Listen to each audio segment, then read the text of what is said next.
The story begins with a group of men running through the night. When they finally reach their destination, they spot someone wrapped in cloth, sitting quietly beside a bonfire. Believing this to be their target, the leader of the group pulls out a knife and hurls it toward the figure. But when the cloth unravels, it's empty. Before the leader can react, he turns, and there stands a young boy, calmly staring at him. This was the true target all along. The boy is taken aback by the ambush, but he speaks coldly. Since they came to kill him, he now has every reason to kill them instead. The boy picks up an arrow and snaps off a tree branch. The men laugh at him, mocking his choice of weapon. What's a branch going to do? They jeer. Their laughter is cut short in an instant. With one swift strike, the boy smashes a man's head apart using nothing but the branch. Shock spreads through the group. Another man shouts in panic, realizing exactly what the boy is wielding. But before he can finish, the boy brings him down with a deadly blow.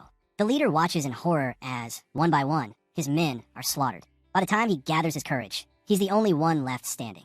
Terrified, he begs for his life. But the boy's response is merciless. If you intend to kill, then you must also be ready to die. With that, the boy swings his branch, ending the leader's life in a single strike. After the carnage, the boy calmly collects his belongings and snuffs out the fire. Just before leaving, he mutters to himself. Compared to what Darien once told him, this human world is unbearably dull. The scene shifts to a solemn meeting of high-ranking priests. They discuss the Forest of Roots, a land saturated with demonic energy. Though the barriers they placed keep the corruption contained, the vast land itself is unusable. Then, their leader proposes a chilling idea. If the forest is uninhabitable, why not use it as a place of exile? Send there the people they wish to eliminate, troublesome individuals they cannot openly deal with. At first the priests are stunned, but the plan quickly takes root. They all agree. The next scene shows a knight holding a trembling woman. He tells her that the seed of darkness has already sprouted within her child. The baby is handed to the priests, who begin chanting. Divine light covers the infant as they pray. The mother cries out his name, Helmet. The Forest of Roots was a place no genius, commander, or mage had ever survived. Every criminal sent there had perished. Only one rule existed. If anyone managed to escape, their sins would be pardoned. And so Helmet awakens in this cursed forest. The air is thick with demonic energy. Hunger and cold gnaw at his tiny body, yet somehow, the boy endures. The mysterious seed inside Helmet shielded him from the forest corruption, granting him a faint energy that kept him alive. 10 long days passed, and against all odds, the boy endured. But on the 10th day, a leopard appeared. It picked Helmet up and carried him away. A decade later, the boy had grown. Now we see Helmet sprinting through the underbrush, chasing a rabbit. With effort, he tackles it to the ground. Beaming with pride, he calls out to the leopard, Ilaga, urging her to see what he accomplished. Ilaga approaches, but instead of praising him, she swiftly kills the rabbit herself. She then asks Helmet if he has grown accustomed to hunting. Helmet admits that, for now, he can only manage to catch rabbits. Afterward, Ilaga tears open the rabbit's body and pulls out a strange glowing object. She explains that it's called a core. Every demonic beast carries one, and consuming it restores energy and extends life. Helmet reaches to claim it, insisting it belongs to him since he made the catch. But before he can touch it, Ilaga strikes him with her tail. Crying out, Helmet protests. He's the one who hunted the rabbit, so the core should be his. Ilaga shakes her head. He cannot eat it. He is not a demonic beast. If he were to swallow a core, he would become one, and then he'd be trapped in the forest forever. Helmet argues that it makes no difference. There's no way out of this forest anyway. But to his shock, Ilaga tells him there is a way out. Helmet freezes, stunned. How could this be possible, when she had always said otherwise? Ilaga admits she once believed escape was impossible, but she learned differently from someone else. Helmet immediately asks who told her. Ilaga replies, a human she once met. The boy's eyes widened. Another human in this forest? But Ilaga warns him not to bother searching. The man is surely dead by now. Helmet presses, asking if she saw his death with her own eyes. Ilaga explains that the human had been a powerful figure once, but age had caught up with him. No human, no matter how strong, can withstand the demonic energy forever. Helmet, she points out, is spared only because of the seed of darkness within him. The last time she saw the man, he was already frail. If he were alive today, he would be nearly 90. Helmet refuses to let go. He demands to know where she met him. Annoyed, Ilaga lashes out with a stick, accusing Helmet of trying to abandon her after all she's done to raise and feed him. She warns that even if Helmet goes, the man might already be gone. Helmet firmly replies that if he finds no one, he'll return. Angered, Ilaga finally tells him, the man lived to the east. She snaps at Helmet to do as he pleases. The moment Helmet hears this, he bolts off without hesitation. Ilaga watches in disbelief. She growls that she doesn't care if he dies, but deep down, she's shaken. Meanwhile, Helmet's heart races with excitement.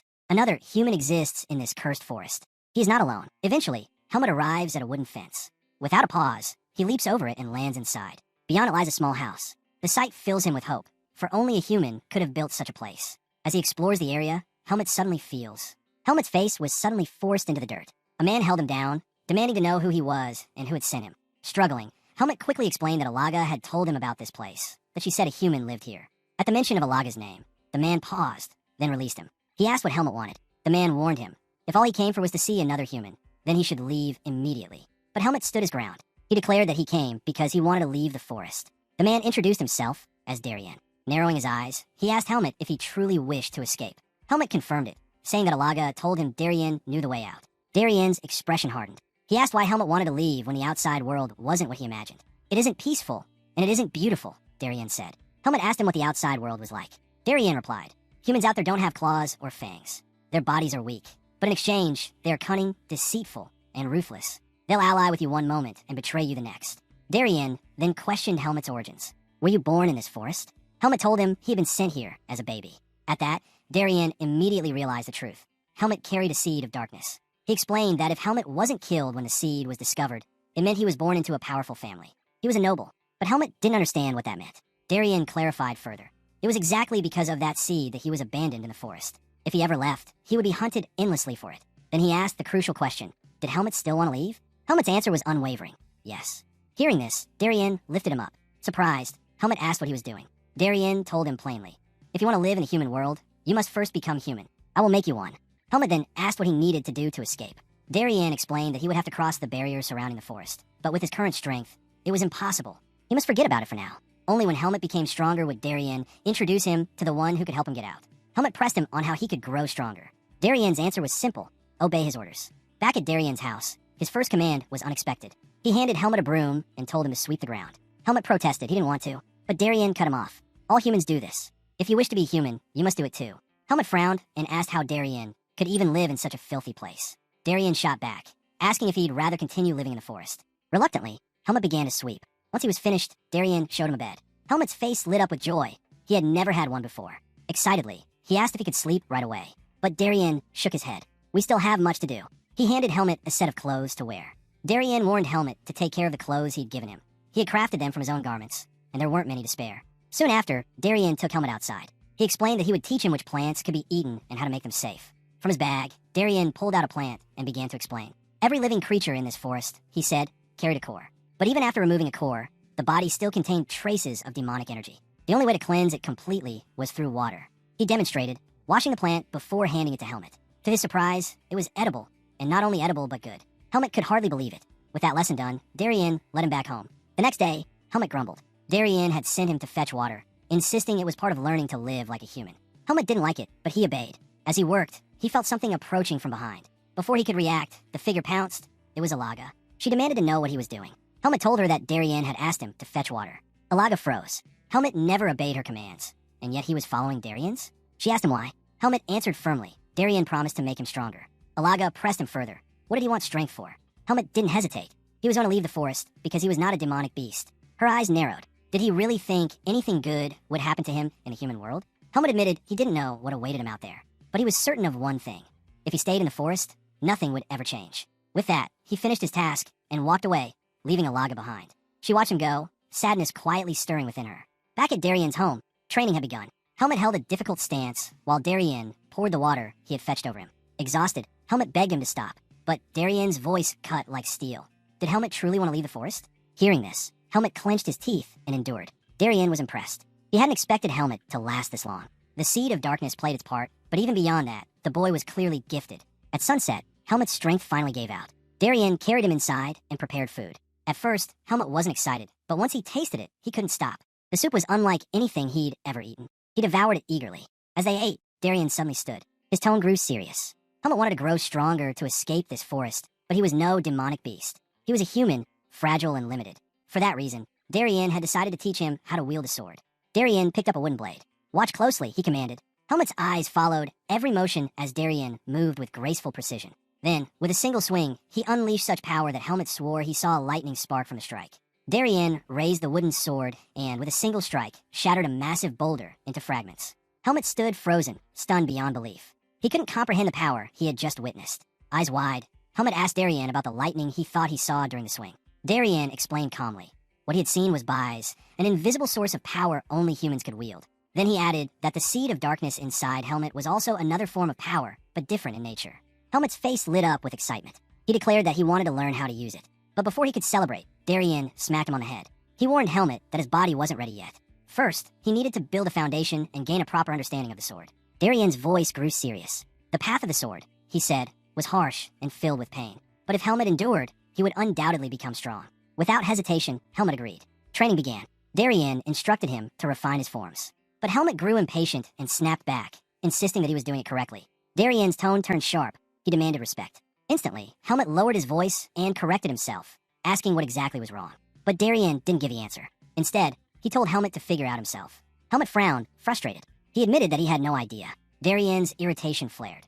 Must he really explain everything? Helmet shouted back that he should explain because he didn't understand anything. Darien studied him closely. This boy was strange. Despite his lack of patience and his disregard for the process, he learned quickly. Even stranger, the seed of darkness, an entity that usually drove people into madness and violence, had not twisted Helmet at all. Instead, he was calm, logical, and more determined than most adults. Something about him was different. Darien decided to push further. Without warning, he struck Helmet's hand twice with his wooden sword. "Do you understand the problem now?" he asked. Helmet shook his head, saying he didn't understand anything. Darien's voice turned cold. If Helmet didn't try his best to figure it out, there would be no dinner for him. The threat hit hard. Terrified of missing a meal, Helmet begged Darien for time to think. He stood there, replaying the strikes in his mind. Finally, he realized something. The pain from each strike wasn't the same. One was sharper, one was duller. Darien had hit different spots with different speeds, even though the motion looked identical. It dawned on Helmet that there was more to the sword than simply copying the form. Darien looked at him and said. Darien explained that Helmet needed to feel every detail. The tension in his muscles, the tremors in his fingertips, the speed of each strike, the flow, the rhythm, and most importantly, the connection between his mind and the sword. Only when he gained control over these things would he have truly learned something. He told Helmet that each swing had to carry his heart and soul. Without that, he wasn't a swordsman. He was just a woodcutter mindlessly chopping. Helmet listened carefully. After hearing Darien's words, he threw himself back into practice, determined to push forward. Later, when his training was done, Helmet made his way to the river. There, he ran into Alaga. She was startled when she noticed the muscles that had begun to build on his body. Helmet sat down beside the river and asked her a question that had been troubling him. Why did Darien say he was indebted to her? Alaga admitted it was because she had given him special permission to live in her forest. Helmet was stunned. He asked why she allowed Darien to stay when she usually hated having anyone near her territory. Didn't she want to fight him?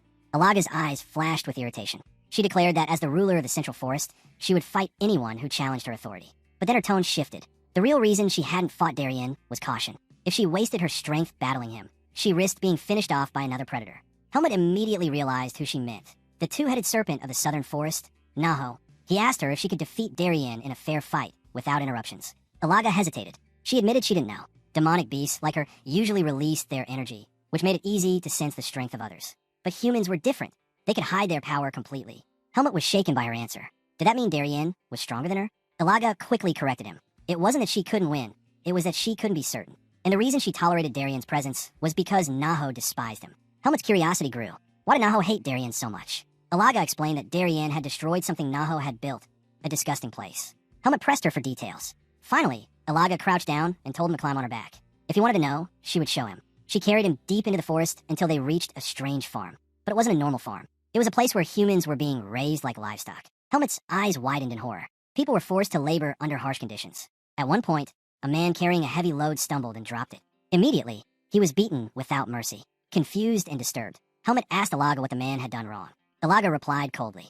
Alaga explained that the man was punished simply because he hadn't worked properly. Helmet was stunned by the cruelty of it. As he looked around the farm, his eyes fell on a group of girls. Curious, he asked Alaga why they looked different from him. She told him plainly, they were females while he was male. Then she added something that made his stomach turn. Naho preferred the flesh of women, claiming it was more tender. That was why the men were forced into labor while the women were kept as food. Among the crowd, Alaga pointed to a bald man, the leader of the humans, named Irugo. Helmet watched as Irugo noticed the man being beaten, but instead of helping, he coldly told the others to ignore him and focus on preparing sacrifices for Naho.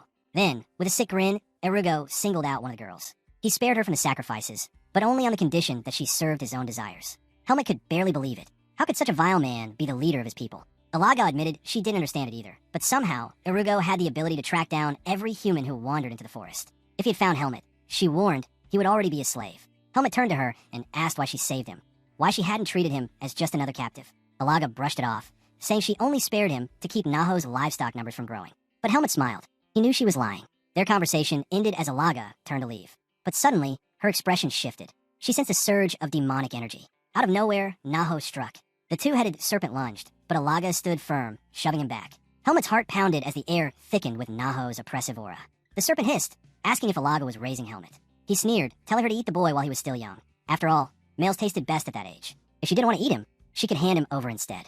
Alaga retorted coldly, reminding him that he only ate females, so Helmet's flesh wouldn't appeal to him. But Naho shook his head. He admitted he didn't want to eat Helmet at all. His real problem was the boy's scent. When he caught the scent more clearly, he turned his gaze on Helmet and demanded to know how he was connected to Darien. Before Helmet could answer, Elaga shoved Naho back. Naho raised his head, insisting he meant no harm. He was simply furious about what Darien had done to his farm years ago. Elaga quickly covered for Helmet, claiming the boy didn't know Darien and was only wearing clothes he had found. Naho's eyes narrowed, but he eventually let it go. He told Helmet he was fortunate.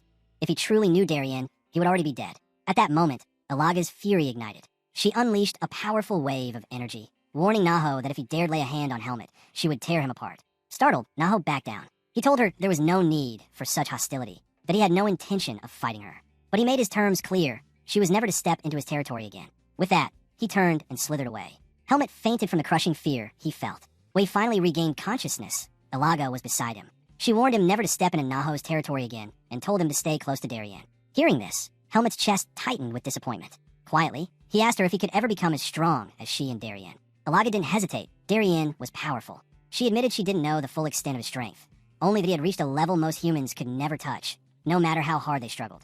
She told Helmet that if he truly wished to escape this forest, then he had no choice but to keep striving to grow stronger at all costs. With that, she turned to leave, sensing Darien's presence drawing near. Moments later, Darien appeared and told Helmet to follow him home. Helmet's spirits lifted. He was happy, not only to see Darien, but because he realized that two powerful beings now watched over him. The scene shifts. Helmet is writhing in agony, his cries echoing in the night. As he trembled, he remembered a conversation he'd had with Darien. Darien had given him herbs to consume each night before sleep. Curious, Helmet had asked what kind they were. Calmly, Darien told him they were poisonous. Helmet's face twisted with fury, and he was about to shout, but Darien silenced him instantly with a strike of his bise. Then he explained. The herbs were meant to suppress the seed of darkness inside him. Every night, Helmet forced the poison down.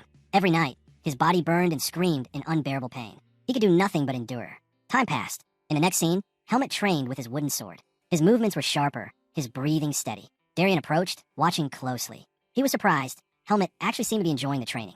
Helmet explained that something had changed. His vision had grown clearer, his body lighter. He asked Darien if this was because of the poisonous herbs. Darien answered thoughtfully. Perhaps it was the poison, or perhaps it was the demonic energy in the environment reshaping him. Then he asked if Helmet still felt pain from the herbs. Helmet shook his head. The agony was gone. In fact, each morning, his body felt refreshed. Darien's eyes narrowed. It had been months since Helmet began consuming the poison. His endurance was no longer human. Darien then asked if Helmet remembered the invisible energy he once called Bise. He explained that unless a person reached a certain level of physical foundation, they could never wield it. That was the reason he hadn't taught Helmet before. But now his body was ready. Darien made his decision. It was time. He lifted his wooden sword, and in an instant, it was cloaked in Bise. A crushing pressure filled the air, weighing down on Helmet. Darien looked at him and gave his command. Absorb the energy from the atmosphere. Draw it into your body. Control it. And then channel it into your sword.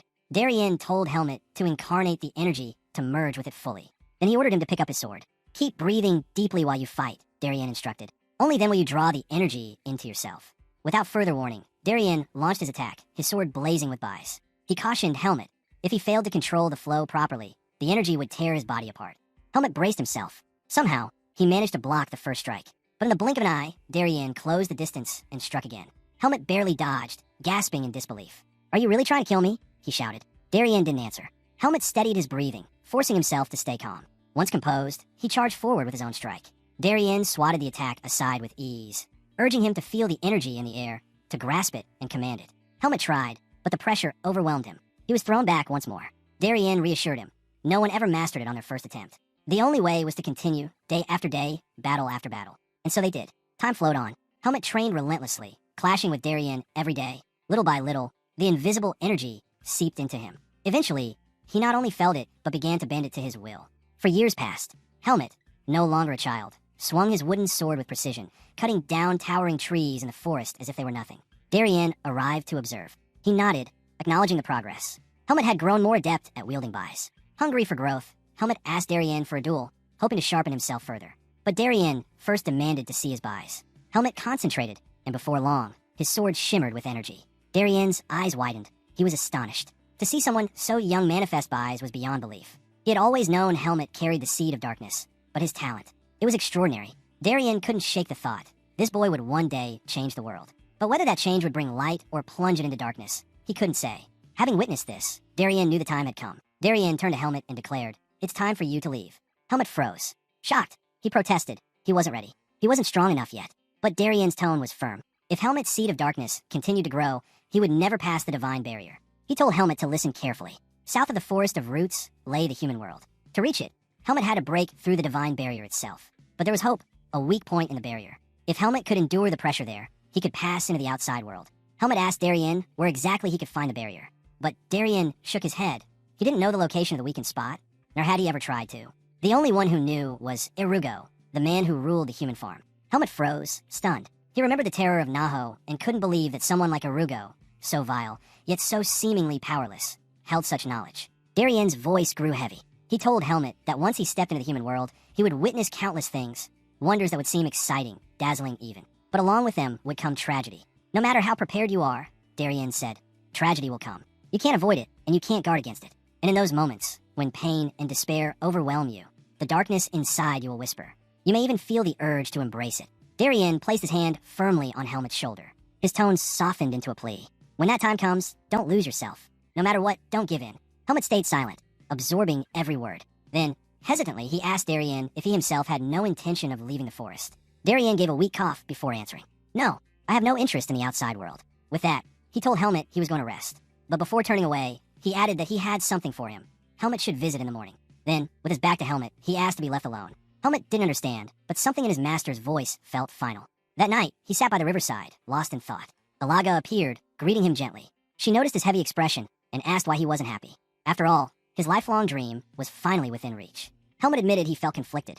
I should be happy, but instead, I feel strange. Alaga listened quietly, then told him that the very fact he felt this way was proof that he was slowly becoming human. Morning came. Helmet and Alaga made their way to Darien's cabin. When Helmet pushed the door open, the sight before him froze him in place. Darien sat cross-legged in a lotus position, a sword and bag placed before him. His eyes were closed, his body still. Helmet's voice cracked as he called out. No response came. His heart sank. He already knew. Darien was gone. Trembling, Helmet approached. His master, the man who had guided him like a father, had passed away. Helmet's chest tightened with grief, but he forced himself to remain standing. He picked up the sword and bag Darien had left behind, clutching them tightly. Looking at Darien one last time, Helmet whispered that he would never forget him. With tears burning in his eyes, he turned and stepped out of the cabin. Alaga was waiting. She wasn't surprised. Helmet learned that Darien had already passed. He asked Alaga if she had known beforehand, and she calmly explained that Darien himself had told her he was nearing the end. Seeing the weight in Helmet's eyes, she reminded him not to dwell in sorrow. Darien's life had simply run its course. She urged him not to carry guilt over his friend's death. To lift his spirits, Alaga handed Helmet a small package. She explained it had come with him when he first entered the forest. Curious, Helmet unwrapped the cloth and found a golden necklace inside. Alaga told him it was made from pure, raw gold, a rare and precious metal, proof that he was likely born into nobility. When he opened the locket, he discovered a note inside, written by Margaret Irene. Her words carried a prayer, wishing light upon his path. Alaga asked if Margaret was the head of his family. Helmet replied that she was probably his mother. Alaga then advised him to seek Margaret out once he returned to the human world. Before he left, she also warned him. Naho was in hibernation, which meant Helmet could pass through his territory unnoticed. The only risk was if a major disturbance occurred, then Naho would awaken. Alaga herself couldn't step into that land, since Naho would sense her immediately. But Helmet reassured her. He said he could handle it on his own. With that, he gathered his bag and started walking. As he left, he told Alaga to live long, and she smiled, asking him to take care of himself. The scene then shifted. Erugo was tending to the farm, moving quietly until he stepped into a room and lit a candle with his magic. But the flame revealed more than he expected. Helmet emerged from hiding, pressing a sword to Erugo's neck. Black magic, a corrupt power that grants strength by twisting human darkness. Many mages resist its call, but some cross forbidden lines to grasp its strength. Erugo was one of them. Consumed by envy, he longed to surpass all others and become the greatest mage alive. Yet, doubting his own natural talent, he chose the path of black magic. To fuel his rise, Erugo fed on human despair, through trafficking, abductions, and suffering. These twisted offerings deepened his power and his corruption. But his crimes did not remain hidden forever. Pursued by another mage, his wicked deeds were exposed to the world. Captured, Erugo was given a choice, death or exile. He chose exile, cast into the Forest of Roots. There, fate led him to Naho. With an agreement forged in shadow, Erugo was allowed to remain in Naho's territory, so long as he continued to provide sacrifices. Using his magic, Erugo gathered all the humans wandering in the forest. To avoid instant death, they surrendered themselves to Naho. And so, the human farm was born. Erugo crowned himself king of this farm, while the rest were reduced to nothing more than livestock. Naho never interfered, as long as the sacrifices kept coming. With his freedom, Erugo's greed and ambition grew once again. The only season that truly worried him was winter. Whenever Naho went into hibernation, waves of demonic beasts attacked the farm, threatening his rule. Even with this constant danger, Erugo still relished his new life. The story then returned to the standoff between Helmet and Erugo. Erugo demanded to know what Helmet wanted. Without hesitation, Helmet ordered him to reveal the way out of the forest. Erugo was stunned at the request and scoffed, calling Helmet a vile brat. He suspected Helmet was Darien's disciple, but Helmet gave him no answer. He simply repeated his demand. Unmoved, Erugo refused. But Helmet pressed his blade closer, slicing a shallow cut across Erugo's neck. He warned him plainly, "Answer or die." Erugo quickly retaliated with words, claiming that if he died, Naho would awaken and Helmet would be slaughtered. He asked Helmet if he could really handle Naho's wrath. Helmet's reply was chilling. It didn't matter. Once Erugo was dead, no one would ever bring him back. The sheer certainty in Helmet's words left Erugo shaken. He urged Helmet not to be reckless, insisting that only he knew the way out of the forest. But Helmet wasn't fooled. Darien had told him before, mages always keep records of their knowledge. Helmet was sure the method he sought would be written somewhere. He had only asked Erugo to save himself the trouble of searching. Realizing Helmet wasn't bluffing, Erugo reluctantly gave in. The scene shifted once more, showing Helmet following Erugo down a long staircase. Erugo broke the silence, asking for Helmet's name. Helmet brushed him off, telling him to mind his own business. As they walked, Erugo explained that the method Helmet wanted had never been tested. It was merely theoretical. Perhaps someone as powerful as Darien could succeed with it, but Helmet, alone and untested, stood little chance. Probing further, Erugo asked what Darien was doing now. Helmet offered no answer. That silence told Erugo everything. Darien was dead. At the bottom of the stairs, Erugo pulled out a book containing the method. Helmet demanded he hand it over. Instead, Erugo smirked and offered Helmet the role of a successor. Helmet dismissed the idea as nonsense, smiling faintly at the audacity. And then Erugo continued. Erugo claimed that everyone on the farm was too weak, but Helmet was different. As Darien's disciple, he believed Helmet alone was worthy to inherit his place. Helmet pressed his sword harder against Erugo's neck, ordering him to stop spouting nonsense. He declared with certainty that he would escape the forest. Reluctantly, Erugo explained where the knowledge came from. Long before he settled in the forest, he had discovered a book inside a mage's hideout. The book spoke of using stealth magic as a means of escape, but the mage who wrote it had failed, never making it out alive. According to its records, at the southern end of the forest lay a massive waterfall. The water, mixed with demonic energy, weakened the divine barrier guarding the forest. Erugo told Helmet this weakened spot might allow passage, but he warned that, even weakened, the divine energy remained incredibly strong. Anyone tainted by the seed of darkness would be crushed instantly if they tried. Hearing this, Helmet lowered his blade. He declared that he would spare Erugo's life. Not because he wanted to, but because of Darien's words. Darien had once told him to value every life, just as Alaga's kindness had saved his own. Even so, Helmet couldn't stand Erugo. Instead of killing him, he struck Erugo in the stomach, knocking him out before tying him up. When Erugo came to, Helmet woke him by pressing on his pressure points. He ordered Erugo not to move and assured him that he would release him later. Furious, Erugo realized his magic had been sealed and called Helmet an arrogant fool, asking if he truly believed he could leave the forest. Helmet simply smiled and repeated that he would make it out alive. Once Helmet left, Erugo's rage boiled over. He forcefully activated his magic, determined to shatter Helmet's confidence. With a mad cry, he screamed Naho's name. The ground quaked violently, and Naho emerged from below. The beast loomed over him, demanding to know why he had been summoned. Erugo revealed Darien's death and informed Naho that Darien's disciple was now inside his territory. Naho was overjoyed, convinced fate had given him the perfect chance to erase everything he despised. With excitement burning, he broke through the wall and charged after Helmet. Watching him go, Erugo grinned wickedly, thrilled to see Helmet hunted down. The scene shifted once again, showing Helmet sprinting through the forest. He wondered if he should have killed Erugo when he had the chance. As he ran, he noticed something strange. The demonic beasts were fleeing beside him, yet not a single one attacked. That's when he understood. They weren't running from him, they were running for something else. An overwhelming, dreadful presence closed in behind him. Helmet pushed himself to run faster, but after a long stretch, he stopped to check how far he'd gotten. To his horror, he realized he was still within Naho's domain. Helmet thought he had put good distance between himself and the farm, but he soon realized he was still deep inside Naho's territory. When he looked up, the air itself was thick with demonic energy, swallowing the entire landscape. Sensing the danger closing in, Helmet gripped his sword and readied himself. Before he could make a move, Naho appeared right before him. The beast greeted him with a twisted welcome, declaring that he had always known Helmet would eventually return to his domain. He warned that leaving would not be so simple. Helmet answered coldly. He would leave, but only after killing Naho. Naho burst out laughing, surprised at Helmet's newfound confidence. Still, he mocked him, saying he could never win. With that, he lunged forward, slamming his massive head in an attack that tore the ground apart in a violent explosion. Helmet narrowly dodged, but the battlefield was swallowed in dust and smoke. From within, Naho's voice rumbled, praising Helmet's quick reflexes. When the haze cleared, Helmet was trapped. Naho had coiled his massive body around him, staring with a monstrous grin as he urged Helmet to keep resisting. The suffocating demonic energy pressed down on Helmet. For a moment, the weight of it almost crushed him, but he steadied his breath, forcing himself to stay calm. He reminded himself an opportunity would come. Naho, gathering power, unleashed a torrent of energy at him. Helmet dodged once more, and at that moment he saw his chance. He rushed forward, even as one of Naho's heads lunged to devour him. At the last second, he leapt aside, using the monster's head as leverage to climb up its body. Helmet knew brute force wouldn't cut through Naho's hide. The layers of demonic energy were far too strong. But he also knew every creature had a weak point. With Bai's in hand, he slashed at Naho's eye. The beast let out a deafening scream, thrashing in agony. Helmet knew the wound wasn't fatal. At best, it bought him precious time. Continuing the fight with what little strength he had left would mean certain death. He turned and ran, while behind him Naho bellowed in rage. But what Helmet saw next chilled him to the core. Naho ripped off his own damaged head and devoured it. Helmet froze in horror, but there was no time. Regenerating himself through the twisted act, Naho lunged at him again. Helmet raised his sword to block, but the overwhelming force sent him flying back.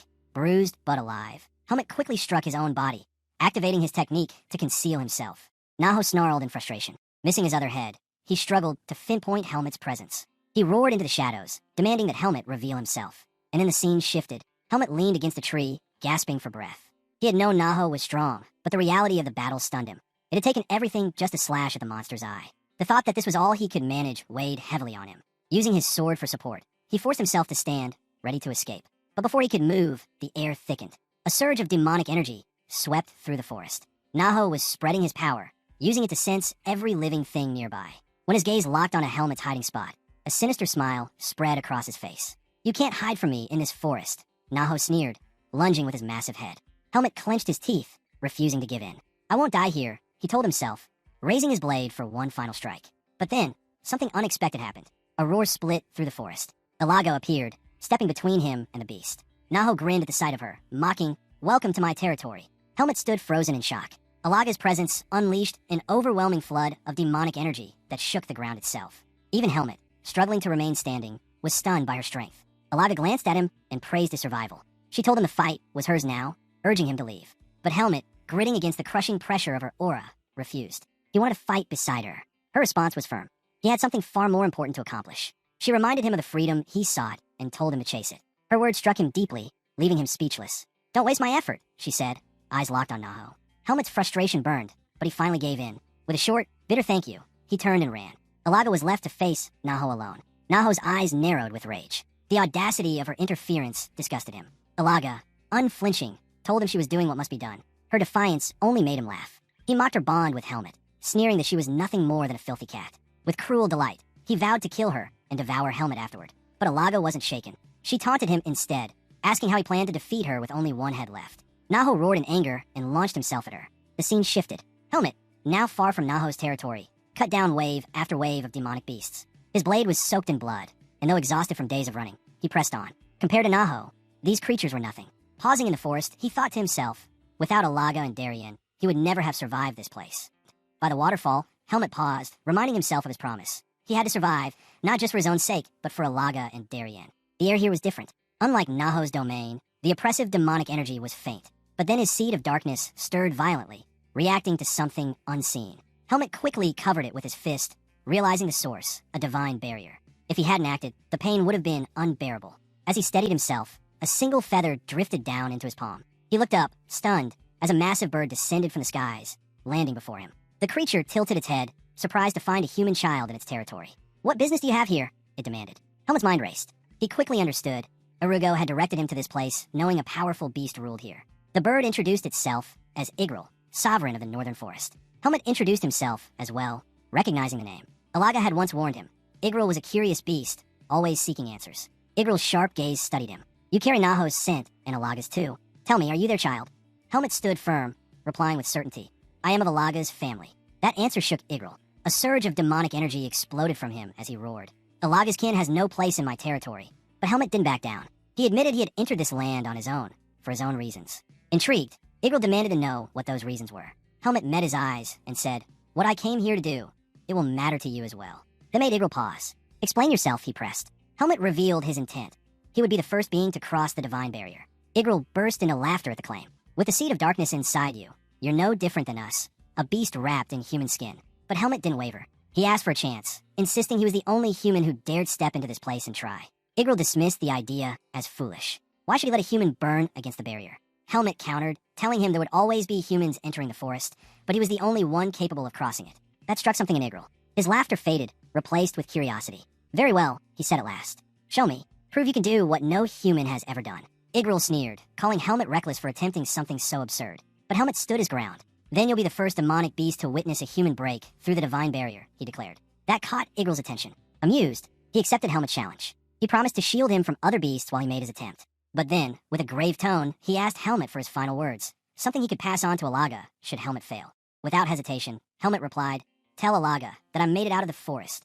Igrel was stunned. He realized Helmet wanted that message delivered no matter the outcome. After a long pause, he agreed. Helmet finally felt a moment of relief. Wasting no more time, he leapt into the waterfall. Diving deep, he wrapped his body with his fist protection. At the bottom, he discovered a hole in the divine barrier. Without hesitation, he swam toward it, determined to push through. I will survive. I will go beyond the forest of roots, he swore to himself. The divine power was merciless. Designed to purify and protect humans, it violently rejected the seed of darkness within him. The barrier's force tore through his body with terrifying speed, shredding his strength and burning his soul. The agony was unlike anything he had ever endured. His mind began to slip, his vision fading. Panic filled him. Was he losing himself? Was he becoming nothing more than a beast? The scene shifts. A group of mercenaries rested near the forest of roots. One of them, a young boy named Finn, asked their leader Tanya why they were wasting time here. Tanya explained calmly that resting now was their only chance at survival. If they pushed forward while exhausted and stumbled upon a beast, they'd all be slaughtered. Finn shuddered at the thought, but grumbled when Tanya ordered him to fetch water. Complaining that it was too dark, he dragged his feet until Tanya lost her patience and kicked him toward the river.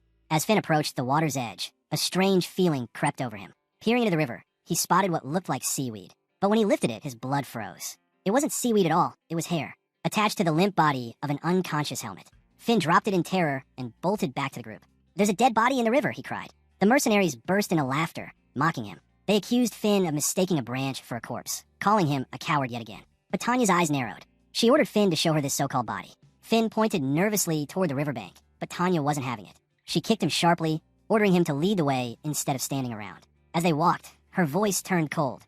If he was wrong about this, she would kill him herself. When they finally reached the riverside, Finn gestured toward the water. Tanya's eyes narrowed as she spotted a body floating there. Helmet. At first, she thought he was dead, but on closer inspection, she noticed his chest rising faintly. He was still alive. "Help me pull him out," she commanded. Finn froze in horror, but Tanya didn't wait. She grabbed Helmet and dragged him onto the bank.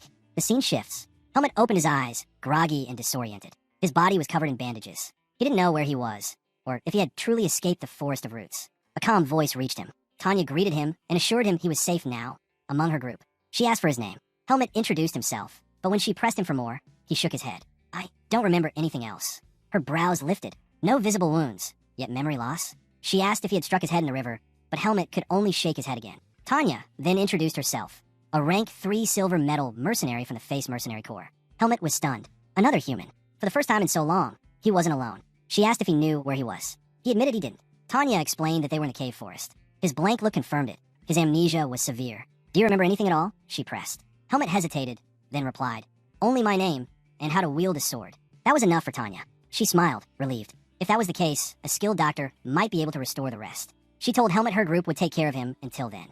From this moment on, she said, he was her responsibility. Helmet was taken aback, but deeply grateful. He thanked her sincerely. The next day, he sat resting on a boulder, savoring the peace. He couldn't believe it. He had actually escaped the forest. But his body was wrecked, weaker than it had ever been. Even his eyes was faint, and he noticed it. The seed of darkness was still inside him. His heart sank.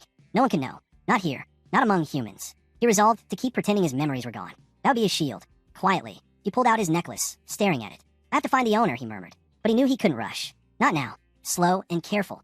That was the only path forward. The scene shifts. The group couldn't help but comment on Helmet's new appearance. One man remarked that he looked like a noble. Too refined, too elegant for a wanderer. Even Finn was stunned, remembering how Helmet had looked like a corpse when he first dragged him from the river.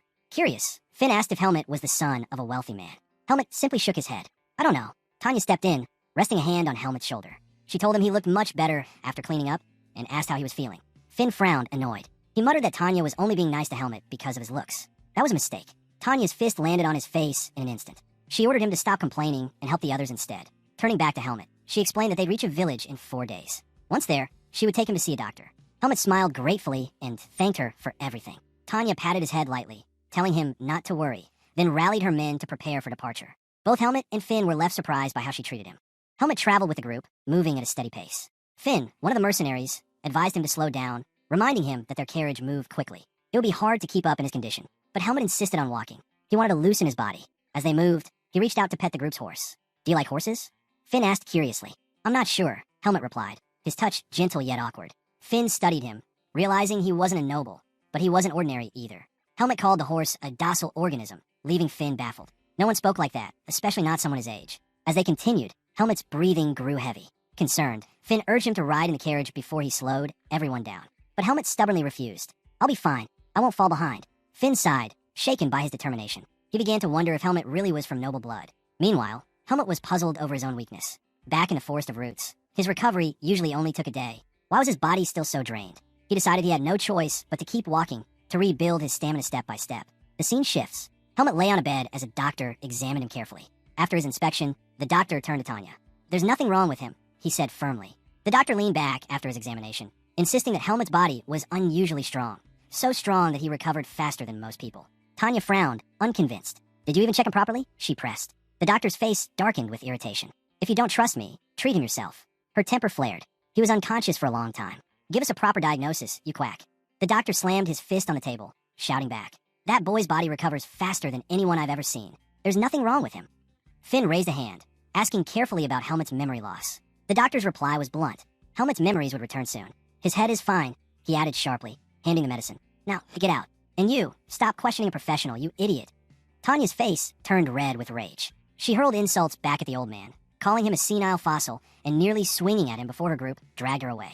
The scene shifts. Tanya walked alongside Helmet, her anger finally cooling. She asked if he was feeling any better. Helmet nodded, saying the medicine helped ease his breathing. Her mind went back to something he had told her earlier, that he could wield a sword. If his body was this strong, then his training must have been exceptional. You were probably trained by a master, she said thoughtfully. Helmet blinked in surprise. She had guessed correctly. The sword, it just feels familiar the moment I hold it, he admitted. Tanya grinned. Then how about a duel? Maybe it'll jog your memory. Helmet was caught off guard, but she quickly reassured him. He didn't need to feel pressured. She only suggested it as a way to help. Still, Helmet knew her rank. A silver medal mercenary of the 3rd tier, someone highly respected. This was his chance to test himself, to measure the strength he still had left. Tanya brought him to the group's training hall. The men, they were stunned to see her arrive with Helmet. When they learned he'd be dueling Tanya, they couldn't believe it. Go easy on him, they shouted. Don't ruin that pretty face. Their laughter didn't last. Tanya silenced them with her fists, knocking the mockers to the ground in an instant. She then handed Helmet a wooden sword. With a smile, she explained the rules. The duel would end the moment one of them hit the ground. Give me everything you've got, she said. And don't forget, I'm the vice captain of this group. Don't underestimate me. Helmet gripped the sword, fully aware his body wasn't at its peak. His bise was gone, his strength barely recovering. Beating her head on was impossible. He would need to rely on something else. Helmet steadied his grip, planning to counter her with precision rather than brute force. He took a deep breath and slipped into position, his stance sharp enough to draw murmurs from the squad watching. He lunged forward, spotting an opening at Tanya's left waist. His blade cut toward it, but Tanya easily deflected the strike. Helmet's eyes narrowed. Her strength was on another level. A head-on fight was impossible. Tanya countered, her wooden sword slicing toward him. Helmet leapt aside, narrowly dodging. Before he could recover, she closed the gap and drove her boot into his stomach, sending him stumbling back. Frustration boiled inside him. His body wasn't moving the way he wanted.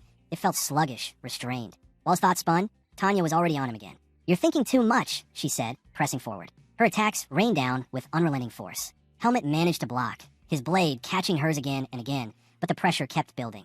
Each clash pushed him closer to the edge. Then she shoved hard, her sword slamming against his guard. Helmet lost his footing and hit the ground, skidding across the floor. The men watching broke into whispers, surprised at how fierce the duel had become. Helmet climbed back to his feet, retrieving his weapon. But after a moment, he lowered it. I lost. The look in his eyes told the truth. Frustration, disbelief. How could it end so one-sided? Tanya's technique was full of openings, her style less refined than Darienne's. And yet, she overwhelmed him with ease. You fought well, Tanya said, her tone steady. Helmet clenched his jaw, stronger than he expected. Suddenly, Darienne's words echoed in his mind. Never underestimate humans. He had brushed it off before, but now, standing beaten by a rank 3 swordsman, he finally understood. A man approached, placing a hand on his shoulder. Don't be discouraged. Tanya is one of the most skilled fighters in our corps. Others chimed in, praising Helmet's effort, even joking he was better than Finn. Helmet turned to the man who first spoke. Who are you? The man smiled. Fien, captain of the Face Mercenary Corps. Rank 2, gold medal. Helmet froze in shock. Fien continued, congratulating him. You passed our entrance exam. Helmet blinked, stunned. Entrance exam? The captain explained.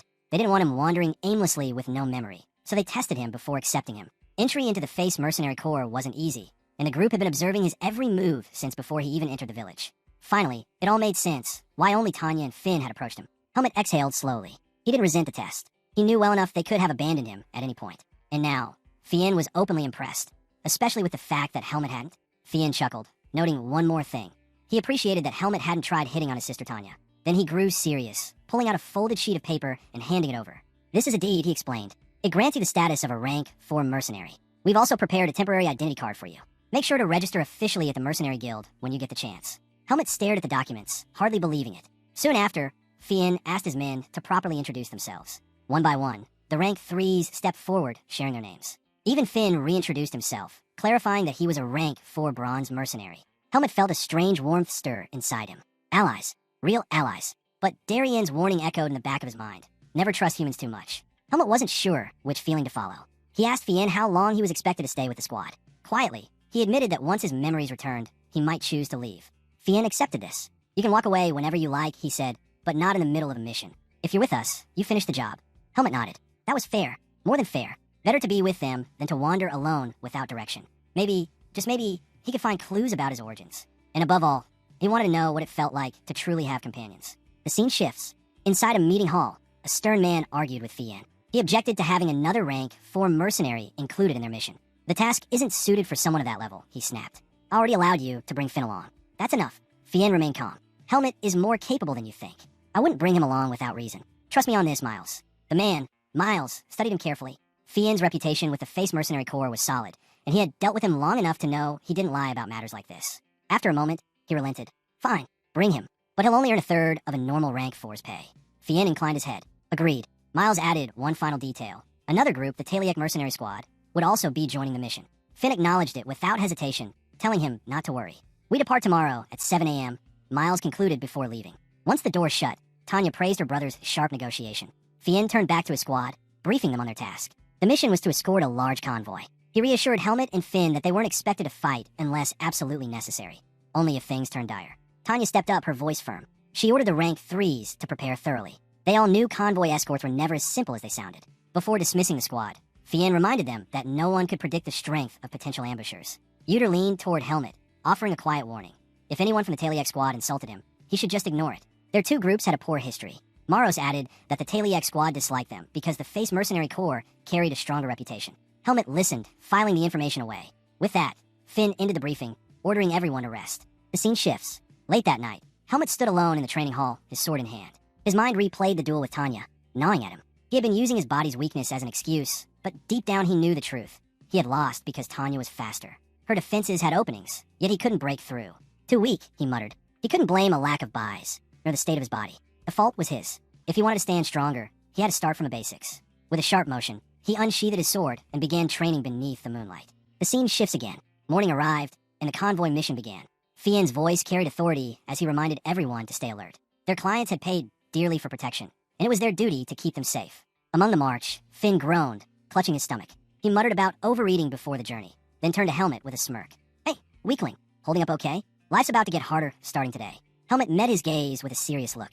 He understood now. Finn was mocking him because of the way he had fallen before. I can endure this mission, Helmet replied firmly. Finn blinked, caught off guard by the tone. He gave an awkward laugh, tapping Helmet on the shoulder. Relax. I was just joking. Helmet ignored him, pressing forward with steady steps. Not long after, they rendezvoused with Miles. He presented his cargo and explained the arrangement. The Face Mercenary Corps would guard the rear. While Miles spoke with Finn, the Taliek squad arrived. The tension was immediate. One of their members caught Finn glaring and barked out. What are you looking at, scrawny? Can't even swing a sword properly, can you? Finn bristled, but before he could respond, the man's attention shifted to Helmet. He squinted, then burst out laughing. And what's this? A girl tagging along? You two better keep up with us. Helmet tilted his head slightly. He didn't understand why the man was looking down on them. Was this an attempt to size them up? He remembered, whether human or beast, it was the same. Everyone compared their strength against others. Quietly, he wondered, was this loudmouth truly the leader of the Taliek squad? Helmet quickly dismissed the thought of the loud man being the Taliek squad's leader. His strength didn't match the role. Still, he kept his eyes on him as the mission went on. Days later, the same man stuck out his leg, tripping Finn on purpose. Finn hit the ground hard, his patience finally snapping. You've been at this since the mission started, Finn growled, a crooked smile tugging at his lips. How long are you planning to keep harassing me? The man feigned innocence, claiming it was a mistake. Then, with a mocking grin, he added, if you're upset, hit me. Finn froze. The man's size, and the presence of his comrades, sent a chill down his spine. He lowered his head, biting back his anger. Helmet stepped forward, helping Finn to his feet. The man sneered, turning his taunts toward Helmet. You really do look like a girl. Next time I'll bring you flowers. Helmet ignored him completely, focusing only on steadying Finn and guiding him back to their squad. The man's smirk faltered. His friend whispered that Helmet had been ignoring him since the start. Another warned that constant harassment might not be wise. Too many eyes were on them. The man scoffed. Helmet and Finn are just rank 4s. I'm a rank 3 who only dropped to rank 4 because of my hand. One hand is all I need to deal with them. But his friend wasn't convinced. You were demoted because you got drunk and acted like an idiot. Enraged, the man clamped his hand around his friend's neck, choking him until he begged for mercy. When he finally released him, his eyes gleamed with hatred. He blamed his brother, a rank 2 mercenary, for humiliating him and forcing him down to rank 4. The thought festered like poison, and the more Helmet ignored him, the deeper his anger grew. I'll kill him, the man muttered with a wicked grin. He turned to his companions. Help me with something. Back with the face mercenary corps, Finn complained bitterly about the harassment he'd endured for 3 straight days. What puzzled him most was Caleb, the supposed leader of the Taliek squad. Why was someone of his stature wasting time with rank 4s? Finn was sure Caleb had been a rank 3 mercenary. Something didn't add up. With a huff, he picked up his bucket. I'm gonna fetch water, he told Helmet. His voice hardened. And if Caleb or his men try anything, I won't hold back. The group had heard him again. With those words, he walked away. The scene shifts. Finn arrives at the stream. Frustration weighed on him. Fetching water shouldn't be this exhausting. Yet here he was. Determined, he decided to collect enough for the entire squad. As he crouched by the stream, someone's presence loomed behind him. Turning around, Finn froze. It was Caleb and his gang. His heart sank at the sight of them. Caleb stepped forward with a mocking smile, saying he just wanted to have a nice talk.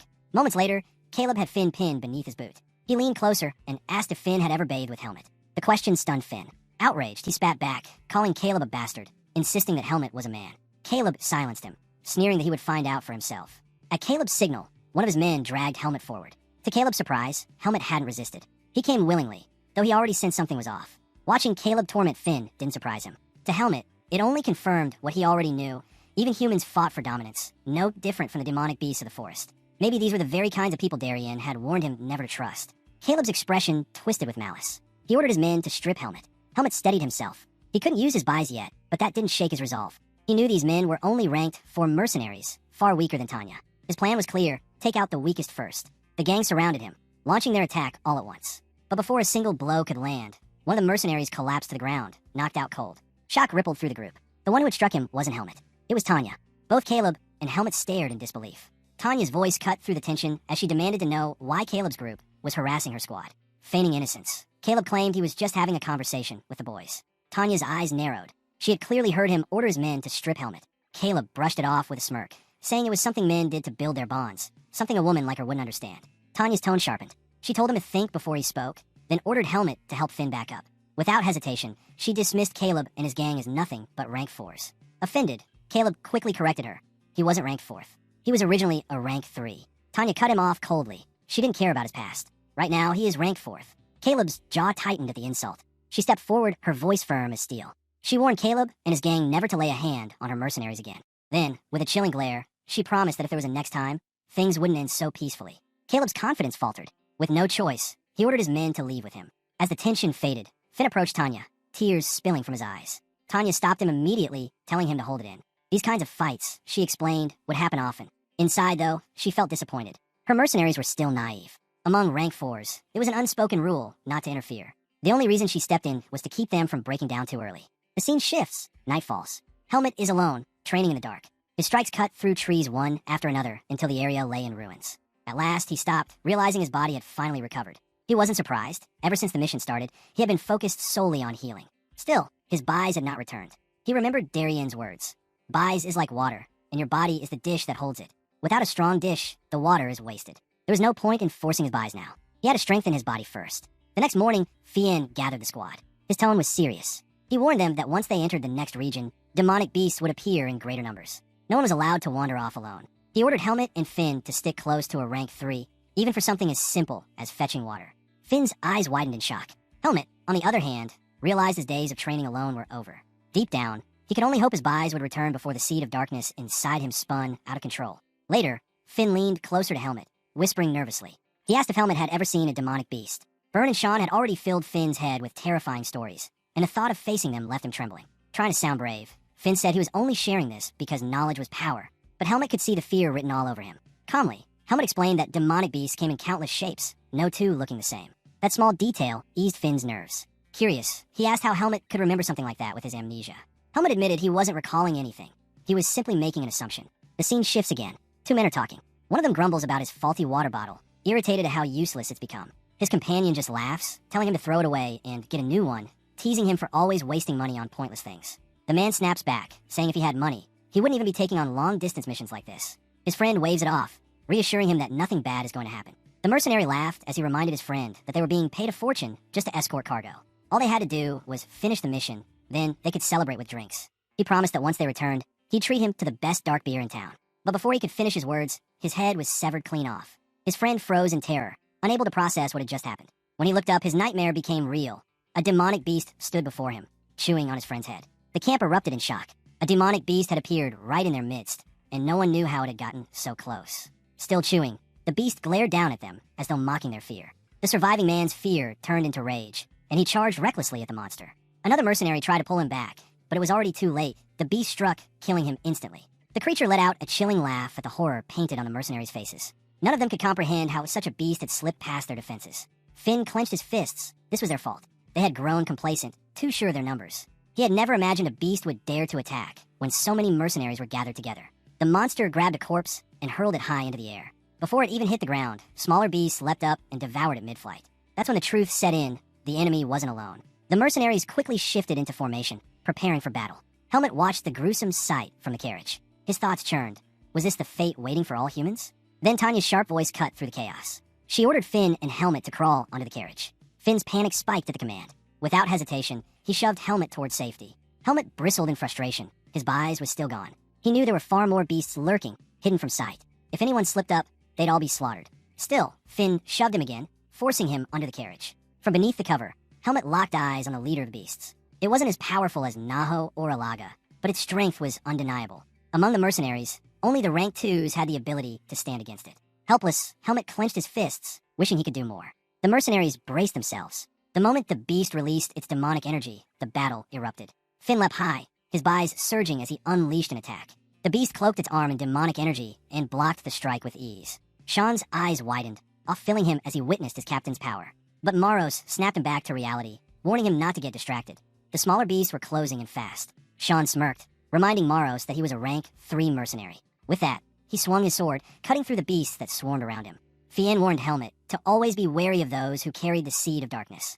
No one could predict when such people would suddenly turn into demonic beasts. The word struck Helmet deeply. Was that how others saw him? As a monster waiting to emerge? Darien's voice echoed in his memory. He had once told Helmet that those with the seed of darkness were destined to die fighting humans. The thought left Helmet unsettled. Would it also be his fate? Would he one day lose himself and stand as an enemy to mankind? He now understood why Darien had trained him so strictly in the use of Bise. It was a way to suppress the darkness within. Helmet resolved to hide his abilities whenever he was surrounded by people. If anyone connected his power to the seed of darkness, his life would be in danger. Meanwhile, Fien found joy in watching Helmet and Finn's determination. Their effort reminded him of his own days as a rank 4. Tanya, however, gave a quieter observation. Finn had been improving since the last incident, though he still had a long road ahead. Later, Finn recoiled at the sight of a demonic beast's corpse. As he raised his weapon to cut into it, Helmet's instinct screamed something was wrong. He quickly told Finn to stop. Finn misunderstood, smirking as if Helmet was just frightened. He reminded Helmet that he was in charge of cooking, insisting all meat was the same to him. The moment he said it, the beast sprang back to life and clamped its clawed hand around Finn's neck. Helmet didn't hesitate. In a flash, his sword sliced through the beast, splitting it clean in two.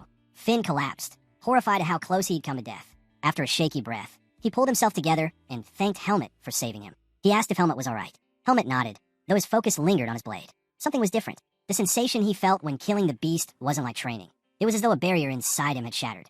Could it be had his Bise returned? The other mercenaries rushed over, congratulating him. Sean clapped him on the back, praising him for the kill, and joking that he was nothing like Finn.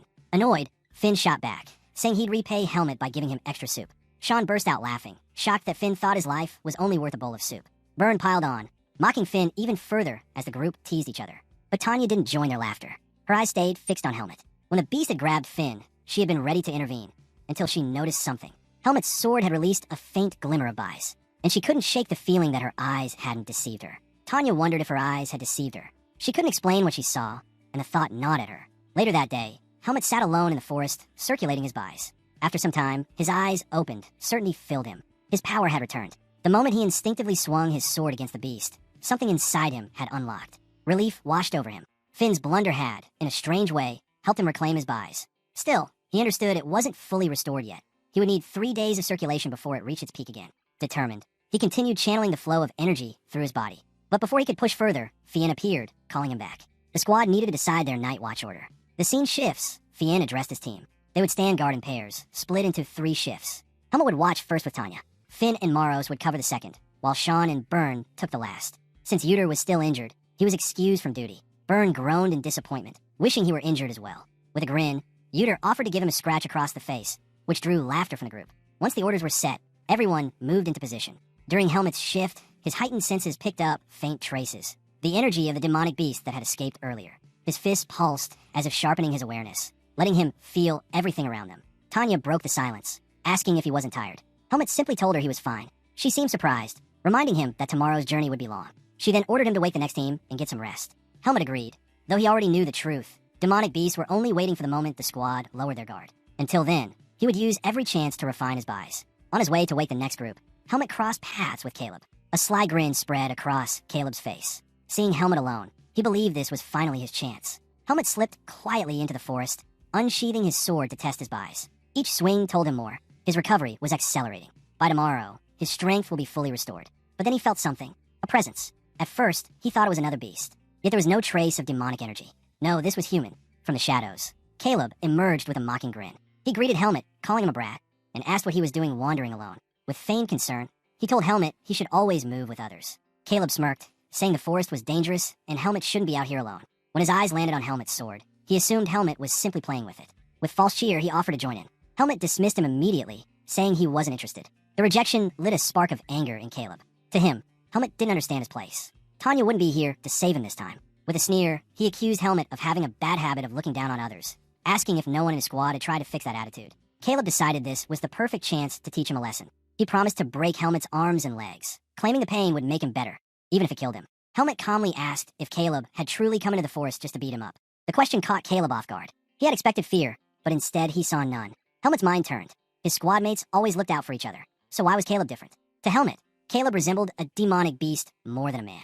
With a firm tone, he called Caleb what he was, a rank 4 mercenary, and told him to live like a human, not a beast. That insult burned. Caleb snapped, thinking Helmet was mocking him. Tearing off his cast, he snarled that humans grew stronger by trampling the weak. Now that his hand was healed, he would prove it. He lunged at Helmet, vowing to rip out his eyes and crush them. But his strike never landed. Helmet caught his arm with ease, forcing him down to his knees. Caleb's eyes widened. He couldn't believe Helmet had stopped him so effortlessly.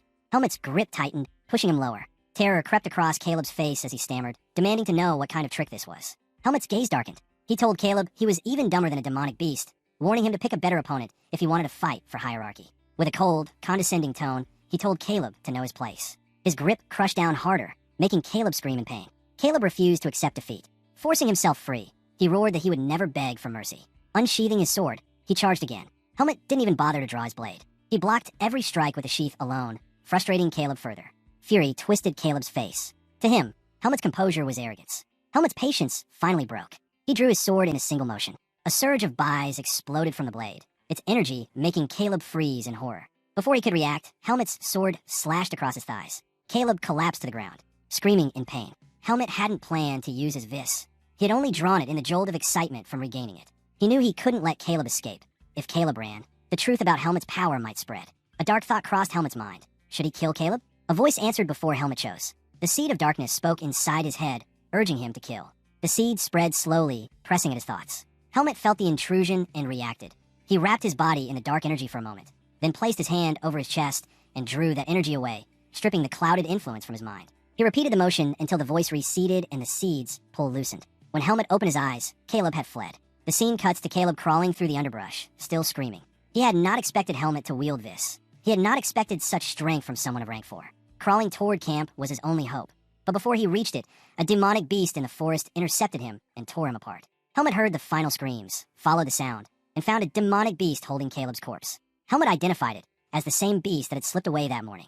The beast regarded him and continued feeding. Helmet approached and told the creature, plainly, that Caleb belonged to him. The beast hesitated, then dropped the body. Helmet drew his sword and coated the blade in buys. The beast backed away and began to scream. Helmet noticed the beast's reaction matched its assessment of his strength. It was not an ordinary creature.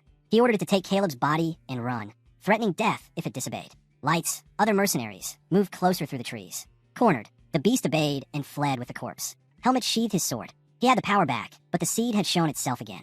He put the thought of killing the beast aside for now and moved to consider what to do next. Helmet struggled to think of how to explain what had happened. When word spread, Max, the vice captain of the Taliek mercenaries, was stunned to hear that Caleb was dead. Helmet explained calmly. Caleb had followed him into the forest to bully him, but a demonic beast killed him. The captain of the Taliek mercenaries lowered his head, grief etched across his face. His younger brother was gone. Max, still shaken, muttered that he couldn't believe Caleb had died over something so foolish. He turned to Helmet and offered an apology for the trouble Caleb had caused. But Tanya's eyes narrowed. To her, a mere verbal apology wasn't enough. She demanded to know why no one in the Taliek squad had stopped Caleb, even though they all knew about his behavior. The captain bristled with anger. He snapped at Tanya, warning her to watch her mouth when speaking about his brother. Unmoved, Tanya fired back.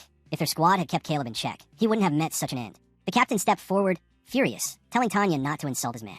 Before the clash escalated, Miles stepped between the two groups. His tone was sharp. This was no time for blame.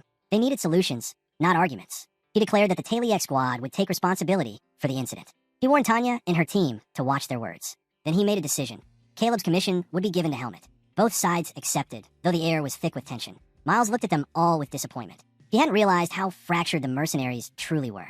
Still, he promised to devise a plan to deal with the beast safely. His warning was clear. 3 lives had already been lost. Everyone needed to stay alert. The mercenaries returned to their posts. The scene shifts. Tanya smacked Helmet on the head. He winced, complaining that her punch hurt. She exploded at him. Why hadn't he called her to watch his back? Why had he gone into the forest alone? Her voice cracked as she admitted how terrified she had been when she learned he was missing. But her anger faded as quickly as it came. She realized she, too, had been careless. She should have kept a closer eye on him. Placing a hand on his shoulder, she told him never to wander the forest alone again. Helmet blinked, caught off guard. He apologized quietly. Deep down, he felt something stir. Only one other person had ever cared for him this way, Darien. He had forgotten what warmth felt like, what kinship meant. Tanya rested her hand gently on his head, repeating her plea for him to be more careful. For the first time in a long while, Helmet felt human again. The mercenaries advanced cautiously. Fien reminded his squad of what happened to Caleb just the day before. Ambushed and killed by a demonic beast. He warned everyone to stay sharp and conserve their strength. It wasn't long before Helmet and his teammates came under attack again.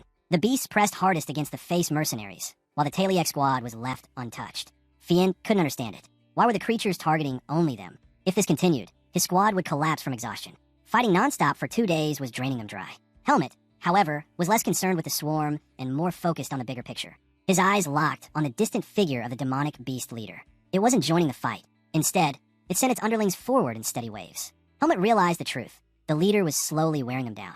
When the battle ended, the face squad patched their wounds. Sean muttered to Uter that if things kept up, everyone would end up injured. Uter snapped back, telling him not to joke. But Sean grinned, teasing him for being too slow. How could he keep letting the beast bite him? Uter bristled, insisting he didn't get bitten on purpose. Their bickering drew a faint smile, but Finn's gaze darkened as he studied the battered state of his team. Tanya reported the injuries. Uter, Maros, and Sean had all been hurt. She admitted she hadn't expected the beast to attack without pause. Fien told her they should be grateful no one had died. He pointed out that Helmet and Finn were proving more useful than he'd thought. Helmet's sword skills gave Finn cover, and Finn's survival instinct made him skilled at dodging. Tanya hesitated. She wanted to tell her brother what she had seen. Helmet's sword flashing with Vis, but before she could speak, Fien cut her off. He couldn't understand why the beasts were fixated solely on their squad. The Taliek mercenaries hadn't fought a single battle that day. Tanya muttered that the Taliek squad wouldn't lift a finger to help.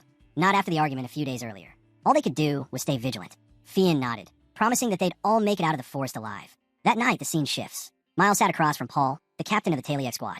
He suspected Paul already knew the truth. The demonic beast leader was strategizing, plotting a way to wipe out the convoy. Miles warned that the face mercenaries couldn't hold on much longer. It wouldn't take much before the beasts overwhelmed them. He pressed Paul to step in and provide support. Miles argued that Paul's squad should help the face mercenaries, since the Taliek squad had more people. But Paul's expression darkened. He disagreed completely. With a cold sneer, Paul told Miles that the face mercenaries would soon be crushed under the beasts anyway. Better to aim for efficiency than waste energy on safety. Miles frowned, not understanding his meaning. Paul explained without hesitation. The Taliek squad and the merchants should leave the forest quickly while the face squad stayed behind to draw the beasts away. He reminded Miles that most of the important cargo was under Taliek squad's protection. The words made Miles bristle. He asked Paul if he had no morals. Paul only smiled. Morals and trust were fine ideals, he said, but survival mattered more. The demonic beast leader was wearing them down, waiting for the moment to slaughter everyone.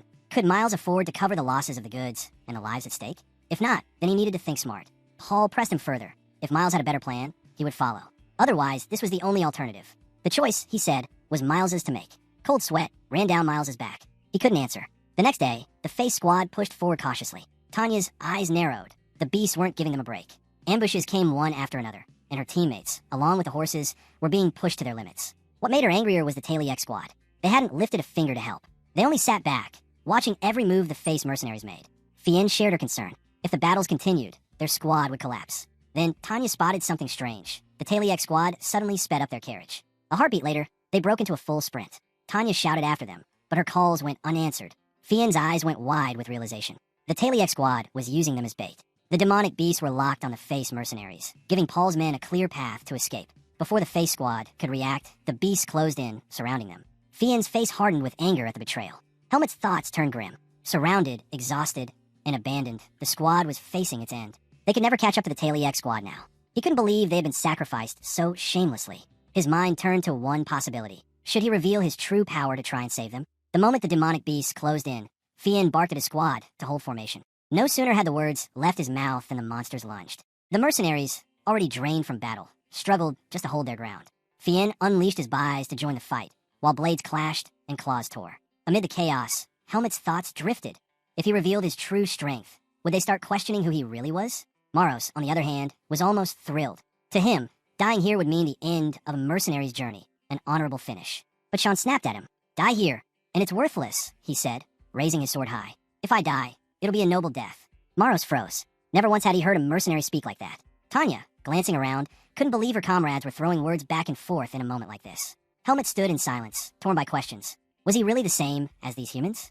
Or something else entirely? But he shoved those doubts aside. None of it mattered anymore. Pressing a hand to his chest, he knew only one thing. He wouldn't let anyone from the squad die today. For the first time, he chose to trust. He coated his sword with Bais, his voice cutting through the battlefield. What you're about to see, this stays a secret. The squad froze. Tanya's eyes widened. Even Fien stared in disbelief. Helmet had the ability to wield a vis. Before they could even process it, Helmet launched himself into the fray. Spinning midair, his blade carved through beast after beast, tearing them apart with lethal precision. Maros and Sean could only watch, stunned. He landed lightly, crushing one monster beneath his boots, and without hesitation, finished it off. The remaining beasts recoiled in terror. Some tried to flee, but Helmet gave them no chance. His strikes were merciless, cutting them down one after another. The last beast trembled, paralyzed by fear, until Helmet's blade cleaved its head clean off. Silence fell. Helmet slid his sword back into its sheath. The mercenaries stood rooted in shock. He had single-handedly destroyed them all. But Helmet wasn't celebrating. His gaze swept the field. The leader of the beasts was gone. It had abandoned its own kind to save itself. Finn, still reeling, demanded, "Helmet, how were you able to do that?" Helmet's reply was calm. "My body has recovered." Tanya's thoughts echoed louder than her words. She had been right about him all along. Finn could hardly believe it. They had been fighting alongside someone this powerful all along. Fien, on the other hand, was stunned. Even as a rank 2, he had never seen such overwhelming Bais. The thought that Helmet could wield it so naturally, and at such a young age, was almost unreal. "Where'd you learn swordsmanship like that?" Fien asked. Helmet hesitated. He trusted these mercenaries, but some truths were better left unspoken. He couldn't reveal anything about the Forest of Roots. "I lived with my mentor in a forest," he finally said. "It's the only life I remember." Fien's shoulders sank. He assumed Helmet's memories still hadn't fully returned. Helmet shifted the topic. "The demonic beasts are gone. What's our next move?" Fien's eyes hardened. "We leave this forest. Then, we deal with the traitors." The squad immediately voiced their anger. The betrayal still burned in their hearts. "We'll kill the Tailiac squad," one of them spat. "And Miles too." Turning to Helmet, Fien asked, "What about you? What do you want?" Helmet's tone was steady. "I'll decide after we're out of here. But I still expect payment for the mission." Finn blinked in disbelief. "Payment? You're seriously worried about money right now?" He barely finished the sentence before Tanya's fist slammed into him. Fien cut in before tempers could flare again. "Fine, we'll keep to that. For now, we traced the Tailiac squad's tracks." By the next day, the Face squad was back on the move. Their rest had restored their strength, and spirits were high. Tanya crouched, pressing her palm to the ground, searching for signs of movement. At first, she thought they'd already be closing in on the Tailiac squad, but strangely, there were no vibrations, no sound at all. Could they have already reached the edge of the forest? She wondered. Fien considered it carefully. The Tailiac squad and the merchants will rest at the first village beyond the forest. That's where we'll find them. Sean's face lit up at the thought. Revenge finally felt within reach. Byrne grinned as well, imagining the shock on the traitors' faces when they realized the Face squad was still alive. But Finn, quieter than the rest, raised a question that no one wanted to think about. What about the mission? What's left of it? Sean paused, realizing the truth. "We don't have cargo anymore." Byrne scowled, remembering. The Tailiac squad took everything. All that's left is the food carriage. As the group debated, Helmet suddenly lifted his head. He had picked up a sound the others hadn't noticed. Tanya's eyes flicked to him. "Helmet, do you sense something?" Sean frowned, confused. "Sense? What's she talking about?" Sean looked around, confused. "Talking about what?" "I don't sense anything." Helmet's reply was calm, but firm. "There's demonic energy ahead. The Tailiac squad, they're in the middle of a fight." Sean's face lit up instantly. "Really? How far?" "An hour's march at our pace," Helmet answered. Fien's eyes widened. He could hardly believe what he was hearing. To sense something at that distance. Just how strong was Helmet? What level of power do you really have? He asked. Helmet brushed it off. What matters is speed. If we delay, the Taliek squad won't last long. Sean scoffed. Why should we rush to save traitors? Before the mood soured, Morrow stepped in. Because we still need to get paid. Fien seized that logic. Exactly. Our mission comes first. We finish the work, then deal with Taliek's betrayal.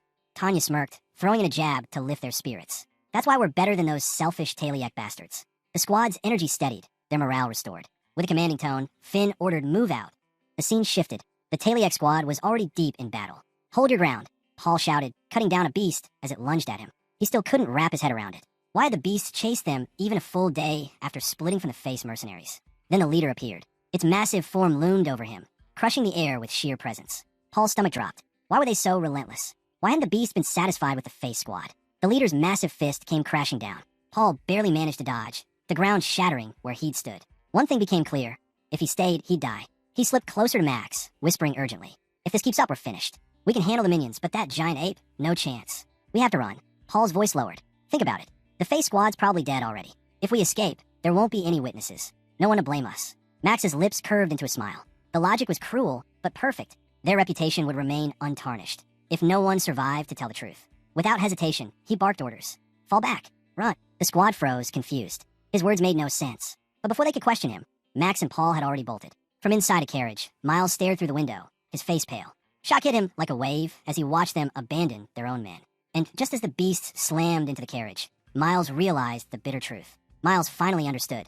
He had made a terrible mistake by trusting the Taliek squad. As the demonic beast leader smashed apart his carriage, regret swallowed him whole. He should never have abandoned the face mercenaries. The giant ape-like monster reached into the wreckage, plucking up a merchant with a twisted smile. Miles froze, terror spreading through him. That smile meant death. He knew his end was close. But before the beast could devour its prey, a voice cut across the chaos. Put him down. The creature looked up and saw Helmet rushing forward, his blade blazing with bise. Helmet swung. The giant raised its massive hand to block, the clash sending a shockwave through the field. With one forceful strike, Helmet drove the beast back, shielding the carriage. His eyes locked on the monster.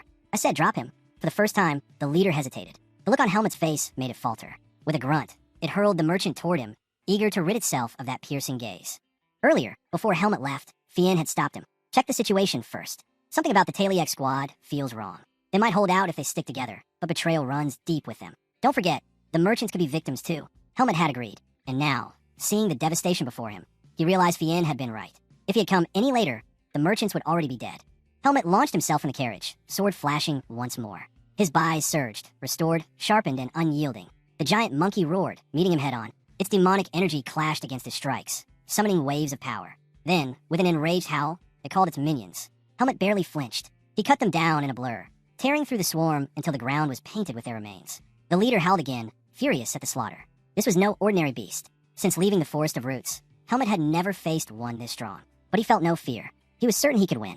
His bise intensified. He rushed in, blade aiming straight for the beast's face. The giant caught the strike with both hands, muscles straining as Helmet pressed forward with unrelenting force. For the first time, the monster panicked. The edge of death crept over it. Desperate, it released a surge of demonic energy, blasting Helmet back. Helmet steadied himself, astonished. The beast's aura was rising, stronger by the second. Then he saw it. The corpses of the fallen minions glowing faintly. The monster was feeding, absorbing their energy. Still, Helmet's focus never wavered. The true danger wasn't the beast's growth. It was the fact that the Face Squad would arrive soon. And if they stepped into this battle, they'd be in grave danger. Helmet made up his mind. It was time to end this fight for good. The giant monkey's body pulsed with power, glowing brighter as it absorbed every shred of demonic energy around it. Then it lunged, a blur of violence. Helmet vaulted high into the air, dodging the strike. Mid-flight, he countered with a heavy swing, but the beast swatted it aside with ease. Its arrogant stare burned into him, as if mocking his effort. Landing back on the ground, Helmet clenched his grip.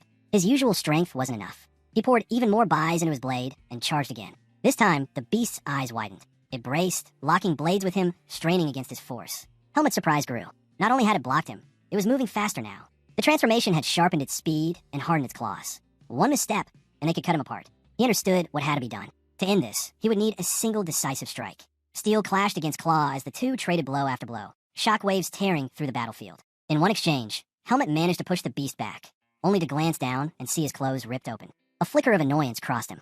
This was my only set. Guess I'll need new clothes in the next village. The monster roared in fury at his indifference. Its body began to shine with a blinding glow, energy swelling violently. Its eyes gleamed, and from its chest, a sickly green eye opened.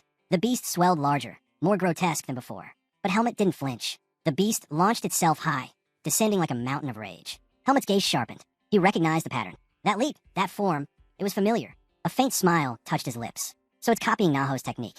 His stance shifted, his eyes exploding outward in a wave of pressure. You're still far weaker than Naho. With that, he surged upward, blade flashing. His strike cleaved through the beast, tearing its massive body apart midair. The fight was over. The Face squad arrived just as the dust settled. Finn rushed forward. Helmet, are you all right?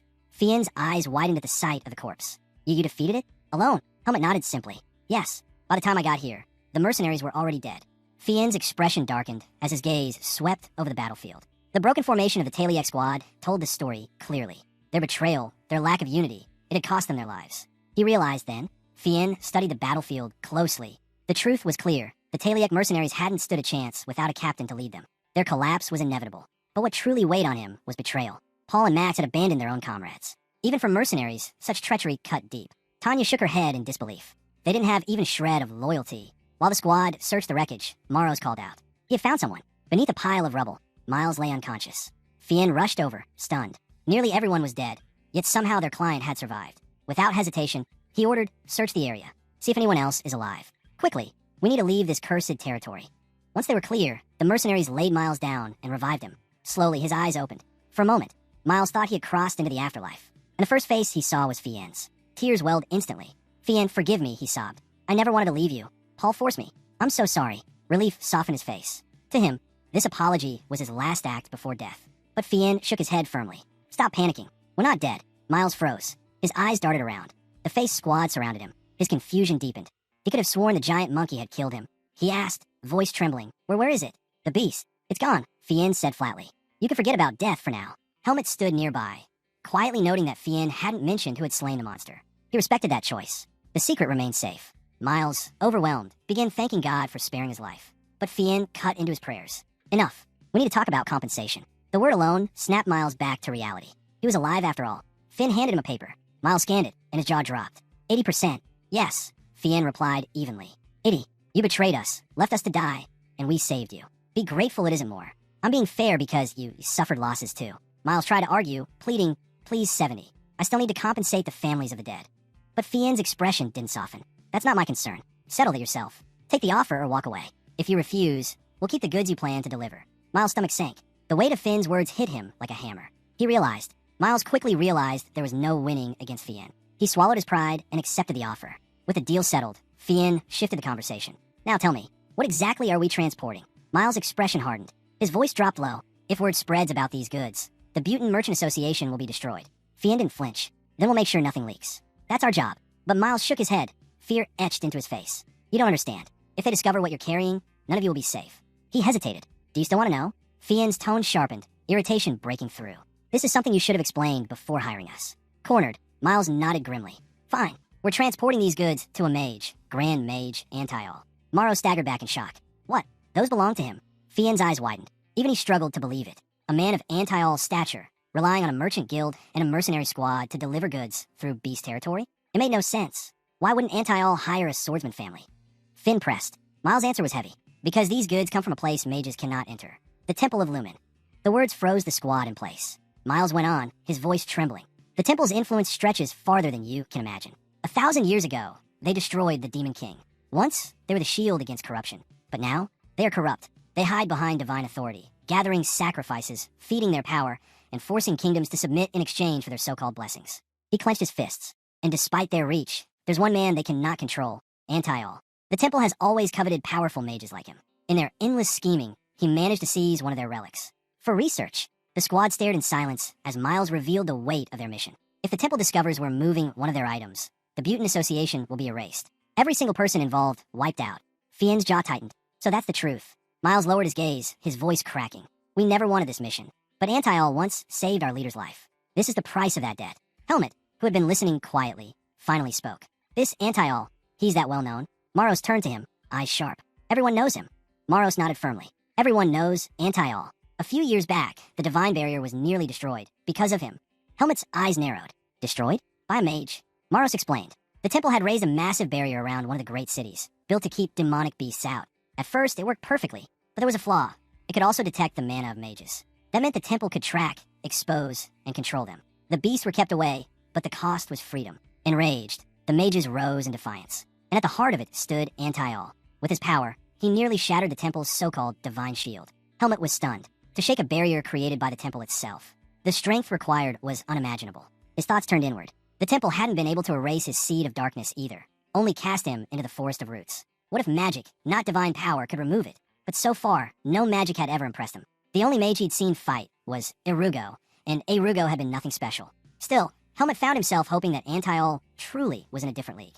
By the time the mercenaries left Beast territory, the sun was already sinking. Fien called for camp to be made. Later that evening, he approached Helmet with something in his hand. "I want to speak with you." He held out a pill. Helmet eyed it curiously. "What is this?" "It's a recovery pill," Fien explained. "Swordsmen use it when their buys or stamina is drained. Very expensive, but effective. I'm not even sure it will work on you, since your body heals unnaturally fast." Helmet took the pill and swallowed it. Almost instantly, warmth spread through his body. His strength returned in waves. "Well?" Fien asked. Helmet nodded. "It works. I feel stronger." He paused, narrowing his gaze. "But why give me something so valuable?" Fien met his eyes. "Because you saved us. Without you, my team, and our client would already be dead. This is my thanks." Helmet tilted his head slightly. He hadn't expected gratitude. Fien went on. "Honestly, the pill isn't enough, but that's all I have to offer. So instead, I'll give you my word. If you ever need me, I'll be there." Helmet lifted his hand, cutting him off. "You don't owe me. I help because you're my comrades. I can trust you." Fien froze, then broke into a smile. He clasped Helmet's hand tightly. "Then we're brothers." The next morning, the journey pressed on. Miles sat quietly in his carriage until something outside caught his eye. He leaned forward, staring through the window, then suddenly called out, "Stop the carriage." The mercenaries looked at him in confusion. Fien frowned. "What's the matter?" Miles pointed ahead. "We're here." Puzzled, Fien pulled out the map. At first, he doubted it, but then his eyes widened. Miles was right. They had reached the marked location. Still, confusion lingered. There was no village, no settlement in sight. How could Anti-All expect to receive goods in the middle of nowhere? Miles stepped down from the carriage. "This isn't a village," he said calmly. "We're going to Anti-All's home." The squad froze. Tanya's voice broke the silence. "Wait, this is Anti-All's hideout." Miles didn't answer directly. Instead, he drew a pendant from his robes, a polished stone glowing with a faint blue light. He lifted it carefully. "You'll understand soon enough." He approached a massive tree, holding the pendant close. The gem flared, light rippling across its surface. Then, before their stunned eyes, the tree began to shift. Bark split open, twisting into a radiant gateway that pulled them in. The mercenaries and Miles were swallowed whole. Fien's jaw tightened. Impossible. We're leaping through space. He had heard whispers of such magic, but never thought it real. Helmet moved closer, his voice low. "How can you be sure this isn't just an illusion?" "The temperature," Fien said firmly. "It's dropping too fast. No illusion can do this. We're not just seeing it. We're moving to another place entirely." When they stepped out of the portal, Tanya gasped. Ahead of them, a tower stretched high into the air, and in front of it stood a robed figure. An old man in flowing blue robes, staff in hand, raised a hand in greeting. "Thank you, Miles," he said, voice calm but heavy with power. "You brought what I requested." Anti-All. His staff drifted toward one of the carriages, tapping it lightly. His eyes narrowed. I sensed lingering traces of human life. "Tell me, were there casualties on your journey here?" Miles bowed his head. "Yes, many were slain by demonic beasts. Only a third of the group survived to reach your tower." Anti-All's expression darkened as he studied the carriage more closely. "There's demonic energy clinging to it. Is this from the beast's corpses?" Miles nodded. "It is. We processed the bodies along the way. I was hoping to sell them to you." For a moment, Anti-All considered, staff tapping gently against the ground. Then he gave a slight nod. "Very well. I'll take them." Anti-All named his price without hesitation. 150,000 marks. For the goods and the corpses. The mercenaries froze. Finn's mouth fell open. 150,000? The number was beyond anything he had imagined. Yuta muttered under his breath, stunned. So the rumors were true. Archmages sit on mountains of wealth. But this is another level entirely. Anti-All gave no further explanation. "Unload everything," he instructed Miles. "The items. The bodies. Keep the carriages. I have no need for them." Helmet studied him in silence. His instincts screamed the truth. Anti-All's power was immeasurable, far beyond Erugo, who suddenly seemed laughably weak by comparison. And yet, what unsettled him most was that Anti-All concealed it perfectly. Not a single trace of mana leaked, even as Helmet stared directly at him. Then Anti-All turned. His gaze met Helmet's. For the first time, his calm expression shifted. His eyes narrowed. Mages can glimpse the truth now and then. At my level, the truths buried deepest are laid bare. Helmet stiffened. He knew exactly what Anti-All was referring to. The seed of darkness. "Shut your mouth," Helmet warned sharply. Anti-All's lips curved ever so slightly. Such confidence. But must you truly keep it hidden? He raised his staff. Power flared. Helmet's hand flew to his sword. In an instant, a barrier of mana expanded, enclosing only the two of them. Outside, the face squad shouted for Helmet, their voices muffled, unable to reach him. The inside and the outside are completely cut off, Antiol said, his tone measured. Your secret is safe. None of them will ever know. I swear it. As he spoke, glowing chains burst from his staff and wrapped around his body. Helmet blinked. Chains. A mana oath, Antiol explained. If I break it, my mana drains away. A mage's life withers without mana. In this, I am bound. His eyes sharpened. You are a special boy. Ask me anything. Helmet's breath steadied. Antiol was unlike Arugo. Disciplined, deliberate, and willing to restrain himself. For the first time, trust stirred in him. He looked Antiol in the eye. Then I'll ask something important. Antiol's expression grew serious. You want to know about the Seed of Darkness? Helmet did not flinch. Can it be removed? Silence hung heavy between them.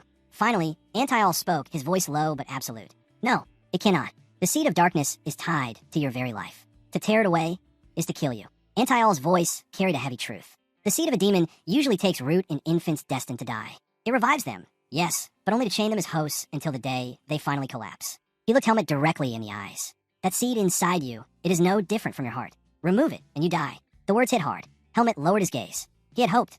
No, he had believed that an archmage would know the answer. But even Antiol had no way. I'm not a god, Antiol said firmly. Even for me, this is the first time I've seen someone bend their seed to their own will. Helmet frowned, confused. What do you mean? Antiol explained. Normally, the seed constantly demands demonic energy. Resists too strongly, and the mind is eaten away. The host either goes insane or succumbs, becoming a twisted beast themselves. He leaned closer, studying Helmet intently. But your case is different. You've suppressed it with another force, Viscount. Antiol's tone sharpened, tinged with awe. To master Bise alone demands exceptional talent. Yet somehow, you balance both, drawing just enough demonic energy to keep from losing control, while still training your body and mind. That balance should be impossible. And still you achieved it. Helmet blinked. He hadn't expected such intensity in Antiol's gaze. Antiol continued, almost to himself. Even the temple priests would struggle to notice your seed. The only reason I did was because it stirred under the dense demonic presence in my tower. Had I not been paying close attention, I never would have sensed it. Helmet took note. Avoid areas of thick demonic energy. Antiol's expression grew darker. But know this, you do not have a bright future. If you can avoid the temple's gaze, you may grow powerful, yes. But in the end, you will be consumed, as all seed bearers are. And when that day comes, your sword will burn the world. Countless lives will fall by your hand. Helmet's grip tightened on his blade. That will never happen. I am human. For a moment, Antiol was silent. Then, laughter broke from him, deep and genuine. Human, you say? Perhaps. And perhaps that is enough. For humans can change their fate. Antiol's gaze lingered on Helmet. You interest me greatly. But know this. If you ever fail to overcome your seed, I will stop you myself. He tapped his staff as the mana barrier began to dissolve. Still, should you reach a realm beyond my own, even darkness itself will bow to your will. The scene shifted. Fien handed Helmet a heavy pouch filled with gold. 3/4 of the payment, he said. Forgive me for not giving more. I need to reward the others for their efforts too. Then he reached into the carriage and pulled out another bag. I found this while checking the luggage. No one claimed it, so I assumed it must be yours. Helmet's eyes widened. Inside was everything he had once carried from the Forest of Roots. He thought it was lost long ago. You found it. Fien smiled faintly. I meant to give it back earlier, but with everything that happened, I completely forgot. Don't thank me. If anything, my squad owes you far more. I wish you a safe journey. Not long after, Finn approached eagerly. Helmet, since the mission's over, come with us to our headquarters. You'll see so many incredible things there. Helmet's face softened, but his answer was firm. I won't be going with you. Finn's shoulders sank. At least just once come see it. Before Helmet could reply, Tanya smacked Finn on the head. Enough. Don't bother him. She turned to Helmet. Your temporary certificate is still valid. But know this, it only goes as high as rank 3. Nothing beyond that. Helmet nodded. Rank 3 is enough. Tanya tilted her head, smiling gently. So, what you're chasing is more important than your memories. Helmet met her eyes and gave a silent nod. Her smile brightened. Then, take care of yourself. Helmet picked up his bag. Thank you for everything. The mercenary smiled as they wished him well. Tears welled in Finn's eyes. Promise you'll visit us someday. Helmet gave the faintest of grins. Your meals were good. The words caught Finn off guard. He stopped crying, hurriedly wiping his face. Tanya folded her arms. Pull yourself together. He's not dying. Finally, Fien stepped forward. Remember, Helmet, our doors are always open. Come to us whenever you need. He promised Helmet that no matter what, he would keep his word. With farewells exchanged, Helmet turned and walked away. Each step weighed on him, the same heaviness he felt when Darien fell and when he had to leave Alaga behind. He knew this path as a mercenary would always place him against demonic beasts, and every battle only fed the seed of darkness inside him. That seed would keep growing, drinking in the corruption of each monster he faced. He never expected it to sprout here, in the forest. If it had fully taken root, he wasn't sure what he would have become. Antiol's predictions haunted him. Could he resist them? The answer became clear. He had only one choice. To break his fate, he had to grow stronger. Strong enough to crush the darkness within. The scene shifts. Paul and Max sat in the tavern, drinks in hand. Regret weighed heavy on Paul. He admitted to Max that if he had known the mission's danger, he never would have taken his brother along. Max cut him short. what's done is done. The past couldn't be changed. Instead, Max pushed for a way forward. Their mercenary group needed rebuilding. With the face mercenaries gone, there would be little competition. They just had to find capable fighters to join them. But mid-conversation, Max's gaze drifted toward the window. His expression changed. He urged Paul to look. Paul turned and froze. Outside stood the face mercenaries. Paul couldn't process it. How were they alive? How did they survive? Max didn't waste time on questions. He urged Paul to stop thinking and hide immediately. Their whispers caught Finn's ear. He turned back, uneasy, asking Tanya why he suddenly felt something off. She asked why he stopped, but Finn brushed it off, unsettled by a strange feeling. The group moved on unaware. Meanwhile, Paul and Max hid under their table, holding their breath as the face mercenaries passed. Relief didn't last long. Max knew they were in serious trouble. Later, the two relocated to regroup. Max speculated the face mercenaries must have discovered the beast's weakness and somehow defeated them. Paul growled. They should have dealt with the mercenaries themselves when they had the chance. But Max had no answer. If the face mercenaries reported them to the guild, both he and Paul would become fugitives. The weight of it hit him hard. He never thought a rank 2 mercenary like himself would ever have to live like this. Paul, however, hadn't given up. They were still ranked second. He turned to Max, eyes firm, and ordered him to follow. Confused, Max asked what Paul intended to do. Paul's reply came sharp and certain. Paul's answer was cold. It was better to live as thieves than starve as useless mercenaries. The scene shifts again, this time to another tavern. Drunken voices filled the air. A group of men laughed loudly, boasting about how they roughed people up. Across from them sat Helmet, silent, his eyes fixed on the necklace he had brought out of the forest of roots. He hoped it might hold a clue, some sign of what path he should take. Since leaving the group, Helmet had wandered through countless villages, aimless. The vastness of the world pressed on him, and he knew he would need work if he was to keep moving forward. Opening his bag, he checked the money Fien had given him. Inside were 2 small sacks of gold, one left behind by Darien, the other gifted to him by Finn. Helmet blinked in surprise. Fien had given him more than Darien ever did. As he sorted through his things, his hand brushed against a folded letter. Curiosity struck. Was it from Fien? Slowly, he opened it, but the handwriting told him otherwise. It was Darien's. The letter began with finality. Darien wrote that if Helmet was reading these words, then his own life had already ended. He admitted he had worried about Helmet, knowing the outside world would not be easy for him after the life he had lived. But he told Helmet not to blame himself. Being different was not his fault. Darien gave him direction. If Helmet found himself wandering without purpose, he was to go to a city called Baden. There, he would find Greta Academy, a place where children his age studied. Both nobles and commoners walked its halls, and no one would pry into his past. But he couldn't enter on his own. Darien instructed him to seek out a man named Eden Kudrow. If Helmet showed Eden the sword Darien had given him, Eden would recognize him as Darien's disciple. The two had sworn an oath to each other, and Eden would help. Darien's warning was clear. The human world was far more dangerous and terrifying than Helmet imagined. Strength alone would not be enough to solve everything. But he reassured Helmet. If he had survived the brutal training, he could survive anything. Finally, Darien urged him to take care of himself. Helmet stared at the shaky handwriting, realizing how little strength Darien had left when writing it. Quietly, he thanked him for the letter, for thinking of him even at the very end. But as the words sank in, Helmet's thoughts tangled in confusion. Helmet felt a strange sense of relief after reading Darien's letter. At least now, he had some direction. Carefully tucking the letter back into his bag, he was interrupted by the arrival of the waiter carrying his meal. "That'll be 15 marks, the man said. Helmet pulled out a gold coin and placed it on the table. The waiter's eyes widened. His jaw dropped before he shouted in disbelief. "This is worth 1,000 marks." The drunken men nearby turned at once, surprised by what they overheard. Helmet calmly told the waiter to also use the coin to cover his lodging for the night. When the waiter hurried away, Helmet began counting his remaining coins. To his shock, the money Fien had given him amounted to 90,000 marks. With enough funds secured, Helmet decided to stay at the tavern for the night and leave in the morning. As he organized his belongings, the leader of the rowdy drinkers swaggered over. His eyes gleamed with greed. "You've got quite a lot of money," he sneered, his men glaring behind him. With a smirk, he demanded, "Buy us some drinks. Hand over 20,000 marks." Helmet shook his head. He couldn't understand why the man was acting so foolishly. Annoyed, the leader shoved Helmet's plate aside. "Don't you dare talk back to me," Helmet calmly asked. "Who are you supposed to be?" The question only fueled the man's anger. He swung his fist at Helmet, but Helmet stopped it effortlessly, gripping his hand mid-strike. "Leave me alone," Helmet said evenly. The leader froze, stunned by Helmet's strength. One of his underlings, enraged, charged forward. Helmet dodged swiftly and countered with a single devastating punch, shattering the man's face. The gang fell silent, horrified by what they just witnessed. The leader's voice shook as he demanded, "Who are you?" Helmet's answer was sharp. "I'm a mercenary." With that, he grabbed his table and smashed it directly into the man's face, sending him crashing to the ground. "Get out of my sight," Helmet ordered. The gang scrambled to help their leader up. He spat blood and glared back at Helmet. "You'll regret this. Watch your back at night. One stab is all it takes." With those words, he staggered out, his men supporting him. The tavern went quiet. Helmet sat back, realizing that people like Caleb existed everywhere. The waiter hurried over, face pale. "You should leave town right away," he warned. Helmet glanced at him. "What?" The waiter leaned in, voice low. "Those men, they're part of the Black Hawk. Thieves who rule the underworld. They'll kill anyone if there's money to be made. Helmet was taken aback. Black Hawk, a name he'd never heard, but their reach was dangerous. Without hesitation, he decided, if they were coming for him, then he would fight them head on. Helmet knew what his next step had to be. Helmet thought it over. If he fought inside, his room would be wrecked beyond use. Better to take the fight somewhere else. The waiter, still shaken, pleaded with him. Run while you can. I'll refund your lodging fee. Helmet asked calmly, will they come back? Yes, the waiter admitted. Helmet stood, his decision made. Then tell them, I went into the forest out back. His voice was steady, almost curious. He wanted to test himself against humans, see how they compare to the beasts he had faced. The waiter stared in disbelief as Helmet walked toward the door. Keep my room ready.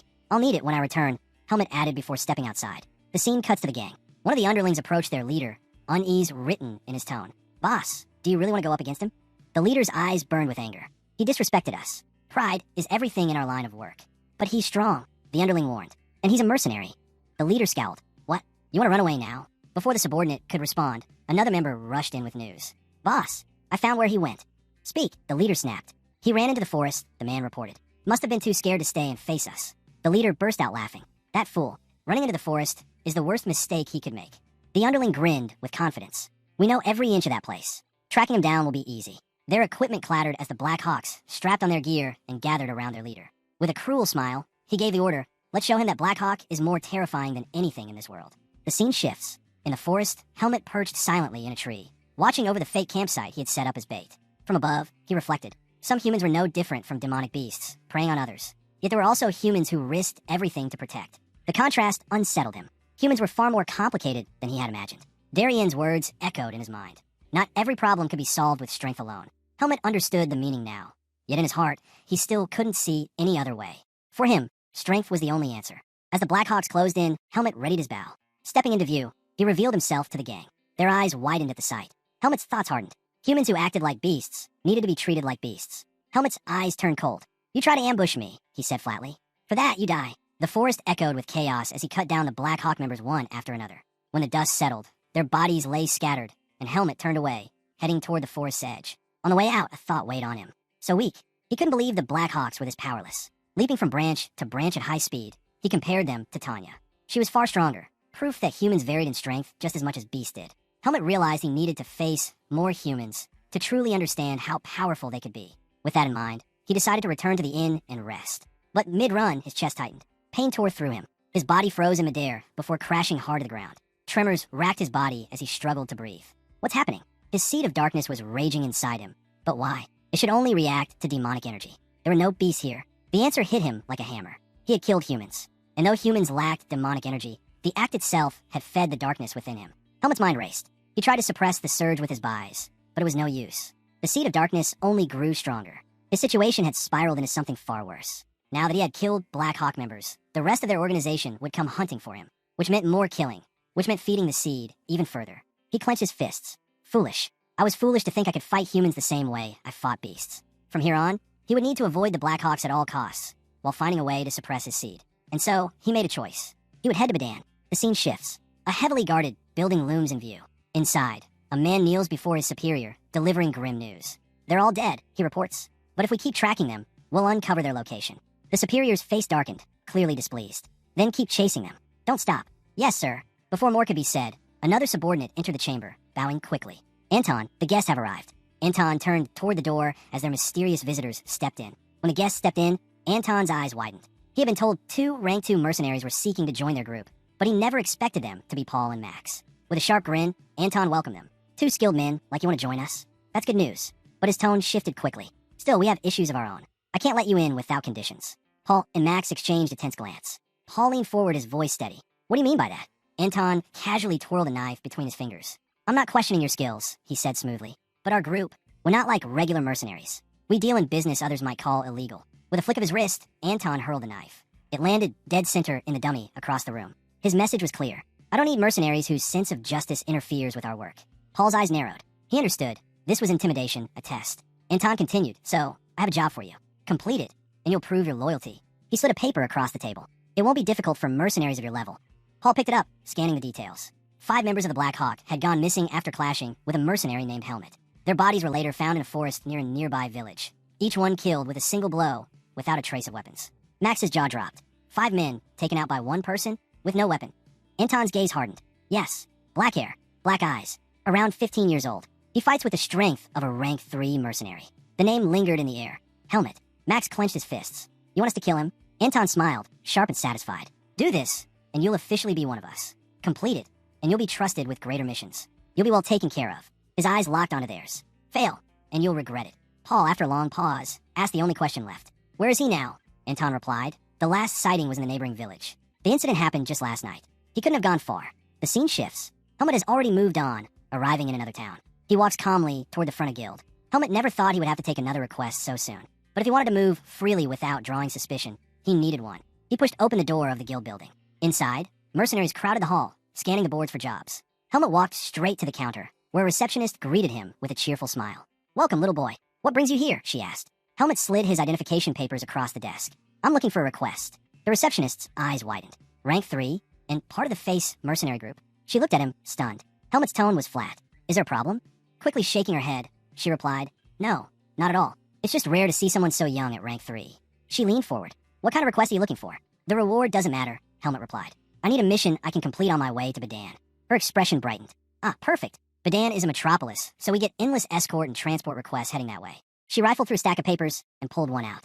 Here, she said, handing it to him. An escort request from a noble lady. The reward is 800 marks. It's a very good opportunity. Helmet nodded. What's the condition? The receptionist smiled knowingly. The mercenary has to be her type. Helmet blinked. Of all things he expected, this was not it. What kind of ridiculous requirement is that?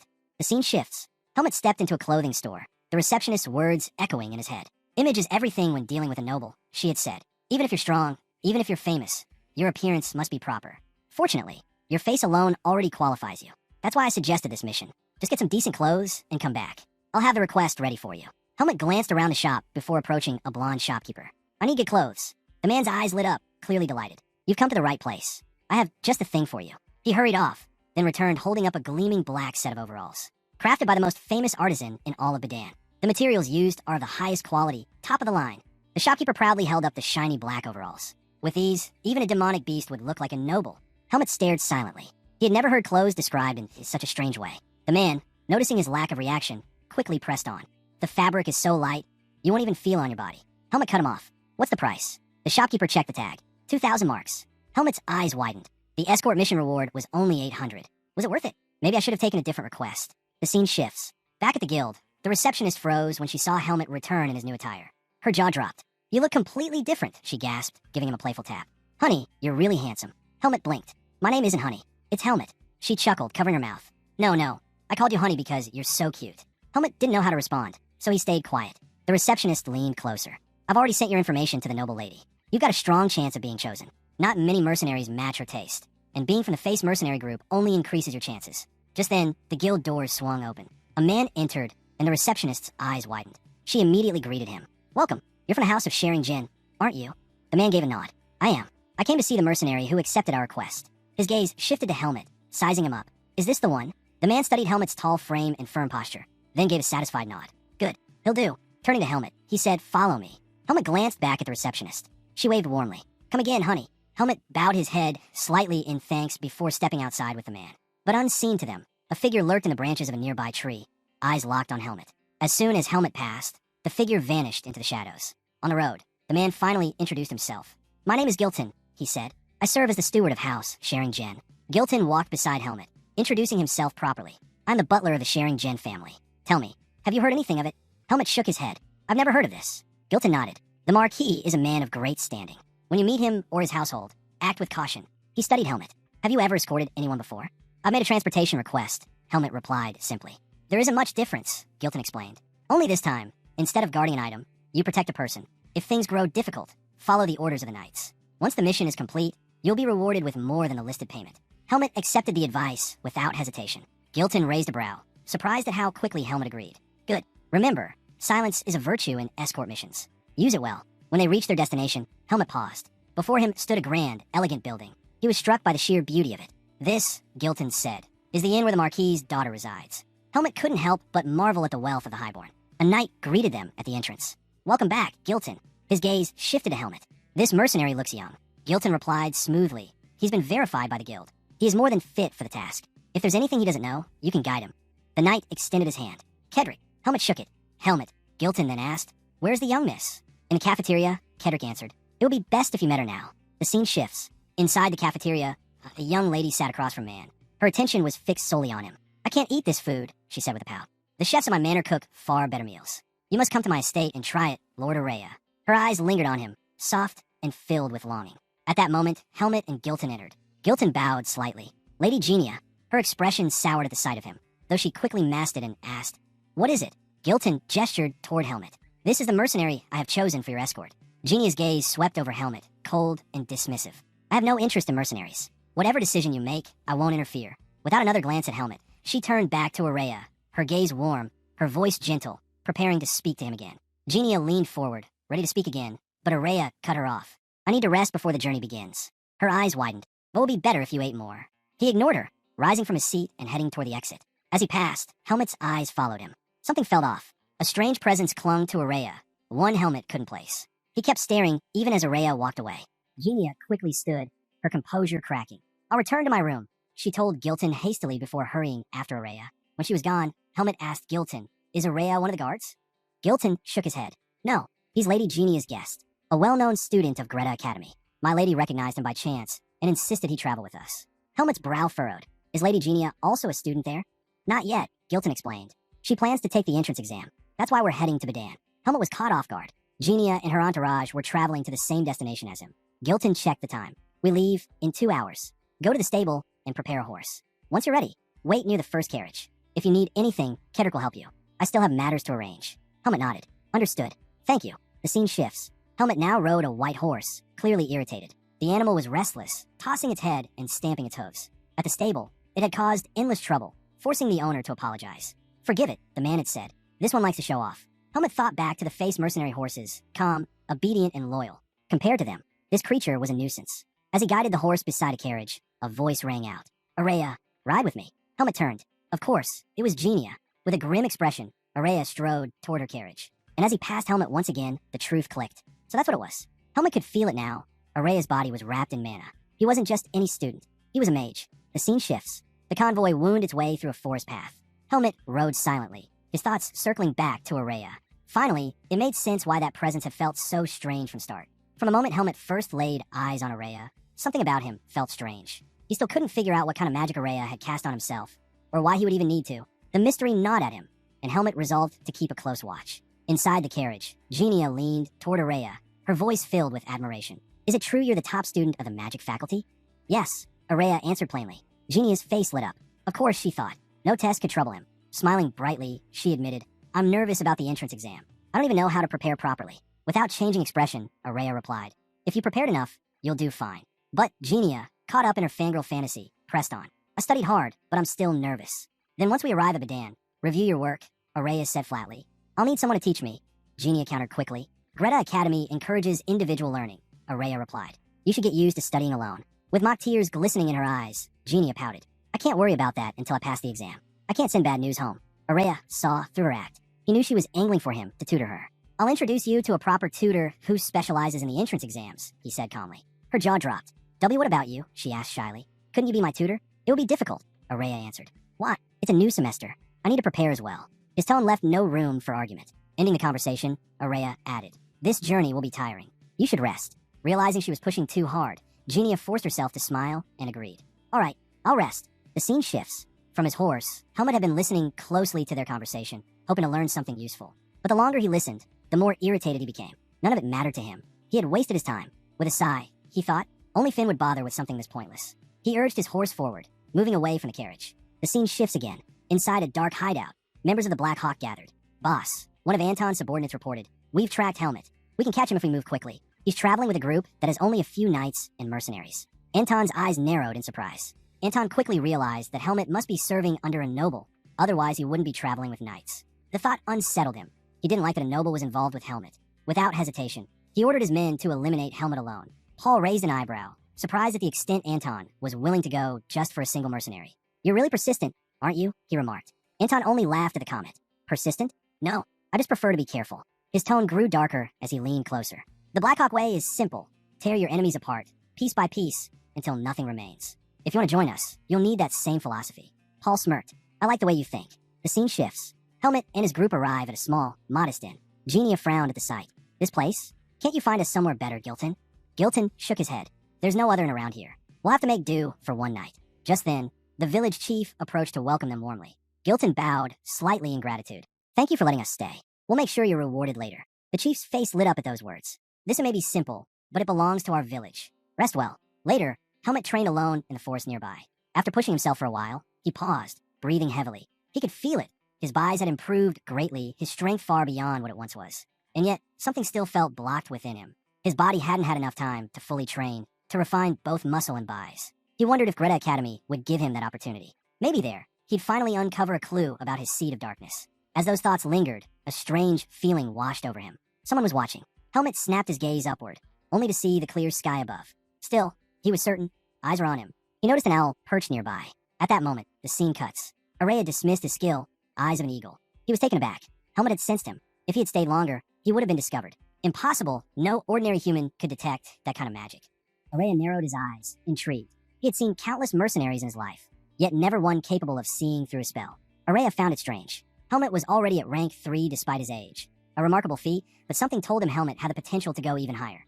As he pondered this, a loud knock interrupted his thoughts. Genia stood outside his door, calling out for him. Araya stayed silent, hoping she would leave. Instead, she started pounding on the door like a madwoman. I know you're awake. Open up. Before she could cause more trouble, her maids rushed over and pulled her back. Young lady, you must be in bed before 9 to rejuvenate your skin. Your father gave strict orders. Genia struggled in their grip, insisting she only wanted a quick word with Araya. But the maids were relentless. When they noticed she was wearing makeup, their jaws nearly dropped. How bold, they muttered, dragging her away. Inside, Araya sighed with relief. At least the maids had spared him from her antics. The next morning, the group continued their journey. By midday, they stopped to rest, as it was nearly mealtime. One knight spotted a spring nearby and suggested they pause there. Kedrick dismounted to inspect it. Gilton was doubtful. A spring? In the middle of a forest. Kedrick smiled. This isn't just any spring. Travelers heading to Badan often stop here to rest. He dipped his hand in and tasted the water. Clean and refreshing. Almost like good booze. Relieved, Gilton ordered the group to eat there. At once, the maids began setting out a variety of lavish dishes. The knights looked on in shock. Fresh salad, roasted meat, and delicacies, right in the middle of the wilderness. Meanwhile, all they were given was bread and jerky. One knight muttered under his breath, convinced they'd be stuck there all day if the nobles insisted on eating through everything they brought. Resentment filled the men. Their low status was plain as day. Helmet quietly chewed on his bread, wishing Finn were there to cook something better. When he drank from the spring, however, he paused. Something about the water felt off. Poison? He looked around. Everyone else was drinking without issue. Was he imagining things? As he stared at his cup, a knight beside him yawned. I think I'll take a nap. Not long after, once the meal ended, Gilton suggested they prepare to move out. But as soon as he spoke, a wave of fatigue hit him. His gaze shifted toward Genia's carriage. Gilton walked over to Genia's carriage and called out, "We're leaving soon." But there was no response. Concerned, he opened the door, only to find her lying motionless inside. His heart sank, but as he looked closer, relief washed over him. She wasn't hurt.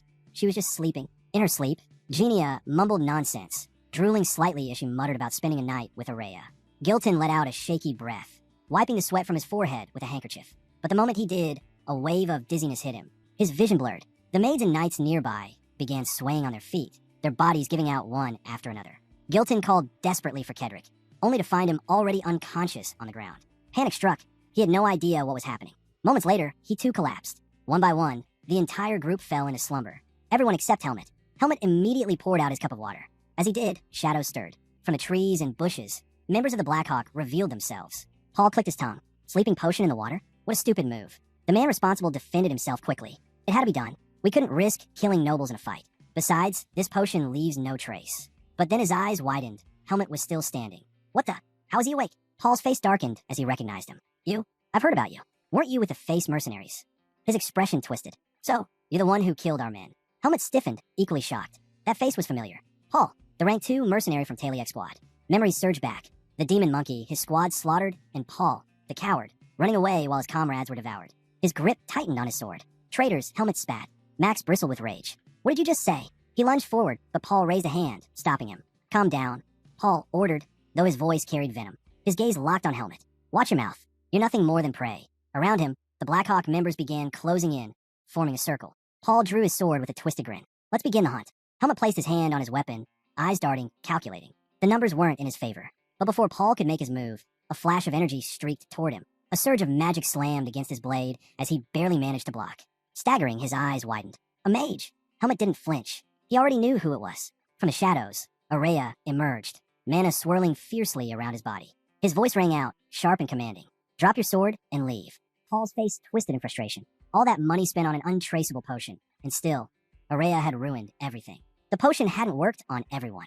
Helmet, too, was surprised to find Araya still awake. He studied him carefully, curiosity in his eyes. Araya scowled. What are you staring at, you bastard crow? Keep your eyes on the enemy in front of you. Helmet turned his attention back to Paul, who was seething with frustration. He pressed his blade to the throat of the man who had poisoned the spring. What went wrong? The man trembled. I didn't know there was a mage among them. With a snarl, Paul slammed his sword hilt against the man's skull, knocking him down. Excuses, he spat. I was a fool to expect competence from the Blackhawk. I'll deal with this myself. Clean up the mess when I'm done. He then sneered at Helmet. You dingy-looking brat. Let's have a little talk. Without warning, he lunged, sword raised high, fury burning in his eyes. I'll kill you. Helmet met the strike with ease, parrying Paul's blade. The sharp clang of steel rang out. Paul's eyes widened at the force of Helmet's block. Not bad. His strikes came heavier, faster, each swing driving Helmet deeper into the forest. Meanwhile, Max stepped forward toward Araya. Stay still, and I'll grant you a painless death. Araya smirked. A mage who stays still is already dead. Mana flared around him as he unleashed his magic.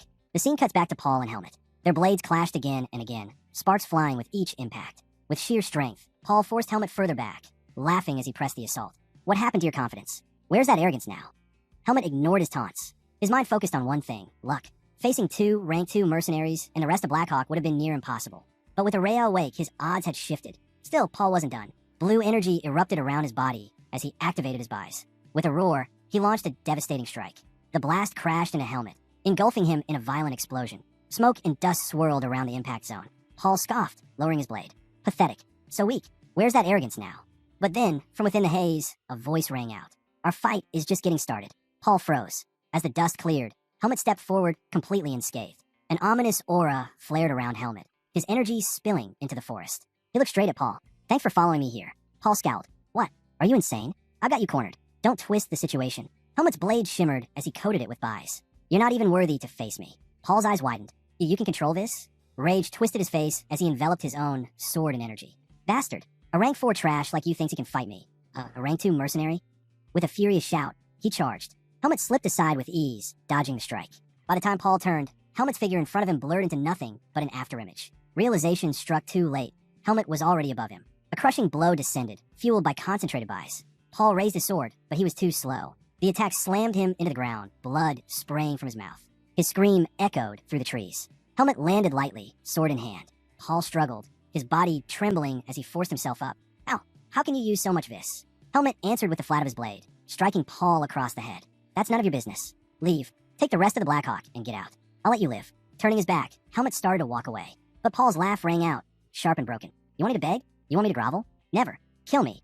I'd rather die than suffer humiliation.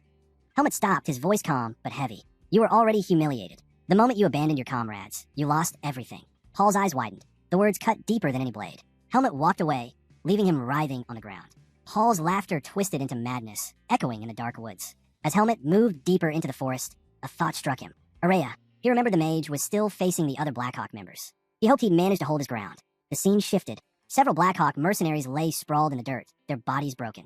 Max and a few others clutched their wounds, barely able to move. Max glared up at Araya. What are you? Stones floated around the mage, spinning under his command. What am I? He replied coldly. A mage.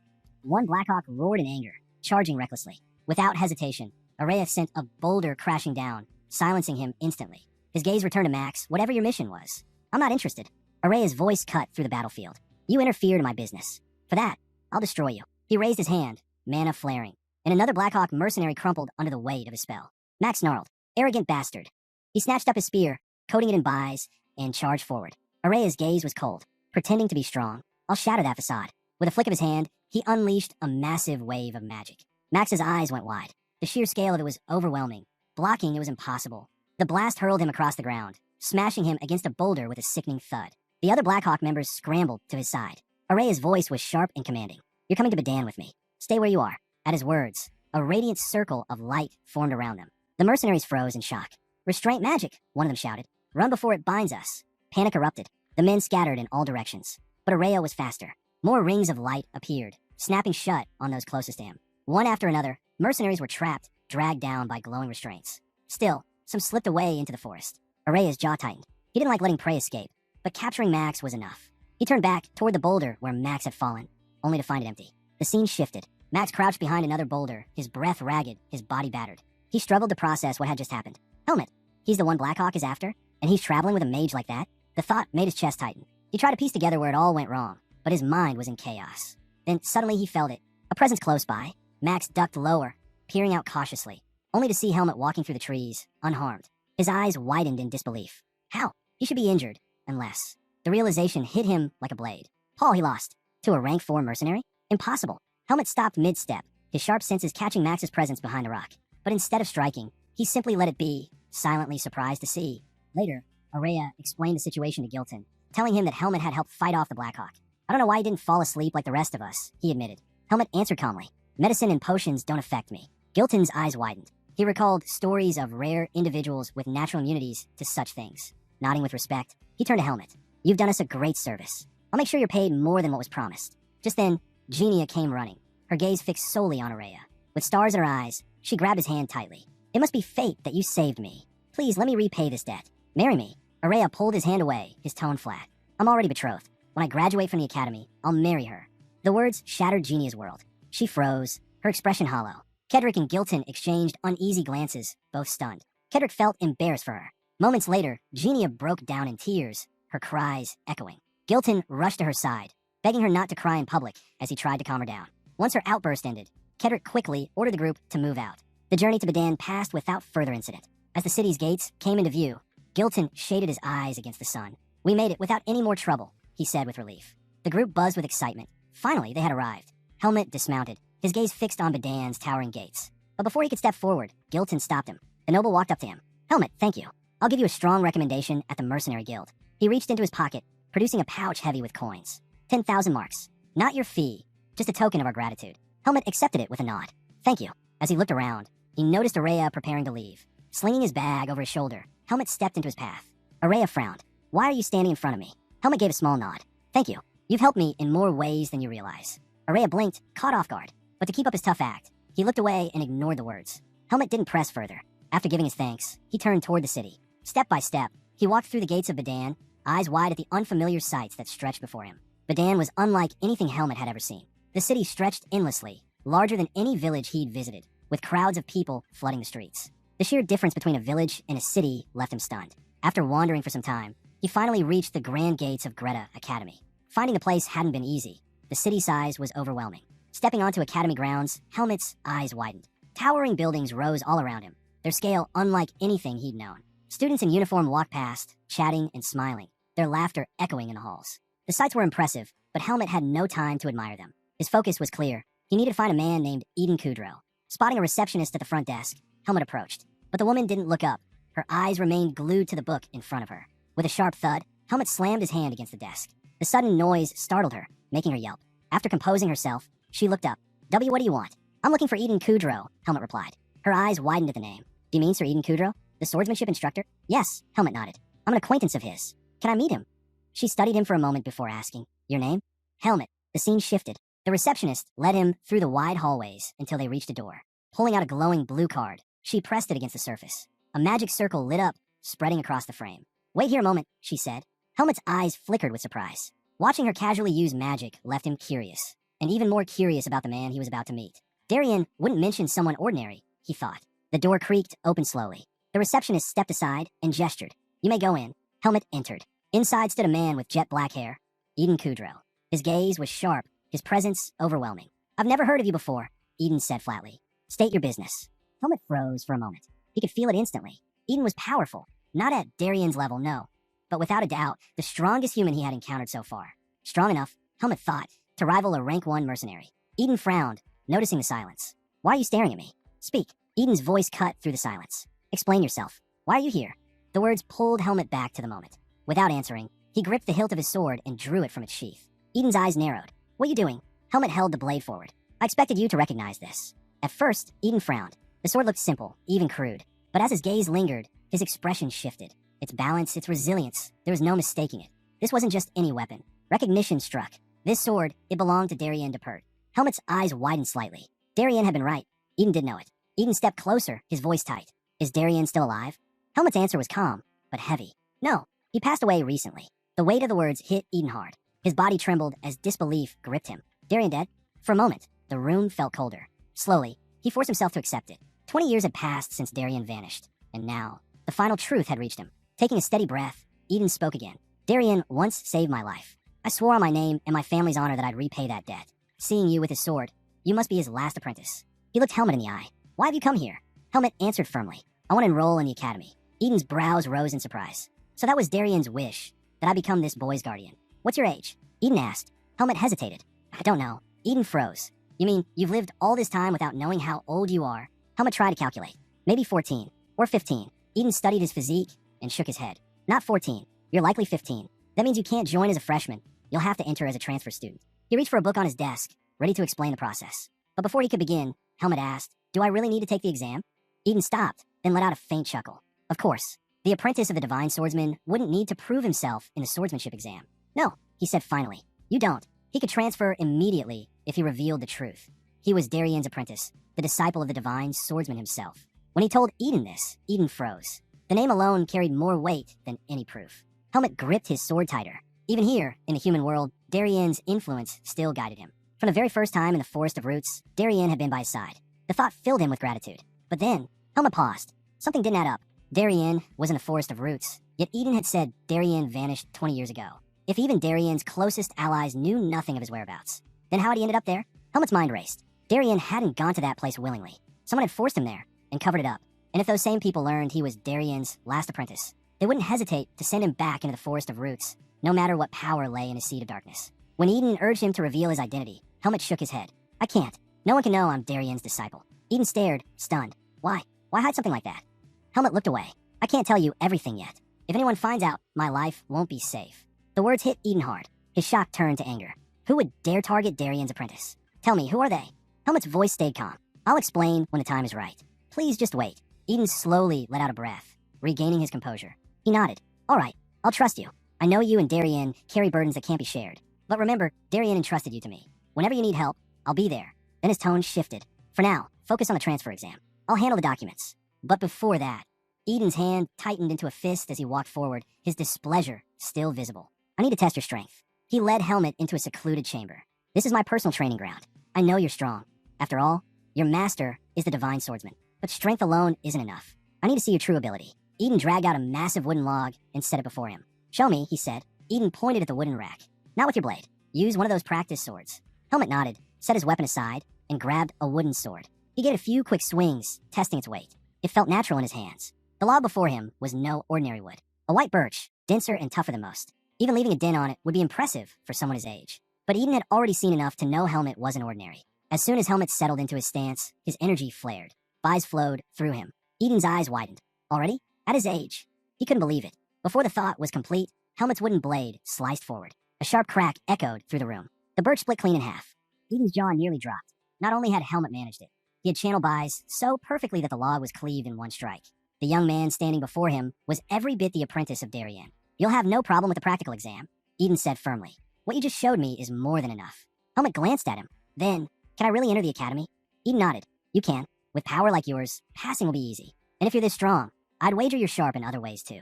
But Eden's confidence wavered only moments later. The scene shifted. He sat trembling, clutching Helmet's written test results. His hands nearly shook the paper apart.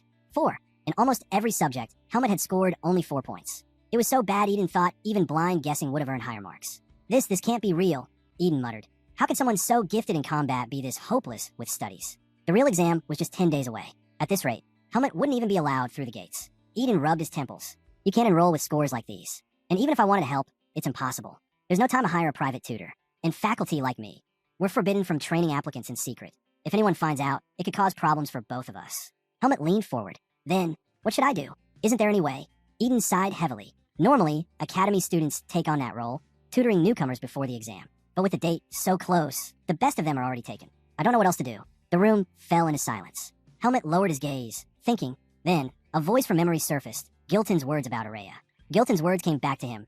Araya, the academy's genius. Eden, Helmet asked suddenly. Do you know someone named Araya? Eden raised a brow. Of course. Araya's a prodigy. He entered with the highest honors, the first in academy history to score a perfect mark across every subject. Helmet didn't really understand what being an honor student meant, but he understood one thing clearly. Araya was smart.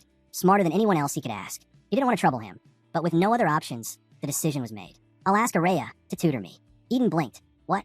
Him? His disbelief was written in his voice. Yes, Araya is skilled enough, but how do you plan to convince him? How do you even know him? Before Eden could finish, Helmet was already gone. The scene shifted. Araya stood before Helmet, staring him down. You came to me for this. He scoffed. I never agreed to see you again. And now you're here, begging me to teach you. His voice sharpened. I despise teaching fools, especially muscle-headed swordsmen like you. Empty brains, swinging sharp steel. That's all you are. Helmet, stay calm. I only want to pass the exam. Nothing more. Everyone says you're the best tutor. That's why I came to you. Araya turned away. I don't care. Find someone else. I have no intention of wasting my time on you. He stepped toward the door, hand reaching for the handle. Wait, Helmet's voice cut through. I'll pay you. Araya froze mid-step. Slowly, he glanced back. Pay me? You're trying to buy my intelligence with money. His lips curled. Then tell me. How much are you offering? Helmet didn't hesitate.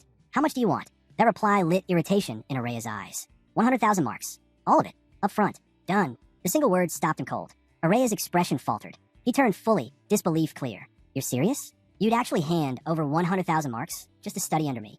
Helmet met his gaze. We start tomorrow. Araya narrowed his eyes. You do understand what you're saying, don't you? 100,000 marks. Helmet nodded without hesitation. He had 90,000 from his time with the Face Mercenaries, and another 10,000 from his most recent mission. It was enough. There isn't much time left, Helmet said firmly. We start tomorrow. For once, Araya was speechless. He had only thrown out that outrageous price to chase Helmet away, never imagining he'd actually agree. Fine, Araya muttered. But if you can't produce the money, don't bother showing up. Meet me at my dorm tomorrow morning. And know this, if you're not serious, I'll cancel everything on the spot. With that, he spun on his heel and vanished inside. Inside the dorm, a boy sat reading, an odd creature perched atop his head. He looked up as Araya entered, but said nothing. Later, as Helmet turned to leave, the boy's gaze followed him. He tilted his head, surprised. So Araya actually has a friend?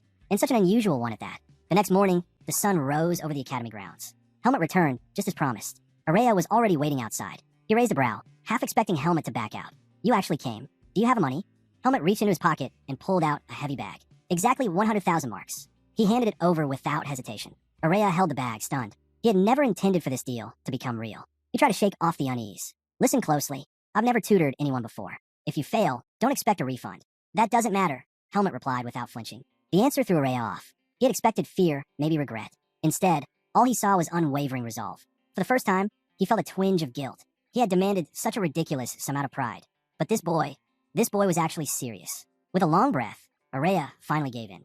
Fine, I'll teach you. He motioned toward the door. Wait here. I need to grab something. Though he wasn't excited about the task, Araya figured tutoring couldn't be that difficult. The scene shifted. Helmet and Araya sat together in the academy's vast library. Scrolls and books surrounded them. As Araya began explaining, his sharp eyes locked on Helmet. He studied the boy closely, as if trying to read more than just his answers. It didn't take long for Araya to realize the truth. Helmet was far more troublesome than he expected.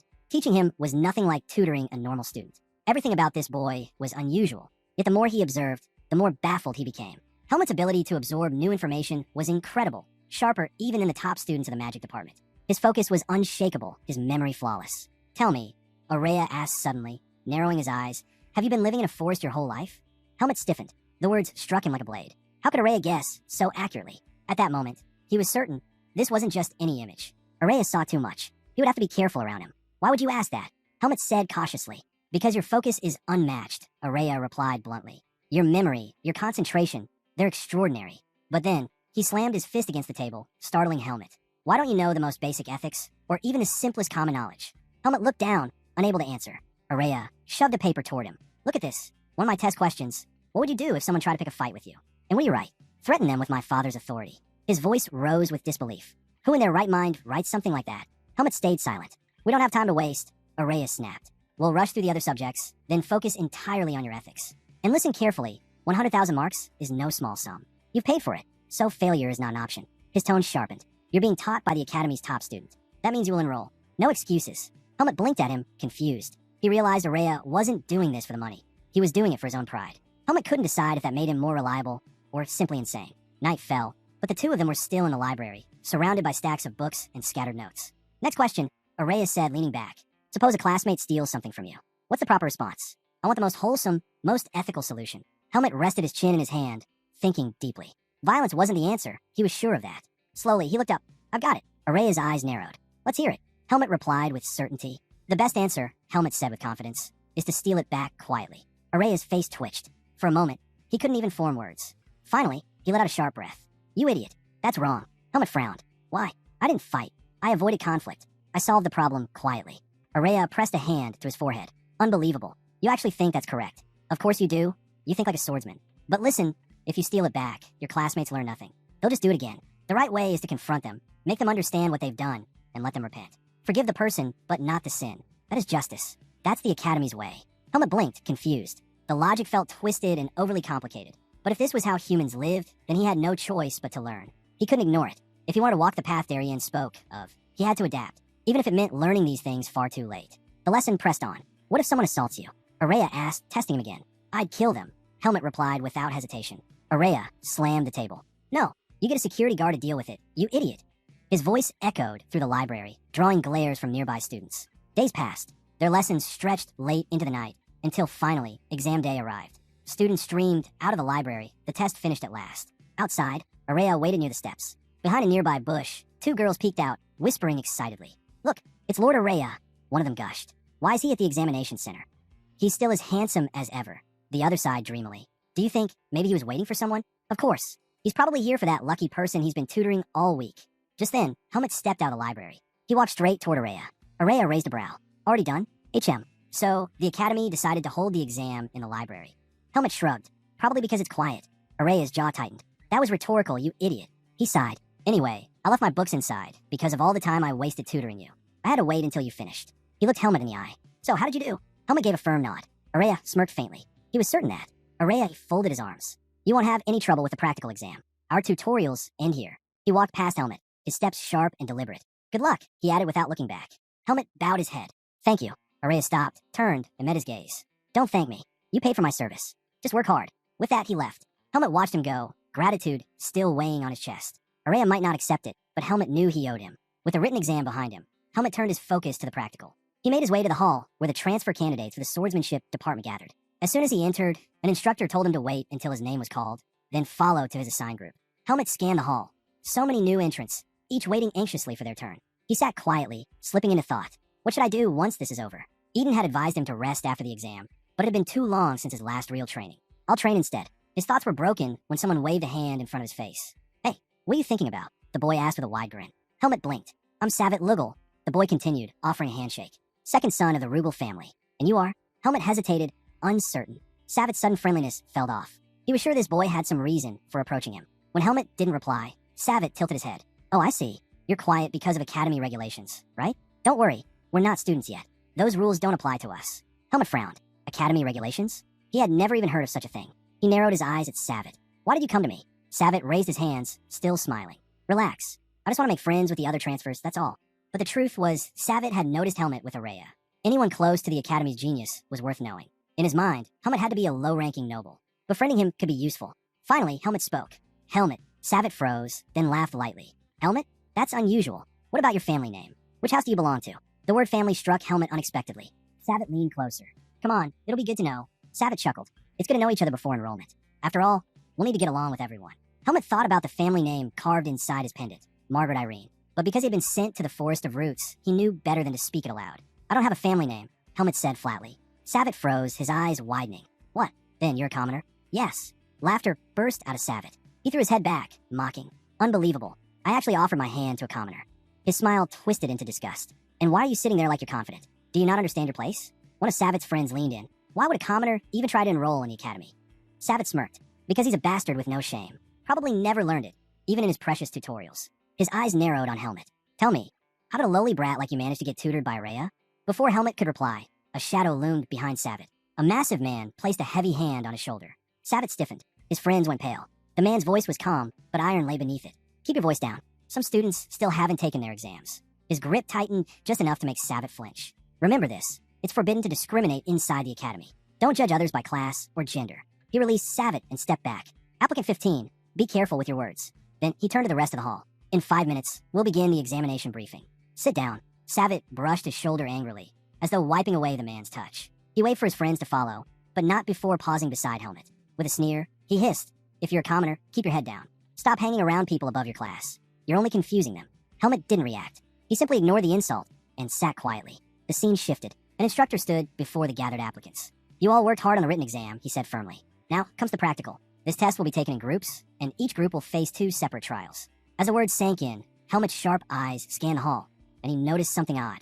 Helmet suddenly noticed it, The other applicant stares. Cold, judging, the same way Savitt had looked at him. It dawned on him that the human world was no different from the Forest of Roots. Monsters and humans alike lived under hierarchies. The only difference was the measure of power. In the forest, strength ruled. Here was family, status, and name. Is family more important than strength in this world? Helmet wondered. Either way, if he wanted to survive in the academy, he had to learn what mattered most. Next group, step inside. Helmet rose when his turn came. The instructor led him to a chamber where a towering blackwood tree stood firmly planted. You'll cut this tree, the instructor explained. He lifted a wooden sword from the rack and offered it to Helmet. Any swordsmanship you like is allowed. You may also use this. Helmet accepted the weapon. You have 5 minutes. Fail to cut it within that time, and you'll be disqualified. Begin when ready. Helmet studied the tree, pressing his palm against its surface. The wood was tough, but not enough to withstand his power. This test was far too simple. He gripped the sword, let bise surge through his body, and with a single decisive strike. Crack! The blackwood split clean in two. The instructor staggered back in shock. Even he needed several blows to cut blackwood, yet this boy had done it in one effortless swing. Helmet lowered the blade calmly. Is the examination over? The instructor snapped back to his senses. Why, yes. You've passed the first stage. The scene shifted. Savitt lounged with his friends, smirking as they whispered about the test. But the moment Helmet stepped out, Savitt's face twisted with annoyance. Ew, did they give you rottenwood instead of blackwood? His voice dripped with mockery.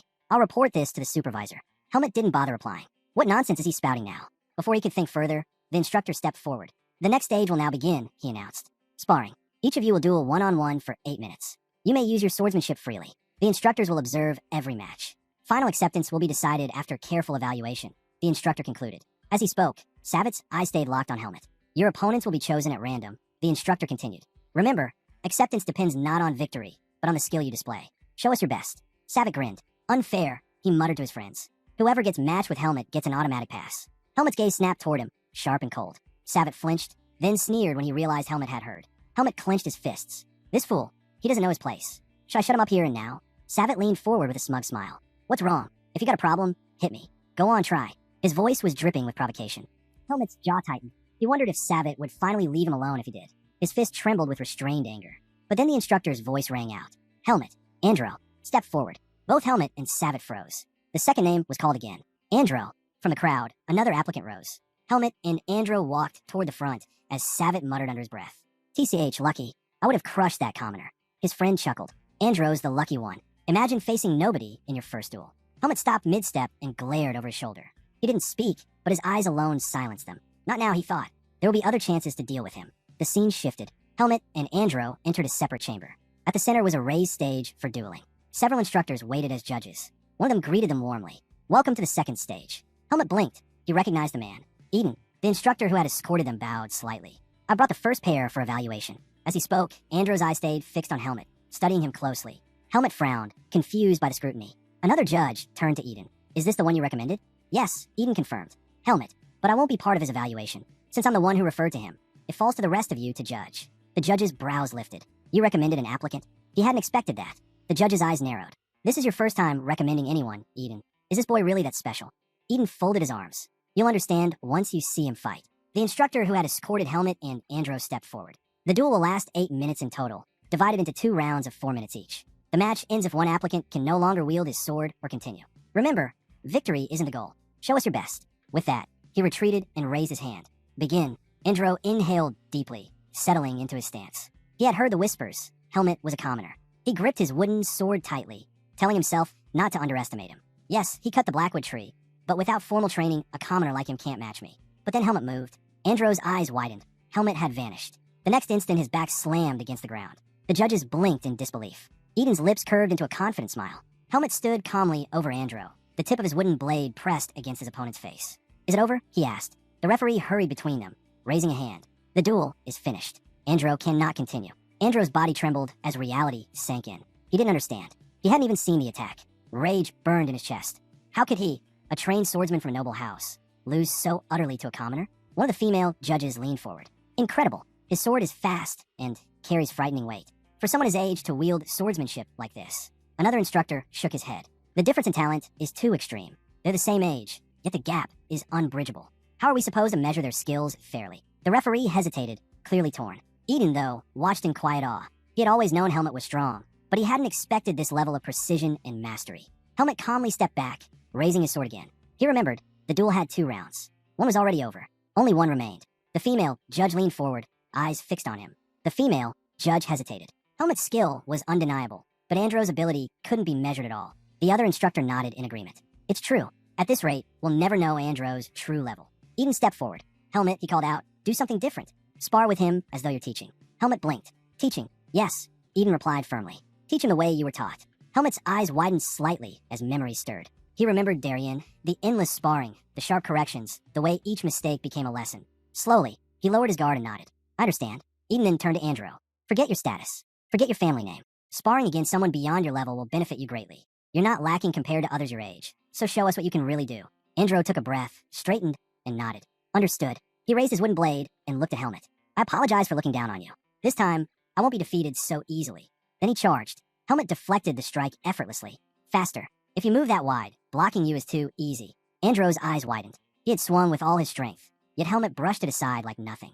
Before he could recover, Helmet's blade tapped sharply against his hands. Your balance is off, Helmet said calmly. Don't push all your weight forward. You lose control of your center. Andro gritted his teeth. Being corrected mid-duel was infuriating. He rushed in recklessly. Helmet slipped aside, his movements fluid. Don't attack head-on. It limits your options. Watch your sides. He struck lightly across Andro's back. See? You've lost your footing again. If you can't block, create distance instead of swinging wildly. Andro stumbled, frustration in his eyes. Helmet pointed his sword at him. Get up. And this time, don't swing aimlessly. From the judge's table, Eden watched closely. His expression softened, a flicker of memory rising in his mind. Years ago, Eden lay broken on the ground, blood soaking his body. A demonic beast towered over him, its claws stretching down to end his life. He couldn't move. He couldn't fight.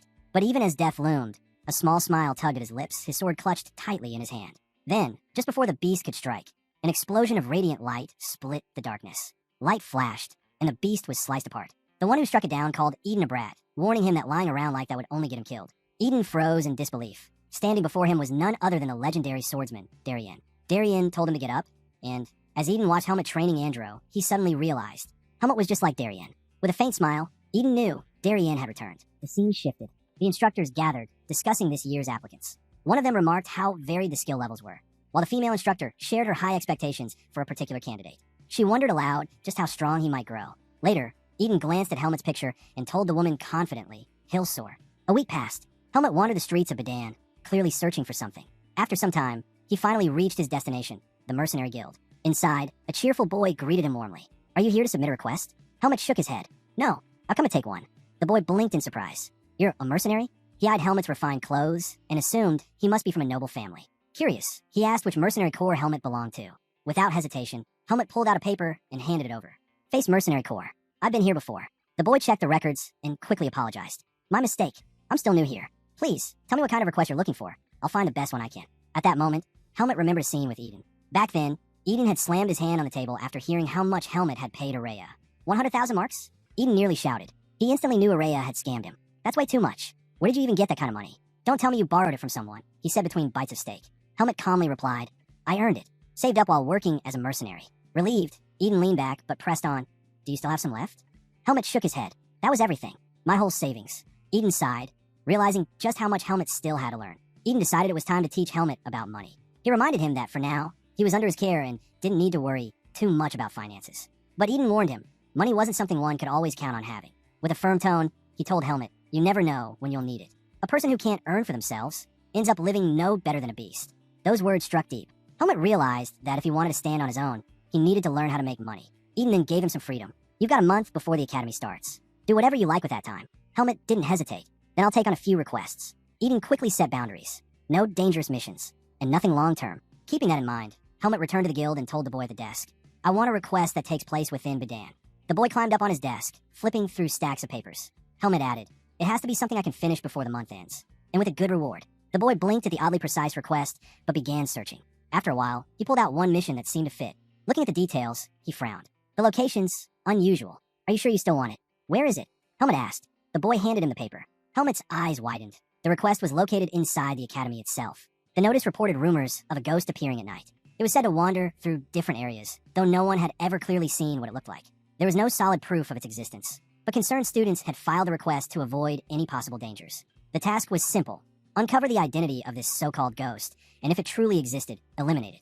Helmet accepted. More than the reward, he wanted to use this as an opportunity to get familiar with the academy grounds. Still, a thought lingered. This request felt different from the others he had taken. Had he made a mistake? Lost in thought, Helmet suddenly heard someone call his name. He turned and asked sharply, "Who are you?" The boy standing there pointed at him with a grin. "You must be Araya's pupil." Helmet instantly recognized him. It was the same boy who had been there when he was negotiating with Araya. And now, he looked genuinely surprised to see Helmet again. The boy suddenly mentioned that Helmet had transferred into their academy. Confused, Helmet asked him to explain what he meant. With excitement, the boy revealed that Helmet was the very first person Araya had ever spent time with. To everyone, that was shocking news, because Araya was the idol of the magic department. Their relationship had quickly become a hot topic among students.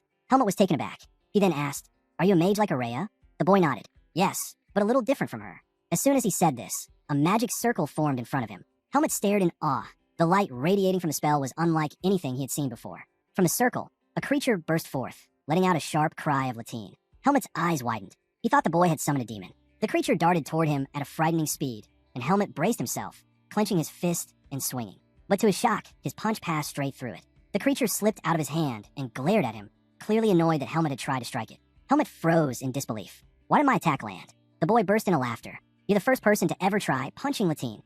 The creature, Latine, circled around Helmet, poking and prodding at him curiously. Helmet asked what it was. The boy explained, "Latine is a spirit of light." Latine stuck out its tongue in clear dislike, making Helmet frown. The boy continued, "He's mischievous, but harmless. Still, if he wanted to attack you, you wouldn't be able to block it. Spirits don't have physical bodies. You can't stop them with brute force." He then added, "Only a handful of mages can control spirits. I'm one of them." The boy introduced himself. "Name's Sion. I'm the only elemental mage at the academy." But while Sion spoke, Helmet kept his eyes fixed on Latine. Something inside him told him he could catch it. Sion noticed the silence and grew uneasy. "Say something already. You're making this awkward." Helmet finally looked up. He found Sion to be an interesting, almost playful person, but he had other matters to handle. "It was good to meet you," Helmet said, turning away. Helmet explained that he was in the middle of completing a request and needed to move on. Sion's eyes lit up. "A request? Wait, you're a mercenary?" He quickly put the pieces together. There was only one request tied to the academy. "Don't tell me. You're here to investigate the academy's ghost?" Helmet was caught off guard. "How does he know about this?" Sion grinned. "I know plenty about it. In fact, I've always been interested in the case. Why don't I help you out?" The scene shifted, and soon Helmet and Sion were standing before an eerie, abandoned building. "That's where the ghost was last spotted," Sion explained. Even Latine seemed uneasy, trembling at the sight of the gloomy structure. Sion added, "It's actually just a regular building for the swordsmanship department. But ever since rumors of the ghost began, the place empties out completely at night." The two entered, their footsteps echoing as they explored. In the distance, a shadowy figure appeared in the hallway. As they moved closer, it darted away. Helmet asked quietly, "Are ghosts really that frightening?" Sion shook his head. "Not necessarily. They're only dangerous if they're malicious spirits tainted by black magic. If that were the case, the professors would have intervened the moment they sensed it. This one isn't a threat." Helmet let out a breath of relief. "Then we should cover more ground by splitting up." Sion froze. "What? You can't be serious." "In this place," Helmet replied calmly, "it'll be more efficient." Sion immediately refused. "No way. We're sticking together." They continued forward, Sion breaking the silence with a question. "So, what do you do if you actually find it?" Helmet didn't hesitate. "Eliminate it." Just then, the mysterious figure appeared again down the hall before slipping out of sight. The boys pressed on, eventually entering a dusty room. Sion muttered that maybe the ghost had already moved on to another building. But Helmet wasn't ready to give up. He kept searching, though frustration soon set in. There were no signs of anything unusual. Turning to Sion, he asked, "Any ideas?" But Sion wasn't listening. He was crouched down, studying something on the ground with unusual focus. Helmet walked over. "Did you find something important?" Sion quickly shook his head. "No, nothing." Sion suggested they check the next classroom. As the two stepped out, he casually asked Helmet how much time he had left to complete the mission. 10 days, Helmet replied. But then he noticed Sion had stopped in his tracks, trembling. "What's wrong?" Helmet asked. Sion's voice shook. "Look ahead." Helmet turned, and there it was. A strange figure walking toward them. His hand instinctively went to his sword. This must be the ghost. The figure drew closer, and Sion gasped as its face became visible. Slowly, the figure pulled back its hood, revealing Araya. Both Helmet and Sion froze. "What are you two doing here?" Araya asked calmly. Helmet quickly handed over his request paper. "I'm here to fulfill a mission." Sion added, "He's investigating the Academy's ghost. I came along to help." Araya scanned the paper and raised an eyebrow. 3,000 marks? For this?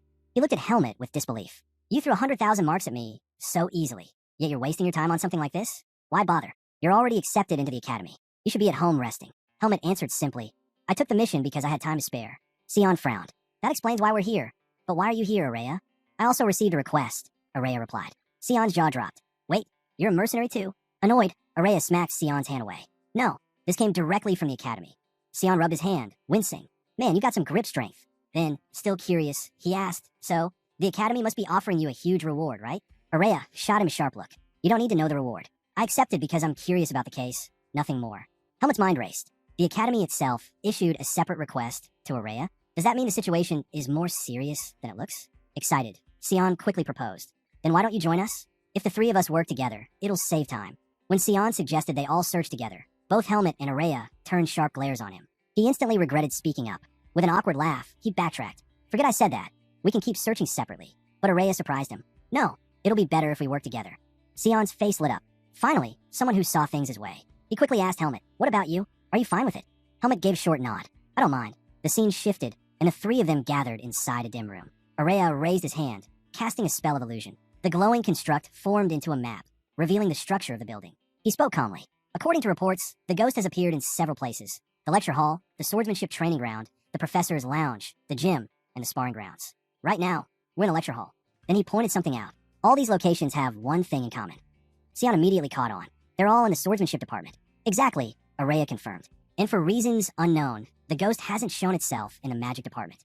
Helmet asked, could it have been created by another mage? Sion shook his head. Impossible. Someone would have heard the incantations unless silent casting was used. Araya added, and a high-ranked mage capable of silent spells wouldn't waste their time pulling such a childish trick.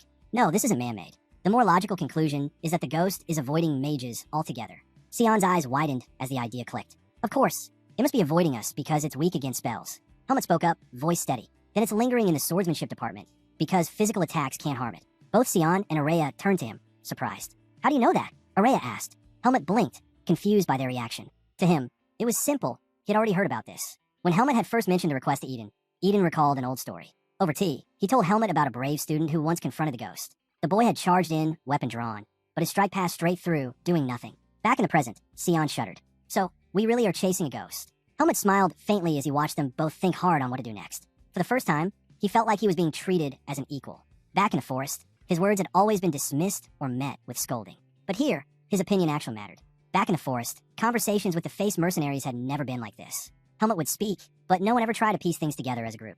Darien would usually scold him, and the mercenaries only shared their own bits of knowledge without ever combining them. But now, working with Araya and Sion, Helmet realized something new.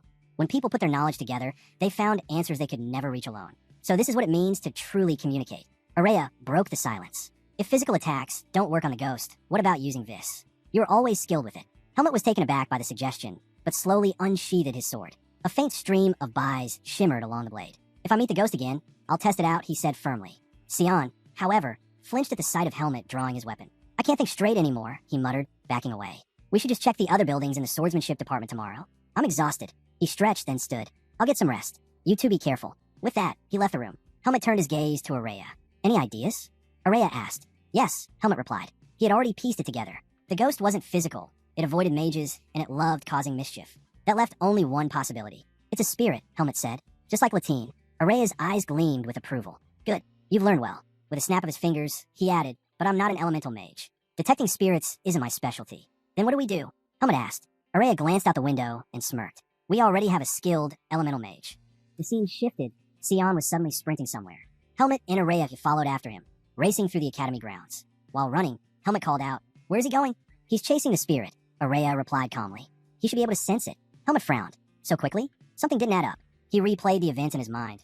Araya had agreed to join them without much resistance, had asked him specifically about using byes, and now, Sion was already chasing. Helmet looked at him sharply. You knew from the start the ghost was a spirit, didn't you? Araya chuckled. I needed Sion to move. That was the only way. Helmet grit his teeth, but kept running. Soon, they burst out of the building. Araya suddenly stopped in his tracks. Helmet slowed, confused. Why are you stopping? Helmet pressed him. Why did you stop? We need to catch up to Sion. Araya shook his head. No, we only need to know which direction he's gone. He dropped to one knee, pressing his hand firmly against the ground. A faint glow spread from his palm as he whispered the name of his spell. Search. Immediately, glowing footprints began to form, leading a clear trail. They head toward the swordsmanship training ground, Araya said as he stood, brushing off his hand. Then, with a sly smile, he added, but Sion won't be able to pinpoint the spirit's exact location, which means we'll need to find it before he does. Something about Araya's tone unsettled Helmet. The scene shifted. Araya snapped his fingers, breaking the lock to the training ground. As they stepped inside, he explained, not just anyone is allowed in here. The students of the swordsmanship department take their ranks seriously. That's why their training grounds are divided by grade and level. If the spirit is hiding anywhere, it'll be in one of the higher grade rooms, the ones rarely used except by scholarship students. But when Araya turned to check, Helmet wasn't even listening. He was deep in thought. What's on your mind? Araya asked. Helmet remembered Eden's estate and the private training ground no one else could access. His feet moved on their own, carrying him to the door of Eden's personal space. Araya blinked in surprise. Wait, this is Eden's training ground. No one else uses it, Helmet said firmly, reaching for the door. That makes it the perfect place to hide. And if it helps complete the request, Eden will understand. He pushed the door open. The moment they stepped inside, Araya paused, a faint smile spreading across his face. I can feel it, a power like Sion's. The spirit's here. Helmet turned to him sharply. Did you really get this request from the academy? Araya didn't answer right away. He simply smiled as if amused. At last, he admitted, there's something I don't like. The academy has only one elemental mage. That's unacceptable. Helmet narrowed his eyes. You're planning to capture the spirit. For research, aren't you? Araya's smile didn't fade. If I do, it'll still count as fulfilling my request. Helping me helps you too. As soon as Araya finished speaking, he snapped his fingers. A quiet hum spread through the room. He had cast a spell called Silence. All traces of my presence are gone now, Araya explained. This way, the spirit won't sense me. He lowered himself to the ground and looked up at Helmet. You'll be the bait. Helmet frowned. And if I refuse? Araya's smirk didn't waver. Then remember, you still owe me for the exam. Before Helmet could reply, something strange began seeping through the walls. A thick, unnatural substance slid into the training ground, carrying an ominous aura. Helmet stiffened, sensing it immediately. Araya noticed his silence. What's wrong? Why'd you stop talking? He looked closer and froze. Standing right in front of Helmet was a spirit. Helmet's voice was steady. The Academy's ghost, it's finally come out. Araya's eyes gleamed with excitement. Perfect. Then I'll be the first to greet it. He rushed forward, snapping his fingers again. Walls. Magical barriers erupted around them, striking toward the spirit. But the entity weaved effortlessly between them, avoiding every strike. Annoyed, Araya raised his hands, casting a massive spell. This one seals the area. The spirit can't escape now. A shimmering dome enclosed the training ground. I can't move while maintaining this. Weaken it for me, Helmet, but don't kill it. If the spirit dies, this'll get messy. Meanwhile, the spirit turned, trying to flee, but the barrier kept it contained. Helmet unsheathed his sword. He knew normal attacks would be useless. Only Bai's could harm it. Channeling his energy, he charged forward. The spirit's mouth opened wide, lunging to swallow him whole. But Helmet's blade cut through its form, glowing with Bai's. For the first time, the spirit recoiled, staggered. Helmet's eyes widened. It worked. He steadied himself, wondering if the strike had weakened it enough. But before he could relax, the spirit rose again, shimmering violently as if preparing a counterattack. Helmet smiled faintly. Good, it's still strong. Taking his stance once more, he poured even more Bai's into his sword. In an instant, both he and the spirit launched themselves at each other. But just as they were about to clash, a radiant golden light erupted, forming a barrier between them. Helmet stumbled back in shock. The spirit halted too, glaring through the light. And then, another figure appeared within the brilliance, transformed into a different form. It was Sion. Sion, now in a different form, turned to Helmet. What are you doing? Helmet froze, startled by Sion's sudden appearance. You're provoking it, Sion said firmly. That spirit, you don't understand. It's the spirit of darkness. It's extremely self-conscious. If we want to subdue it, we have to be delicate. He gestured toward the glowing barrier. Right now, I've trapped it in a curtain of light. But neither Latine nor I can hold it for long. Helmet looked again at the spirit. Its agitation was obvious. It wasn't just fighting. It seemed genuinely upset. Araya cut in. Then tell us what to do. How do we capture it? Sion spun around, eyes wide. Capture it? Don't tell me you're planning to experiment on such a cute spirit. Even Araya was thrown by the sudden shift in Sion's tone. That's not my goal, he said quickly. But if you'd worked with me in the past, we wouldn't even be in this situation. You're the only elemental mage in the academy. You know how rare that is. Sion's expression hardened. And I refused because your experiments are terrifying. Spirits aren't test subjects. The tension crackled between them, but then Sion turned serious again. Listen, if the spirit escapes, it'll vanish into hiding. And that would be dangerous. We can't lose it. Araya, keep your sealing spell active. Helmet, you need to hold it down, but don't strike it. Give me time to calm it. Helmet nodded without hesitation. I'll try. He leapt through the curtain of light, charging directly at the spirit. Not sure how long I can last without fighting back. Helmet called out. The spirit let out a piercing shriek. Dark tentacles burst from its body, ripping through the light curtain as it lashed out. The whips came crashing toward Helmet. He reacted instantly, blade flashing. His vis-infused sword sliced cleanly through the tendrils. But even as they fell, the spirit regenerated them, launching wave after wave of attacks. Helmet gritted his teeth. So fast, but not faster than me. He kept cutting, his blade dancing in arcs of light. Sion watched, hands trembling as he hastened his spell work.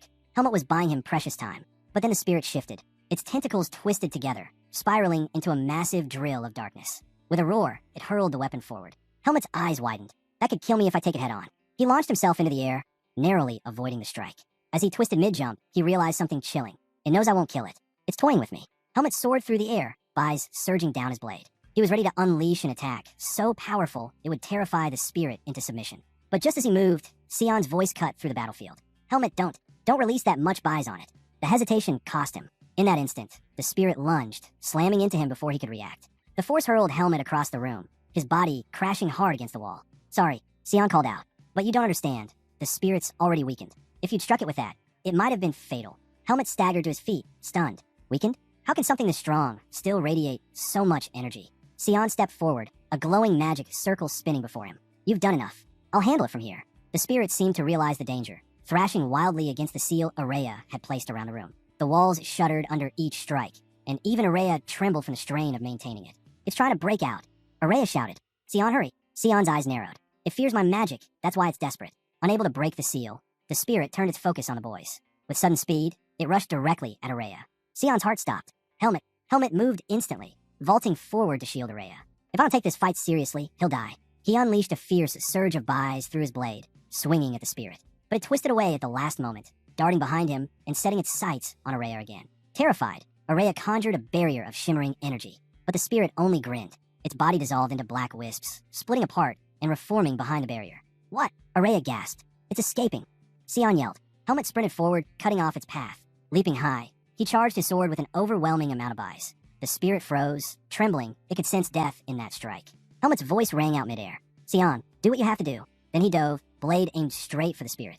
The entity shook violently, unable to move, waiting for the end. But just before his sword connected, Helmet halted his swing in midair. The blade hovered inches from the spirit, the air thick with raw energy. The spirit quivered, staring at him in terror.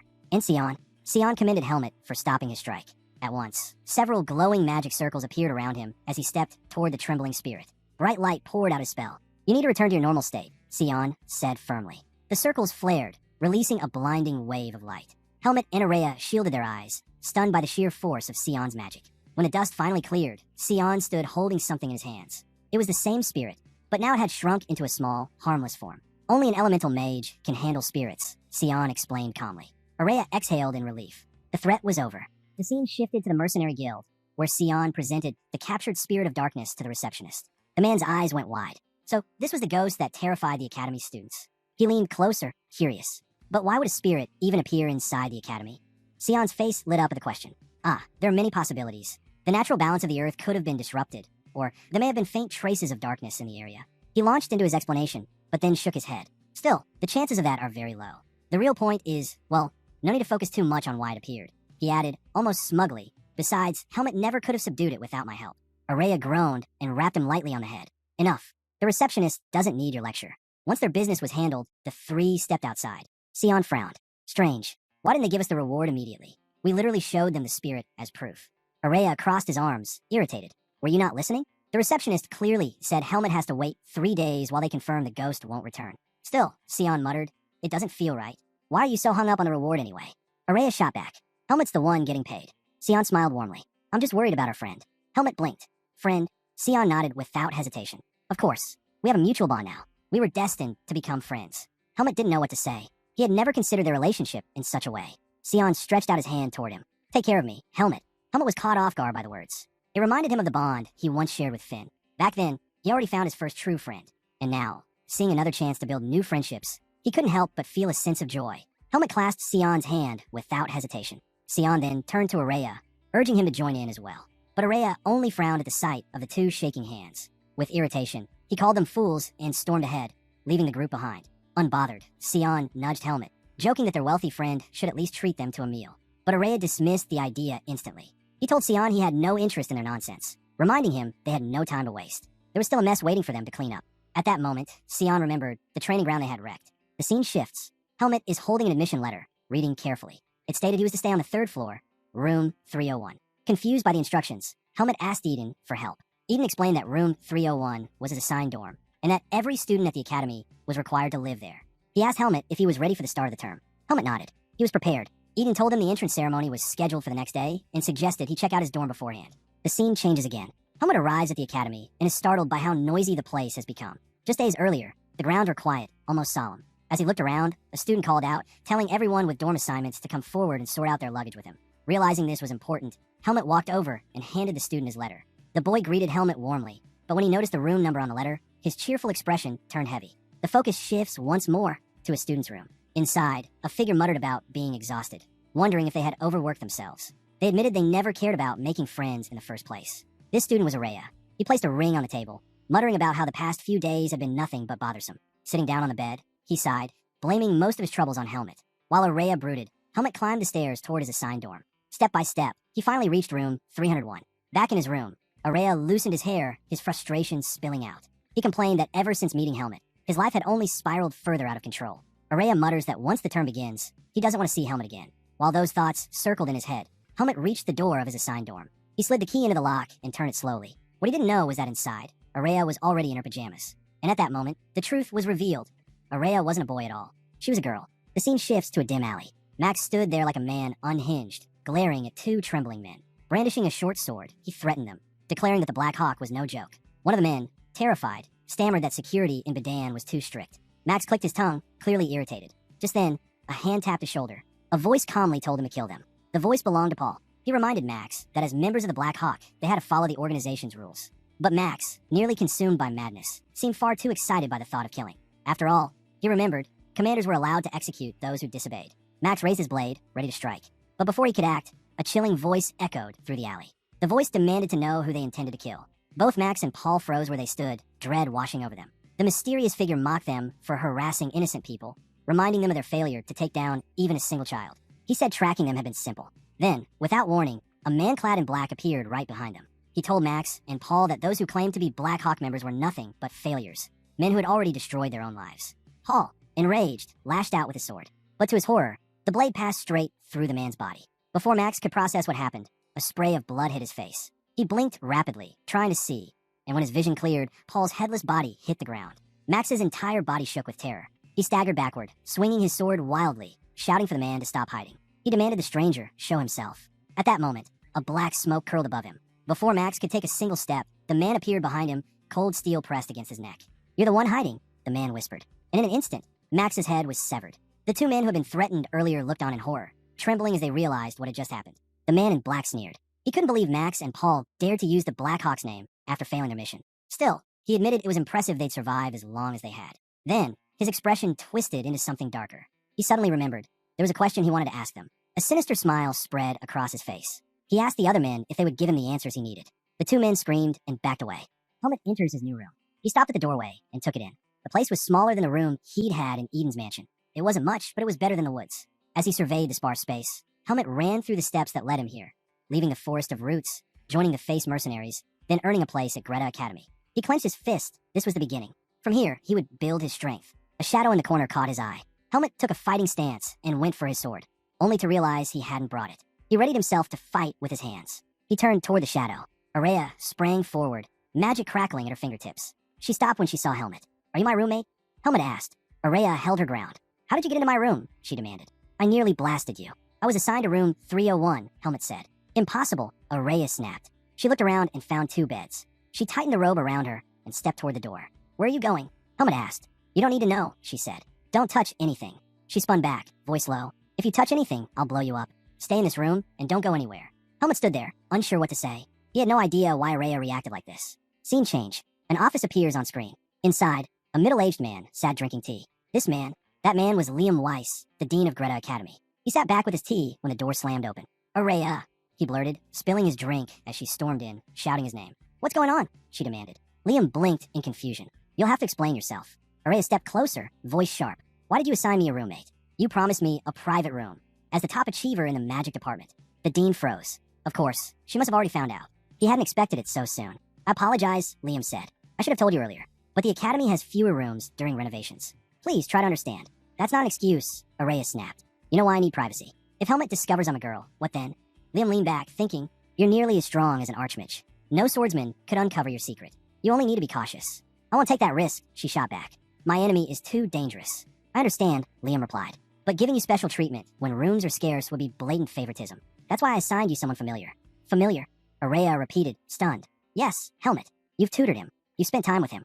Her eyes widened. "Tutored him because he paid me. We barely know each other." She tugged at her hair in frustration. "We don't even meet often." But even as she spoke, memories of her encounters with Helmet surfaced. From the very first day they met, their paths had been tangled. "This is for your own good," Liam said firmly. "As dean, and as your guardian here, I want you to learn how to build connections. Manage with Helmet for just one semester. If you do, I'll return to your private room." The offer stunned her. Araya finally left, and the office grew quiet again. Liam exhaled deeply, wondering if she had actually believed him. The scene shifted back to the dorms. Araya walked in, removed her robe, and Araya entered the room, her expression dark. Helmet glanced at her and said, "Looks like things didn't go your way." She shot him a glare. "You must be pleased with yourself, clever boy. Tell me, do you really want to share a room with me?"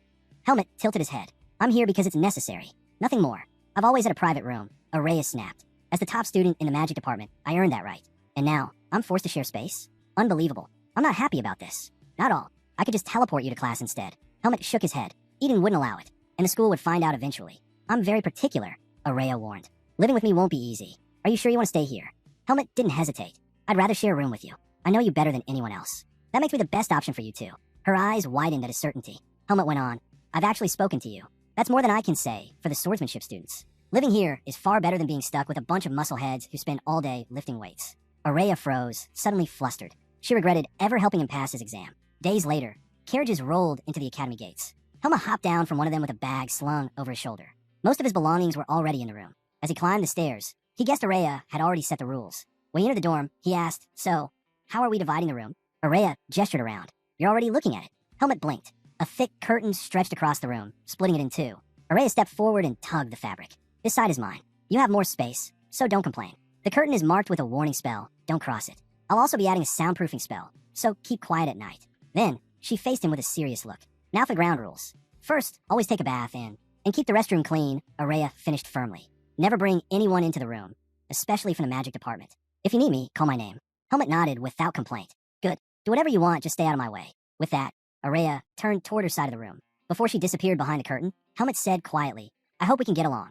The scene shifted. A group of nobles gathered, voices hushed but sharp. "So, Helmet actually got into the academy," one boy sneered. "Of course," another replied. "He's being backed by Eden." That caught a third boy off guard. "No wonder. He's probably gone delusional, thinking a noble's support makes him special." The boy turned to Savitt. "I'll deal with him once I get my chance." Savitt smirked. "No need to rush. Tomorrow's class will be the perfect time to remind him of the difference between commoners and nobles. We'll make an example of him." The scene changed again. Helmet stepped out of his room in his new academy uniform. He was surprised. It felt loose, easy to move in. He'd expected something stiff and restrictive. As he adjusted his sleeves, Araya's words echoed in his mind. At the start of the semester, you won't have much to do in class. He decided he'd use his free time to train in one of the private rooms after class. While he was lost in thought, a trembling voice called his name. "Helmet." He turned to see Sion staring at him nervously. "Did you just come out of room 301?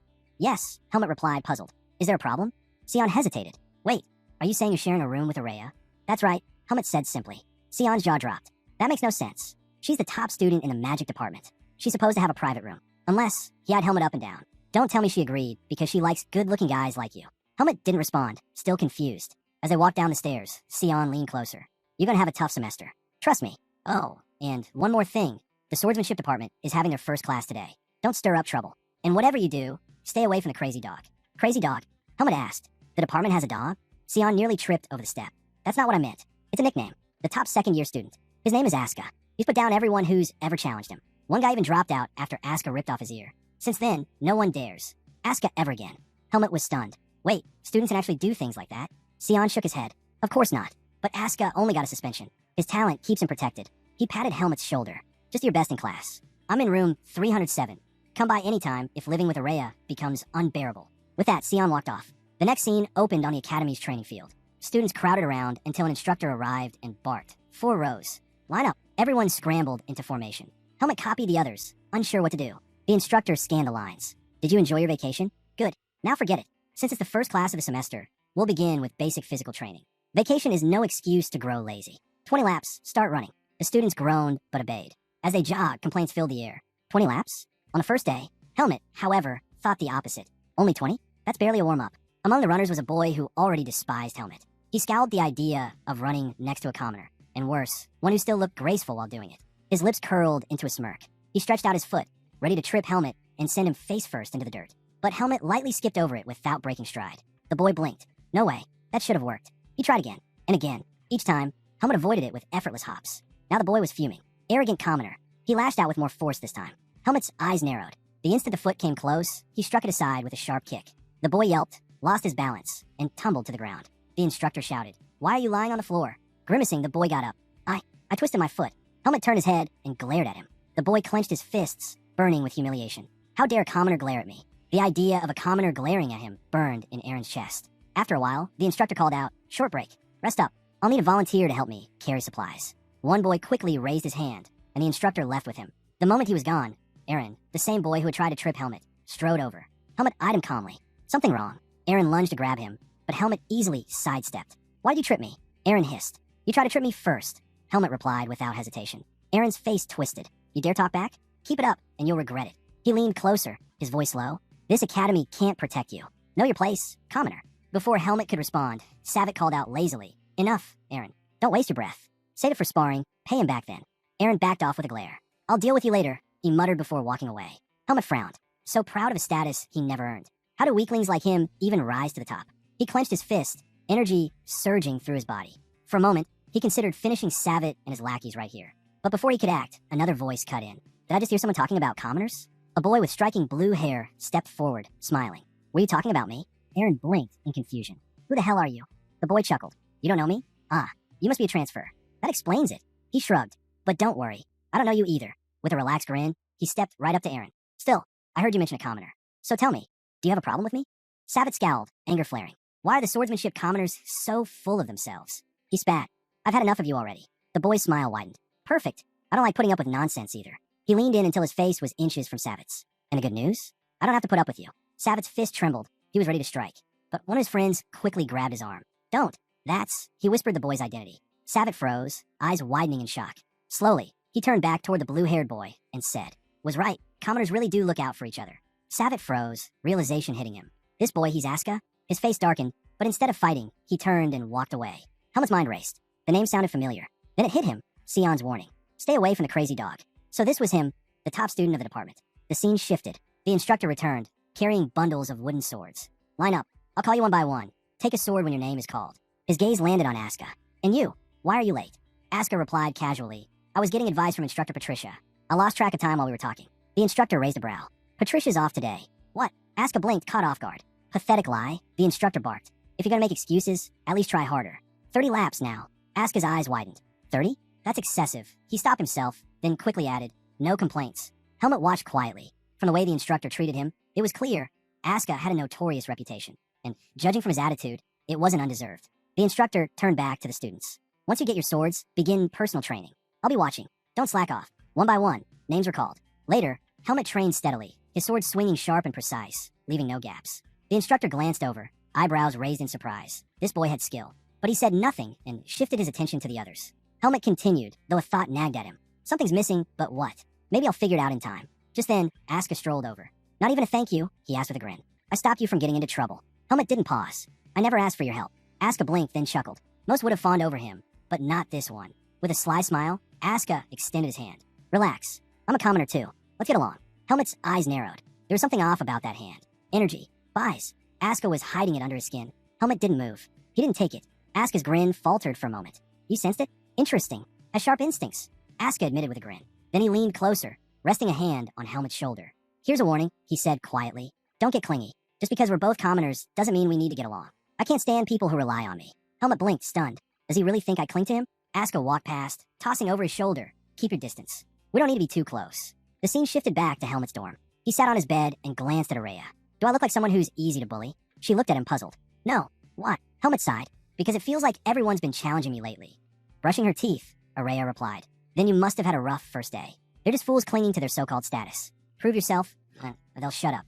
Helmet remembered Eden's words. He told me never to pick a fight first. That depends on how you handle it, Araya said. If you can push them into making the first move, you'll have justification. Honestly, it'd be best if you face several at once. Crush them all together. Any other way? Helmet asked. The proper way, she explained, is during sparring lessons. You'll have to wait for those to begin. Helmet tilted his head, surprised. Araya studied him for a moment. There was something different about him now. Helmet noticed her stare. What? Is something wrong? You've changed, she said. The you I knew before would have already beaten him up. Looks like you actually learned something from my ethics class. Helmet gave a small nod. She was right. Tell me, he asked, can a top student punish anyone who offends them? Araya froze. That question makes no sense. Helmet exhaled. There's just one student I can't figure out. The scene cut to a hallway. Savitt and his friends walked by, coming face to face with Asuka. Neither backed down, their eyes locking in a tense glare. As they passed, Savitt muttered, You must be happy to have found a fellow commoner, Savitt sneered. His lips curled into a grin. Don't worry, Asuka. Soon enough, I'll tame you. From a mad dog to an obedient dog. Your grades won't protect you forever. Asuka suddenly smacked one of Savitt's lackeys on the head. The boy flared up. Why the hell did you hit me? Asuka flashed a mischievous smile. Sorry, guess I got too excited. My hand moved on its own. Then his eyes locked on Savitt. If you want, I can make you my obedient dog right now. At Greta Academy, status was officially meaningless in learning. But centuries of tradition couldn't be erased so easily. Nobles still looked down on commoners, still bullied them whenever they pleased. The only exception was Asuka, the top student, infamous as the Academy's mad dog. None of the nobles dared to provoke him. None but Savitt. Asuka leaned forward with a chilling grin. Come on, Savitt. Let's see what you've got. I've heard the stories, Savitt shot back. Everything you did last year. But tell me, are you too scared to fight me now? Asuka's eyes narrowed. Savitt smirked. I know you've been keeping quiet since your suspension. Another one might cause trouble for you. He stepped in close, face to face. Go ahead, punch me. If you cross the line, I'll crush you with my skills. That's a promise. Asuka's fist tightened. His anger boiled. Savitt had him cornered. If Asuka struck first, the instructors would brand him the aggressor again. Savitt turned to his friends. See? The mad dog's gone tame. They burst into laughter. Asuka's smile twisted, rage boiling over. He surged forward, ready to smash Savitt's face. Crack! Both boys dropped, clutching their heads in pain. Standing over them was Instructor Patricia, wooden sword in hand. You too, she barked. Why are you acting like thugs on school grounds? You've got guts, trying to start a group fight here. Asuka snarled, pointing at Savitt. He started it, and it's not a group fight. I'm alone. Patricia's sword came down again with a thud, this time squarely on Asuka's head. Asuka on the head once more. Quiet, Patricia snapped. You can't solve every problem with your fists. Asuka grit his teeth, glaring up at her. Why am I the only one getting hit? Patricia turned to Savitt. And you know better. Don't judge a student by status. In this academy, skill is the only measure that matters. Savitt stiffened. She'd heard everything. I'll remember that, he muttered. Good. Now the next class is about to begin. Get moving. Then she pointed at Asuka. You, with me. What? What? Asuka asked wide-eyed. Just follow. Savitt straightened his uniform and motioned for his friends to leave with him. Once they were gone, Patricia let out a long breath. Then, smack, she slapped Asuka's back with her palm. Gah! Asuka yelped. What was that for? Idiot, Patricia shot back. Try to stir up trouble again? You just finished a suspension. Did you learn nothing? Asuka looked away. You only escaped with suspension because you're the top second year. But next time, don't count on me to save you. Her tone softened slightly. I know it's hard, putting up with Noble's arrogance. But patience. Your efforts will be acknowledged as the year goes on. Don't waste opportunities over petty clashes. Asuka clenched his jaw. Deep down, he knew she was right. By the way, Patricia added, Helmet made it through his first class without issue. Helmet? Who's that? Asuka asked blankly. A commoner. Like you. Be decent to him. You're in the same situation. You'll get along. As soon as the name left her lips, Asuka remembered the boy from earlier. You've met him, haven't you? Patricia asked. Asuka smirked, walking ahead. Not interested in getting along with anyone. He'll survive just fine, that rude bastard. The scene shifted again. Students lined up neatly in a classroom. Patricia slammed her wooden sword on the desk. Settle down. Class is starting. Roll call. Anyone absent? One boy raised his hand. Instructor, Helmet isn't here. This boy was one of. The instructor called on a boy named Jerome, asking if he had told Helmet where the class would be held. Jerome confidently replied that he had. Wanting to clear things up, Instructor Patricia asked one of the students to fetch Helmet. But before anyone could move, Jerome volunteered and went himself. A few minutes later, Jerome returned with Helmet in tow. Instructor Patricia immediately asked Helmet why he was late. Helmet explained that he hadn't known the assembly spot had been changed. Patricia pressed further, asking if he had been properly informed about the new location. Before Helmet could answer, Jerome quickly spoke up, claiming he had told Helmet everything. Patricia cut him off sharply. She wasn't asking Jerome. She repeated the question to Helmet. At that moment, Helmet realized what was happening.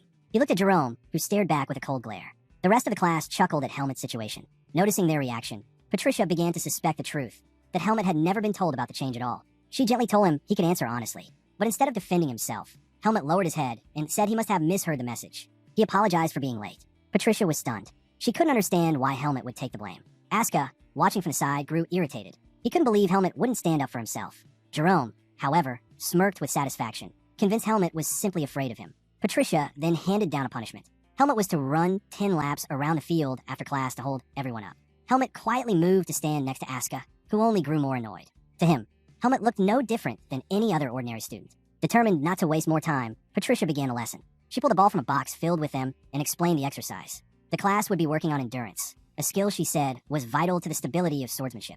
Each student would receive an almond ball. The challenge was to balance on the tip of their sword and keep it steady. Anyone who managed to last 30 minutes without dropping the ball would be allowed to leave. After laying out the rules, Patricia asked Helmet to help her distribute the balls. From a stage, Helmet passed them down. Asuka watched closely, irritation boiling inside him. He couldn't reconcile this side of Helmet with the impression he had when they first met. Back then, Helmet had seemed unyielding, fearless. Now, to Asuka, he looked like nothing more than a coward bowing his head to authority. As Asuka received his ball, he told himself firmly he was not like Helmet. Asuka clenched his sword, assuring himself that unlike Helmet, he would never bow his head to a noble, even if it cost him his life. Meanwhile, Helmet was finishing up distributing the balls. Only one remained, and it was for Jerome. Without hesitation, Helmet adjusted his stance and hurled the ball forward with frightening force. Jerome's eyes widened as the ball tore through the air. It slammed into his stomach, knocking the breath out of him and crushing his abdomen. Patricia and Asuka froze in shock as Jerome collapsed to the ground, screaming in pain. Helmet calmly apologized, saying Jerome had been too far away. The class stood in stunned silence. Asuka, watching, couldn't believe what just happened. In his mind, Helmet wasn't just reckless, he might actually be dangerous. The scene shifted. Somewhere else, the sound of wood clashing echoed. A lone figure was training with a wooden sword. It was Savitt. At the same time, Jerome stood in front of a mirror, lifting his shirt to reveal a dark bruise spreading across his stomach. His face twisted with anger. It would take time to heal, and he hated the thought that a commoner had dared to hurt him. Savitt, noticing Jerome's frustration, brushed it off, telling him he was overreacting. But Jerome snapped back, insisting the ball felt like a stone and challenging Savitt to take a throw from Helmet himself. His anger only grew as he ranted about the commoners in their department acting above their station. Aaron chimed in, saying it was expected for Asuka to be defiant, but he couldn't understand why Helmet was also stepping out of line. He sneered that these commoners were beginning to forget their place. Savitt calmly wiped the sweat from his body with a towel, tossed it aside, and told them both to stop being so hot-headed. He advised them to be polite to Helmet and Asuka the next time they met. Jerome and Aaron froze, stunned by his words. Then Savitt picked up his wooden sword again, shifting into position. But his friends erupted in disbelief, yelling at him. They couldn't comprehend why he would suggest such a thing. They argued that there was no way they could get along with lowborns. Savitt's gaze sharpened. He called them fools. Both boys fell silent, startled by his bluntness. Savitt clarified. He never asked them to befriend the commoners. Dark energy seemed to pulse around him as he added coldly. You won't be seeing Helmet and Asuka much longer. So treat them well while you still can. His words left Jerome and Aaron rattled. Jerome, trying to steady himself, demanded to know Savitt's plan. Savitt only smiled, refusing to explain. With a swift motion, he swung his sword through the air, ending the conversation. The scene shifted again. Helmet's door suddenly swung open. Sion barged in with a grin on his face. He told Helmet he had heard about the trouble earlier and had come to visit. Sion had rushed to see Helmet, eager to know why he had gotten into trouble only 2 days after transferring into the academy. But instead of gloom, Sion was greeted by Helmet's bright smile. Helmet admitted it was unfortunate he ended up in that situation, but his cheerful demeanor shocked Sion. He couldn't understand why Helmet wasn't upset. As Helmet radiated positivity, Sion turned to Araya, asking if something was wrong with him. Annoyed by Sion's presence, Araya demanded he explain why he had barged into the room. With a grin, Sion rested his hand on Helmet's shoulder and teased her, saying she was being mean. He confidently declared he was only there to see Helmet, and told her to stop making such a fuss. Araya snapped back that she had never allowed him in, but Sion quickly countered, reminding her Helmet also lived there, and Helmet had welcomed him. Without missing a beat, Sion began interrogating Araya, questioning why she had suddenly accepted a roommate after living alone for so long. He even suggested she chose Helmet simply because of his looks. That was the last straw. Irritated, Araya snatched up her pillows and hurled them at the boys, shouting for them to get out. One struck Helmet squarely in the face, while Sion managed to dodge and slip out of the room unscathed. Outside, Sion laughed it off, telling Helmet that Araya was too antisocial and impossible to read. He apologized for dragging Helmet out with him, but when he glanced at Helmet again, he was stunned. The same radiant smile was still there. Sion frowned, telling Helmet to drop the expression because it didn't suit him. As they walked down the hallway, Sion asked if something good had happened. Helmet answered confidently. He felt proud of himself. He explained that while throwing a ball hard wouldn't stop his bullies completely, he was proud that he had handled things without crossing the line. No one was seriously hurt. Sion blinked in confusion. He couldn't understand what Helmet had to be proud of. With a sigh, he warned him not to end up like Asuka. Helmet reassured him that he had no intention of acting recklessly. Doing so would only bring embarrassment to Eden. Hearing that, Sion felt relieved. But Helmet wasn't done. He told Sion that while he wouldn't lash out blindly, he also wouldn't just stand there and be bullied. He would prove himself with skill. He would make it clear during their sparring classes. Sion was taken aback by the resolve in his words. He quickly shifted the subject, asking Helmet if he had any plans for the weekend. Sion invited Helmet to join him downtown, but Helmet shook his head. He explained that he was heading to Eden's mansion to eat and talk with him. Hearing this, Sion's mood sank. He didn't know how to respond. Then, as if struck by inspiration, a smile spread across his face. He quickly asked Helmet if he could tag along to Eden's mansion. Helmet was caught off guard. He asked why Sion wanted to come along in the first place. Sion laughed, saying it was only natural for one friend to visit another. He explained that smooth personal relationships were important and insisted Eden would surely be happy if Helmet brought a friend. Helmet thought about it for a moment. Sion's reasoning sounded convincing. After some hesitation, Helmet agreed. Sion's eyes lit up with excitement. As he walked away, he reminded Helmet to wait for him over the weekend. He didn't want Helmet leaving without him. Helmet watched him go, quietly wondering if he had just made the right decision. Night soon fell. In another part of the city, a heavily guarded building stood under the moonlight. A man in a long coat that hid his face entered. This was the branch manager. His subordinate greeted him respectfully and handed him a stack of request letters received that day. The manager sat down and began to sift through them. One in particular caught his attention, a request written by a young master from the academy. His face tightened in annoyance. He muttered that these spoiled nobles had no idea how the real world worked. Still, since payment had been made, the request had to be fulfilled. Removing his hood, the man revealed himself to be Anton. He frowned as he explained to his subordinate that lately, people have been extorting money while impersonating the Blackhawks. Their group's reputation was crumbling, reduced to little more than local thugs in the eyes of many. Anton hated it. People no longer took them seriously. Determined to regain control, Anton said he would personally review the requests, choosing only the important ones. He dismissed his subordinate, but just as the man turned to leave, Anton stopped him. Holding up one particular letter, Anton asked if the name on it was familiar. The subordinate, Chromo, studied it carefully but shook his head. He admitted he didn't recognize it and asked if something was wrong. Anton's instincts told him something was off. He ordered Chromo to proceed with the first request as planned, but to set this one aside for now. He then instructed Chromo to dig deeper, run a background check on the name in the letter, and report back directly to him. Chromo accepted Anton's order without question. After he left the office, Anton sat back and stared at the name on the letter. Something about it gnawed at him. He was sure he'd seen it before. The name was Helmet. Anton's expression darkened. He couldn't shake the bad feeling curling in his chest. He had forgotten. Helmet was the one who had slaughtered most of his men, the Weekend King. As usual, the academy emptied as students went downtown for their outings. With most of them gone, the once bustling halls felt eerily quiet.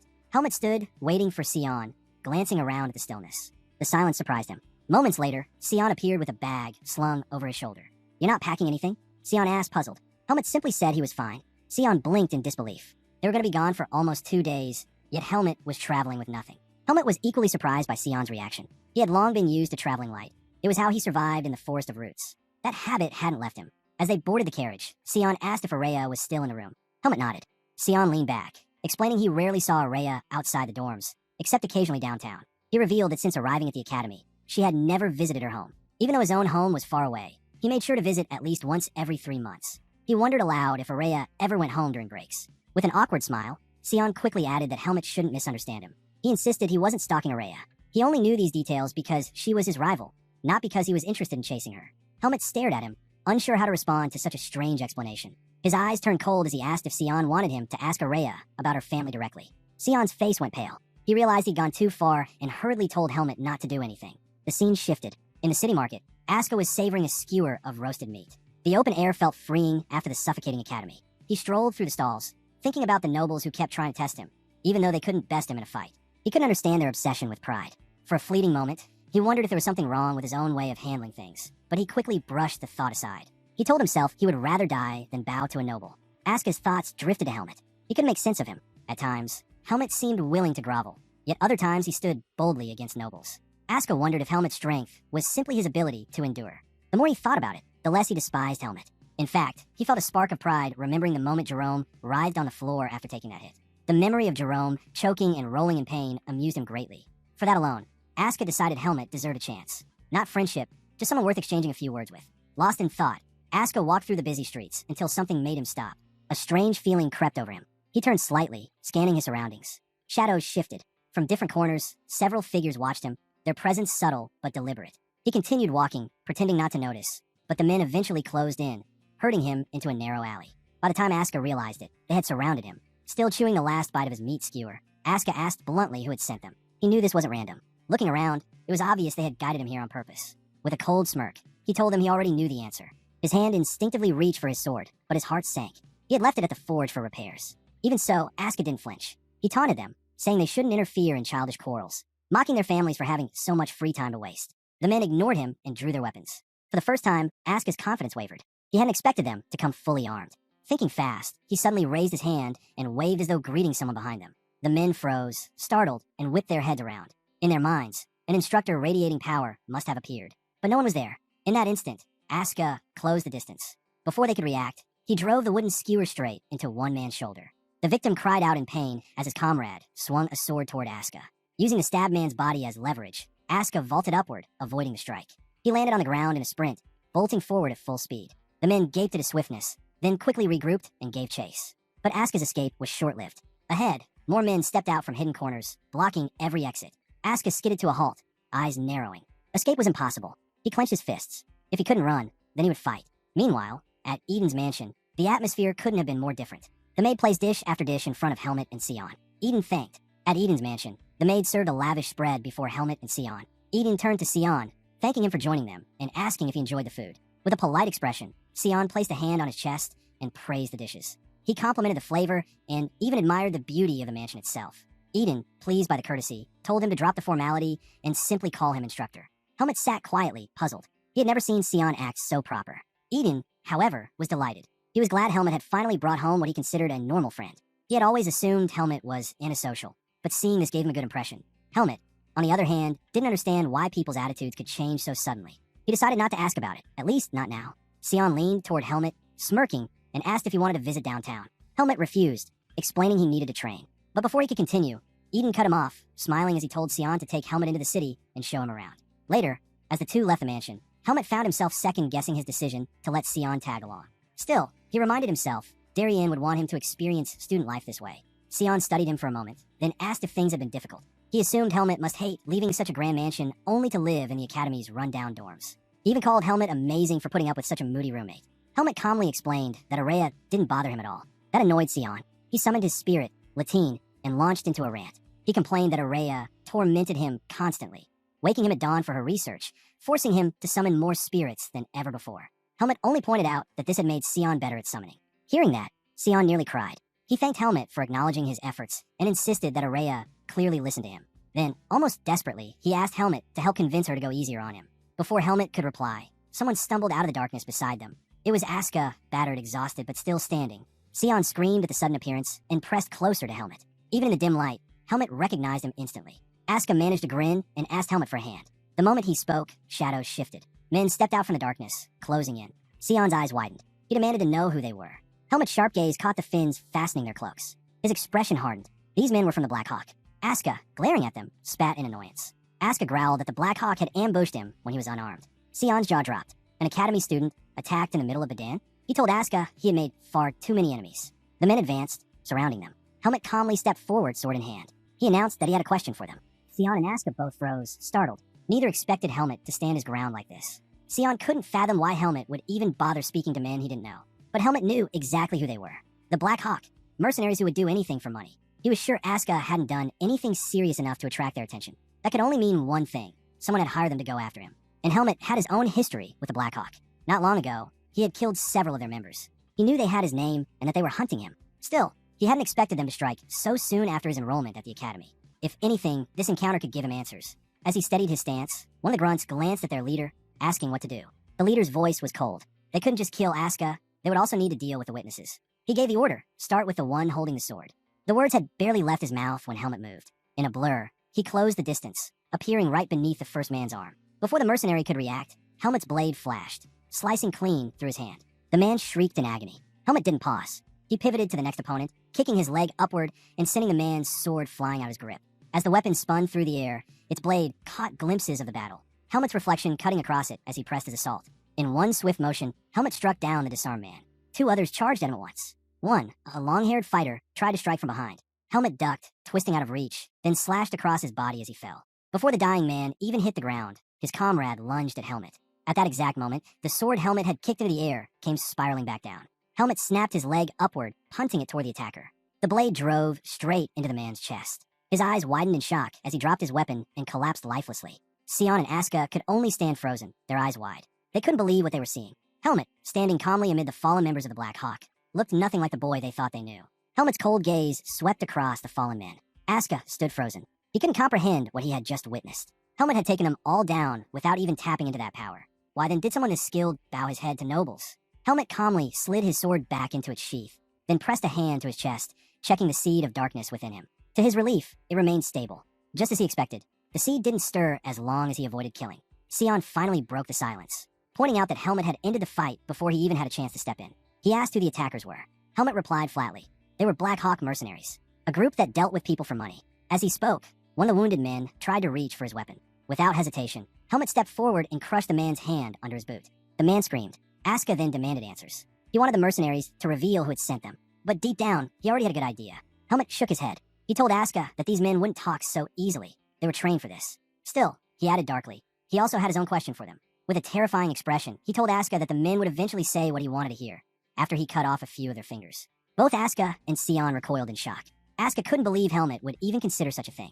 Sion was horrified. He argued that torture wasn't allowed, even for academy students. It wouldn't count as self-defense. It would only condemn Helmet. Determined to prevent that, Sion said he would fetch the guards. They could handle the interrogation properly. But before he could move, Asuka stopped him. He warned that the guards might dismiss the matter altogether, simply because a noble had targeted a commoner. Sion snapped back, saying Asuka was wrong. In Badan, attacking an academy student was a serious crime, no matter their status. He called Asuka foolish for worrying about such things and told him it was that mindset that earned him so many enemies. Pointing at Helmet, Sion sternly warned him not to harm the prisoners further. Then he ran off to get the guards. Helmet stood silently until Sion was gone. Then his eyes narrowed. He moved toward the leader of the mercenaries, his presence radiating menace. Leaning close, he demanded to know what the man knew about him. The leader only looked confused, irritated by the question. He didn't understand what Helmet was talking about. Helmet's expression darkened. That reaction told him everything. This man truly had no idea who he... The scene shifts back to the school grounds. Inside, a woman opens her door and greets Asuka warmly. She says she already heard what happened to him and advises him to head back to his hostel to rest. She adds that the principal wants to see him tomorrow morning. Noticing his wounds, the woman asks if she should call the nurse. Asuka shakes it off, insisting he's fine. On the way to their dorms, Sion turns to him and says it would be better if he went to the nurse. Asuka scoffs at the idea, saying he plans to do nothing but sleep it off at the infirmary. He thanks Sion for the first aid earlier and reassures him that a night's rest will be enough. Sion, however, is taken aback. He tells Asuka he isn't made of steel. His wounds could reopen at any time. Sion insists he should get treated, but Asuka brushes it off with a smile, explaining that healing magic costs a fortune and he's flat broke. That's when Sion reveals there might be a way for him to get healed without paying a single coin. Helmet and Asuka are both stunned by the claim. The scene cuts to another door opening. This time, it's Araya. She's surprised to find Helmet and the boys standing there. Sion flashes a smile, glad she's still awake, but Araya doesn't hide her irritation. She warns him that unless he explains himself properly, she'll blast him away with wind magic. Sion quickly steps in, saying he needs a favor. Asuka, seeing the infamous Araya for the first time, blurts out that she looks like a girl. Araya snaps back, calling him a name and demanding to know who this stranger is. Asuka bristles, ready to fire back, but Sion holds him back. Instead, Sion explains that Asuka is badly injured. He remembers Araya practicing healing magic earlier and asks for her help. But Araya refuses, saying she won't heal a rude stranger barging in at midnight. Sion glances at Helmet, and immediately, Helmet begs her to reconsider. Araya pauses, surprised to hear him pleading, and finally agrees to help. Sion flashes Helmet a discreet thumbs up. Araya invites them inside, but makes it clear healing magic doesn't come cheap. They'll have to give her something in return. Then, with a sly smile, she points straight at Helmet and calls out his name. Helmet freezes, stunned. He asks why she wants something from him in particular. Araya made it clear that the only reason she let them in was because Helmet begged her. Turning to him, she demanded to know what he was willing to do for her in exchange for healing Asuka.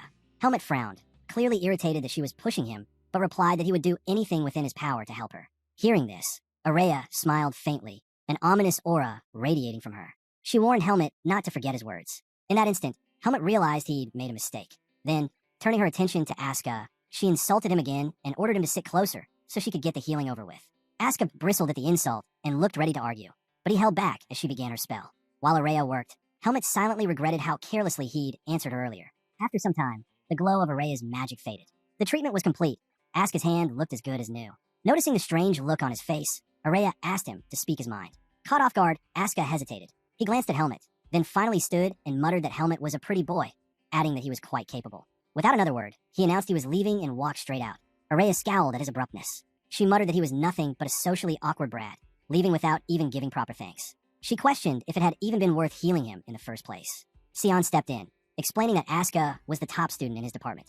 Helping him now could mean gaining his favor later. But Araya dismissed the idea. In her eyes, someone like Asuka could never be tamed. He wasn't the type to be kept on a leash. Sion frowned with concern, but still insisted that lending him a hand had been the right choice. Helmet, however, interjected, saying he didn't need favors or help from anyone. Sion's expression soured at the remark. He couldn't understand why Helmet was trying to ruin the moment. Sternly, he warned Helmet never to take relationships for granted. Strength was good, he admitted, but relying only on yourself would never be enough.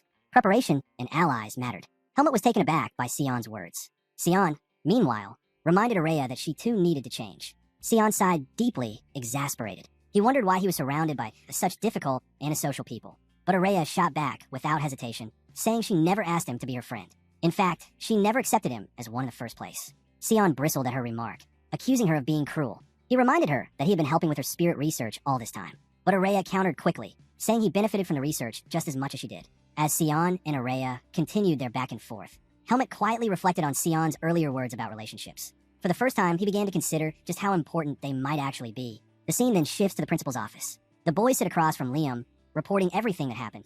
The ambush on Asuka, and how the attackers nearly killed both Helmet and Sion. Without lifting his eyes from the desk, Liam informs them that the criminals have escaped from prison. The boys are stunned. Asuka slams his hand down on the table and demands an explanation. Calmly, Liam tells him that he has every right to be angry. He explains that the escape happened with the help of a prison guard. Sion immediately presses him. asking what the academy plans to do about it. He argues that student lives shouldn't be threatened without consequences. Liam assures them he isn't planning to let it slide. He says the academy is already interrogating the entire swordsmanship department and promises to update them when there's progress. Asuka scoffs at the response. He doesn't believe the real culprits will ever be caught. Later, as the boys walk down the hallway, Asuka mutters that he should have listened to Helmet and tortured those men instead. He can't accept that 4 prisoners managed to slip out of Badan prison so easily. Sion urges him to calm down, reminding him that the school hasn't abandoned the investigation. He insists the truth will come out in time. Asuka, however, shakes his head. Patience isn't in his nature. Helmet suddenly cuts in, telling Asuka that he's free to fight whoever he wants, but he should never drag him into it. Asuka stops, surprised at the cold remark. He can't understand why Helmet is acting like none of this matters. He warns Helmet that once the nobles are done with him, they'll come for Helmet next. Helmet, unbothered, replies that Asuka should focus on handling his own problems. If trouble comes his way, he'll deal with it himself. Asuka stares at him, almost hurt. He asks if Helmet is trying to play the model student now. Helmet shoots back with a reminder. He already told Asuka not to act like they're friends just because they're both commoners. Sion cuts in, frustrated. He tells them both to stop being rude to each other. Then, with a sigh, he excuses himself, saying he has to head to class. He adds that maybe, by the next time the principal calls him in, this whole matter will already be solved. But Asuka mutters that he doubts it. Once Sion leaves, Helmet moves ahead. Asuka follows and asks him what his next plan is. Helmet answers simply, he needs to train. He admits he hasn't been keeping up with it for various reasons. Asuka was surprised. He never thought of Helmet as the hardworking type. Still, he followed closely behind as Helmet continued walking. Helmet suddenly stopped, turned, and asked why Asuka was tailing him. Asuka smirked and denied it, saying they just happened to be heading in the same direction. He waved for Helmet to keep going. As they moved forward, Asuka casually remarked that Helmet was quite skilled. Then he asked if it didn't bother him when people judged him for his status. Helmet shot him a sharp glare, more irritated by the constant chatter than the question itself. He bluntly said he had no intention of acting like Asuka. Asuka chuckled at the response. He told Helmet it didn't matter anymore since he, too, was now being targeted. Then he added, almost teasingly, that Helmet shouldn't have struck Jerome with that ball. He advised Helmet not to think he could overpower nobles with strength alone. After all, even he, top of his department, still had to endure their harassment. Helmet countered immediately, saying people probably harassed Asuka because of his awful personality. That stung. Asuka's smile faded, but he pressed on, insisting that Helmet focus on his advice. Helmet dismissed it, saying he had no interest in picking pointless fights. He reminded Asuka that he'd been told to get along with his classmates. Just then, Helmet stopped in front of a door. As he tried opening it, Asuka burst out laughing, calling him a good boy for listening to his parents. Helmet turned, his expression dark and cold. He warned Asuka that he wasn't nearly kind enough to sit back and let anyone act up in front of him. If Asuka crossed the line, he'd deal with him directly. For a moment, Asuka froze, genuinely shaken by the look in Helmet's eyes. But he quickly composed himself and muttered that he understood. The door opened, and Helmet stepped into a massive training room filled with equipment. Asuka's eyes widened. This wasn't the shared training center. This was something far better. Helmet explained that the room belonged to Eden and that Eden had given him permission to use it freely. Asuka was shocked. He couldn't believe Helmet had such a space all to himself. Immediately, he asked if they could share the room. Helmet shoved him back out and refused, saying he was getting in the way of training. With that, he told Asuka to leave and slammed the door shut. Asuka stood there, feeling stung by Helmet's coldness. The scene then shifts. Aaron steps into another room, looking confused. Inside, Jerome is waiting.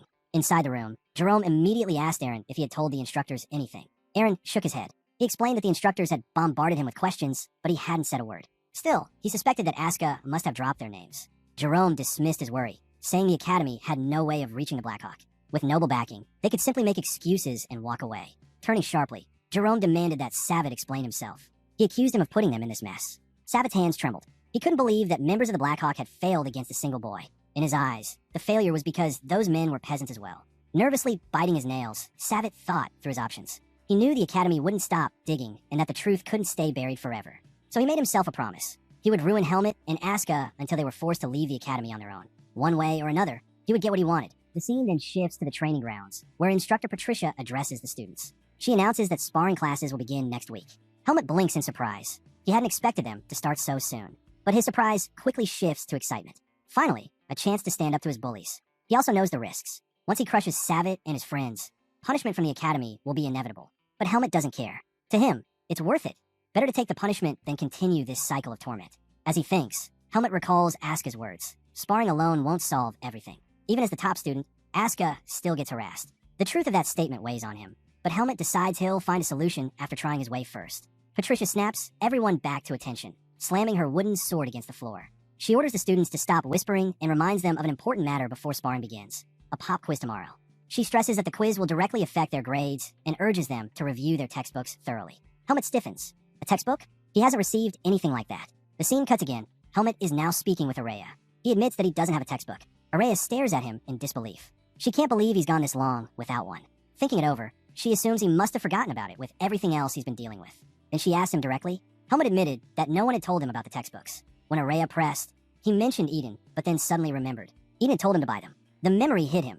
Eden had reminded him right before the day he planned to visit his mansion with Sion. Helmet had meant to stop for the books after that trip. But with everything that happened that day, he completely forgot. Realizing this, Helmet muttered that someone had, in fact, mentioned it.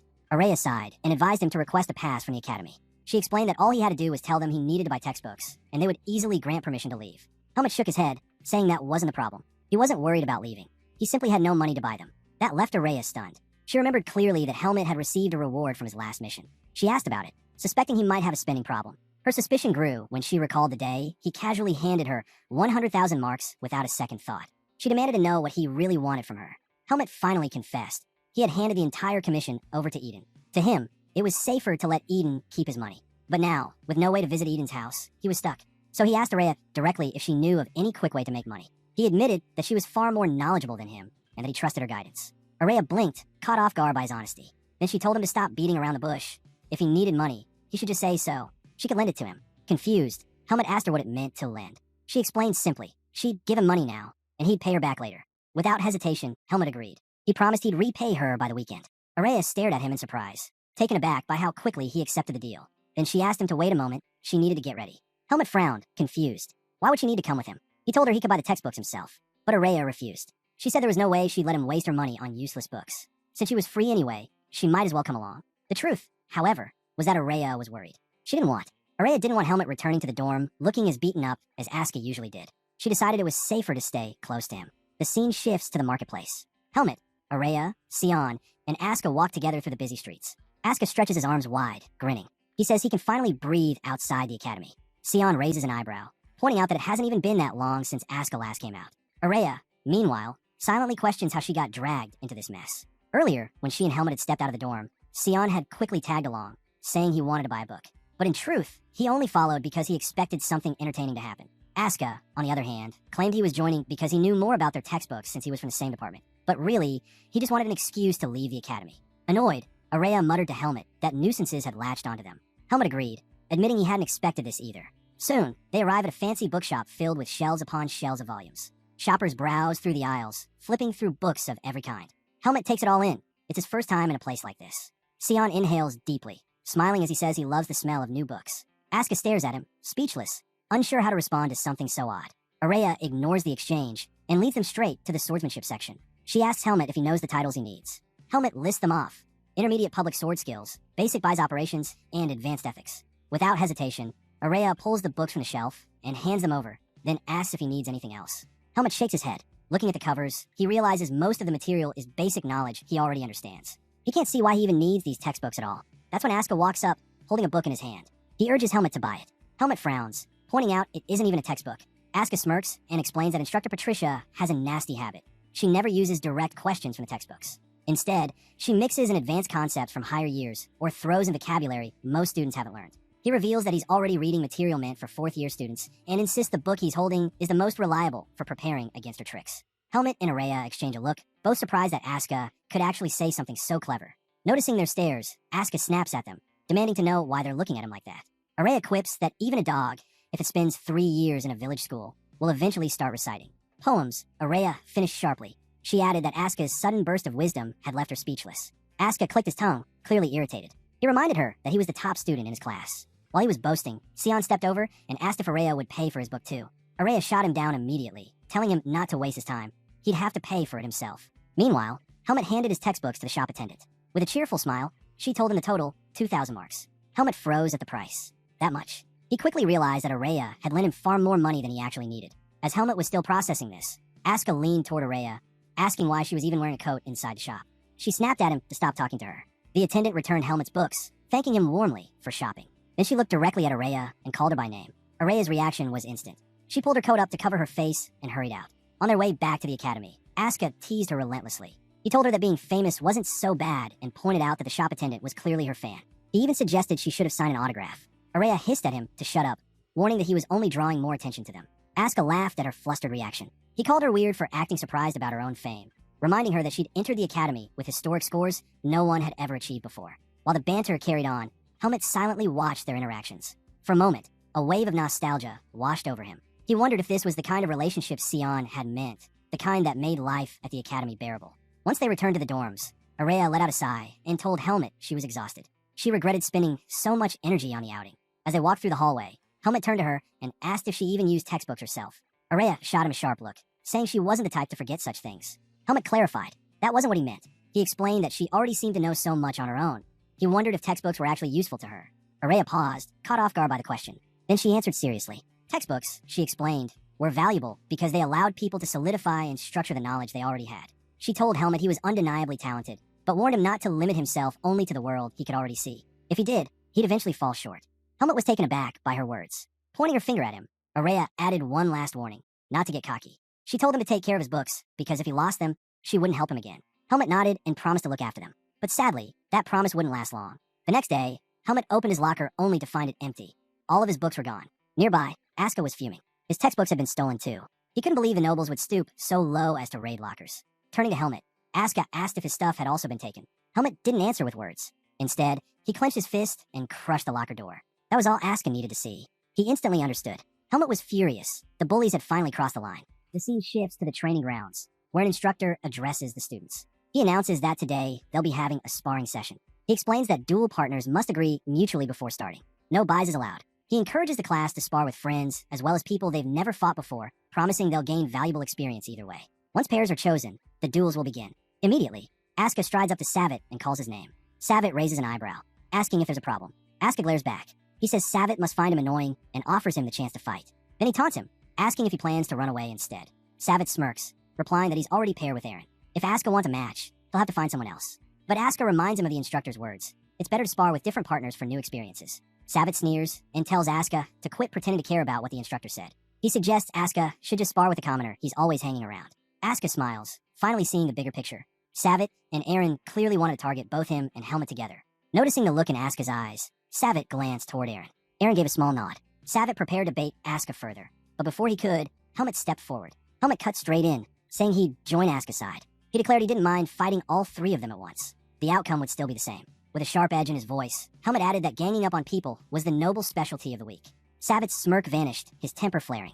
But before he could lash out, Aaron placed a hand on his shoulder and stopped him. With a confident look, Aaron said he'd handle Helmut. He insisted that Helmut was just bluffing, and if he was truly confident, he should prove it by fighting him directly. The scene shifts again, flashing back to an earlier event.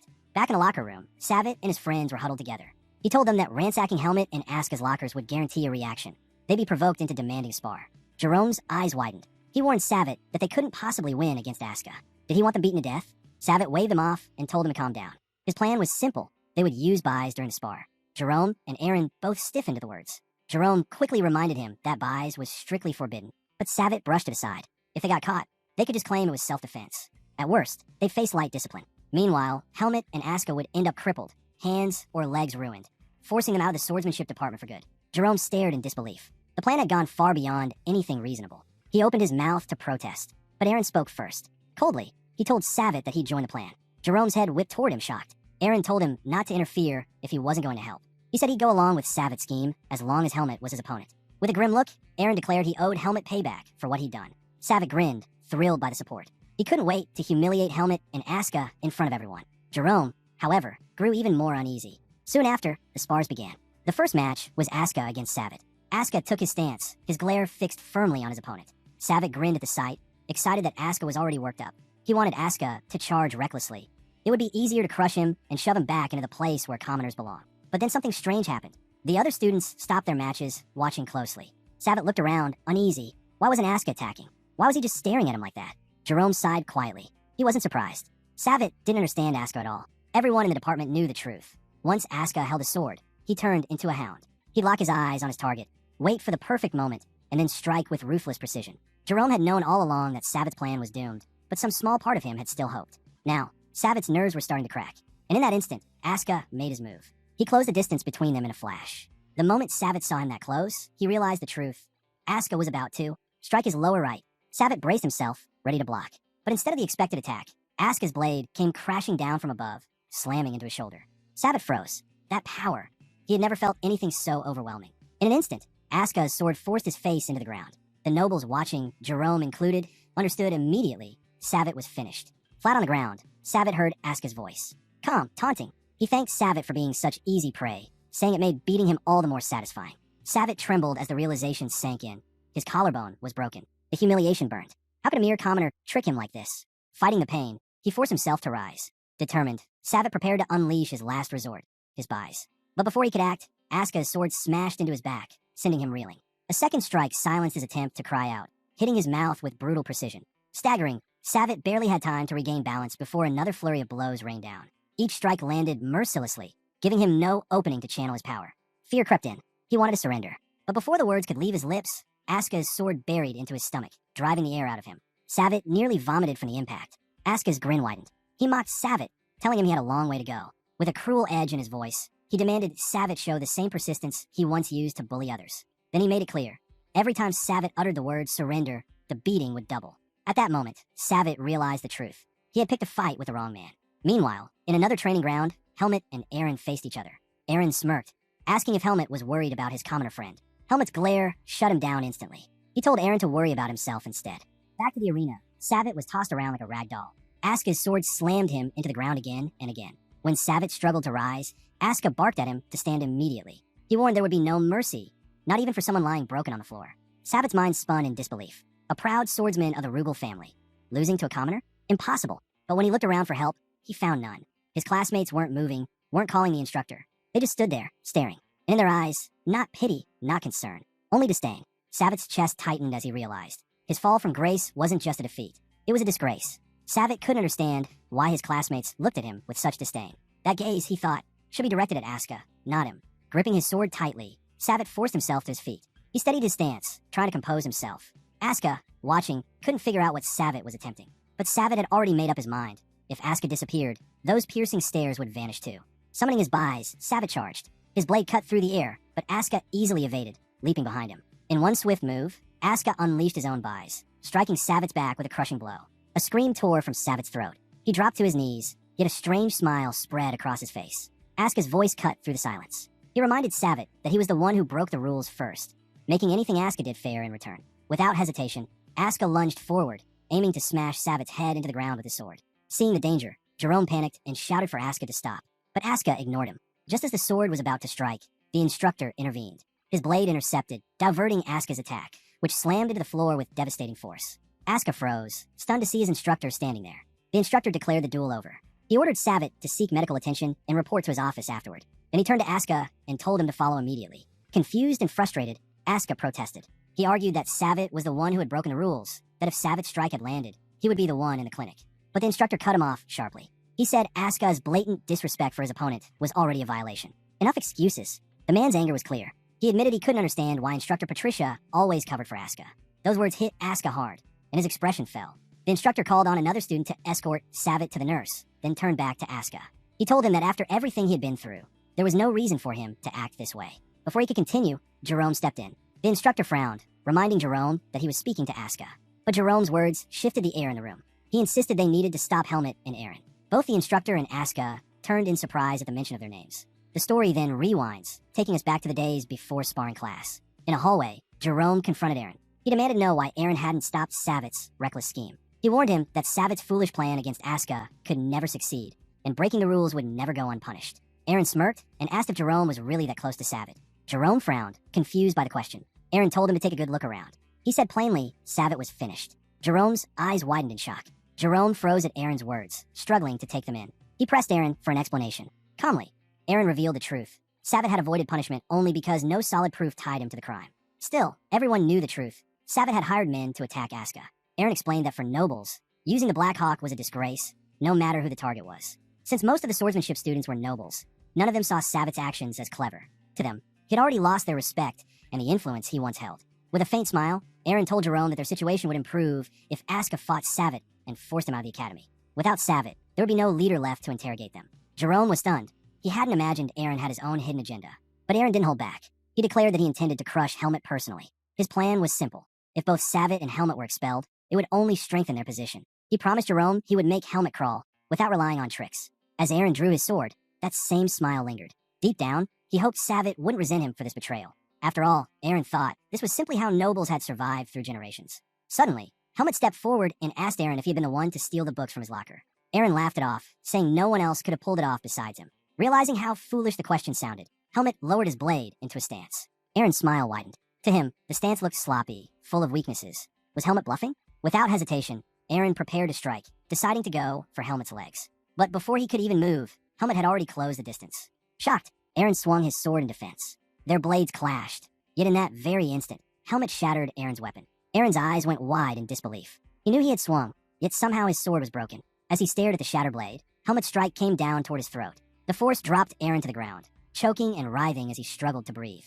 Helmet stepped closer, crouched down, and with a chilling presence, prepared to repeat the very same question he had once asked Aaron on a first day of class. Helmet leaned in closer and asked Aaron if he truly believed his noble title could protect him once he stepped outside the academy. His gaze darkened as he told Aaron that with his last strike, he could have snapped his neck in an instant.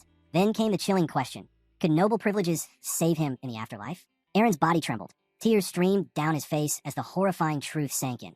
Helmet wasn't just another student. He wasn't even human in Aaron's eyes. He was a monster that Aaron never should have crossed. Unable to speak with his damaged throat, Aaron could only watch as Helmet pressed his boot against his hand, crushing it.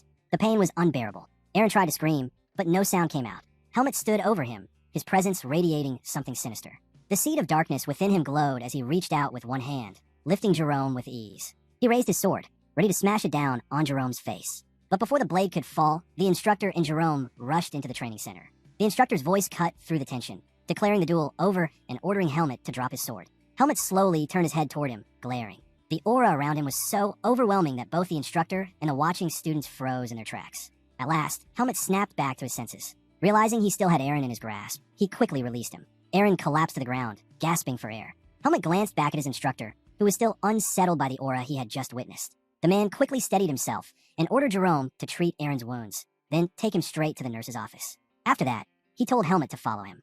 The scene shifted to the instructor's office. Sitting across from them, he said he would give them a chance to explain themselves. They could say whatever was on their minds. Helmet and Asuka remained silent. Seeing this, the instructor smirked faintly and told them it was the right choice. They weren't in any position to defend themselves. Still, he admitted he wasn't surprised by Asuka's behavior. What disappointed him was Helmet. He had expected more. Helmet finally spoke, insisting that he had not broken any of the duel's rules. The instructor raised his eyebrows at that, clearly taken aback.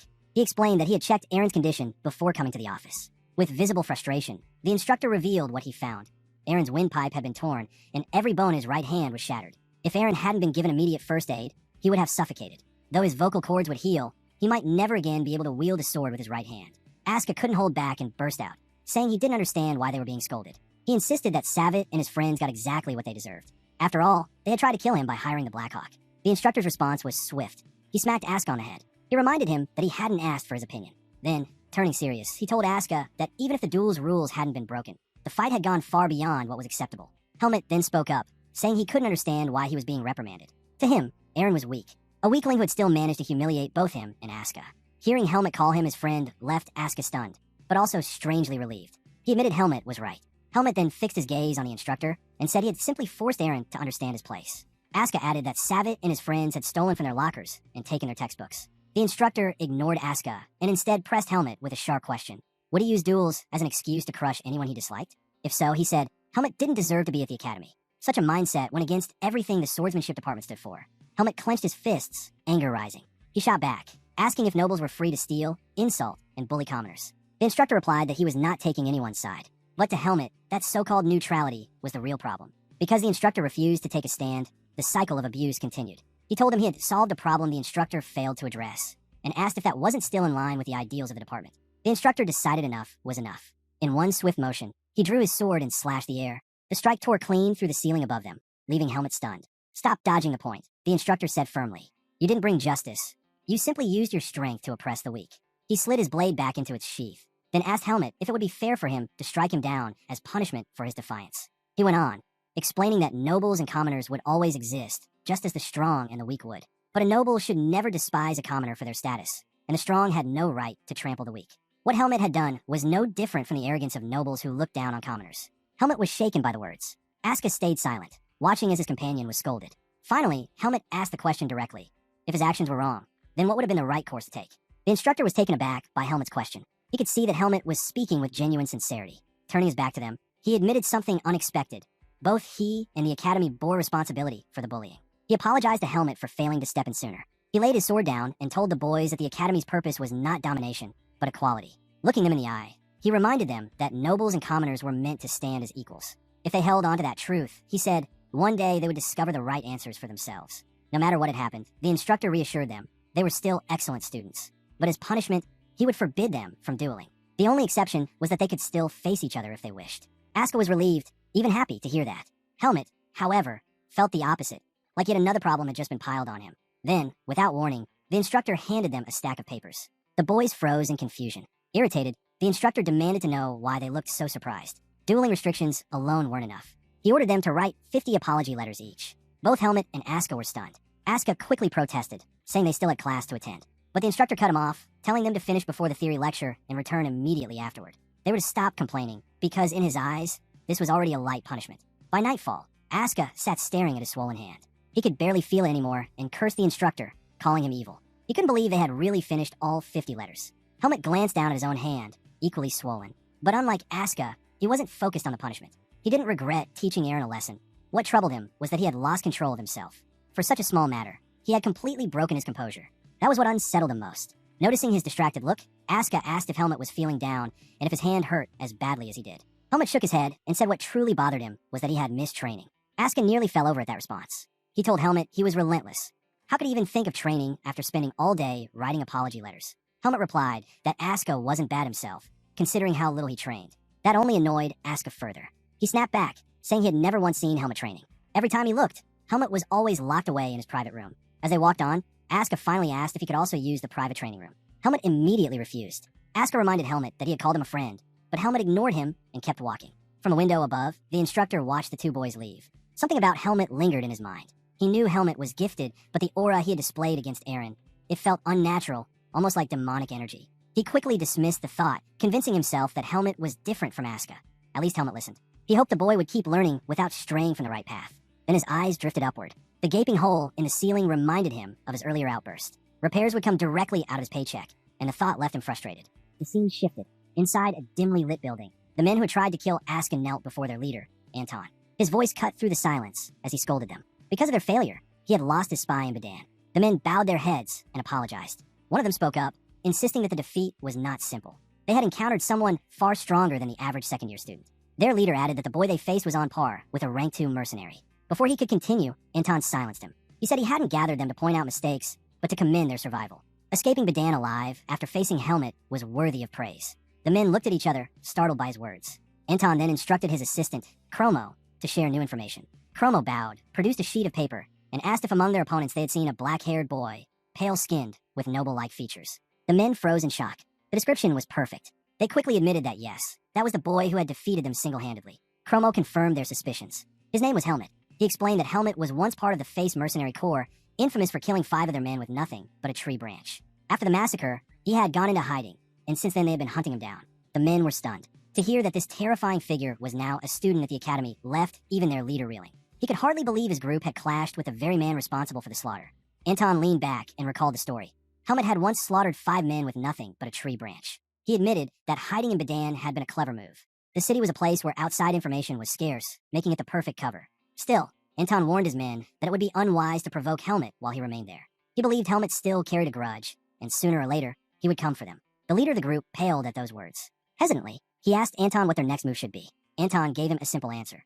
Their new mission was to deliver a report to the higher-ups. Once the task was done, he would even grant them a vacation. But he urged them to finish the job quickly. Relieved, the man placed a hand over his chest and promised he wouldn't fail again. With that, he and his men departed. The moment they were gone, Anton turned to Chromo. His smile was cold as he said, "A wounded dog can still cause trouble if left alive. Once their mission is complete, eliminate the entire group." Chromo bowed his head, accepting the order without hesitation. Anton's grin widened as he added that soon, they might have the chance to meet someone very interesting. The scene shifted. Helmet quietly opened the door to his room, peeking inside to see if Araya was asleep. The darkness reassured him, and he carefully stepped in. But before he reached his bed, a voice cut through the silence. "You're late," Araya said. Helmet froze, startled. He asked why she was still awake. With a soft laugh, she replied that his attempt to sneak in like a cat had been so amusing it woke her up. Helmet apologized for disturbing her, but Araya quickly shifted the topic. She told him she had heard about everything that happened. She even praised him, saying it was smart of him to finally knock some sense into his bullies. Helmet sat down on his bed and admitted that his victory came at a cost. Because of it, he had been forced to write countless apology letters, leaving him no time to train. Araya blinked in surprise. She asked why he sounded so down when he had gotten exactly what he wanted. Helmet fell silent for a moment. Gathering himself, he apologized again, this time for losing the textbooks. He promised that next time, he wouldn't ask for help. Her eyes widened at his words. She stood up abruptly and pulled back her curtains, as if ready to scold him. But when she turned toward him, she held herself back. Araya couldn't believe how naive Helmet was being. To her, it was ridiculous that he felt guilty over losing a few textbooks. She explained that when she refused to help him replace them, she never imagined they'd actually be stolen. That loss didn't matter at all. Helmet was caught off guard. He hadn't expected her to shrug it off so easily. She went on to tell him he only needed to repay her for the books. Helmet nodded, agreeing. With a serious tone, he thanked her. Flustered, Araya quickly closed her curtain and buried her face into her pillow, cheeks burning as she replayed his words. The scene shifted. Helmet stood before his private training room, puzzled as the door refused to open. He was sure the key was correct. Had it broken? While he struggled with it, a voice called out behind him, asking if he was Helmet. He turned to find an elderly man who looked like a janitor. The man explained that the private instructor training rooms were closed for cleaning that day. Surprised Helmet hadn't heard, he suggested that Helmet use the shared training grounds instead. Helmet agreed. It would be his first time training in the same space as the other students, and he wondered what it might be like. The moment he stepped inside, silence fell. Every student stopped mid-practice, eyes fixed on him. This was the first time they had seen Helmet enter their space. A week had passed since the duel, and the department had shifted. Students who once kept their distance now approached him, offering compliments. They admitted they never liked Savid either. Helmet listened, but deep down, he knew these weren't the bonds the instructor had spoken about.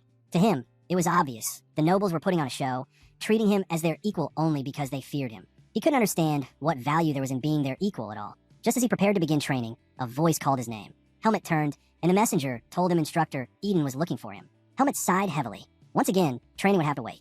When Helmet entered Eden's office, he found the instructor seated at his desk, writing. Helmet asked why he had been summoned. Eden set his pen aside and said he'd heard about the sparring incident. Helmet wasn't surprised to be summoned by Eden. He had expected it. Most likely, Eden would complain about his behavior, just like Instructor Allen had. If he spoke carelessly, it might only make things worse. So instead, Helmet decided to show repentance. Bowing his head slightly, he apologized for the trouble he caused. He admitted that he had beaten Eren only to prove who was stronger. He told Eden that Allen had already scolded him harshly, and now he understood he was at fault as well. Helmet promised to be more careful from here on. Eden paused mid-sentence in his writing. For a moment, he just stared at Helmet, puzzled. He hadn't called him in to scold him, but since Helmet had taken the initiative to apologize, he felt obligated to respond. He leaned back and told Helmet that if he truly felt remorse, then everything was fine. There was no need to dwell on guilt. Soon, he said, the bullies would face their punishment. Helmet's eyes widened at that. Eden frowned, confused by the reaction, and asked if Allen hadn't told him already. Helmet shook his head. Folding his arms, Eden explained. The two who had tormented him would be expelled. Jerome, one of them, had already confessed everything to Allen, about Savitt and Eren, about hiring the Black Hawk.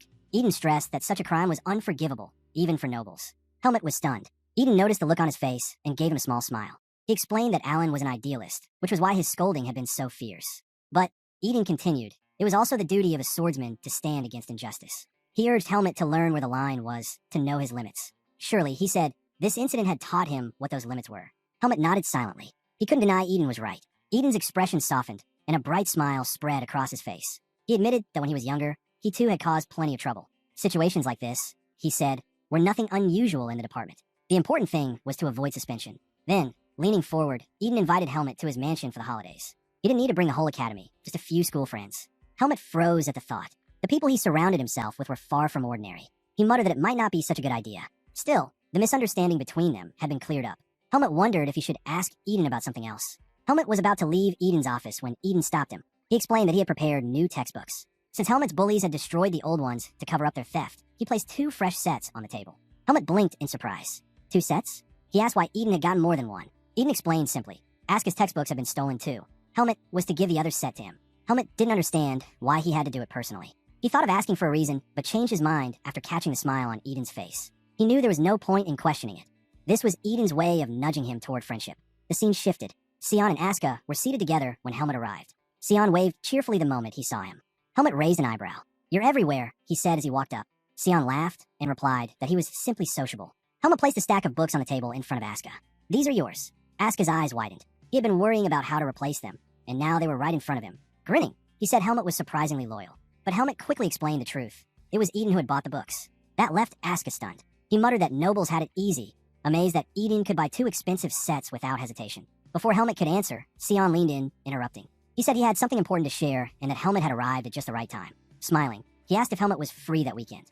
Helmet frowned, unsure what Sion was getting at. The scene shifted again. This time, they were inside a lively pub. Sion's grin widened as he told them Badan City was full of delicacies perfect for academy students spending weekends outside. Among them, the Griffin pub on Idorphin Street was the best of all. Helmet and Asuka exchanged surprised looks at his enthusiasm. Noticing neither of them was drinking, Sion pushed cups toward them. He said it was time to celebrate. The recent incident had ended in justice. Then, with a sly smile, he told Helmet that Asuka had promised to pay for everything. Asuka almost choked. He shouted that he had never said anything like that. Sion brushed it off, saying he'd help by covering half. Then, with a mischievous spark, he added that they should invite Araya to join their celebration. He already knew that. Sion chuckled, saying Araya would never step foot in a place like this. He added that he was surprised Helmet hadn't managed to convince her. Helmet lowered his gaze to his cup. Her words echoed in his head. Araya had told him it was already annoying enough to deal with Sion, and the idea of hanging out with Asuka made her head spin. She had firmly told him never to suggest such a thing again. Feeling a pang of guilt, Helmet took a sip of his beer. The bitterness hit him instantly, and he wondered how anyone could enjoy such a drink. While he stared at the cup, Sion and Asuka were busy scanning the menu and placing their order. Sion leaned over with a grin and told Helmet that he was the current star of the swordsmanship department. Helmet shook his head, denying it, but Asuka disagreed. He said Helmet was just being modest. The nobles weren't treating him with respect out of admiration. They were groveling because they were terrified. Once, they'd looked down on him for being a commoner. But now, after crippling one of their own, they no longer dared. Asuka told him he could finally relax, now that the trouble was over. Helmet let out a small sigh and said quietly that he'd try. Sion noticed the heaviness in his tone. He asked if something was bothering him. Helmet admitted he was just curious about something. With a serious look, he asked both of them why they hung out with him at all, since it was so easy for people to hate him. The question caught them off guard. Asuka frowned, saying it was a strange thing to ask. Sion took a long drink, set his cup down, and with his cheeks flushed, answered honestly. He became Helmet's friend because he thought life would be more interesting around him. Asuka burst out laughing. He couldn't believe Sion had stuck by Helmet for such a shallow reason. Turning to him, he asked if he was treating him the same way. Sion smirked and said Asuka was no fun at all. That immediately irritated Asuka. He snapped that Sion was starting to piss him off. Sion leaned back and teased him further, saying he was just following Helmet around like a puppy. Asuka bristled. He shot back that he stuck with Helmet because he liked strong, capable people. Then he added that Helmet's only flaw was how he looked down on others. Helmet quickly corrected him. He said he didn't look down on people. He simply despised those who didn't know their place. Asuka blinked, taken aback by the bluntness. Slowly, he asked Helmet why he was so. Asuka could tell Helmet was being distant with him. He knew his first impression hadn't been the best, but he didn't understand why Helmet kept treating him so coldly. He reminded Helmet of how they fought side by side against the Black Hawks, and how he even helped him carry his books. As far as I see it, Asuka said, we should already be close. Trying to get answers, Asuka tapped Sion on the shoulder and asked him to explain Helmet's attitude. But Sion didn't move. Both Asuka and Helmet froze in surprise. Sion wasn't responding at all. Then, out of nowhere, Sion's face flushed red, and he began rambling nonsense. Asuka burst out laughing. He couldn't believe it. Sion was drunk after just one cup of beer. What a lightweight, Asuka chuckled. And here he is, saying he'll empty his wallet. Amused, Asuka decided he'd just drink every time things didn't go his way. Helmet, on the other hand, couldn't figure out what was going on. He took another sip from his glass, only to realize this drink wasn't for him either. The scene shifts. Asuka slaps Sion awake. The boys drag him outside, trying to haul him back to the dorm. Asuka muttered that Sion was long gone. He couldn't understand why someone who passed out after a single cup even bothered coming to a pub. While Asuka struggled to wake him, Helmet heard girls screaming nearby. He turned, expecting trouble, but instead saw them laughing. A group of girls had circled around someone. Pushing his gaze through the crowd, Helmet spotted a white robe. His eyes widened. He recognized that figure immediately. The scene shifts again. In a library, Araya was searching the shelves for a specific book. She was sure it should be there, but after checking twice, she wondered if she had left it in her room. Eventually, she gave up. She'd already read it before, and buying a copy from the city bookstore would be easier anyway. While holding another book, she recalled Helmet's invitation. He had asked her to join him and the others for an outing over the weekend. Thinking about it now, she realized she should have said yes. Back in Badan City, the person in the white robe was revealed. It was Araya. A crowd of girls surrounded her, showering her with attention she didn't want. With cheerful smiles, they pleaded with her to join them. At the bookstore, Araya quickly regretted coming along. She told one of the girls she could buy a book by herself and asked her to step aside. But the girl, still smiling brightly, insisted she only wanted to share a cup of tea with her. Araya sighed inwardly. No matter what she said, her words weren't reaching them. For a moment, she wished she could simply blow them all away with wind magic. Just as she wondered how to escape, she spotted Helmet standing across the street. He gave her a small wave. Araya seized the chance, finally a way out. She pushed past the girls and walked straight toward him. Helmet blinked in surprise as Araya came right up to him, resting her hand on his shoulder. Facing the girls, she apologized, claiming she already had plans with Helmet. She told them their interruption was ruining her meeting. Helmet froze. He had no idea what she was talking about. Asuka was equally shocked, reminding Araya that she had turned down their invitation earlier. What are you doing here then? He asked. Araya shot him a glare. Calling him a tactless fool, she snapped at him to shut up. The girls gasped at her words. One of them stepped forward, saying Araya shouldn't lower herself to spend time with Helmet and his friends. Another added that her reputation would suffer if she associated with people beneath her, especially barbaric swordsmen. Asuka and Sion stiffened the moment they heard those words. Before the tension could settle, another girl quickly told her friend Mina to stop. She explained she recognized Asuka's striking blue hair, that he was none other than the infamous Mad Dog of the swordsmanship department. As soon as she said it, Asuka's eyes darkened. With a chilling edge in his voice, he dared them to keep insulting him. Sion, drunk and barely steady, muttered that he wasn't even part of the swordsmanship department. The girls didn't recognize him at all, but Asuka's gaze only grew sharper. He ordered them to leave, warning that he'd bite if they stayed. The girls, frightened by the look in his eyes, scattered in a hurry. Once they were gone, Helmet turned to Araya and asked why she had come. Instead of answering, she smacked him. She couldn't bring herself to admit she had come just to see them. Helmet, holding his cheek, was left completely confused. Araya turned to Helmet and told him he reeked of liquor, demanding he keep his distance. Asuka blinked in disbelief. He couldn't understand why she was acting like a completely different person. He reminded her that she was the one who had asked for their help in the first place. But Araya denied it. She snapped that she didn't need their help at all, that she was simply furious Helmet had let her suffer. Helmet, caught off guard, explained he hadn't realized she needed him. He had thought someone like her could handle the situation easily. Araya cut him off, saying he didn't need to say anything more. Then her attention shifted. She noticed Sion lying on the ground. She demanded to know what had happened. Asuka told her to let it be, explaining that Sion had been muttering and asking for something over and over. Without hesitation, Araya guessed what it was. She told him to check his pocket. Asuka scowled at her tone, irritated at being ordered around, but still reached into Sion's pocket. Pulling out a vial, he held it up. Araya quickly explained. It was an antidote potion, something magic department students always carried. She instructed Asuka to give it to Sion, assuring him it would wake him up. Grumbling, Asuka followed her lead. He couldn't believe Sion never mentioned this before downing alcohol. But as soon as Sion drank it, his eyes cleared. Blinking awake, he was stunned to see Araya in front of him, smiling brightly. With potions still dripping from his lips, he asked if she had come because she was worried about them. He told her she never should have turned them away so coldly, that she needed to be honest with herself. Asuka rolled his eyes. Did that potion even work? He's talking more nonsense than before. Araya regretted ever giving it to him. Meanwhile, Sion was beaming, thrilled the group was finally together. He suggested they head to a nearby dessert shop he claimed was amazing. Asuka immediately shut him down, insisting he needed to go back to his dorm. Right after those words, Sion collapsed back into sleep. Araya rubbed her forehead, unable to believe her classmate could be this foolish. Helmet glanced at her and, without warning, asked if she could come with him to Eden's mansion tomorrow. Araya froze, stunned. She asked if he planned to invite Sion and Asuka as well. But Helmet shook his head. He told her he was only inviting her because Eden might want to meet her. Helmet explained to Araya that if he invited the others, she wouldn't come. He told her he was asking only because he owed her more than he could say. Araya asked what time they'd leave. Helmet suggested early in the morning. He didn't want to risk running into Sion. Just then, Sion stirred, rising to his feet. What are you two whispering about? Are you bad-mouthing me? He demanded. Araya told him that if he was awake enough to complain, he should go straight to his room. She reminded him that the midterms were right around the corner. Sion groaned, telling her to quit nagging. Are you my mother or something? He asked. Araya snapped at him not to say such awful things. Helmet didn't fully grasp the nuances of their exchange, but he could sense something. The distance between him and Araya felt smaller than before. The scene shifts. Helmet now found himself staring at Araya, whose expression was terrifying. With fierce determination, she told him their goal was simple: crush Sion and Asuka. They had to win, no matter what. Her plans, she declared, were flawless. And if they failed, the blame would fall on him. She ordered him to work hard and return victorious. Helmet had no idea how to respond. He couldn't make sense of what had just happened.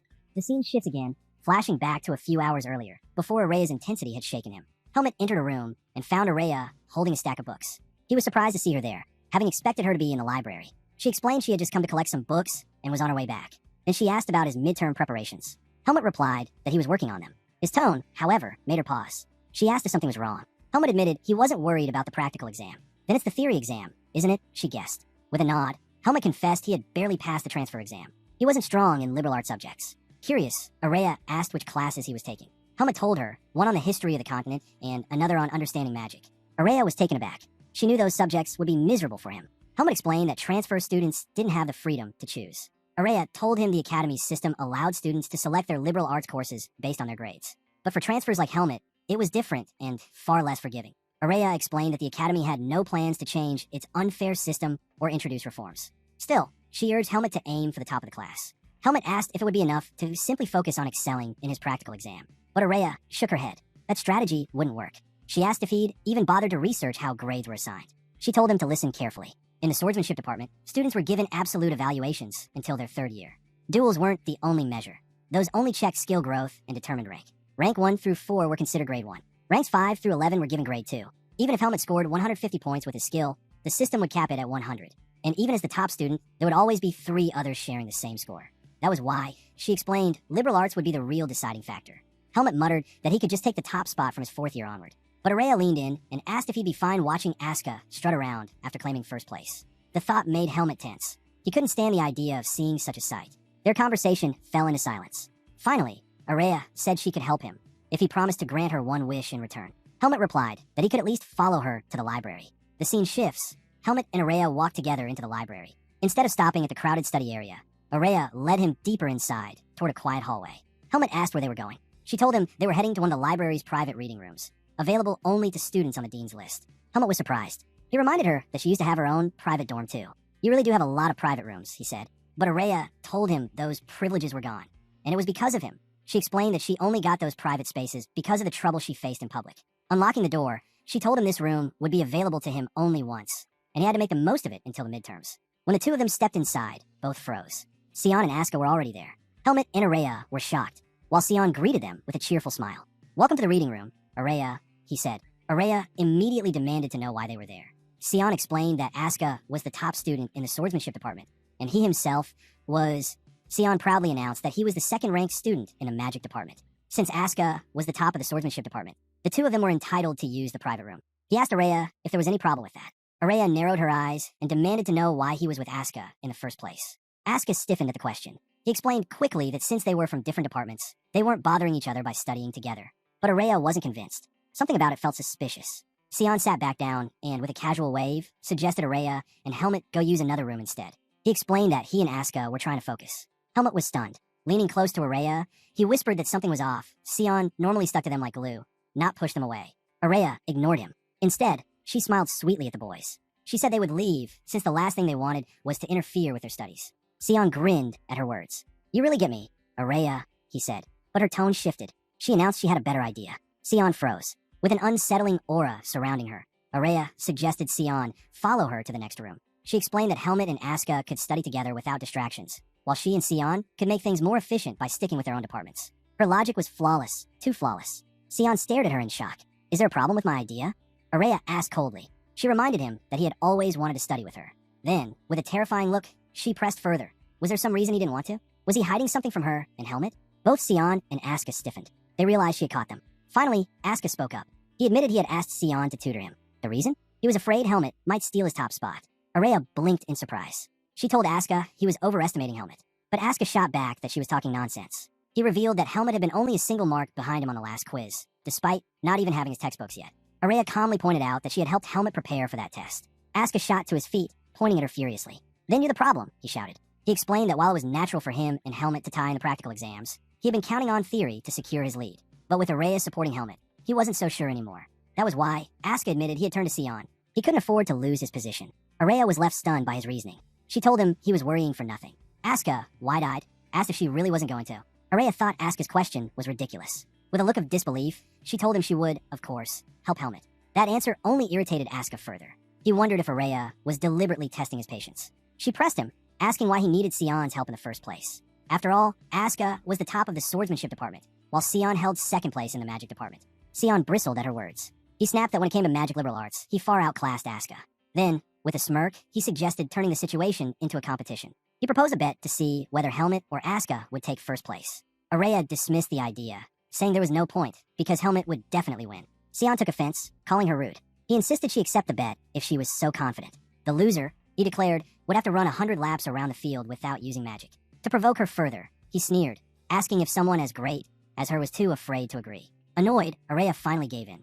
Asuka leaned towards Sion and whispered, asking why he was so sure they'd win. Sion grinned and revealed he had a plan. Araya only smiled back at his arrogance, then accepted the bet outright. The scene shifts back to the present. Araya, shouting at Helmut, had completely forgotten about the one wish he was supposed to owe her. She told him his grades didn't matter anymore. Her pride was worth more than that. He wasn't going to get a break until he finished an entire chapter. She ordered him to open his book immediately. At the same table, Sion and Asuka exchanged glances. Neither could understand why Araya and Helmut were still in the same room as them. They had expected the pair to move next door. The scene shifts again. Heavy rain poured down over the academy.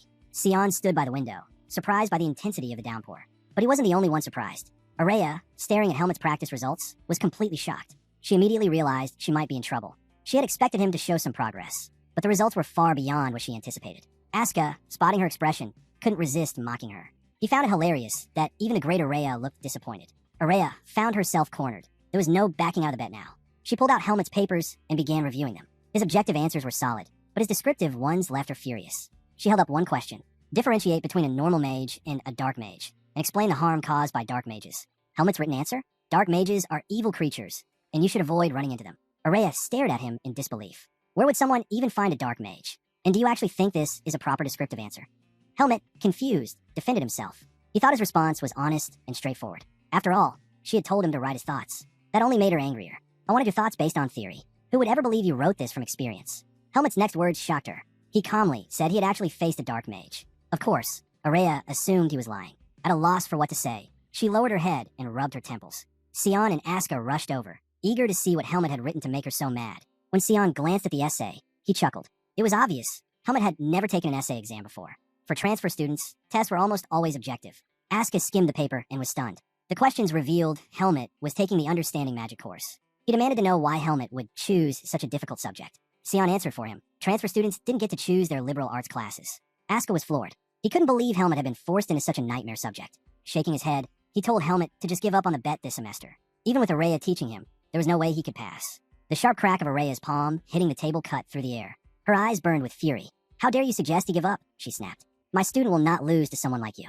Asuka froze. Her expression was so intense, he couldn't even muster anger in return. Turning back to Helmet, Araya declared they would start over from scratch. She was going to teach him how to write descriptive answers properly, but Helmet hesitated. He reminded her that he still needed time to train. Araya couldn't believe Helmet was daring to talk back.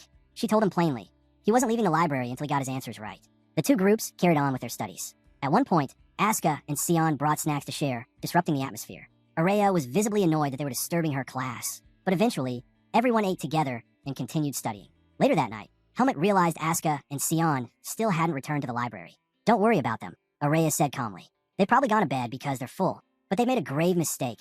They'll regret being complacent. Helmet thanked her for staying by his side. That caught Araya off guard. She brushed it off, telling him to work harder. After all, she wasn't about to run 100 laps. Helmet, curious, asked if she could really manage to keep her first-place position. Araya scoffed at the question. To her, the idea of anyone surpassing her was laughable. But Helmet pressed on. Why, he asked, was she so obsessed with being number one? The question stunned her. She shut her book and said it was a secret. Every human has one they'd rather keep hidden. Helmet didn't push further. He knew better than anyone what it meant to carry a secret. And deep inside, he thought of the danger. The day Araya might become an archmage and discover the seed of darkness within him. Deciding to let it go, he shifted back to studying. Araya asked if there were any principles he still didn't understand.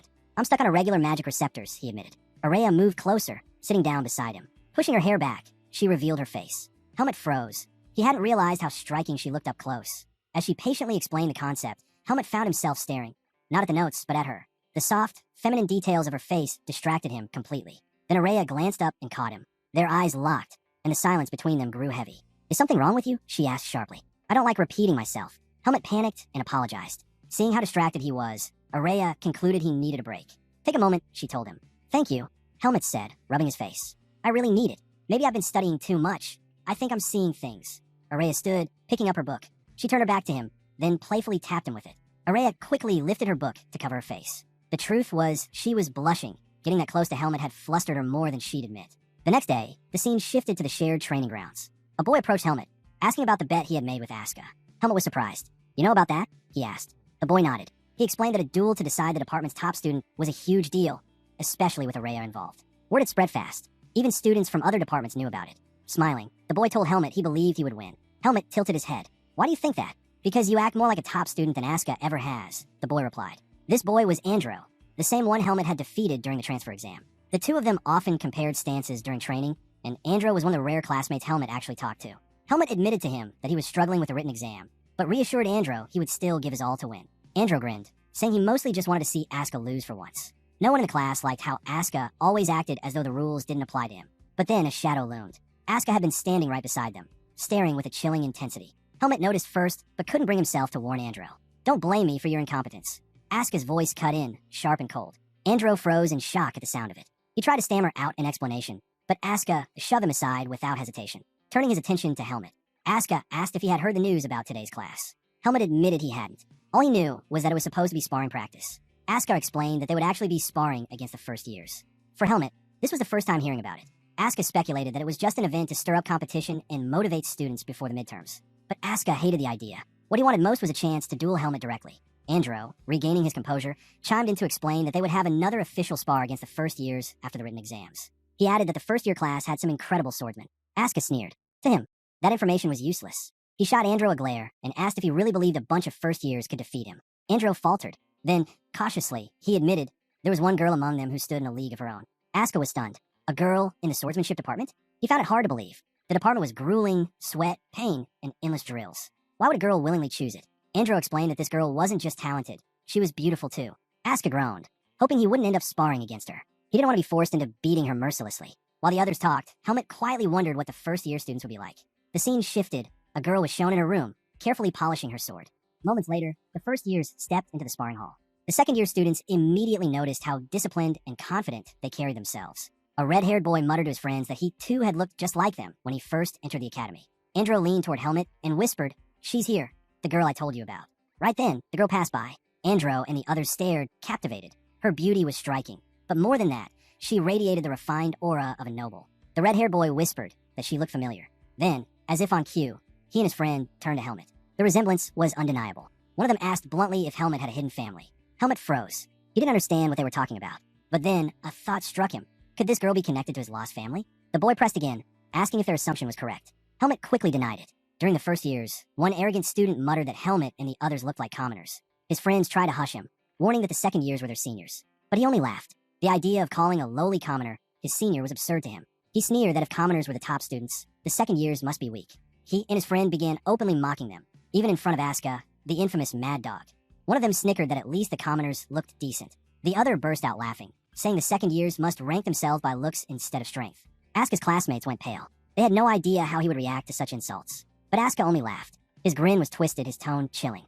"The poor fools," he said darkly. "They really have no idea how terrifying this world can be. Today, they've knocked on the gates of hell, and they'll find out what's waiting inside." The first years fell silent, the weight of his words sinking in. The room grew tense as soon as the announcement was made. Everyone knew right then, the first years were in trouble. Both classes stood opposite each other on the stage, waiting. Instructor Patricia stepped forward, taking charge of the session. She explained the rules clearly. The first years would spar against the second years. When their names were called, they would step up. Patricia reminded the juniors to learn from their seniors, and told the seniors to guide their juniors without arrogance. With that, she pulled out her list and called the first name. Charlotte stepped forward. The second years immediately perked up, amused that Charlotte would be the first to fight. Helmet, among them, felt a strange connection. Because of their shared origins, he believed they might resemble each other. He wanted to confirm it, but for now, he stayed silent. Next, Patricia called, "Asuka." The second year froze. He hadn't expected his name. His classmates were even more shocked, especially the red-haired boy, who groaned about their department losing another girl to Asuka's brutality. The chatter annoyed Asuka. "Shut it," he snapped at them, before turning to Patricia. "Instructor, are you sure on the right choice?" Patricia didn't hesitate. To her, it only made sense for the strongest students to face each other. Asuka gave a dry laugh. "You know what kind of person I am? Are you sure it's smart to put me against a girl?" The first years, confused, didn't understand what made him so dangerous. One of them even mocked, saying he must be afraid of losing to a girl. That jab struck a nerve. Seeing his temper rising, Patricia quickly ordered him onto the platform. With a scowl, Asuka grabbed his wooden sword and climbed up. Charlotte met his gaze. "Don't hold back just because I'm a girl," she said firmly. "Ridiculous," Asuka scoffed. "Just don't cry when you get hit." Before the spar began, Patricia turned to Helmet. "You'll fight next against Jeffrey." The moment Jeffrey's name was called, the second years all turned to look at him. To their surprise, the boy looked nothing like a weak first year. Broad-shouldered and steady, his presence carried the weight of a seasoned fighter. Helmet studied him closely, wondering if Jeffrey was already at their level. But his thoughts were cut short as Patricia gave the command. "Asuka, Charlotte, begin." At once, Charlotte raised her wooden sword and took her stance. Asuka tightened his grip, ready for the clash. Asuka lowered into his stance, mirroring Charlotte. The sight caught him off guard. "Why did you even join the swordsmanship department?" he asked, curious. Charlotte hadn't expected such a question. "To become stronger," she answered plainly. She admitted she had heard plenty about him, then firmly added, "So don't hold back just because I'm a girl." Asuka smirked. "Fine, I'll grant your wish." The next moment, the Mad Dog lunged forward, his strikes crashing down like hammers. Charlotte blocked what she could, but his relentless blows kept driving her back, leaving her no room to breathe. From the sidelines, the first-year nobles who had mocked Asuka earlier stood frozen. Their strongest student was being overwhelmed with ease. Charlotte's hands trembled from the force of each impact. The rumors about Asuka, she realized, hadn't even scratched the surface. "The weight behind your strikes, it's insane," she admitted. But Asuka wasn't flattered. Resting his sword on his shoulder, he said flatly, "I'm not even warmed up yet. Let's see how long you can last. Stay sharp." Charlotte steadied herself, raising her blade again with renewed focus. "Then I won't be an easy opponent anymore." Asuka's reputation was well earned. a second year of Greta Academy. His quick sword was infamous, so fast and unpredictable that even his classmates struggled to follow it. His technique and mastery of sword arts had secured his place at the very top of his department. He unleashed that quick sword now, but to his surprise, Charlotte met his strikes head on. Blow after blow, she blocked and held her ground. For the first time, Asuka faltered in thought. He hadn't gone all out, but he hadn't expected her to keep up at all. Her focus was remarkable. From her movements, he could tell she had mastered her basics thoroughly. Amused, he shifted his grip and closed the gap. Suddenly, he was right in front of her. His blade cut toward her face in a swift arc. Charlotte's instincts kicked in. She ducked, the strike grazing past her. She immediately leapt back, putting distance between them again. Asuka paused, momentarily taken aback. Charlotte steadied herself, blade raised, preparing to strike. Yet she didn't move. Asuka narrowed his eyes, puzzled. Was she telling him she wouldn't fall for his tricks? He closed the distance in an instant and swung down hard. Charlotte blocked, but the sheer force drove her backward. Asuka pressed in, irritation flashing across his face. Do you want this to end in a draw? He sneered, shoving her back with his blade. I hate arrogant brats. And I hate people who don't respect themselves even more. His voice grew harsher as he advanced. You gave up before the fight even started. Afraid to lose, aren't you? A noble shouldn't think like that. Are you not ashamed to believe you'll be defeated by a commoner? The words cut deeper than his strikes. The arena fell silent as Asuka's accusations rang out. Even Helmet and the second years were taken aback. This was the mad dog, yet what he said sounded painfully true. Asuka, I just wanted to learn, Charlotte admitted quietly. Then she smiled. But thank you. You made me realize my mistake. This duel, it was the right choice. She shifted her stance, her sword lowering into a new, more disciplined posture. Give me another chance. Asuka noticed the difference immediately. Her form had changed, though he dismissed it with a scoff. A new stance won't save you. He charged, leaping high before crashing down with a crushing strike. Charlotte braced herself and blocked, her arms shaking but holding. In that brief moment, as his body hovered midair, she countered with a sudden thrust aimed at his head. Asuka twisted sharply, barely avoiding the blow as it cut through the space where his face had been. Landing hard, he retaliated without pause, his sword slashing toward her. Charlotte evaded by retreating, narrowly avoiding the strike. Steel clashed again and again as the two traded blow after blow, their swords colliding at terrifying speed. Each strike echoed across the stage, neither willing to give ground. And then, Charlotte made her move. Charlotte struck, aiming to pierce through Asuka, but the mad dog slipped away, dodging cleanly. He reset his stance, blade flashing as he countered with a sharp slash. Charlotte ducked low, darting beneath him. Asuka's eyes widened. She had gotten underneath him. Charlotte spun, driving her sword toward his legs, certain this would decide the match. But in the instant before impact, she realized her mistake. He wasn't there. Asuka had leapt, anticipating her move. From above, his voice cut down coldly. Tense your shoulders. This next one will hurt. Charlotte barely had time to look up before he came crashing down. His legs pressed against her shoulders, forcing her down, and his blade slid neatly against her neck. Pinned, she froze. As expected, you're good, Asuka said calmly from above her. But your only problem, he smirked, is that your opponent is me. The first years erupted in disbelief. Their top student defeated. Patricia, smiling, raised her hand. Winner of the first duel, Asuka. Still seated on her, the mad dog glanced down. I'll admit, you surprised me. After that stance change, you nearly caught up to me. But in the end, your lack of experience costs you. Once you master your techniques fully, you'll be terrifyingly strong. Charlotte heard his words, but another thought pressed harder on her mind. Can you get off me already? You're heavy. Asuka blinked, startled. He had completely forgotten he was still sitting on her. Embarrassed. He jumped off and muttered an apology. Don't worry about it, Charlotte replied, smiling softly. You're a lot nicer than I expected. The audience, however, wasn't so forgiving. Some of the first years booed loudly. Hey, mad dog, comfortable finning down a girl like that? Pervert. Asuka's temper flared instantly. Say that again. If you've got the guts, come fight me right now. While he barked at the hecklers, Charlotte scanned the crowd and spotted Helmet. She gave him a nod and a smile. He returned it with a firm nod of his own. As she stepped down, Patricia called out the next pairing. Helmet, Jeffrey, prepare yourselves. On her way past, Jeffrey stopped her cold with a sharp remark. You've embarrassed us. Losing to a lowly commoner. You've buried the reputation of the first years. Charlotte's eyes narrowed, her glare cutting into him. Fix your mindset, Jeffrey. Otherwise, you'll lose too. Talent and effort don't care whether someone's a noble or a commoner.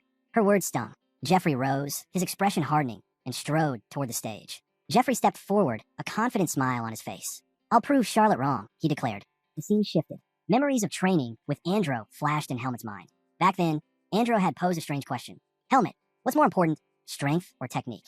Which matters most in swordsmanship? Helmet had been caught off guard. After thinking it over, he answered honestly. Strength. Techniques exist to complement raw power. Andro shook his head. That's where we differ. I was never blessed with strength. No matter how skilled I become, I can't win against someone born with natural talent. Life is unfair like that. Helmet frowned. You think too much about pointless things. Those words had stung Andro. He wanted sympathy, but Helmet gave none. You've never thought about it, have you? Andro pressed. Of course. He wasn't surprised when Helmet shook his head. Among all the second years, Helmet's strength and technique were unmatched. He didn't need to wrestle with such doubts. So Andro asked one last thing. What would you do if you faced someone stronger than you in pure strength? Helmet hadn't answered then, but now, standing across from Jeffrey, the question returned. The classroom grew tense as both students climbed onto the stage. Jeffrey's massive frame towered over Helmet, his sheer size casting a shadow. I'm glad I get to fight you, Jeffrey said with a grin. Helmet nodded calmly. The feeling's mutual. Jeffrey studied him with disbelief. Was this really the commoner from the rumors? To him, Helmet didn't look nearly strong enough to nearly kill someone. Compared to Asuka, Jeffrey believed this boy was nothing. Helmet, however, read the look in Jeffrey's eyes instantly. Arrogance. The disdain. To Jeffrey, the world was beneath his feet. Before they began, Patricia's voice cut through the silence. Helmet, don't cross the line. That warning made Asuka chuckle. He nudged the red-haired boy beside him. Weird, isn't it? Hearing someone else get the warning usually reserved for me. The red-haired student smirked. Maybe you should take that advice yourself and treat your peers better. The mad dog scoffed. Please, the only thing I'll treat you to is a beating. After that, I'll think about the rest. On stage, both fighters signaled their readiness. Patricia raised her hand. Begin. Jeffrey lunged immediately, swinging his sword down at Helmet. Helmet readied himself as Jeffrey's massive blade came crashing down. But just before it struck, a sharp instinct warned him. Danger. He stepped back in an instant, narrowly dodging the strike. The sword slammed into the stage with explosive force, sending debris flying. Even Asuka and the red-haired boy felt the pressure ripple through the room. Helmet, however, remained calm. He wasn't surprised at all. Jeffrey smirked. Good judgment. If you'd blocked that, our wooden swords would have snapped in half. His grin widened. But don't think I'll let this match end with you just dodging. Helmet noted his strength. It was real. But strength alone meant little to him. He had fought countless opponents who relied on raw power. He was sick of it. Jeffrey charged again, launching a flurry of heavy strikes. Each swing carved through the air with frightening force. But Helmet weaved and slipped past them with ease. Frustrated, Jeffrey swung even harder, a massive arc aimed to crush him. Helmet ducked under, sliding to the opposite side without breaking a sweat. Stop dodging and fight me. Jeffrey roared, rushing once more. Helmet thought it was a waste of time. No matter how powerful an attack, it meant nothing if it never landed. And truthfully, he had no intention of laying a hand on Jeffrey. He had promised Eden he'd stay out of unnecessary trouble. But Jeffrey's stamina showed no signs of breaking. If this dragged on, it would only be a nuisance. Helmet decided it was time to end it. The audience, however, didn't understand. From their view, it looked like he was mocking Jeffrey, refusing to take the fight seriously. Even Asuka frowned, unsure of Helmet's plan. At last, Jeffrey paused, panting, his chest rising and falling. He realized the truth. So that's it. You're trying to wear me down. He chuckled bitterly. Never thought I'd learn something from a commoner. Straightening, his tone hardened with contempt. But don't forget, our starting lines aren't the same. I was born with this body. I was given the best education. You? A commoner who couldn't even afford a proper sword? You don't belong on this stage. His glare sharpened. That's why you're dodging, isn't it? Because deep down, you know you can't beat me. Helmet's eyes narrowed. Instead of anger, disappointment settled over him. Jeffrey's words revealed more than arrogance. They showed weakness. Helmet almost laughed. Was Jeffrey really trying to provoke him with something so shallow? He could see it clearly now. The giant wasn't trying to fight smart. He just didn't want the match dragged out. Then Jeffrey spoke again, his words like venom. Your swordsmanship shows it. You must have had a terrible teacher. That was the mistake. Helmet's eyes hardened instantly. The fool had just dug his own grave. Patricia's voice rang out, sharp with anger. Jeffrey, watch your manners. She turned to Helmet. Don't listen to him. Focus on the duel. If you fight with emotions, life will only get harder. But Helmet's gaze was already dead cold. He exhaled slowly. You've made it impossible for me to play along. In the blink of an eye, he moved. The distance between them vanished, and Jeffrey barely had time to react. Panicked, the giant swung wildly, but Helmet slipped past and struck his knee. Jeffrey staggered, stunned. Why aim for his legs? Before the thought could form, Helmet was already behind him. Another strike, again to the knee. Jeffrey whipped around, laughing. That's it? Those weak little taps? You'll never even scratch me. But mid-laugh, his face twisted. Something was wrong. His right leg buckled, crashing to the ground. What? He gasped. Helmet raised his sword. His voice was calm, almost bored. No matter how much you train your body, there's always a point that breaks under repeated blows. Jeffrey froze in disbelief. Helmet stepped closer. Add this to your experiences. Losing to a commoner. The insult cut deep. Jeffrey roared, forcing himself up. It's not over. He charged, swinging with everything he had. Helmet dropped low, sliding between his legs. With a flick of his sword, he hooked Jeffrey's ankles and tripped him forward. The giant hit the stage face first hard. He scrambled up quickly, desperate, but before he could swing again, Helmet's blade struck true. With one clean motion, he knocked the sword from Jeffrey's hands. The weapon clattered across the stage. Jeffrey's eyes widened in horror. No, this can't be happening. I lost. To you. Helmet lowered his blade. His tone was even, cutting sharper than steel. I can't teach you much. I'm just a transfer student. But here's one lesson. Instead of wasting your breath insulting teachers, work on fixing yourself. The atmosphere shifted when Helmet spoke. Patricia sensed it immediately. Something was wrong. She raised her voice quickly. Helmet, stop. The duel is already over. Don't do anything reckless. But her warning came too late. Helmet's blade whipped across, striking Jeffrey hard on the neck. The giant collapsed unconscious. Gasps echoed across the room. The first years froze in shock, unable to believe what they had just witnessed. Patricia clenched her fists. She knew she had lost control of the moment. With no other choice, she announced, winner of the second duel. Helmet. The matches continued. On the stage, the red-haired boy, Benjamin, faced his opponent. With a confident grin, he won handily. Looking down at the defeated first year, he said with smugness, I'm simply better than you. Patricia's sharp glare cut him down instantly. Benjamin, show respect. Her expression was terrifying enough to silence the entire room. Benjamin flinched under her gaze, quickly bowing. And my apologies, instructor. He helped his opponent to his feet without hesitation. By the end of class, the results were undeniable. The second years had claimed victory in every duel. The gap between seniors and juniors was clear, and the first years could only bow their heads in respect. The scene shifted. Charlotte stood at a basin, washing her face. Helmet lingered nearby, watching silently. She looked up, their eyes meeting. He didn't speak, just stared with that same unreadable intensity. Feeling the weight of his gaze, Charlotte forced a greeting. Hello, senior. Helmet gave a brief nod. Hello, but inside his thoughts churned. He wanted to ask her about the name engraved on his pendant, Margaret Irene. He longed for answers, but the risk was too high. If he revealed anything about his family, he would expose himself. He hesitated. Could he really trust her? If she knew about the seed of darkness within him, she'd surely turn to the temple. Even Eden would betray him if that secret ever came to light. He stared harder, lost in thought. Charlotte's hands trembled as she noticed his strange expression. The memory of his ruthless duel against Jeffrey flashed in her mind. Had she offended him somehow? Is there something you want to say? She asked cautiously. Her voice snapped him out of his thoughts. No, Helmet said flatly. Then, after a pause, he added, I saw your skills in the match. You're good. Charlotte blinked, surprised, before smiling softly. Helmet, you're talented too. The word caught him off guard. She knew his name. Helmet narrowed his eyes. Why do you know my name? Charlotte chuckled softly. Everyone in the swordsmanship department knows your name. It's not exactly a secret. He frowned. That kind of reputation wasn't something he wanted. Then Charlotte's tone shifted. One day, I'd like to duel you myself. Helmet blinked, caught off guard. He didn't know how to respond. Sensing his silence, Charlotte added quickly. Only when you're free, of course. Don't feel pressured. Helmet gave a short nod. I don't mind. Her smile brightened. Good. Then I'll be looking forward to it. A gentle breeze swept past as she spoke, making the moment feel strangely still. Helmet found himself staring at her, struck by her beauty. But before he could think further, a hand clamped onto his shoulder. It was Asuka. What are you doing here? He asked bluntly. His gaze shifted to Charlotte. Do you know this guy? Charlotte answered with an easy smile. We just ran into each other. She glanced back at Helmet. I can't wait for our duel, senior. With that, she turned and walked away, her steps light, her expression smug. Asuka's eyes lingered on her retreating figure before snapping back to Helmet. So, you like talking to Charlotte, huh? Helmet shoved his hand away. You've got the wrong idea. Stop clinging to me. Without waiting for a reply, he walked off. Annoyed, Asuka followed. Why is it so cold? Don't tell me I was right about her. Helmet didn't even turn his head. No, I'm not like you. That hit a nerve. Asuka's temper flared. What's wrong with being me? Helmet ignored him completely. The scene shifted. Helmet sat in his room, books spread open as he studied. But as he worked, he paused, realizing he was stuck on a problem. Araya, he called. She looked up from the book she was reading. Yes. Before he could ask, his senses prickled. Ever since enduring Darien's brutal training, Helmet had honed them to a razor's edge. And now, they screamed danger. Something wasn't right. He stiffened. What's wrong? Araya calmly closed her book. I have a question for you. Helmet tensed. Go ahead. Her eyes narrowed. Is it true that a first-year girl asked you out on a date? Helmet spat the water he had been drinking, choking in shock. Seeing his reaction, Araya's suspicion sharpened. So if it is true, it's not. Helmet barked. That never happened. But Araya shook her head. The rumor's already all over campus. And I heard the girl is very pretty. Tell me, are you happy with your good fortune? Helmet frowned. So, are you angry about the rumor? Araya's eyes narrowed. Angry? No. He leaned back, sighing. The rumor isn't true. Charlotte only asked if we could duel when I'm free, nothing more. I could lie to others, but not to you. Araya studied him for a moment, then reopened her book. Fine, I'll trust your words. I shouldn't have wasted my time listening to something so ridiculous in the first place. But before Helmet could relax, she spoke again. Since you're my roommate, and the closest person to me, I should warn you. Your guard is too low. She pointed directly at him. Never trust the words of any girl who approaches you. Most of them are only trying to get closer to me. Helmet blinked, stunned. You're being dramatic. I'm not. Araya shot back firmly.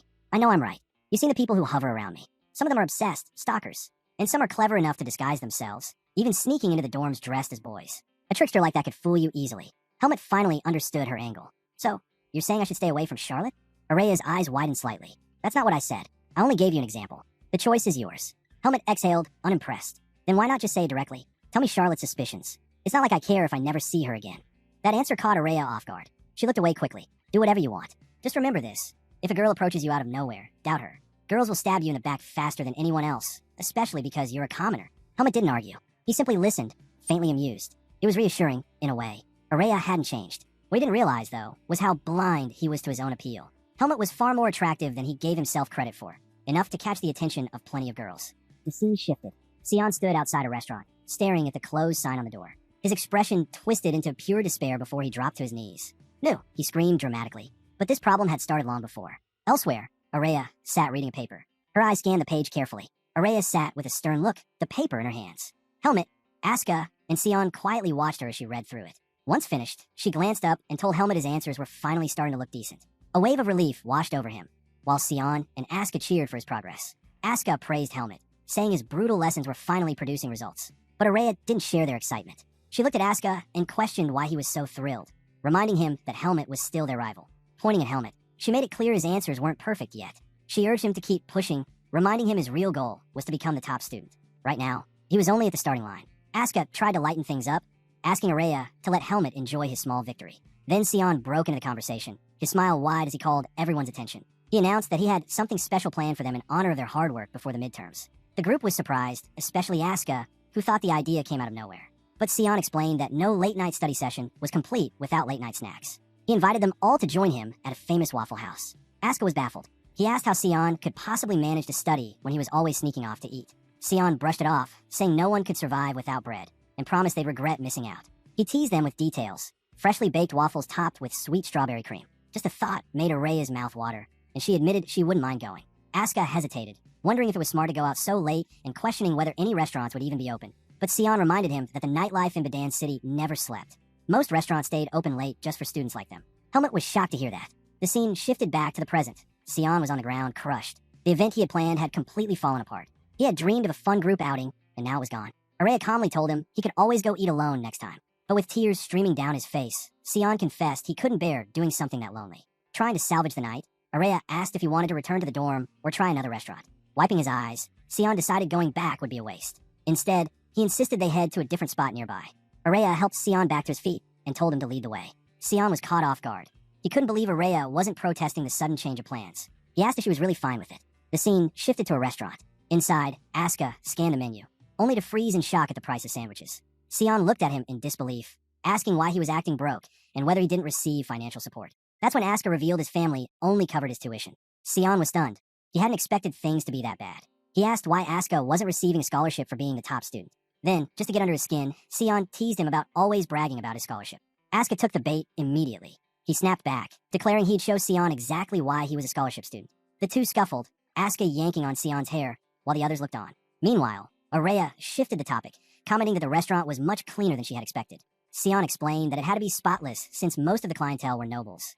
Any contamination could shut the place down instantly. Curious, he asked why Araya was always so fixated on cleanliness. She brushed him off, saying it was a ridiculous question. Mages, she explained, are sensitive to the tiniest particles, since even a speck of dust could ruin their experiments. She declared that Sion was the odd one out. Annoyed, Sion fired back, saying spirit magic was just as delicate. But Araya countered, claiming it was the spirits themselves who were overly sensitive. Their back and forth carried on, filling the table with sharp exchanges. Amid the bickering, Asuka turned to Helmet and asked if he had placed his order yet. Just then, a waiter arrived and set a plate down in front of Sion. He explained Sion's food had come first because it was a simple meal. Curious, Sion asked the others what they had ordered. Asuka casually replied that he had also chosen a basic option. Before the conversation could continue, the waiter placed Helmet's order on the table. The entire group froze. The sandwich in front of him was massive, far larger than anyone expected. The waiter introduced it as the Greta Swordsmanship Department Special. Everyone gawked at the sight, even Helmet himself. Asuka burst out laughing, demanding to know why Helmet would order something so ridiculous. He teased him, asking if he planned to carry the giant sandwich back to the dorm. Helmet quickly explained he'd only ordered it because it was labeled as a department special. Araya stared in disbelief, questioning whether the swordsmanship department had stomachs 5 times larger than normal. Sion chuckled and explained that the special was nothing more than a marketing trick to attract customers. Then, eyeing the enormous meal, he turned back to Helmet and asked if he... Sion leaned in toward Helmet and suggested they share the giant sandwich. Helmet agreed without hesitation. Just as the group was chatting, 2 familiar figures walked up to their table. It was Charlotte, her smile radiant, with Jeffrey standing beside her. Charlotte greeted her seniors warmly. Helmet greeted her back, though he couldn't recall Jeffrey's name. So he simply referred to him as the brutally strong guy. Jeffrey blinked in surprise before correcting him, introducing himself properly. Charlotte's eyes widened when she noticed Helmet had ordered the department special. She revealed that she and Jeffrey had also come to eat the very same thing.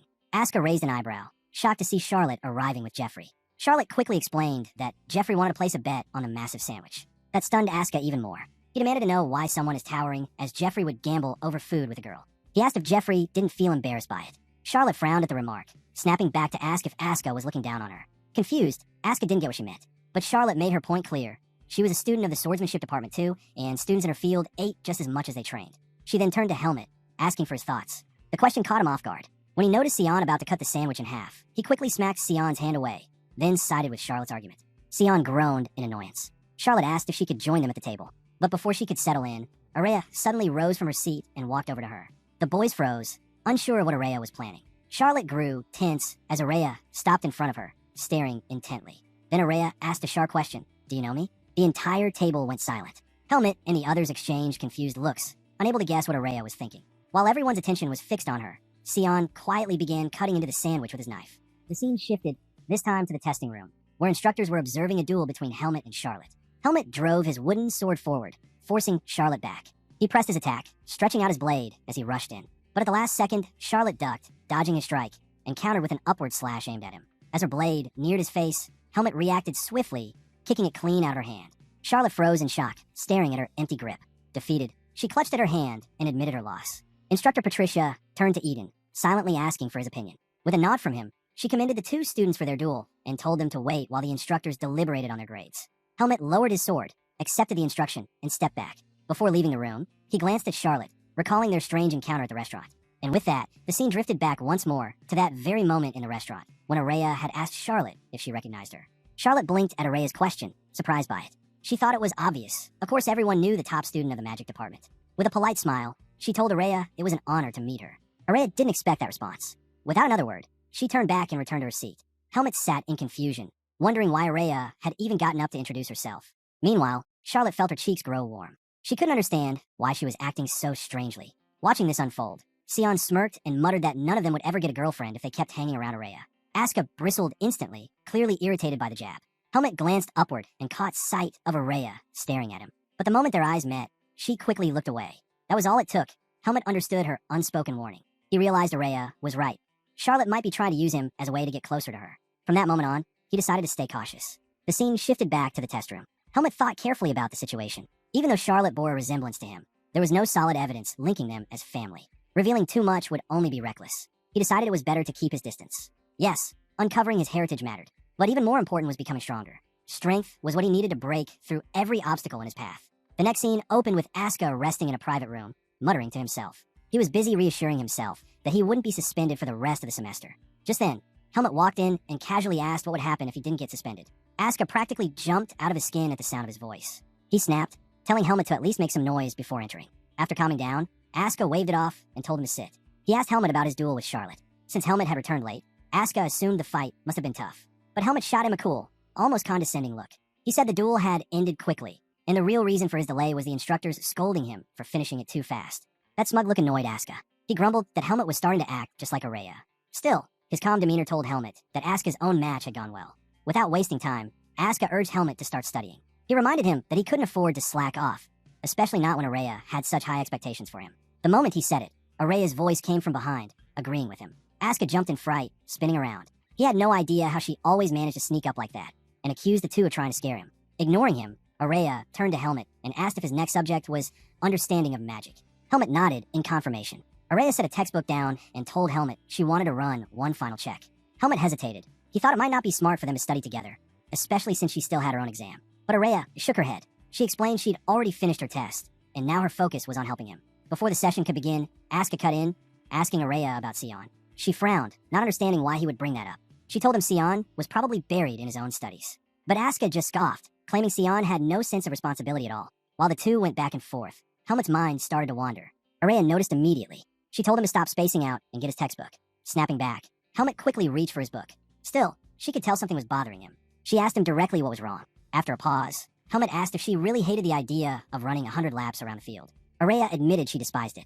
Losing a bet was one of the things she hated most, and that was why she wanted their revision to be perfect. She reminded him that if he became the top student, it wasn't a bad deal for him either. Asuka leaned forward with a confident grin. He told Helmet to work hard, warning that beating him in the theory exam wouldn't be easy. Araya's patience snapped. She turned to Asuka and told him to leave, saying he was just getting in the way. That irritated him. He demanded to know if she thought she'd rented out the room. Araya calmly told him that she wasn't about to reveal her strategy to her rival before the battle. Asuka shot back that if she didn't like it, she and Helmet could leave instead. Helmet sat frozen, unsure what to do as the two of them continued bickering. Finally, Araya warned Asuka to walk out on his own before she threw him out.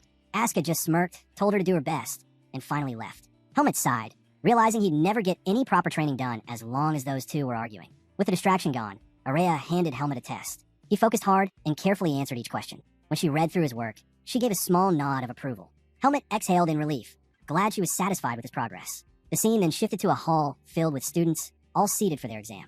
The instructor at the front announced they had 2 hours to complete the test before giving them the order to begin. Helmet wasted no time diving in, but as he moved through the questions, something unusual caught his eye. One question asked him to explain what he would do if he accidentally acquired forbidden dark powers. One particular question on the exam unsettled Helmet. It asked what he would do if he ever gained forbidden dark powers, knowing that losing those powers would cost him his life. The scene then shifted. Helmet returned to the private reading room, only to find Araya already waiting there. She asked how his exam had gone. Surprised to see her, Helmet admitted it went well. The questions had been almost exactly as she had predicted. Still, he couldn't shake one strange question from his mind. Curious, Araya asked him to share it. Helmet explained, recounting the unusual scenario. She nodded, saying the instructor for that subject had a habit of throwing in questions like that. As long as his answer was reasonable, he wouldn't lose any points. But when she asked what he had written, Helmet's face turned grim. He admitted he would accept the dark power and find a way to control it. Araya froze at his expression, but quickly composed herself. She told him his answer wasn't bad. Instructor Luxon wouldn't dislike it. Still, Helmet wanted to know how she would have answered. Araya explained that the expected answer, the one most nobles would write, was to seek help at the temple, since dark powers fell under their jurisdiction. But she wasn't like the others. Calmly, she told him she would have written the same answer he did. She was willing to make the temple her enemy. Helmet was stunned. He asked if she truly meant that. Araya didn't flinch. She explained that the Temple of Lumen was merciless when it came to dark powers. If she voluntarily confessed, they would execute her without hesitation. That's why the smarter path was to find a solution alone. She shifted the topic, congratulating Helmet on his exam performance. In her view, he had a strong chance of topping the class. But then her tone grew stern. She warned him never to discuss dark powers outside of the academy. Inside, such debates were tolerated. Outside, anyone who spoke of it would be reported immediately. Helmet didn't need the warning. He already knew. The scene then shifted to Greta Academy's Central Plaza, where crowds of students gathered before a massive bulletin board. The results of the exams had been posted publicly, designed to fuel the flames of competition. At Greta Academy, results were always posted publicly in the Central Plaza. It was a system designed to ignite the pride of nobles, who valued their reputations above all else. And it worked flawlessly. When Helmet arrived, he noticed that the results for the magic department had already been released. His first instinct was to look for Araya's name. Sure enough, it was right at the top. She had taken first place with a flawless 100. In second came Sion with a 93.2. Helmet wasn't surprised. He had expected nothing less from Araya. Still, he couldn't help but feel bad for Sion. He knew how hard his friend had studied. But this wasn't the first time Sion had lost to her, and Helmet assumed he would accept the result. Turning around, Helmet noticed his friends staring at the board in shock. Sion's face was twisted in disbelief. He couldn't process how Araya had managed a perfect score. Araya herself appeared behind him, casually asking why it was so strange for her to achieve one. Sion spun around and demanded to know what trick she had used. He argued that the subject understanding of spirit had only been introduced this semester, and as an elemental mage, he should have had the clear advantage. Araya simply rested a hand on his shoulder. With a sharp, condescending tone, she told him that 3 months was more than enough time for her to master a single academy subject. That cut deep. Sion snapped. He couldn't believe she had outperformed him in his own field. Around him, several girls swarmed Araya, showering her with praise for her perfect score. Sion stood in silence, drowning in humiliation. He realized he had chosen the wrong rival. Shaking off the sting, he shifted his focus back to the bet. He reminded Araya that things weren't over. They still had to see who came out on top in their wager. Turning back to the board, his eyes widened. At the top of the next list was Helmet, with a score of 98. Asuka followed closely behind in second, with 97. Sion's hope collapsed completely. Meanwhile, Helmet stared at the board, stunned. He could hardly believe his effort had paid off. Araya noticed his dazed look and congratulated him warmly. He smiled back, thanking her. Just then, Asuka arrived at the plaza.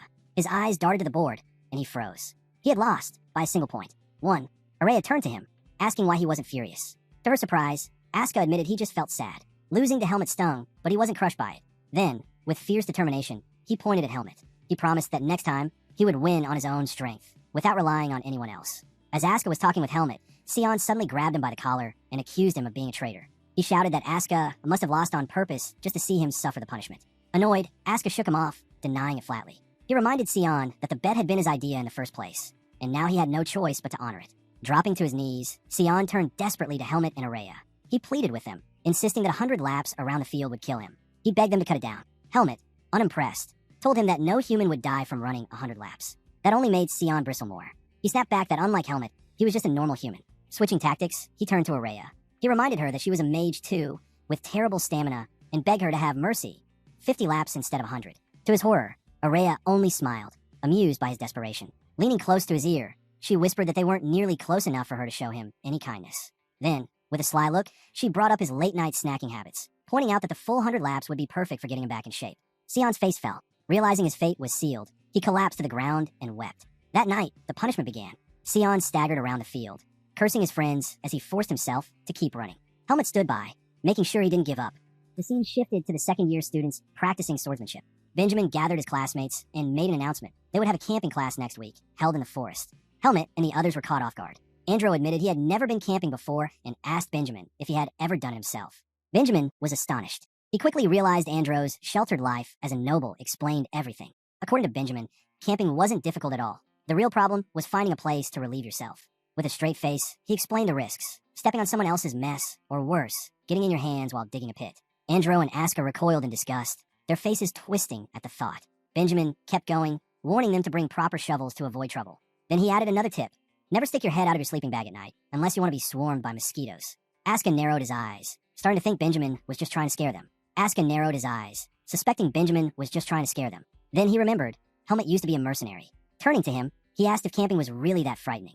Helmet raised a brow at the question and asked if Asuka had never camped before. The Mad Dog explained that he had, but only while traveling to and from Badan City. He had never experienced camping deep in the mountains. Helmet reassured him there was nothing to worry about. Mosquitoes could be handled with incense, and as for the poo problem, it was easy enough to spot and avoid.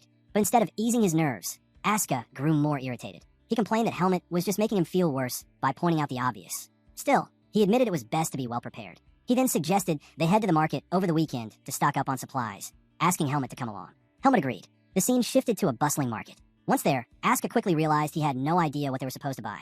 Standing beside them was Sion. Irritated, Asuka demanded to know why he had tagged along. Sion just grinned, saying he naturally followed them like air. Helmet cut in, asking if Sion had recovered from the punishment run. At that, sweat broke out on Sion's forehead. He claimed he had used high-quality healing magic and fully recovered after resting for a few days. But Helmet knew the truth. On the night of the bet, Sion had pulled a trick, summoning his spirit of darkness to shape-shift into him and finish the laps. In reality, Sion had only completed 50. Helmet hadn't exposed him, though. He thought the stunt was impressive enough to let slide. Shaking off the memory, Asuka said their first priority should be finding insect repellent. The boys headed toward a shop selling scented candles. Asuka explained that the candles would drive the bugs away.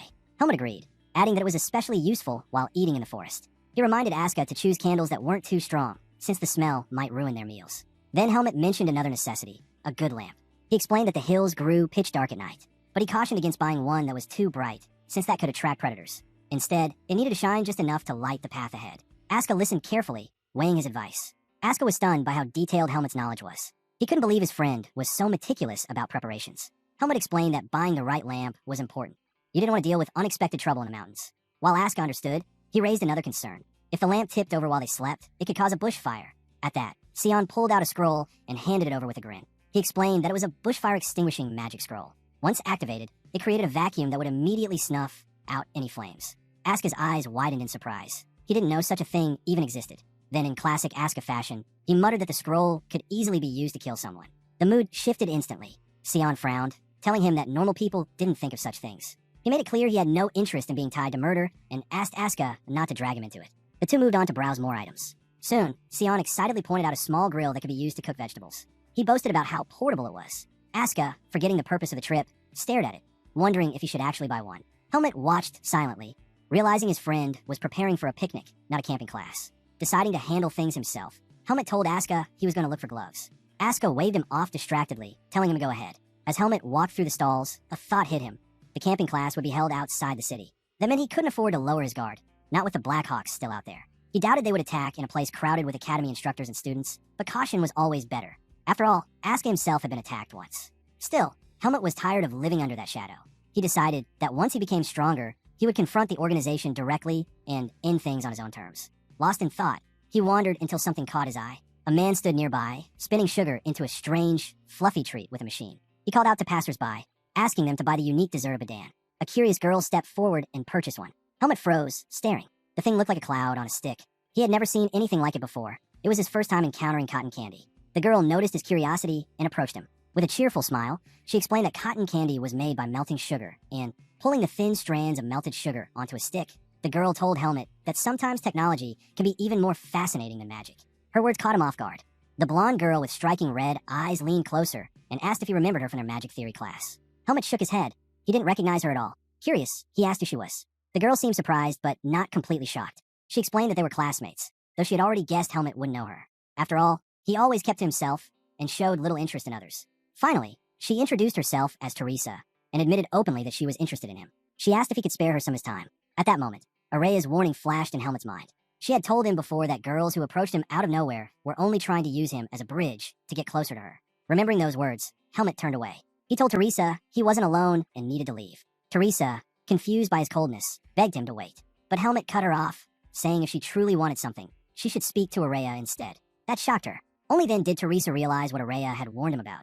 Most people clung to Helmet just to reach her, but Teresa swore her interest was only in him. She reached out her hand, wanted to touch him, when suddenly, Araya appeared right in front of her. Helmet froze at the sight of the mage. Araya looked straight at him and demanded to know what he was doing in the marketplace. Before he could answer, Teresa greeted her warmly, admitting she hadn't expected to meet her here. Araya's eyes narrowed at Teresa, the top student of the third-year class. Pulling back her hood, she told Teresa she hadn't expected this either. Teresa smiled and explained she had only wanted to talk with her roommate. But Araya's tone stayed sharp as she asked whether Teresa had business with her. When Araya lowered her hood, her face carried a striking, almost masculine charm. Teresa's cheeks flushed as she forgot her words and stammered. After regaining a bit of composure, she said she wanted to talk to Araya directly.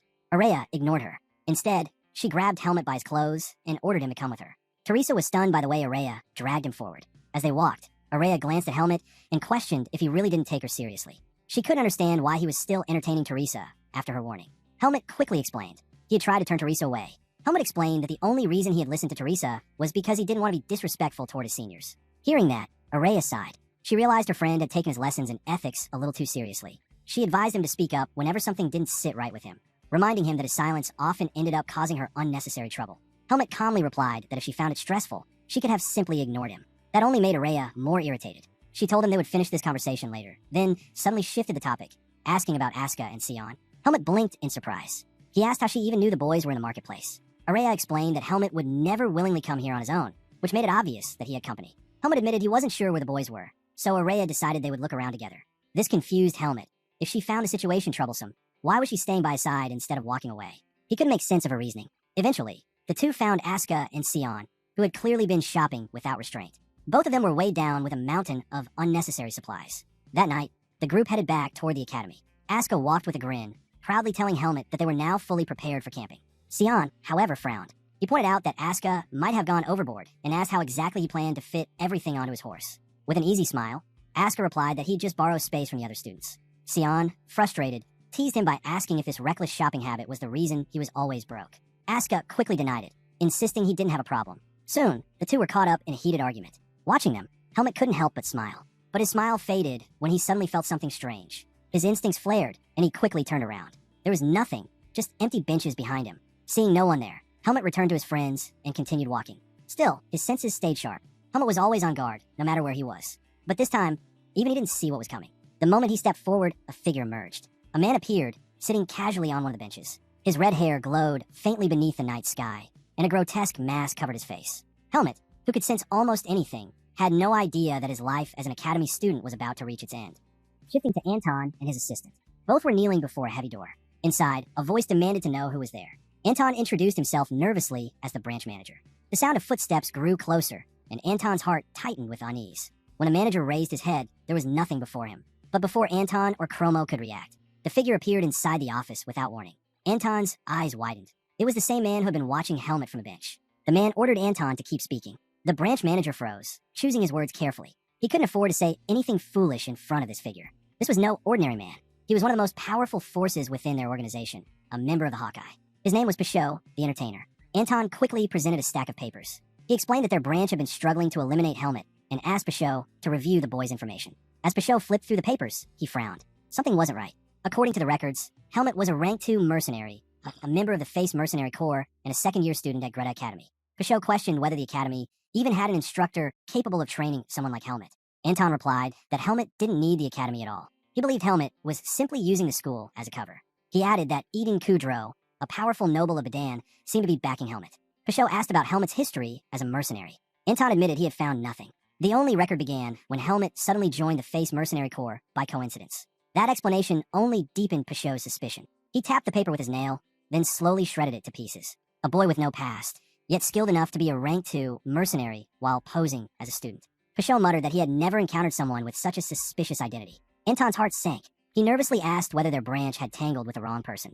Pashot stabbed the paper with his finger. Calmly, he assured Anton that the Black Hawk had never once crossed a target above their reach. The dead cannot speak, he added coldly. And if a corpse vanishes, it means that person never existed at all. He declared that Helmet would be erased. Anton was stunned, but Pashot was already planning his hunt. The scene shifted. Students were gathered, preparing their horses for the journey. Amidst the bustle, Instructor Allen held up a bottle of wine. He blinked in surprise. It was a 32-year-old Marine vintage, a rarity nearly impossible to obtain. Smiling faintly, Allen told the student he had taken it from that he would be sure to savor it with the right meal.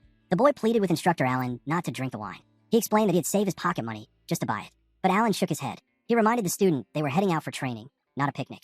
He had already warned them not to bring useless items on the trip. In desperation, the boy pointed at Asuka, claiming Asuka looked more like he was going on a picnic than anyone else. The mad dog scowled at being exposed. He snapped back that everything he carried was essential.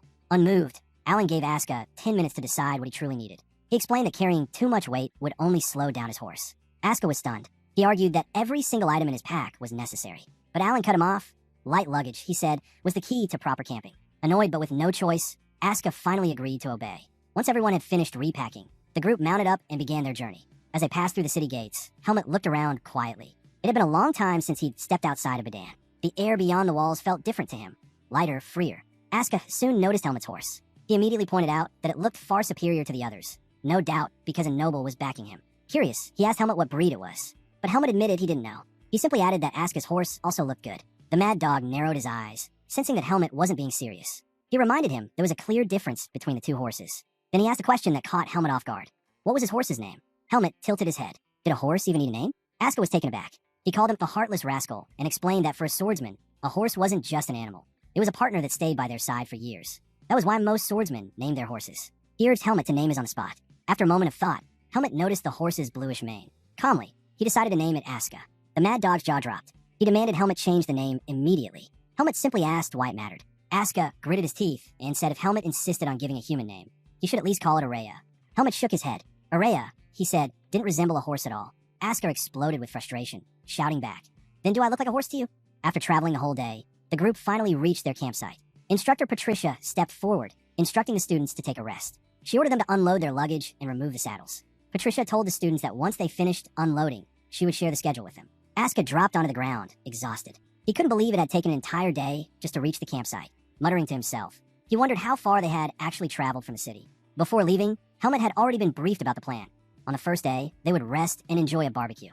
On the second day, a hunting competition would take place. And on the third day, they would carry out a group activity. Helmet was relieved. Nothing unusual had happened on the way to the camp. He hoped it meant the Black Hawks weren't nearby. Still, he knew the most dangerous time would likely be during the group activity. That would be the perfect chance to target him. Determined, he reminded himself to stay alert through the entire trip. While Helmet was lost in thought, Asuka suddenly called out to him. Confused, Helmet looked down and froze. He was holding only a rope. His horse was gone. Shock rippled through him. He was certain he'd been holding the reins the entire time. But the rope in his hand had been sliced cleanly by something sharp. Helmet's thoughts raced. What had it been cut? And by whom? He scanned the area, but nothing made sense. Someone had managed to sever the reins without him noticing. Asuka, however, didn't seem as concerned. He tapped Helmet on the shoulder and told him to stop overthinking. Pointing into the forest, Asuka showed him where the horse stood waiting. With a grin, he teased Helmet, calling him clumsy and reminding him to look after his horse properly. Helmet's eyes narrowed. Something about the situation was off. Still, he asked Asuka to lend him his sword. The mad dog blinked in surprise. He demanded to know why Helmet needed it, but Helmet only said it was for something important. Reluctantly, Asuka handed it over. Sword in hand, Helmet approached his horse cautiously. Every few steps, he checked his surroundings, though he already knew it was useless. If someone was there, he wouldn't be able to sense them. He called out softly to his horse, urging it to come closer. Then, just as he prepared to take a step forward, his instinct screamed. Looking down, he spotted it, buried beneath the grass, right next to his foot. A hunting trap. Helmet's chest tightened. The trap was so carefully concealed, it was practically invisible to the naked eye. He had almost stepped straight into it. The sight jolted his memory. He had once heard. Helmet remembered clearly that poaching was forbidden on the campgrounds. That meant the hunting trap wasn't an accident. It was a warning. Someone had marked him as prey. The thought made him laugh. To be treated like a hunted game. It was almost amusing. If his hunter couldn't be stopped, then he might as well enjoy the chase. Deciding it was finally time, Helmet named his horse White after its color. He called out the name, urging the horse to come closer. But White ignored him, happily munching away at the grass. Helmet wasn't surprised. He had only just named it. obedience wouldn't come so quickly. Walking forward, he stroked the horse's mane, speaking softly to himself. He promised that anyone standing in his way would be removed. Strangely, the danger around him only seemed to thrill him more. Deep down, Helmet hoped that whoever set the trap would be strong enough to make the fight worth it. The scene shifted. All the students gathered before Instructor Allen as he prepared to deliver instructions. He explained that all activities for the camp would be carried out in pre-assigned groups. The same structure would continue from the first day until the last. Allen warned the students to avoid unnecessary distractions. Then he produced a marble, explaining that each group leader would receive a communication marble. With it, they could contact the instructors at any time to report emergencies. Helmet was chosen as the leader of his group and handed the marble. As he studied the strange object, Asuka nudged him, telling him to meet the rest of the team. Helmet glanced at their faces and muttered to Asuka that he didn't recognize most of them. The boys who heard him were irritated. They reminded him that he had seen their faces already when picking members. Before things escalated, Andros stepped in, asking everyone to calm down. He suggested they use this chance to introduce themselves properly. He began by introducing himself, followed by the 4 new boys, Mitchell, Basil, Wesley, and Dino. Helmet then turned to the red-haired boy and asked his name. The boy frowned. It was James, someone Helmet had already met several times. Shocked, James demanded Helmet remember it next time. Helmet nodded and assured him that he would. Satisfied for the moment, James pressed Helmet and Asuka to introduce themselves as well. But the Mad Dog refused, pointing out that everyone already knew who they were. James clearly didn't like his dismissive attitude, but he knew Asuka wasn't wrong.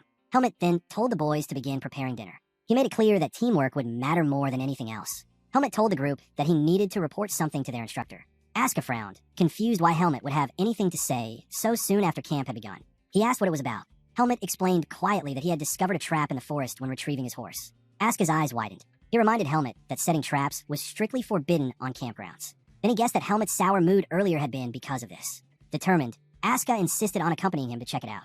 Dino and Wesley, however, weren't pleased. Watching the two walk away, they grumbled that Helmet and Asuka were just trying to dodge dinner preparations. The scene shifted. Helmet led Patricia and Asuka to the site of the trap. But when they arrived, the ground was clear. The trap was gone. Patricia raised an eyebrow and asked if there had really been one. Helmet confirmed that he had nearly stepped on it. That startled her, but without any proof, there was little she could do. She simply said she would warn the other students to be cautious. Asuka, unconvinced, asked Helmet if he was sure about the spot. Helmet crouched down. The grass was pressed flat. There was no mistake. The trap had been there. That meant only one thing. His opponent had erased the evidence before Helmet brought Patricia back. It was deliberate. A message. Whoever set wanted Helmet to know they were watching him. Helmet recalled what Alaga had once taught him during his time in the Forest of Roots. Persistence was the greatest weapon when facing stronger prey. The ability to endure, to pressure a target until exhaustion left it defenseless. That was the hunter's edge. His unseen opponent was cautious and skilled, but ultimately, he didn't understand Helmet. To Helmet, these small games were hardly worth worrying about. When Helmet and Asuka returned to camp, Mitchell immediately complained that they were late. He said the group had already started grilling and eating. But when Helmet and Asuka looked at what Mitchell had cooked, their faces stiffened. The meat looked like burnt coals. Shaking his head, Asuka took over. He grilled the rest of the meat himself, and then showed the boys what properly cooked meat was supposed to look like. Basil and Mitchell stared in disbelief. And when they tasted Asuka's food, their eyes lit up. It was juicy, flavorful, nothing like the charred mess they'd been chewing. Mitchell finally realized he'd been feeding everyone charcoals instead of real food. Asuka shook his head in disbelief. How could they not even know how to grill meat? To him, it was obvious. These boys had been pampered their whole lives. Basil and Dino only smiled at him. Dino leaned in, remarking that commoners truly were different. The Mad Dog's irritation spiked. He snapped back, asking if they preferred chewing on coal instead. Before things could escalate, Wesley spoke up, telling Asuka not to be so grumpy. He said he'd brought something special. With a grin, he pulled out a bottle. James's eyes went wide. Hennessy Spirit. He asked in shock how Wesley had managed to sneak such a thing into camp. Wesley smirked, saying there was always a way. He slipped the bottle back into his bag, revealing that the bag itself was enchanted with storage magic. No instructor would ever suspect he'd go so far just to sneak in alcohol. James shook his head in disbelief, but Wesley insisted. What was a camp barbecue without a drink? Basil eagerly asked if he'd brought more than one bottle. Wesley chided him, saying he should be grateful and not greedy. Then, remembering Patricia's habit of surprise inspections, he urged the group to start drinking quickly. But before a single cup could be poured, Patricia appeared beside their campfire like a silent ghost. In her hands were several bottles of confiscated alcohol. Her eyes scanned the group. So, she asked coldly, "You mean to tell me none of you brought drinks?" Wesley and Dino immediately denied it. They insisted they had nothing. Patricia's gaze lingered, skeptical. It was strange, she said, for Helmet's group, not to have even one drink. Dino's jaw dropped at the sheer number of bottles she carried. Meanwhile, Wesley quickly covered, claiming that their group hadn't dared to bring any because Helmet and Asuka were with them. He explained that those two had placed the group in the spotlight, making it too risky to sneak things in. Patricia turned to Helmet directly. "Is it true?" she asked. "Not a single drink in your group?" Helmet answered simply. His team didn't have any. That surprised her. But after a moment, she nodded and stepped back. Before leaving, she reminded Helmet that as team leader, he would be held responsible for all mistakes. She told him to manage his group properly, then walked away, casually telling them to enjoy dinner. Wesley and Dino lowered their heads respectfully until she was gone. But as soon as she turned, the two exchanged sly smiles. They had slipped through the inspection unscathed. With their spirits high, the boys raised their cups together in a quiet cheer. James took the first sip of Hennessy and nearly choked on its strength. Wesley laughed and told him to keep drinking. Wesley laughed and told James the drink wouldn't kill him. The boys passed the bottle around, enjoying their stolen treat. But Andros soon noticed Helmet sitting quietly, his expression sour. He asked if the drink wasn't to his liking. Helmet replied that the taste was fine. Asuka glanced at him and understood immediately. Helmet was still thinking about the trap.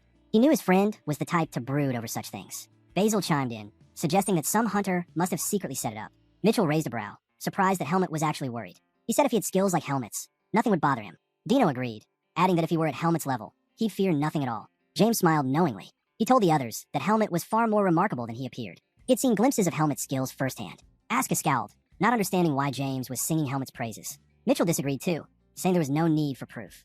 Just surpassing Asuka in ability was already impressive enough. Curious, he asked Helmet where he had learned swordsmanship. Helmet answered simply. He had grown up in a forest, learning under his master. Mitchell was stunned. The thought of a master living deep in the wilderness amazed him. Basil leaned in, asking if Helmet could introduce them to this teacher. Helmet shook his head. His master was no longer alive. The group fell silent at the revelation. Basil quickly apologized, but James spoke gently, saying Helmet's master would surely be proud to see him now, standing as the Academy's top swordsmanship student. Helmet smiled faintly at those words. Sensing the heavy mood, Wesley quickly raised the bottle. He urged them to stop dwelling on depressing topics and focus on drinking instead. They had to finish and clean up before anyone caught them. Helmet appreciated the gesture. Watching the laughter return, he realized something.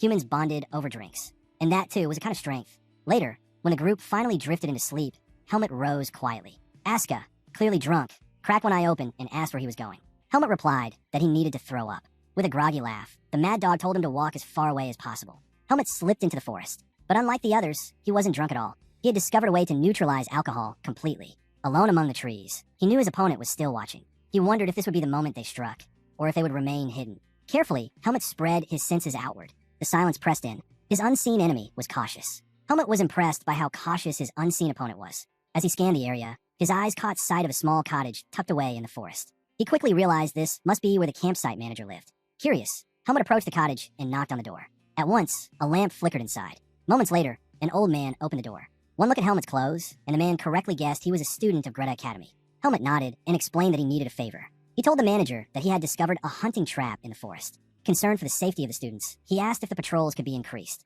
The old man's expression stiffened. He seemed surprised, even uneasy, at the mention of a trap. He told Helmet that anyone who dared set a trap in Petica Forest would face a heavy fine. Helmet, however, was firm. He insisted he wasn't mistaken. As a swordsman, his eyes and senses were sharp enough to detect such things. Realizing the seriousness of the claim, the manager nodded slowly. He said he would begin increasing patrols starting the next day. Then, with a casual smile, he added that it had been a long time since he last used his long pole. Such a tool, he explained, was necessary for safely removing a bear trap, since those could never be spotted by the naked eye. The man began closing the door, but Helmet suddenly blocked it with his foot.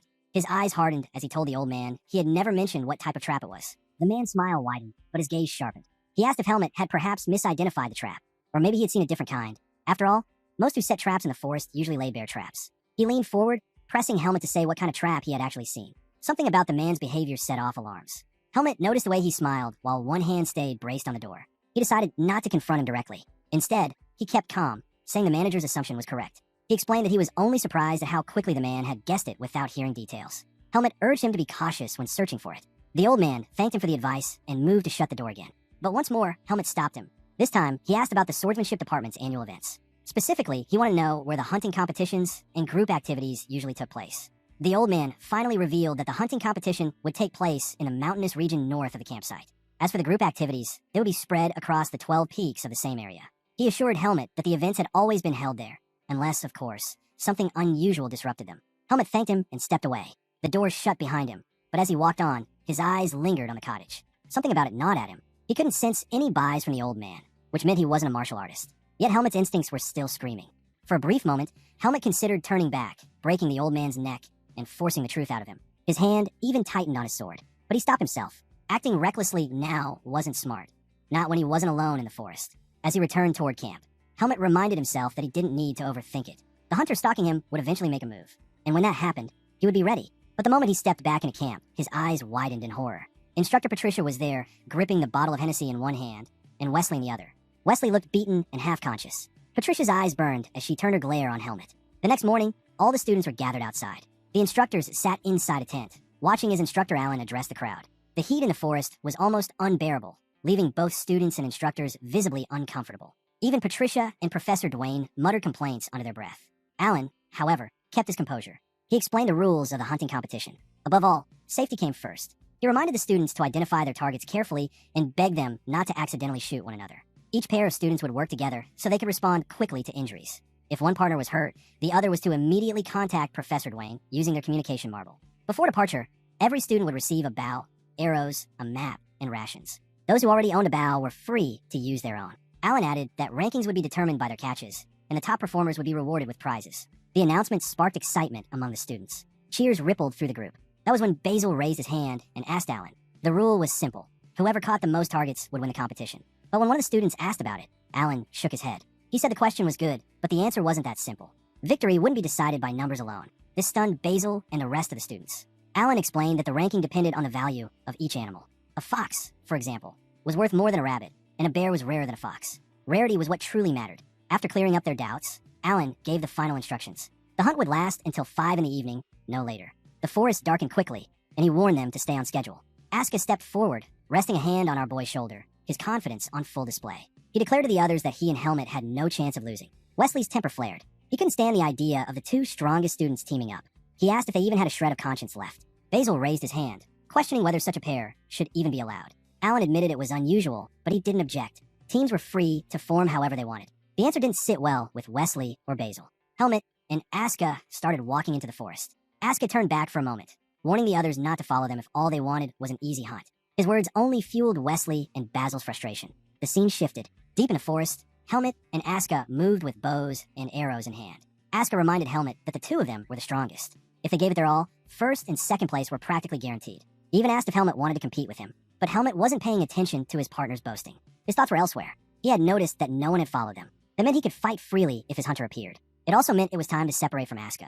Aska, on the other hand, knew Helmet's hunting skills. He asked if Helmet knew of any good hunting grounds, but Helmet had no intention of revealing his tactics. Then, an idea struck him.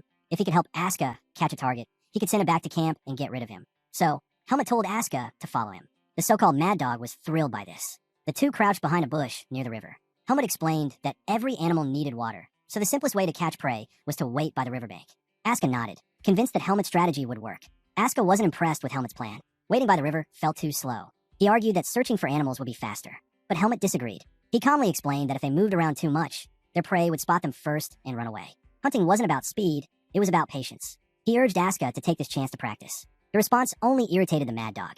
On their way to the river, Helmet noticed fresh claw marks etched into the trees. He stopped and warned Aska that a large predator might be nearby. And just as he said that, the two of them froze at the sight ahead. A massive bear had appeared at the river, pulling out a fish with its claws. Both Helmet and Aska lit up at the sight of their new target. Aska grinned and told Helmet they should shoot together. The two readied their bows, arrows drawn. But just before releasing his shot, a troubling thought crossed Helmet's mind. Would killing an animal awaken his seed of darkness? He was tempted to find out, but this wasn't the time to test it. Their arrows flew at the same moment. Aska's struck the bear, while Helmet's buried itself into the ground. The bear roared in pain and bolted. Aska couldn't believe what just happened. Not only was the beast running away, but Helmet had actually missed. Frustrated, Aska leapt from the bushes, firing 2 more arrows, but both failed to land. Desperate, he drew another arrow, covering it with baize, and fired with tremendous force. This time, it struck the bear in the stomach.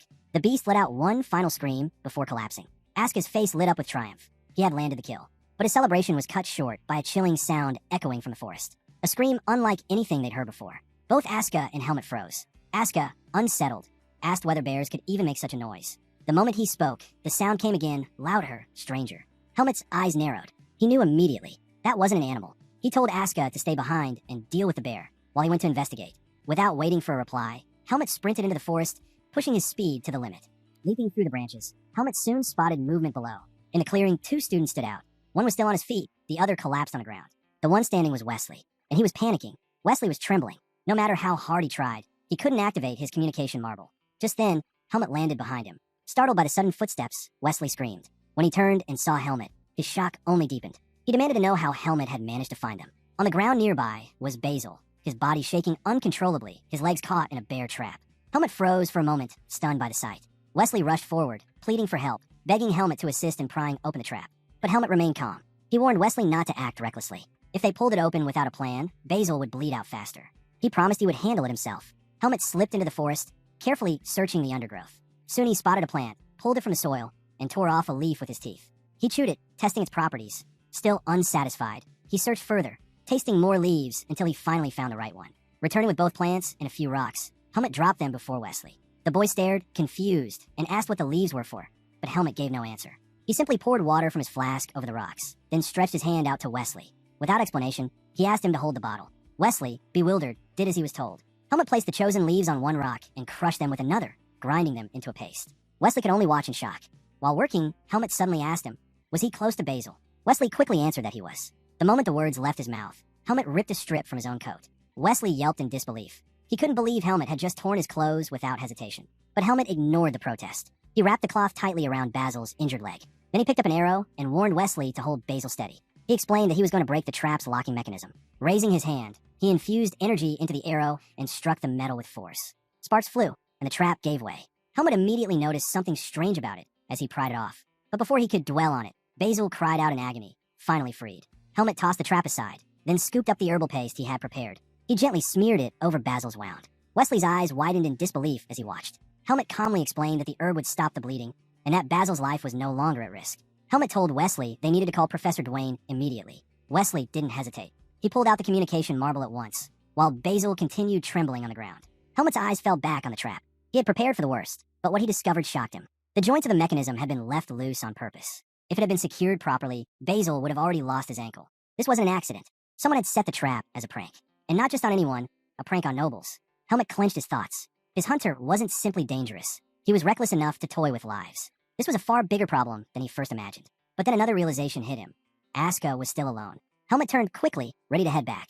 Just then, Aska appeared, panting, right in front of him. The mad dog glared, annoyed. He demanded to know why Helmet had left him behind, reminding him they were supposed to be partners. He pressed for an explanation before storming off again. Helmet sighed heavily, relieved despite Aska's anger. At least the mad dog was safe. But Aska misunderstood the sigh, thinking Helmet was blaming him for being too slow. Then Aska's attention shifted. His eyes widened at the sight of Basil trembling on the ground. Meanwhile, Wesley stepped closer to Helmet and told him that Professor Dwayne was on the way. He praised Helmet for keeping calm in such a tense situation, admitting that he himself couldn't think clearly. But Helmet dismissed the compliment. To him, nothing he did was impressive. He explained that this wasn't his first time dealing with injuries like this. Wesley lowered his head, bowing in gratitude. He promised never to forget the favor and swore on his honor as a noble. Helmet froze for a moment. It had been a long time since anyone had thanked him. Still, he insisted that it would be Professor Dwayne who saved Basil's life. He instructed Wesley to watch the wound carefully and guard against infection. Then he stood up and stepped back, silently processing the weight of Wesley's words. The scene shifted. Professor Dwayne knelt beside Basil, healing him with magic. When the treatment was complete, he turned to Helmet and commended him. Thanks to the first aid, the professor explained, he didn't need to use much magic. Instructor Patricia also approached, offering her thanks. She was alarmed to discover that there had truly been a trap in the area. That meant a hunter was nearby. She assured Helmet she would file a formal complaint with the management office. Turning to Wesley, Patricia asked him to explain exactly how Basil had stepped into the trap. Wesley explained what had happened. Basil had spotted something in the forest and sprinted toward it. But before he could reach it, he triggered the trap and cried out in pain. Wesley admitted he still had no idea what Basil had seen that made him dash off like that. Patricia listened carefully, then gave her verdict. Basil would no longer be able to finish the camping exercise. She instructed Wesley to help her carry him back to the base. Turning to Helmet and Aska, she allowed them to continue their hunt, but warned them to stay alert for traps. With a proud grin, Aska told her that he and Helmet already had a good catch. Patricia raised an eyebrow, intrigued, and replied that she looked forward to seeing it. Aska smirked, boasting that she would be very surprised. Once Patricia moved ahead, Aska turned to Helmet. He declared that since he was the one who struck the bear, the catch belonged to him. Helmet waved it off, assuring him not to worry. He had no interest in claiming the bear. Instead, he promised to catch something else soon and suggested Aska return to the river. The mad dog frowned, uneasy. He warned Helmet that he might stumble into another trap, but Helmet reassured him. He explained that someone could steal the bear if Aska left it unattended for too long. The realization struck Aska Helmet was right. He quickly agreed and told Helmet to take care of himself before heading back. As soon as Aska disappeared, Helmet sprinted deeper into the forest. Finally, he had his chance. If his hunter had been watching, then he had to be close. Helmet decided the only way to flush him out was to sharpen his senses. He closed his eyes and channeled his bis, extending his awareness in every direction. Mid-run, Helmet caught it, a faint disturbance in the air. When he opened his eyes, a thin wire glinted before him. Reacting instantly, he coated his bow in energy and slashed the wire. It snapped cleanly, and Helmet landed on the forest floor. Looking up, he studied the wire swaying overhead. It wasn't ordinary, it was steel. If Basil had encountered this trap, he would have been killed instantly. Helmut inspected the area, searching carefully for more traps. Thankfully, there were none nearby. But just as he finished scanning, movement flickered in the distance. Something was there. Helmut's focus locked in. He decided to find out exactly what it was. Helmut approached cautiously. Up close, he saw what it was, a deer bound tightly. He understood immediately. The deer wasn't a lucky find. It was bait, deliberately left by his hunter. That explained everything. Basil must have spotted the deer, chased after it, and fallen right into the trap. Helmut drew his bow. Without hesitation, he released an arrow and claimed the deer. The scene shifted. The students had returned to base, laying down their catches on a mat. Among them was the massive body of a bear. The sight left both students and instructors stunned. Aska leaned proudly against his prize, wearing a smug smile. The other students scowled, irritated by his arrogance. None of them had even believed a bear existed in the forest. James finally asked if Helmut had helped him bring it down. Aska bristled at the question, snapping back that Helmut had his own pride. He reminded James that Helmut had made a catch of his own. When James turned, he spotted Helmut standing quietly beside a deer. Instructor Allen's face brightened. He praised the catch, pointing out that deer meat was delicious. After examining all the animals, Allen gathered the group and announced it was time to reveal the prizes. 5th place would receive 10 Academy meal tickets. 4th place would be awarded a high-quality quill and an ink set. 3rd place, 10 Academy bookstore gift certificates. 2nd place, a pass granting access to a private training ground. Smiles spread across the group as the rewards grew more enticing. Then Allen revealed the grand prize. 1st place would claim all the rewards from every position. Aska rested his hand on Helmut's shoulder, grinning confidently. He was certain Helmut would take the top spot. With a laugh, he told Helmut he had no need for the quill or ink, then asked what prize Helmut wanted from him. The students cheered in excitement as Allen prepared to announce the final results. The scene changed again. Helmut and his teammates sat gathered around a campfire. Flames flickered as James leaned in, remarking on the incredible privilege of having a private room. Only someone like Araya had ever been granted one before. Even then, the privilege lasted only a week. Still, for a simple hunting competition, it was extraordinary. James smirked, turning to Aska. With mock formality, he congratulated him on 2nd place and told him to enjoy his room. Aska's jaw dropped. He couldn't believe it. 2nd place? It didn't make sense. He had caught a bear. Frustration boiled over, and he began to complain loudly, insisting that such a prize made no sense for him. Aska slammed his hand down, demanding an answer. Was there anything more impressive than catching a bear? Andrew spoke up. He reminded Aska that Bruce had brought back a fox with silver fur, something none of the instructors had ever seen before. Both Alan and Patricia had been astonished. Dino chimed in, admitting he too was shocked. The moment he saw it, he assumed Bruce had managed to capture a mythical creature. Helmut decided to ease Aska's frustration. He reminded the mad dog that he had always wanted a private training room. Wasn't that better than a quill? Aska knew Helmut was right. The private room was a reward worth celebrating. But still, deep down, he couldn't let go of the desire for 1st place. With a grunt, he turned to Helmut and asked what prize he had received. Helmut replied simply, 10 Academy meal tickets awarded for 5th place. The others, ignoring the tension, thanked Aska for catching the bear. They were eager to try bear meat. Aska smirked, declaring that anyone who hadn't managed to bring back a catch would handle the cooking. Since he had done the hard work, it was only fair. The boys fell silent at his words, their eyes drifting to the campfire. As they stared into the flames, Andro broke the silence. He admitted that it felt lonely without their 3 teammates. The others didn't speak, but they felt the same. Basil was gone after his accident. Wesley and Mitchell had also been taken out earlier that day. On their way back to camp, Wesley had fallen when a bridge collapsed beneath him. And while hunting, Mitchell had plunged into a pit trap, his leg fractured so badly that he had to be rushed back to the academy. Only 5 boys remained. Dino shook his head, calling them the unluckiest group of all. He couldn't believe 3 separate accidents had happened to their team in just one day. Andro revealed that Patricia had even asked if they wanted to reassemble. The others might have believed it was just bad luck, but Helmut knew better. None of it was coincidence. His hunter was moving in the shadows, targeting his companions one by one. What troubled him most was that his hunter preferred such tricks instead of facing him head-on. Helmut considered telling the others the truth, but kept quiet for the moment, breaking the silence. Dino whispered that he hoped their injured teammates were all right. Aska scoffed. To him, it was a foolish question. The 3 had already returned to the academy. They were probably resting comfortably in their beds. What mattered now was themselves. He reminded the group that they were the ones who had to spend the night outside, lying on the cold ground with nothing but a thin piece of clothing. The next day, Dino and James were left stunned by Aska's blunt words. James shook his head, muttering that Aska could be such a heartless bastard. Andro, meanwhile, was troubled by something else. Starting today, the teams would be camping separately, away from their instructors. He voiced his concern, asking if that meant they might stumble into traps again. James sighed, hoping aloud that their group could return safely without needing instructor intervention. Listening to their worries, Helmut decided to stay quiet. Telling them about his hunter would only create panic. Besides, the remaining days would be filled mostly with group activities. As long as he stayed close, he believed he could protect them. The scene shifted. The students left the base, heading toward their designated camping spots. Helmut studied the map carefully, showing his teammates their route. He explained that with horses, they could reach their destination within 4 hours. After folding the map, He led the group forward. Hours later, the group arrived. James quickly pulled Helmet aside, eager to show him something. He guided him to a spring nearby. With excitement, James explained that the flat ground made it perfect for resting, and a spring meant they wouldn't have to worry about searching for water.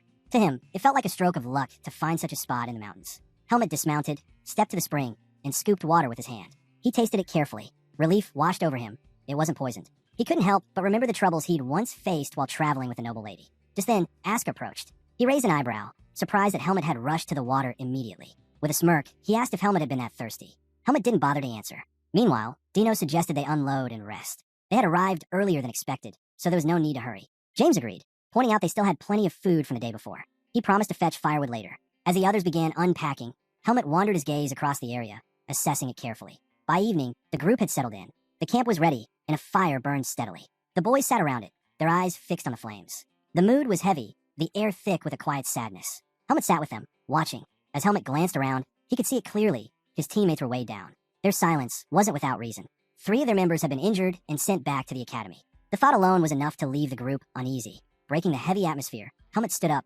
Dino glanced over and asked if he needed anything. Helmet replied that their firewood supply was running low, so he planned to gather more. Immediately, Asuka stood as well. He refused to stay in that gloomy mood with the others. He insisted on going with Helmet. Helmet wasn't pleased. Asuka had a habit of trailing him everywhere, and tonight was no different. The forest grew darker as the two searched for wood. After collecting a bundle, Asuka asked if it was enough.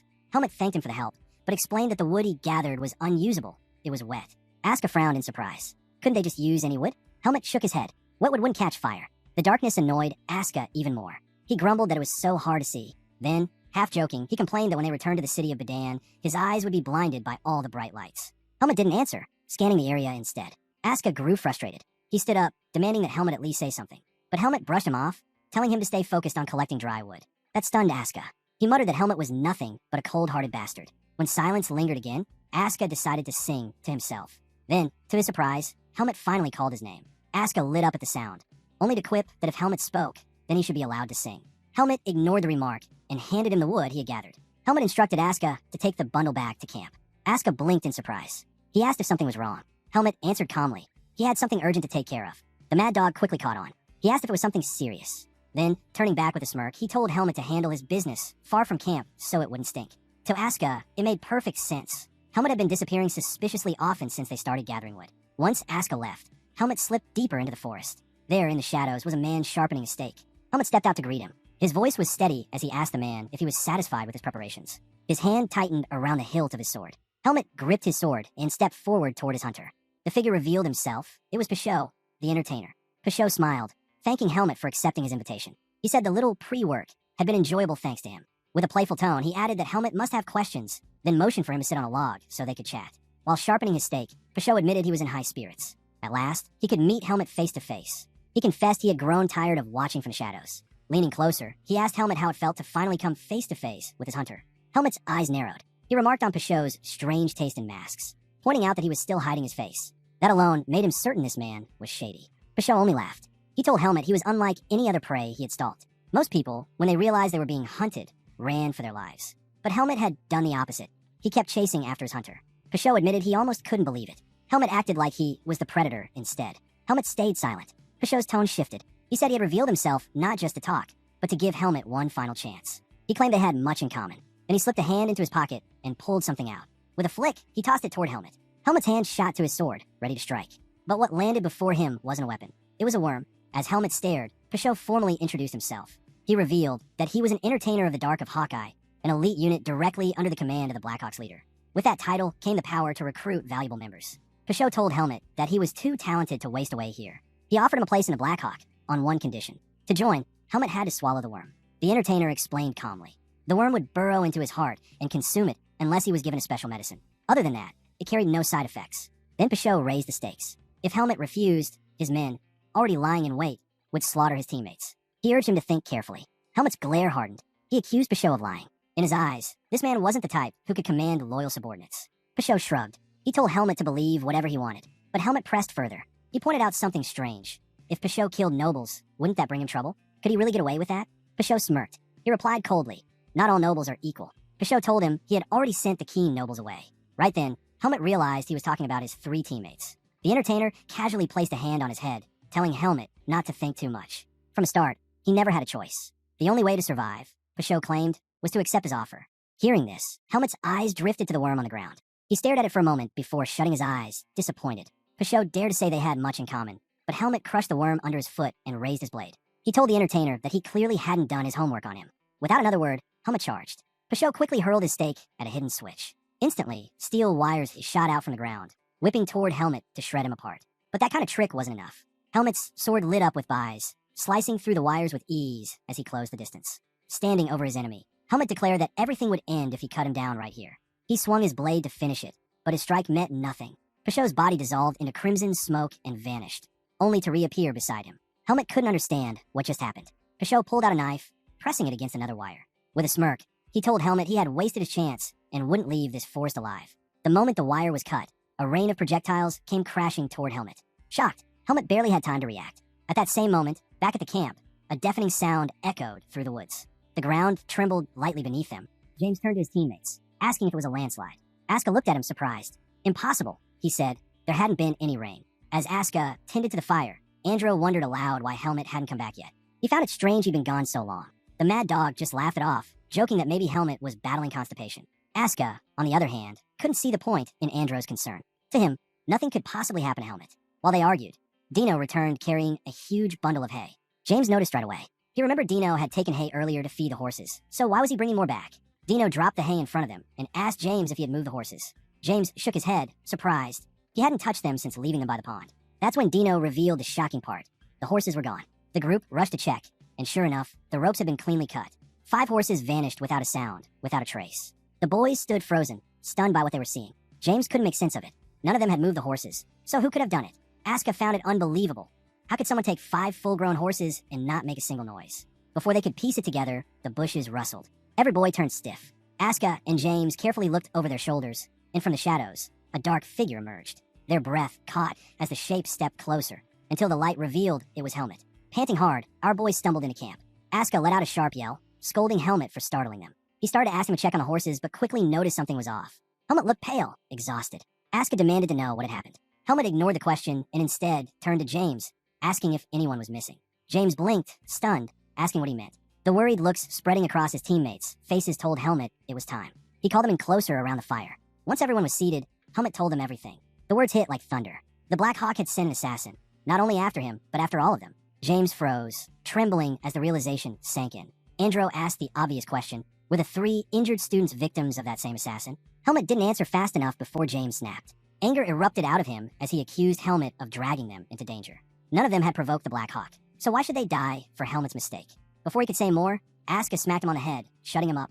We're not going to die, Asuka said firmly. Asuka then turned to Helmet, asking if Savitt was behind all this. After all, Savitt still had reasons to hold a grudge. But Helmet shook his head. Savitt wasn't involved. He then revealed something none of them expected. Before joining the academy, he had worked as a mercenary. Helmet confessed that during his mercenary days, he had killed several members of the Black Hawk.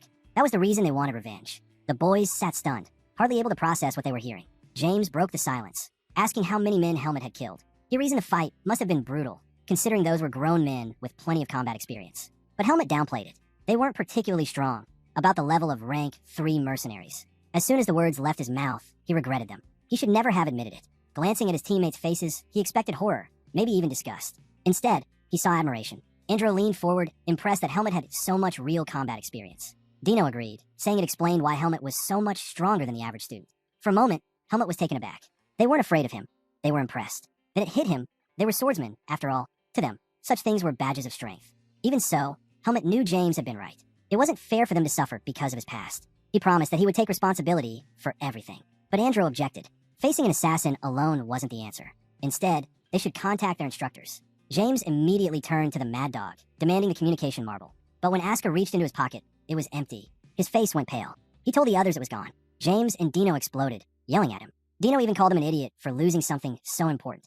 Asuka scratched his head, insisting he didn't understand what happened. Maybe the assassin had stolen it. Asuka sighed, pointing out that if the assassin could steal 5 horses, taking a marble was nothing.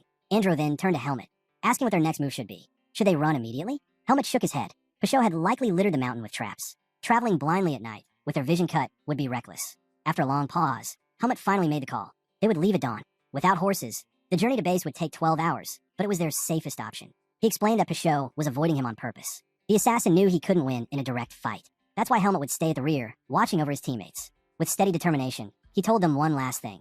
If Pashot dared to appear again, he would take him down. The boys were stunned when Helmet declared he'd face Pashot himself. After laying out the plan, he stood and told everyone to get some rest. Running for 12 hours while staying on guard would be no joke.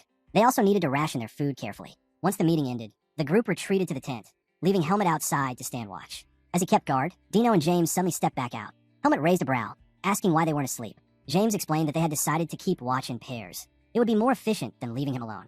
Helmet dismissed it as foolish, telling them to conserve their strength. But James shook his head. They were swordsmen too, and their pride wouldn't allow them to sit back while someone else shouldered everything. Then he asked Helmet if he planned to stay awake all night. Helmet answered calmly. He could go days without sleep if he had to. James gave a small smile, realizing just how inhuman Helmet really was. He muttered that no wonder Pashot hadn't shown himself. He must be terrified. But Helmet cut in sharply, warning James never to lower his guard. Pashot wasn't the type to abandon his prey. James nodded, but before he could say more, his eyes caught something strange. Helmet quickly signaled for silence. All three of them focused on a rustling bush nearby. Hands went to sword hilts as they crept closer. At Helmet's signal, they readied themselves, only to find a horse standing there. James immediately recognized it as his own, but before they could process it, Helmet's instinct screamed. He spun around and shouted for James and Dino to move. It was too late. From above, Pashot dropped down, landing right over Dino. His hand clamped onto the boy before anyone could react. Helmet and James froze in shock. With his free hand, Pashot hurled several small spheres at them. Smoke bombs burst apart, flooding the area in a thick haze. Choking in the smoke, James shouted Dino's name. The noise carried into the tent, where Asuka and Andro jumped to their feet. Rushing outside, they were met with a wall of smoke rolling through the camp. Their eyes widened, realizing something had gone terribly wrong. James began to scream in panic, but Helmet cut him off, telling him to calm down. It was just smoke surrounding them. The real danger hadn't struck yet. He reminded James to stay sharp. Pashot could strike again at any moment. Still trembling, James blurted out that Pashot had taken Dino. Helmet explained that Dino was dragged away alive. If Pashot had intended to kill him, he would have done it on the spot. That meant there was still a chance. He told James to think clearly. He had warned him before. Never place your life in someone else's hands. Focus on yourself first. Slowly, James began to steady his breathing. As the smoke thinned, Asuka and Andro rushed over, demanding to know what was happening. Helmet could see the fear all over them. Pashot was playing on their nerves, turning their own emotions into weapons. His experience made him a dangerous opponent. Asuka, his voice shaky, asked James where the assassin had taken Dino. James muttered that Pashot could still be nearby. He was desperate, insisting they couldn't just leave Dino behind. Andro tried to be the voice of reason, pointing out they didn't even know what move to make. That only set James off. He snapped at Andro, accusing him of wanting to abandon Dino and run. Then he turned on Helmet, demanding to know if he was thinking the same thing. Helmet stood firm. He hadn't given up on Dino, but if they all rushed blindly at Pashot, they'd fall right into his trap. At the same time, leaving camp undefended was just as reckless. The situation was a no-win. Hearing this, James collapsed to the ground, overwhelmed. He clenched his fists, furious, and suddenly grabbed Helmet by the shirt. He shouted that all of this was Helmet's fault, that none of them would be in this nightmare if not for him. Helmet didn't flinch. Andro quickly pulled James back, telling him there was no point blaming Helmet. He urged him to let go and cool his head. With an icy calm, Helmet laid out. He wasn't abandoning Dino, but he couldn't gamble the lives of 3 for the sake of 1. His responsibility was to save as many as possible. James froze, stunned. For the first time, he saw Helmet's resolve for what it truly was. James's rage boiled over. He raised his fist, ready to swing at Helmet. But Andro held him back, gripping tightly and urging him to calm down. He reminded James he was letting his emotions take control. With effort, Andro managed to drag him away into the tent. Once James was gone, Andro turned to Helmet, asking if he was all right. Helmet admitted that James wasn't wrong. Andro nodded. He understood Helmet's reasoning, but abandoning Dino wasn't something he could accept. He told Helmet they could think of a plan once James cooled off. Together, they could figure out a way. Helmet agreed to follow his friend's advice. Later, Helmet sat alone by the fire. The crackling flames lit his face when James slowly approached. This time, his tone was different. He apologized for his earlier outburst, admitting he hadn't been thinking straight. Helmet rose to his feet and addressed all of them. He told the group the harsh truth. They had no way of knowing where Dino was, and if they all fought together, he couldn't guarantee anyone's safety. The odds were stacked against them. Still, leaving Dino behind wasn't an option. James stepped forward, his voice steady. He couldn't abandon Dino. They had been together since childhood. Andro added that it would be a disgrace to leave a comrade in danger. Then Asuka, the mad dog, spoke bluntly. He didn't care about loyalty or bonds, but he hated the thought of backing down like cowards. Their words struck deep. Helmet made his choice. From this moment, none of them would sleep. They had to come up with a way to save Dino. Just as he finished speaking, a strange sensation prickled at the edge of his senses. Helmet's sword flashed instantly, intercepting something flying toward him. It clattered to the ground in front of the group. The boys crowded around in shock. It was an arrow. Asuka noticed something tied to it, a small bag. Helmet picked it up and opened it. Inside was something that froze them all. A severed finger. Andro recoiled in horror. Helmet's face darkened as he turned to James, asking him to take a closer look. Did it belong to Dino? James's expression fell. He said the finger most likely was Dino's. His voice cracked as he asked Helmet if that meant Dino was already dead. Helmet studied it carefully. The cut was fresh. Blood was still circulating when it was severed. Helmet set the finger down and told James not to lose hope. Dino was still alive. Peugeot wasn't planning to kill them. At least, not yet. As he examined the bag further, Andrew noticed something tucked inside. He urged Helmet to check again. Pulling it out, Helmet unfolded a map. A red mark stood out. Peugeot had chosen a location and left clear instructions. If Helmet wanted Dino back, he had to come alone. Neither Helmet nor Dino recognized the place, but Asuka quickly asked to see the map. He remembered passing by that area on their way to camp. When James leaned over, he immediately recognized it too, a rocky hill, not far from here. Asuka frowned, noting how distant it was. He asked Helmet how long it would take to reach the spot. Helmet answered without hesitation, 15 minutes at full speed. Asuka stared at him in disbelief, thinking he was joking. But Helmet's tone was dead serious. Andrew then asked if anyone had an idea what the assassin's real plan was. Asuka scoffed at the question, calling it obvious. The goal was simple, isolate Helmet. James protested, saying Helmet didn't need to go alone. They could all go together and finish Peugeot off. Andrew quickly shot him down. Charging as a group would only risk Dino's life. The assassin wanted control, and right now, the safest path was to play along. Their best option was to let Helmet go while they waited. Helmet didn't object. He was ready to move alone. But he warned them, once he left, Peugeot would definitely target the camp. That drew irritation from Asuka. He accused Helmet of being too arrogant, then smirked. He and the others could stall Peugeot for 30 minutes if needed. The Mad Dog's eyes lit up with excitement. At last, a chance to clash with the assassin. Grinning, he told the group he had come up with a plan. The others looked at him in surprise. The scene shifted. Helmet was now tearing through the forest, feet pounding the earth as he followed the marked path. Minutes later, he found Dino lying on the ground. Without hesitation, he sprinted to his side. Helmet's eyes swept the area, scanning the shadows. But the assassin was nowhere to be sensed. Exactly as he expected. Peugeot wouldn't reveal himself so easily. Helmet knew it. Peugeot must have gone after the others the moment he left camp. That meant he had to get Dino back fast. Kneeling down, he pressed a hand against Dino's body, bracing himself for the worst. But to his shock, there were no injuries. He shook Dino lightly, urging him to wake up. They had to return immediately. But as Dino's eyes opened, Helmet froze. The color of his eyes had changed. Veins bulged across Dino's face as he let out a guttural scream. His body convulsed, muscles swelling unnaturally, clothes tearing apart as he grew. Helmet staggered back, stunned at what he was witnessing. Then it clicked. This was demonic energy. Peugeot had forced raw demonic power into Dino. Helmet's expression hardened. Demonic energy was pure berserk force. In an ordinary human, it clashed violently with natural energy, devouring each other until nothing remained. The body would inevitably collapse once drained dry. By the time the transformation finished, Dino no longer looked like himself. His body was massive, monstrous, like a hulking beast. Helmet's hand slipped to his sword, his instincts telling him to be ready. Dino's eyes locked onto him, empty and terrifying. Without a word, the boy lunged. Helmet drew his blade, just in time to intercept the crushing punch. Even so, the force sent him flying backward. Before he could recover, Dino charged again. His hand slammed down where Helmet had been standing, shattering the ground. Helmet leapt aside, landing lightly and sizing him up. The transformation was clear. Dino was now a humanoid monster. Helmet knew he could cut him down if he had to, but that was the problem. He didn't want to kill his teammate. As he hesitated, Dino let out a roar. A surge of demonic energy exploded outward in waves. Helmet's eyes widened as his own seed of darkness responded, vibrating in resonance. The energy inside him stirred uncontrollably. What is happening? He muttered under his breath. Then, just as suddenly as it started, the resonance ceased. The waves faded, and the seed inside him went quiet once more. Helmet pressed a hand against his chest, shaken by the realization. His seed of darkness was... Helmet realized it. His seed of darkness was reacting to the pure, demonic energy filling the air. As he steadied himself, his eyes shifted between Dino and his own chest. A thought sparked in his mind, an idea born from that resonance. But Dino didn't give him time to dwell on it. The hulking figure charged, fists swinging like boulders. Helmet braced himself, blocking each strike one after another. Dino's attacks grew wilder, faster, more ferocious, but Helmet matched him blow for blow. Frustrated, Dino roared and tightened his fists, throwing a punch at terrifying speed. The strike cut through the air, inches from Helmet's face. But this was Helmet. With ease, he slipped aside, letting the fist smash into the cliff wall behind him. The cliff split apart under the impact, rocks rumbling above. Dino's eyes flicked upward instinctively, distracted by the shadow of falling stone. That was the opening Helmet needed. His eyes flared, and his sword slashed through Dino's leg. Dino collapsed with a cry of pain. Helmet stood over him, his voice steady. He told Dino to endure, that he would take him out later. For now, he should meditate beneath the weight of the stones. The cliff gave way, crashing down over Dino. The ground shook, dust rising thick in the air. As the rumbling settled, Helmet dropped to his knees and pushed through the rubble. He placed a hand gently on Dino's head, closed his eyes, and summoned the power within. His seed of darkness awakened, reaching into Dino's body. Slowly, it began to draw out the demonic energy. The idea had been clear. If the seed resonated with demonic energy, then it could also absorb it. The energy inside Dino was immense, but nowhere near as terrifying as what Helmet had faced in the Forest of Roots. Relief washed over him. With his eyes burning steadily, he could purify it. Bit by bit, the monstrous frame shrank, muscles easing, the twisted veins fading. Dino's body slowly returned to its normal form. Helmet stayed focused until every trace of the corruption was pulled away. When it was done, Helmet's eyes opened. Dino was back, his teammate, no longer the raging beast. But inside Helmet, a heavy storm of demonic energy still lingered.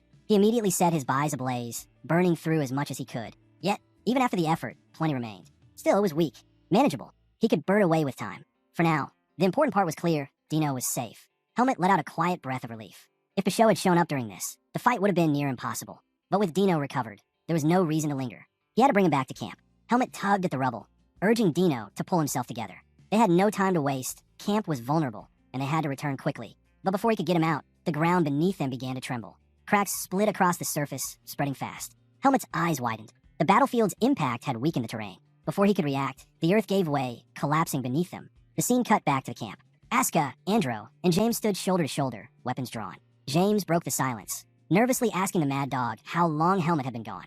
Asuka cut him off, eyes locked forward. Forget Helmet, he said. The fight was about to begin. And Asuka was right. From the shadows, Basho stepped out, his figure sliding into view like a predator. James's head snapped toward him. He shouted that this was the man who had kidnapped Dino. But Asuka didn't even glance his way. Eyes front, he warned sharply. Stay focused. Don't ruin the plan. Before Helmet had left to rescue Dino, he had drilled them on how to fight Basho. His stealth skills were too refined for human senses to track. Catching him head-on was impossible. The only counter was discipline. Helmet had told them to stand side by side, covering each other's blind spots. 3 directions watched at once, ready to strike at the first opening. And if things went south, Asuka was to unleash his own plan. Back in the present, Basho lifted a hand, pointing at them one by one as though counting prey. A twisted smile tugged at his lips. He noted that even without Helmet, there were still 4 left. James stiffened at his words, blurting out if that meant Dino was already dead. Asuka's patience snapped. He barked at him for believing whatever their enemies said. Basho's eyes glimmered as he watched them closely. The mad dog's boldness gave him away. That one was Asuka, which meant the other 2, James and Andro, were the nobles. With a mock bow, the assassin introduced himself, Basho, the entertainer. He explained that they were his targets only because of their poor choice in friends. He admitted plainly, while killing Helmet was his goal, taking on 2 nobles at once was a risk he didn't like.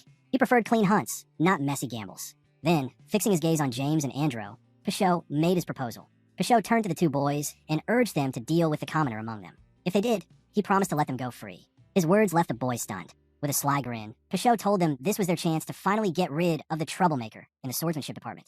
All they had to do was claim that Asuka had fallen while fighting the assassin alone. He even promised to leave them with believable injuries, enough to silence any suspicion. James and Andro fell silent, and Asuka's heart sank. Their quietness made him uneasy. Could they really be swayed by Basho's lies? The mad dog barked at them, warning not to fall for the trick.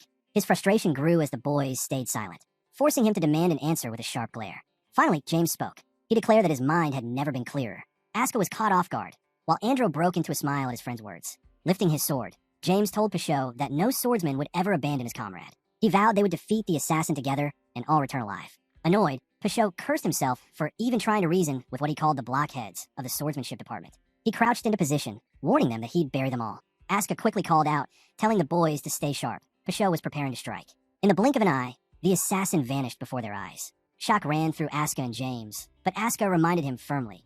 Basho wasn't invisible, only concealing his presence. As long as they held their positions, they had a chance. The boys scanned the surroundings with tense focus. Time dragged, their breaths grew heavy, and their blades quivered in their hands. James grew restless, wondering why Basho hadn't attacked yet. Asuka explained that Basho was toying with them, waiting for their focus to break. He told James to stay vigilant no matter what. James clenched his teeth, hating how the assassin was playing with them. Just then, Basho reappeared right in front of him, launching an attack. James reacted in time, blocking the strike with his sword. Basho flipped back, creating distance as Andro called out to check on his friend. James reassured him he was fine. From above, Basho sneered, calling James the weakest link in the group. Andro spun toward James and urged him to hold fast. The instant he turned, Basho materialized in front of him. Andro barely brought his sword up in time and still took a blow. The assassin stepped back after that strike. James heard the clash and shouted to Andro. Asuka watched, irritated by how Basho toyed with them. When the assassin landed, he sneered that their skill was disappointing for students of the swordsmanship department. The hunt, he said, was losing its fun. He lifted his blade and warned them he was about to accelerate the fight. Don't break easily. No sooner had he spoken than Basho sliced Asuka across the shoulder with insane speed. Asuka couldn't react in time. The assassin's attacks came faster and faster. raking the boys' bodies with multiple cuts. They tried to parry and counter, but their responses fell short. By the time sunlight crept back into view, the boys were bloodied and battered. From a tree above, Pashot watched and laughed, saying they finally looked like praise. Exhausted and wounded, the boys couldn't answer. Asuka forced himself up and told Pashot he wasn't getting his full enjoyment yet. He offered the assassin a different prospect. Let Andro and James go, and he would give Pashot the real thrill. Asuka argued that carrying 2 deadweights would keep Pashot from using his full strength. Andro called out when he heard Asuka's proposal. Pashot balked. He couldn't believe Asuka wanted him to spare James and Andro. He saw no reason to grant the favor. Asuka countered that he wanted to fight Pashot alone so he could swing his sword freely. Pashot remained unconvinced. He told Asuka he didn't look capable enough. Asuka bristled and asked if Pashot had been lied to his whole life, insisting the assassin didn't understand his skills. He repeated that he had no problem with the terms and was ready to prove it. Asuka told Pashot he was done watching him bully weaklings. If Pashot couldn't defeat him, he would never stand a chance against Helmet. The remark struck a nerve, and Pashot leapt down from the tree. He sneered that Asuka's attempt at provocation was pathetic, but even so, it managed to anger him. Resting his blade on his shoulder, Pashot admitted he enjoyed watching prey struggle. He didn't care if Asuka had a plan or was simply arrogant. All he wanted was the thrill of the fight.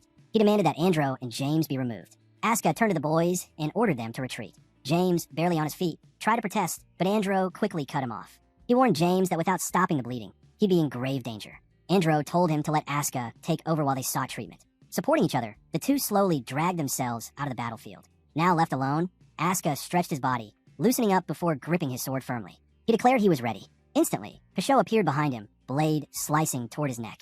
Asuka sensed it at the last second, spun around, and narrowly dodged. Still, the assassin's strike slashed his back.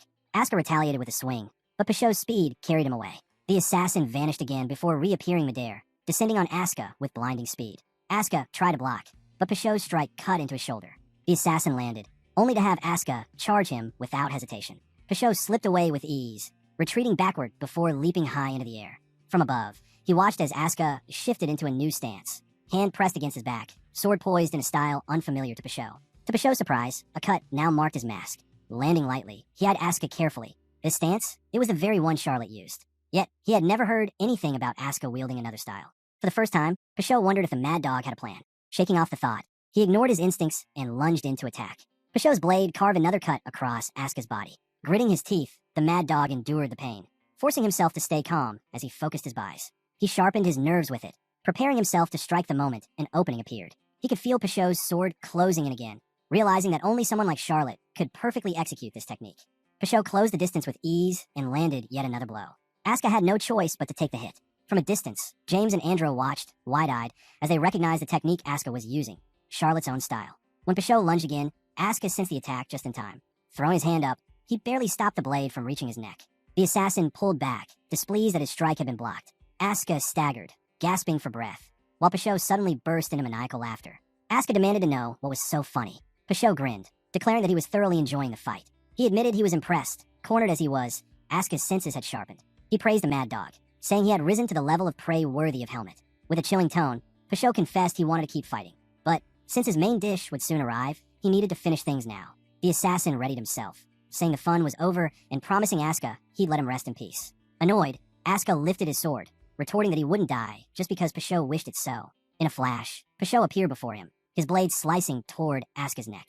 James and Andro froze, horrified as the strike landed. For a moment, they thought their comrade was finished. But to Pashot's shock, his blade didn't sever Asuka's neck, it stopped. The Mad Dog had covered his hand in buys and placed it at his throat, trapping the assassin's sword between his reinforced fingers. With a confident smile, Asuka called Pashot a highly esteemed assassin and asked if he was trained in holding his breath. Pashot blinked in surprise at the strange question. The scene then shifted. Asuka had explained his plan to the team earlier. He revealed a vacuum magic scroll he had purchased while shopping, a scroll that would activate the moment it was torn or damaged. Asuka had wrapped the scroll tightly around his arm, fully aware that Pashot would try to finish the fight if he played along. His plan was simple: lure the assassin into striking that arm and let the scroll activate, creating the opening he needed. Back in the present, the scroll tore under Pashot's blade, unleashing a barrier around them. Instantly, the assassin began to struggle for breath inside the confined space. Seizing the chance, Asuka lunged forward and drove his sword at Pashot. The assassin caught the strike with his blade, then braced his hand against it. Asuka's sword pierced through, but Pashot stopped the full force of the attack by coating his hand in energy. Asuka's frustration spiked. Pashot had used the very same trick Asuka had employed earlier. Gritting his teeth, Asuka tried to force the cut deeper, but Pashot kicked him back, breaking the clash. As Asuka was flung across the ground, the barrier collapsed, and he rolled hard into the dirt. Meanwhile, blood poured from Pashot's hand, his body trembling with rage. "Arrogant monkey," he spat, glaring at Asuka. His eyes suddenly caught something glinting nearby, a marble. Asuka, too, noticed it and froze. The communication marble. Confusion flashed across Pashot's face. He was certain the boys had lost it. He even recalled Asuka checking his pocket earlier and finding nothing. But then his gaze locked on Asuka's vest, and realization struck. The marble had been hidden in his back pocket. Asuka snatched it up before the assassin could act. Holding the marble, he called out to his instructors, urgently reporting that an assassin was trying to kill his team. Enraged, Pashot hurled his blade at him, shattering the marble into fragments. But before the assassin could gloat, a voice rang out from the broken marble, an instructor demanding to know what was happening. Asuka laughed through his exhaustion. He taunted Pashot, saying he didn't have time to rest. Their instructors would soon pinpoint their location with Professor Dwayne's teleportation magic. Pashot clenched his fist, his fury boiling over. He charged at Asuka, vowing to end him before help arrived. Yet as he sprinted forward, something in the forest stopped him cold. A suffocating, terrifying aura swept over the battlefield. Pashot instantly recognized it. Helmet had returned from the cliff. Before Pashot could reach Asuka, a figure crashed down in front of him. He leapt back instantly, avoiding the impact as the ground exploded in dust. When the haze cleared, someone stood glaring at him. It was Helmet, holding Dino in his arms. The sight made Pashot recoil. At that moment, he judged the mission a failure. Staying any longer meant certain death. Without hesitation, the assassin vanished. Andro gasped in disbelief, unable to comprehend that Pashot had actually run away. James, on the other hand, lit up at the sight of Dino. Helmet looked over the battered group and remarked that they were in terrible shape. Asuka, irritated, snapped back, reminding him that he'd said he'd only be 30 minutes. The mad dog accused Helmet of nearly getting them killed by showing up late. Helmet apologized, explaining he had been delayed by an unexpected complication. He gently laid Dino on the ground, praising Asuka for managing to hold out until the end. James and Andro laughed faintly at the comment, while Asuka let out a grunt of annoyance. Andro then revealed that they had found the communication marble and successfully contacted their instructors. Help would arrive soon. Helmet rose to his feet, his expression dark. He told them to return to camp and wait, while he went to tie up a loose end. The scene shifted to Pashot racing through the forest. Bloodied and furious, he cursed that he had only managed to retrieve one of his blades. Still, he knew Helmet wouldn't let him escape. In fact, he was certain the boy was already chasing him. To Pashot, this was reckless. After all, he had littered the forest with traps. Though bitter about returning to base and failure, the assassin reassured himself that Helmet would be eliminated here. But as he ran, something suddenly sliced through the air toward him. Pashot sensed it in time, turning to block with his blade. The impact rattled his body. The object had been infused with buys. His guard held, but the strike left him damaged. Looking up, he spotted the attacker perched high in a tree. Helmet stood there with a bow in hand, staring him down. The shot had knocked Pashot into a tree, dropping him hard to the ground. Struggling to rise, he heard Helmet's cold voice congratulating him. The boy told the assassin that he was the... Helmet told Pashot he was the first person in Blackhawk to survive his attack. Spitting blood onto the ground, the assassin demanded to know how Helmet had avoided his traps. With a cold stare, Helmet asked if Pashot himself had ever fallen for any of his own traps. The question stunned him. Looking back at the forest, Pashot realized Helmet had simply charged straight through, breaking every trap with raw strength. The idea seemed impossible, yet there it was. Before Pashot could recover, another shot came whistling toward him. He dodged, watching as the projectile embedded into the ground. Glancing at it, his eyes widened. It wasn't an arrow, but a tree branch. This was the same brutal method Helmet had used to slaughter members of his organization. As his body blurred, vanishing into the shadows, Pashot admitted Helmet had forced him into a corner. But, he warned, such tricks wouldn't work again. Helmet only smirked darkly, saying it was amusing to watch prey struggle when cornered. His tone shifted as he apologized. Not because of mercy, but because he had no intention of hunting like Pashot. Landing on the ground, Helmet advanced. Pashot darted into the forest, convinced his opponent had made a fatal mistake. The assassin believed Helmet couldn't possibly endure his style of fighting in the pitch-black woods. Circling around, Pashot spotted what he thought was a blind spot behind Helmet. He lunged in for the kill, but before his blade could strike, Helmet turned sharply. His sword, coated in buys, slashed toward Pashot with terrifying precision. The assassin barely rolled away, hitting the dirt to avoid the strike.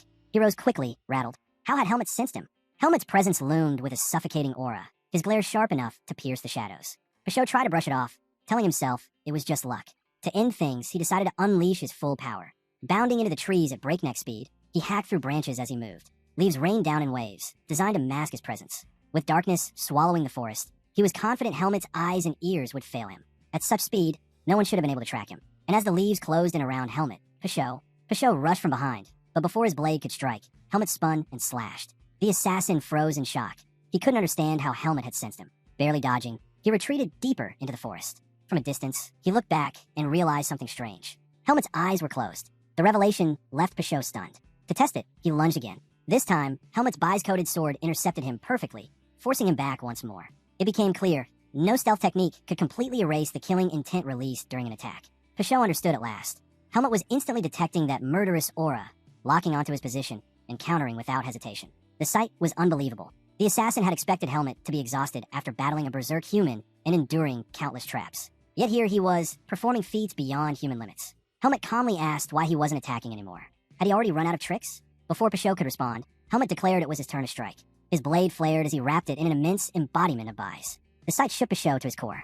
Helmet had mastered something only rank 1 mercenaries were said to achieve. Worse, the assassin himself had lost too much blood. His own Bai's reserves were dwindling. He knew stealth was no longer an option. Still, he convinced himself that Helmet couldn't maintain such an embodiment for long. Slipping behind a tree, Peugeot decided to wait it out. But Helmet didn't give him the chance. With a swift swing, his sword cleaved through the trunk.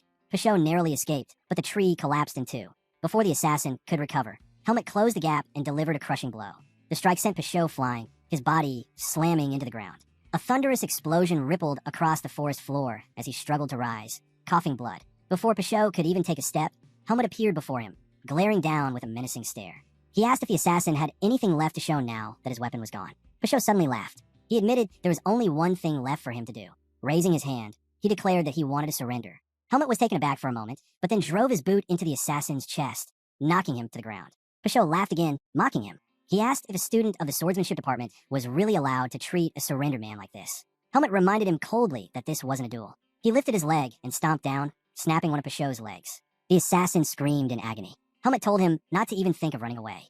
Through gritted teeth, Peugeot raised his head and begged for mercy. If Helmet spared his life, he swore he would stop chasing him and promised the Black Hawk organization would call off the hunt. Helmet dismissed the words. Killing his immediate pursuer was the greater advantage. It meant no more chase. Peugeot pressed harder, warning him to think carefully. He reminded Helmet that he was just one member of Black Hawk. If he died, others would come, and they would not come alone. Could Helmet protect his friends when that time came? Helmet stepped closer. Without hesitation, he stomped down again, shattering the assassin's hand before driving his blade through it. Peugeot shrieked in pain. Helmet's voice dropped into something terrifying as he warned him not to be mistaken. He assured Peugeot that he would die here in this forest, and every Black Hawk who followed would meet the same fate. He told him to accept his end. Fear finally overtook the assassin. He knew this was it. Helmet raised his sword, ready to deliver the final strike. But before the blade could fall, a hooded figure appeared behind him. The newcomer called him the boy from the swordsmanship department and ordered him not to kill Peugeot. Helmet froze at the voice, spinning around in shock.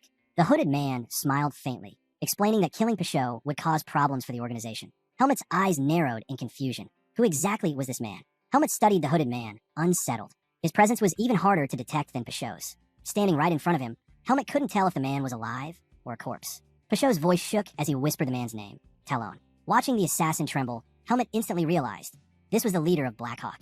Talon spoke evenly, offering to pay if Helmet would spare Peugeot's life. Helmet's reply was cold. No price could outweigh Peugeot's death. He had to answer for his actions. The words caught Talon off guard. His organization was already short on manpower, and Peugeot was too skilled to discard. He offered money and valuable information, asking Helmet to overlook the situation. Helmet's gaze sharpened. He could tell Talon was powerful. In his current state, he saw no openings to strike him. On top of that, Helmet knew killing Peugeot would trigger recoil from the Seed of Darkness. Talon, meanwhile, didn't seem eager to fight either. It would be reckless to risk himself here. So Talon shifted, promising to call off the pursuit. He swore to refuse any future contracts involving Helmet. It was, he said, a favorable offer. Helmet looked down at Peugeot, then back at Talon. The deal didn't sit right with him. He countered, saying he wanted both the money and the information. Talon accepted. He tossed a bag at Helmet. Inside was 300,000 marks. Helmet sliced it open with his sword, confirming the amount.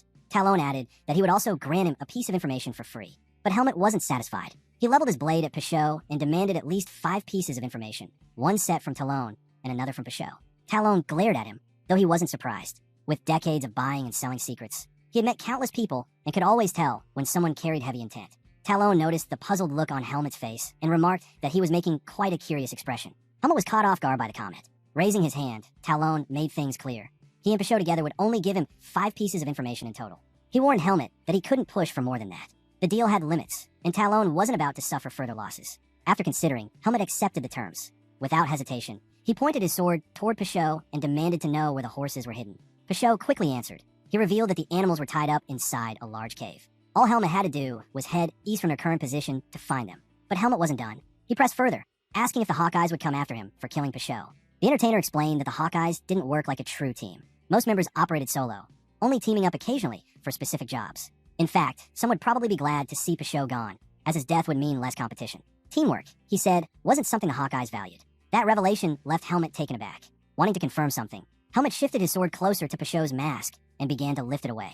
Peugeot pleaded with him not to remove it, but Helmet ignored his words. When the mask finally came off, Helmet was confronted with a shocking sight, a disfigured face scarred on one side, paired with jagged, crooked teeth. The assassin's true face was ugly beyond expectation. Stunned, Helmet quickly told him to put the mask back on. Turning back to Talon, Helmet announced that he didn't want the last piece of information he'd received. He still had 3 questions left, and he wanted to know what Talon could offer. Without hesitation, Talon reached inside his hood and produced a small orb, a communication marble. He explained that it was no ordinary marble. This one granted direct contact with the leader of the Black Hawk. Whenever Helmet was ready, he could use it to request 3 pieces of information. Anything he wanted, even secrets on the level of a nation's top classified intelligence. However, there was a condition. The marble's power would only last for 10 years. After that, it would be useless, and Talon would no longer be bound to provide answers. Noticing both money and the marble emerging from Talon's hood, Helmet realized something surprising. The man's hood itself was embedded with storage magic. Helmet demanded the hood from Talon, pointing out that walking out of the forest with a sack of money and a communication marble would instantly raise suspicion. Without protest, Talon removed the hood and tossed it toward him. As the hood drifted closer, it briefly blocked Helmet's vision. Seizing the chance, Helmet looked up, only to be stunned. The leader of the Black Hawk was an elderly man. Certain he recognized him as the camp manager. Helmet asked how he managed to conceal his energy. Talon placed a hand over his face and replied that disguise was his specialty, though it was not something easily explained. He told Helmet that revealing his true face was his way of earning trust. The moment those words left his mouth, Talon pulled his hand away. What stood before Helmet was no old man.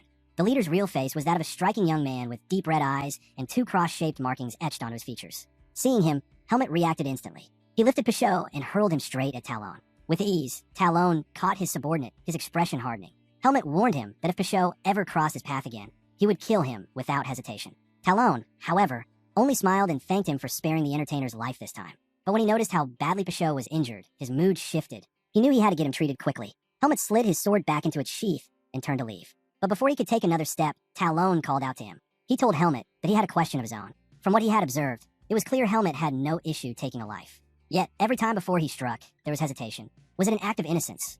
Or was his mind burdened with too much? Talon explained that there were moments when a swordsman must strike without the slightest pause. His words caught Helmet off guard. Helmet asked if he was giving him advice. The realization dawned on Talon. He had, in fact, spoken like a mentor without intending to. He quickly apologized for overstepping. Helmet, however, assured him that the words were true. He explained that it wasn't hesitation but circumstance. He could not act freely because he was still a student of Greta Academy. Talon couldn't help but laugh. To him, it was absurd that Helmet would hold back just because of his status as a student. With a grin, he called Helmet amusing. And with that, both Talon and Pichot's bodies slowly began to fade from sight until they vanished completely. As Talon and Pichot faded from sight, Talon's voice lingered. He would be waiting for Helmet to reach out. The scene then shifted.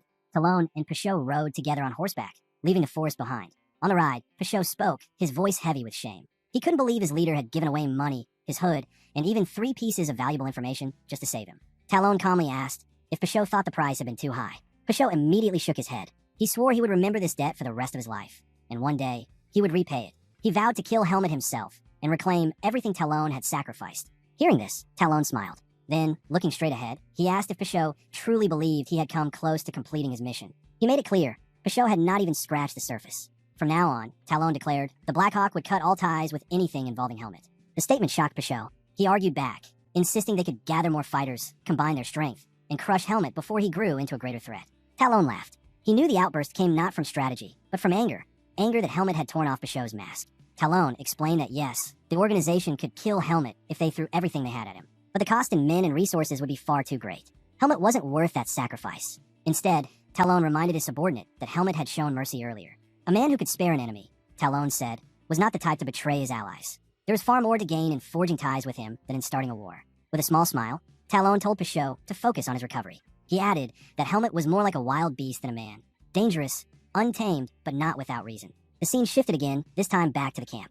Helmet had returned. As soon as he appeared, Instructor Alan and Instructor Patricia rushed to meet him.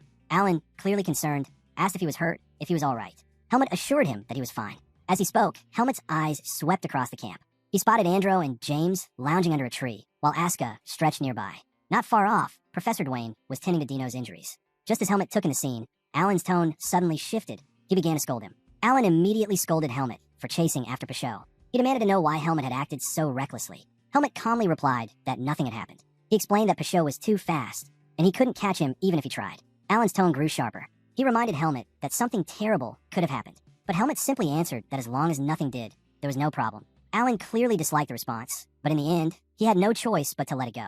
Once Professor Dwayne finished tending to Dino, Helmet stepped forward and asked about his condition. The professor was startled to see him back. He explained that Dino's finger had been reattached, and most of his external wounds had been healed. However, traces of demonic energy still lingered inside his body, energy the professor couldn't remove. Remembering that Helmet had saved Dino, the professor pressed him for details. Helmet told him that Dino had suddenly transformed into a monster and gone on a rampage before collapsing from exhaustion. The mention of demonic energy shocked Alan. Professor Dwayne was equally stunned. He explained that normally, when demonic energy enters a human body, the veins are destroyed and the host dies. The only explanation was that Dino's body had managed to leak most of it out, leaving only a small amount inside. The professor couldn't believe Dino had been so lucky. He assured Helmet that Dino could make a full recovery if he was sent to the temple for purification. Nearby, Instructor Patricia clenched her head in frustration. She couldn't believe an assassin had managed to slip into the area. She admitted that she should have been guarding the location where the first trap was found. Turning to Helmet, she apologized, blaming herself for becoming complacent. But Helmet knew the truth. The danger was tied to him, and by chasing after it, he had endangered everyone else. At first, he had felt excitement at facing such a strong enemy. But when the blades targeted those around him, that thrill vanished. Seeing his teammates wounded after he saved Dino and returned to camp, Helmet felt something unfamiliar stirring inside him. Anger. He couldn't help but wonder if the academy was slowly changing him. As he wrestled with his thoughts, Professor Dwayne waved toward someone. Helmet turned, curious who he was calling to. His eyes widened when he saw who approached. Araya. Alan also reacted with surprise, recognizing her as a student from the magic department. He immediately asked why she had come to the camp. Araya explained to Instructor Alan that Professor Dwayne had summoned her urgently to the camp. She asked what needed to be done. Alan scanned the area and noticed Helmet standing nearby. He asked Araya to tend to him, since he hadn't received any treatment yet. She walked over and guided Helmet to sit against a tree. Looking at his arm, she told him she needed to examine it. As she began to heal him, she casually asked if things had been chaotic. After all, for someone as skilled as Helmet to end up injured, the situation must have been severe. While she worked, Helmet brought up something from the past. He reminded her of the time she had taught him about ethics, about how saving someone in danger was a virtue. Looking at her, he asked why people would willingly put themselves through hardship to save others. Wouldn't they only be inviting a life of suffering if they failed? The question caught Araya off guard. She glanced at Asuka and the other boys nearby, realizing how intense the situation must have been. Softly, she told Helmet that he didn't need to carry such heavy thoughts. His teammates were still alive. But Helmet wasn't convinced. He confessed that they had nearly died because of him. He admitted he wasn't related to any of them, and he doubted whether he could save everyone next time. Staring down at his hand, he whispered that he wasn't strong enough. Araya was startled by his words. She asked if he thought saving others was some kind of charity. She explained that people don't help purely out of virtue. They help because they expect help in return. Humans, she said, survive by relying on one another, since no one can shoulder everything alone. She reminded him that, even if it didn't seem obvious now, his teammates had contributed to their survival. And though Helmet had carried most of the burden today, she assured him that one day, in the future, those same boys would be there to help him. Still troubled, Helmet asked if they would hate him for nearly losing their lives because of his actions. Araya finished her healing and released his hand. She told him she was done and advised him to ask his teammates directly if he wanted to know their true feelings. With that, she excused herself, saying she needed to speak with Professor Dwayne. Helmet stood and turned his steps toward his teammates. Helmet walked up to his teammates and apologized for putting them in danger. Andro was caught off guard. He never expected Helmet to apologize. He quickly told him there was no need to blame himself, reminding him that in the end, they had all survived. Andro went on to say that the battle opened his eyes. It made him realize how powerless he and the others truly were in the real world. But as swordsmen, he explained they would inevitably face such trials again and again. He admitted they were lucky Helmet had been there to save them this time. With newfound determination, Andro told Helmet that his goals had become clearer than ever. Smiling, he thanked Helmet for showing him a new path forward. The words left Helmet stunned. He had never expected such a response. Before he could fully process it, Asuka barged in, interrupting the moment. The mad dog bluntly asked whether Helmet had managed to catch Pashot. Helmet calmly told him he hadn't, but assured him that Pashot would never appear before him again. Satisfied, Asuka smirked. He added that he only managed to fight Pashot because Helmet had already crippled the man's arm, which had made things easier. Helmet didn't know how to reply. In truth, he didn't really care about what Asuka had done. Then James stepped forward. He stretched out his hand, surprising Helmet. Slowly, Helmet reached out and shook it. James admitted he had heard about Dino losing control. He confessed that during that moment, he genuinely thought he was going to die. He also remembered how Helmet had insisted on saving as many people as possible, while he himself had told Helmet to bring Dino along, which had led them into this mess. James admitted he regretted that decision. Even so, he told Helmet he was amazed. Despite everything, Helmet had managed to save them all. Smiling, James promised he would never forget the debt he owed. If the day ever came when Helmet needed help, he asked him to come to him without hesitation, because he would gladly return the favor. The words unsettled Helmet. He insisted they had survived not because of him alone, but because of what they had done together. Yet as he spoke, memories flooded back. He remembered Wesley thanking him for saving Basil's life. He recalled Araya's words, that saving others was not charity, and he thought of Alan, who once told him that both the weak and the strong are still human, and that he would one day find his answers if he remembered that truth. At that moment, Helmet realized he had found something new within himself. Helmet had discovered a new kind of strength, not one meant to crush others, but a strength that connected hearts and hands, a strength built on support and unity. For the first time, he understood what it meant to have the strength of humans. As he quietly marveled at this realization, James spoke up. He admitted that he felt stronger after surviving such a complicated ordeal. Compared to this, the spars at school seemed nothing more than child's play. Asuka didn't share the sentiment. He scoffed and reminded James that he had been beaten badly by Pichot. James bristled at the comment, unable to believe the mad dog could be so blunt after they had just gone through life and death together. But before things escalated, Andro cut in, saying simply that it felt good to be alive. His words brought a smile to everyone's faces. While the others laughed and talked, Helmet glanced down at his hand, lost in thought. The next day, Helmet sat on a rock in quiet reflection. Araya approached him and told him she was leaving the camp with Professor Dwayne, using teleportation magic. She asked if he wanted to join them, explaining that he had every reason to return early as a direct witness to the incident. Helmet smiled. He told her he would stay and leave with his team. Araya was caught off guard. It was the first time she had ever seen him smile so openly. Turning away quickly, she told him she'd see him back at the academy. As she walked off, her face flushed red. When Helmet rejoined his teammates, Asuka immediately pressed him about what Araya wanted. Helmet explained that she had offered him a chance to leave with her. Hearing this, Asuka grew annoyed. He couldn't believe Araya had given Helmet such an offer and accused her of showing him favoritism because they were roommates. Helmet shrugged it off, telling him he had refused. Asuka smirked and told him he had made the right choice. Together, the boys smiled as beams of sunlight poured through the Petica forest, filling them with a sense of calm and renewal. Yet none of them could have imagined how fleeting that peace truly was. Soon, they would come to despise the very sight of sunlight. The scene shifted. In a distant desert kingdom, a hooded figure approached the gates. Pulling the hood back, he revealed white hair and piercing green eyes. His face lit with excitement. He had finally arrived at the Basor Kingdom, the place where his grandfather had once lived. Back at the academy, a week slipped by without notice. At the training ground, the students were taken aback by the sight before them. Dino had returned. Smiling brightly, he thanked everyone for the warm welcome. Almost immediately, questions poured in. They asked if it was true he had been kidnapped by an assassin. One student scoffed, saying it was embarrassing for a member of the swordsmanship department to be captured so easily. Another chimed in, claiming he had heard how much his group had struggled to save him. The words made Dino visibly uncomfortable. Then one student bluntly declared that Dino owed his life to his group and should remain grateful to them forever. Before Dino could respond, a sharp smack landed on the student's head. Everyone turned. The culprit was Asuka. With his usual rough edge, he called them all bastards and told them to shut their mouths. He demanded to know if they thought they'd fare any better if they were kidnapped. The smacked student was stunned. He turned to his friend, asking if Asuka had really just taken Dino's side. His friend stared in disbelief, wondering if this was some kind of comrade's love. The remark only fueled Asuka's anger. He shouted that he wasn't defending Dino. He just couldn't stand their stupidity. At that moment, James spoke up, reminding everyone that Helmet was the one who had driven the assassin away. But that struck a nerve with Asuka. He snapped back, insisting it was he who had pushed the assassin to the brink of death. Why, he demanded, was Helmet getting all the credit? The other students pushed back immediately. They told Asuka that everyone knew the assassin had fled because he feared Helmet. To them, Helmet deserved all the recognition. They even told Asuka he should be grateful to Helmet for the rest of his life. That was the last straw. Fuming, Asuka cursed him out. Meanwhile, Andro quietly asked Wesley if he knew where Helmet was. Wesley explained that Helmet had retreated to his personal training ground. He admitted that Helmet had always trained diligently, but ever since returning from the camp, he had taken his training even more seriously. The scene shifted. Helmet was alone, circulating his bise throughout his body. He noticed something alarming. His seed of darkness had grown. He suspected it was because he had absorbed a large amount of demonic energy. Yet along with the darkness, his bise had also grown stronger. His overall capacity had increased. As he focused, he reflected on the past week. He had fought a powerful human opponent. His energy had been drained and replenished. He had faced new emotions, ones he had never experienced before. It had been a complicated cycle, one that was reshaping him from within. All the experiences he had gone through had made him stronger. Drawing his sword, Helmet channeled his power into it, watching as the blade became enveloped. He still didn't know the full extent of his strength, but he hoped that soon, an opportunity would come to test it. As he examined the weapon, a knock sounded at the door. Helmet opened it and found Instructor Patricia standing there. Curious, he asked why she had come. Patricia explained that she already expected to find him here. She informed him that Eden was looking for him and asked him to head to his office. Helmet found it strange that Eden would suddenly call for him, but he went nonetheless. The scene shifted. Eden welcomed him into his office with a calm smile and gestured for him to sit. Once Helmet was settled, he asked how he was feeling. Helmet answered that he was fine, that his injuries hadn't been that serious to begin with. Eden shook his head. He pointed out that Helmet was probably the only person in the academy who could walk away with such light injuries after clashing with a rank 1 assassin. He even added that Darien would surely be proud if he heard of this. Helmet quietly disagreed in his heart. He knew Darien would never praise him simply for winning.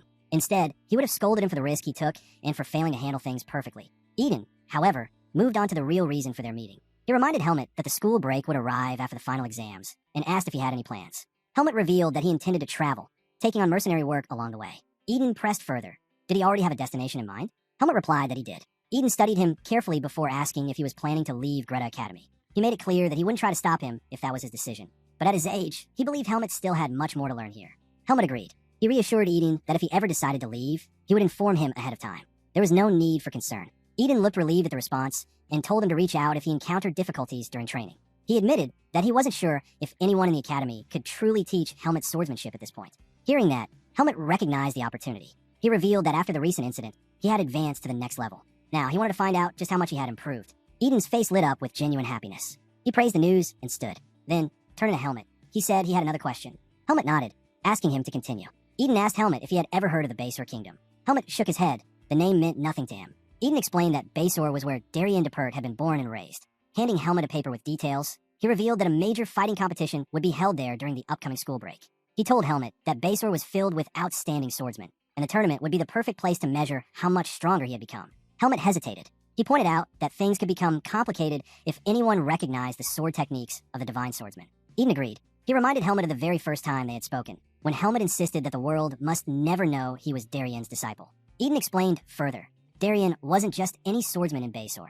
He was their pillar, their pride, their very symbol. The moment Helmet used Darien's techniques, people would know. Even if the crowd didn't notice, the Palma Knights, Darien's own unit, certainly would. This was the first time Helmet had even heard of the Palma Knights. Eden advised him that if he joined the competition, he should rely only on public sword techniques. Even those were strong enough, and it wouldn't be difficult for him to adapt. Helmet nodded thoughtfully. He told Eden he would think about it, but if he did join, he would need a way to conceal his identity. The last thing he wanted was another incident like the one with the Black Hawk.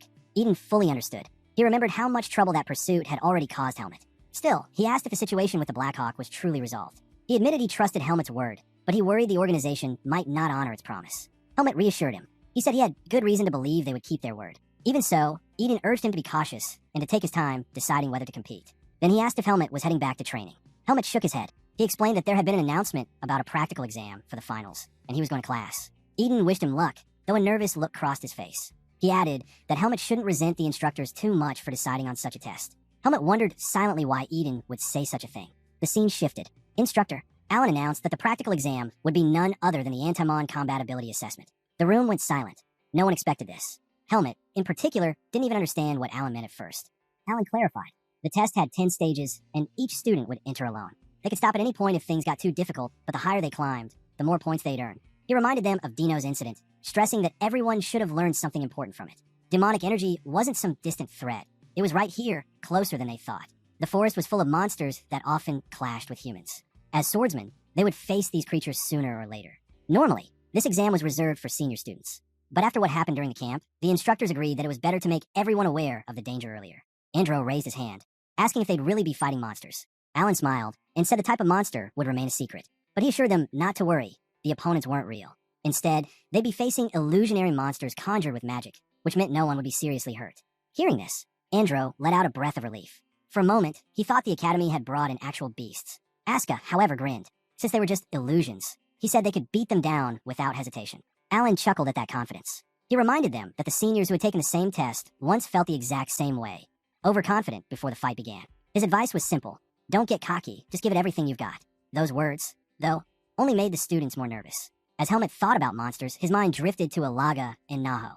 There was no way the academy would throw something that powerful at them. He was curious, though, about what kind of creatures he'd be up against. After all, he was already used to fighting monsters. Aska turned to him and casually asked how he did on the written test. Helmet replied that he'd probably score about the same as last time. Aska immediately realized what that meant. There was no way he'd beat Helmet there, which meant the practical exam would weigh heavily on their grades. He reminded Helmet that he once told him to go all out during the finals so they could have a proper match. Now, Aska declared he intended to reach the final stage, and he demanded Helmet not to quit halfway. Helmet tilted his head, unsure why Aska was saying this. In fact, those were the exact words he'd planned to tell Aska.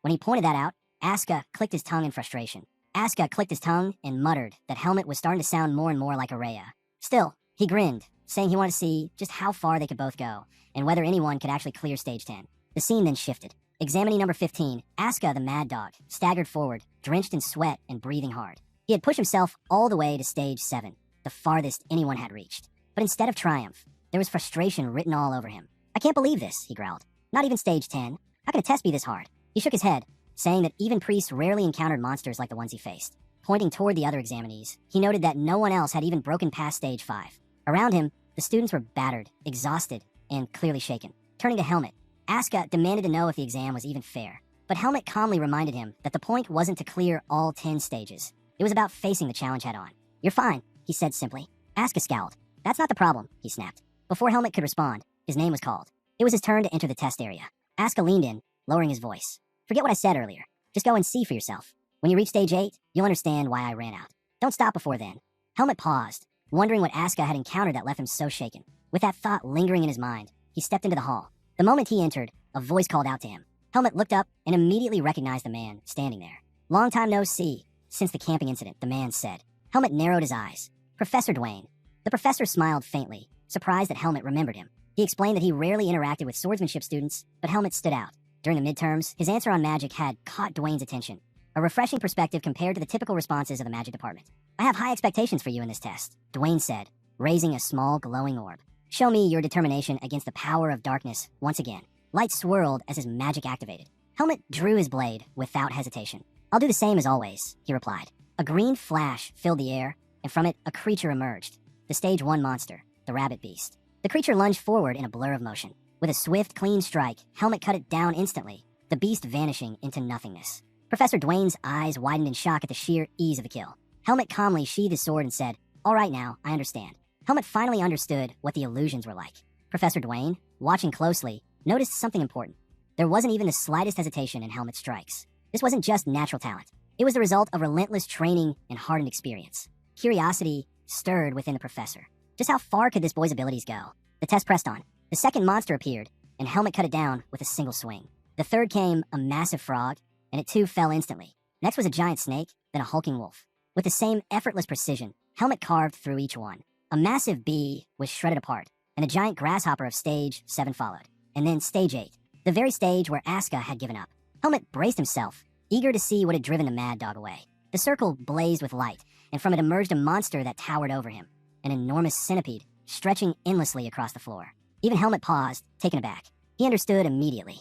For anyone seeing it for the first time, the sheer size alone was enough to break their will. He now realized exactly why Asuka had run. But for Helmet, it wasn't nearly as terrifying as the monsters he'd already faced, like Naho. The beast lunged, slamming its massive head into the ground. Helmet slipped past the strike, leapt onto its body, and sprinted across its endless frame. With every step, his blade tore deep into its armored hide until the monster's body split apart. Professor Dwayne was stunned, watching silently as Helmet landed gracefully back on the ground. The test didn't end there. Scene by scene, stage by stage, Helmet pushed through, until finally, he stood before the last trial. Stage 10. With one decisive strike, he destroyed the final monster. Helmet stood still, a strange unease churning inside him. Though it was only an illusion, the monster of stage 10 had carried something darker, a presence that felt like the examiner's malice given form. Professor Dwayne descended, clapping slowly. "Congratulations. Only a handful have ever cleared all 10 stages. And you, Helmet, you're the first second year to do it.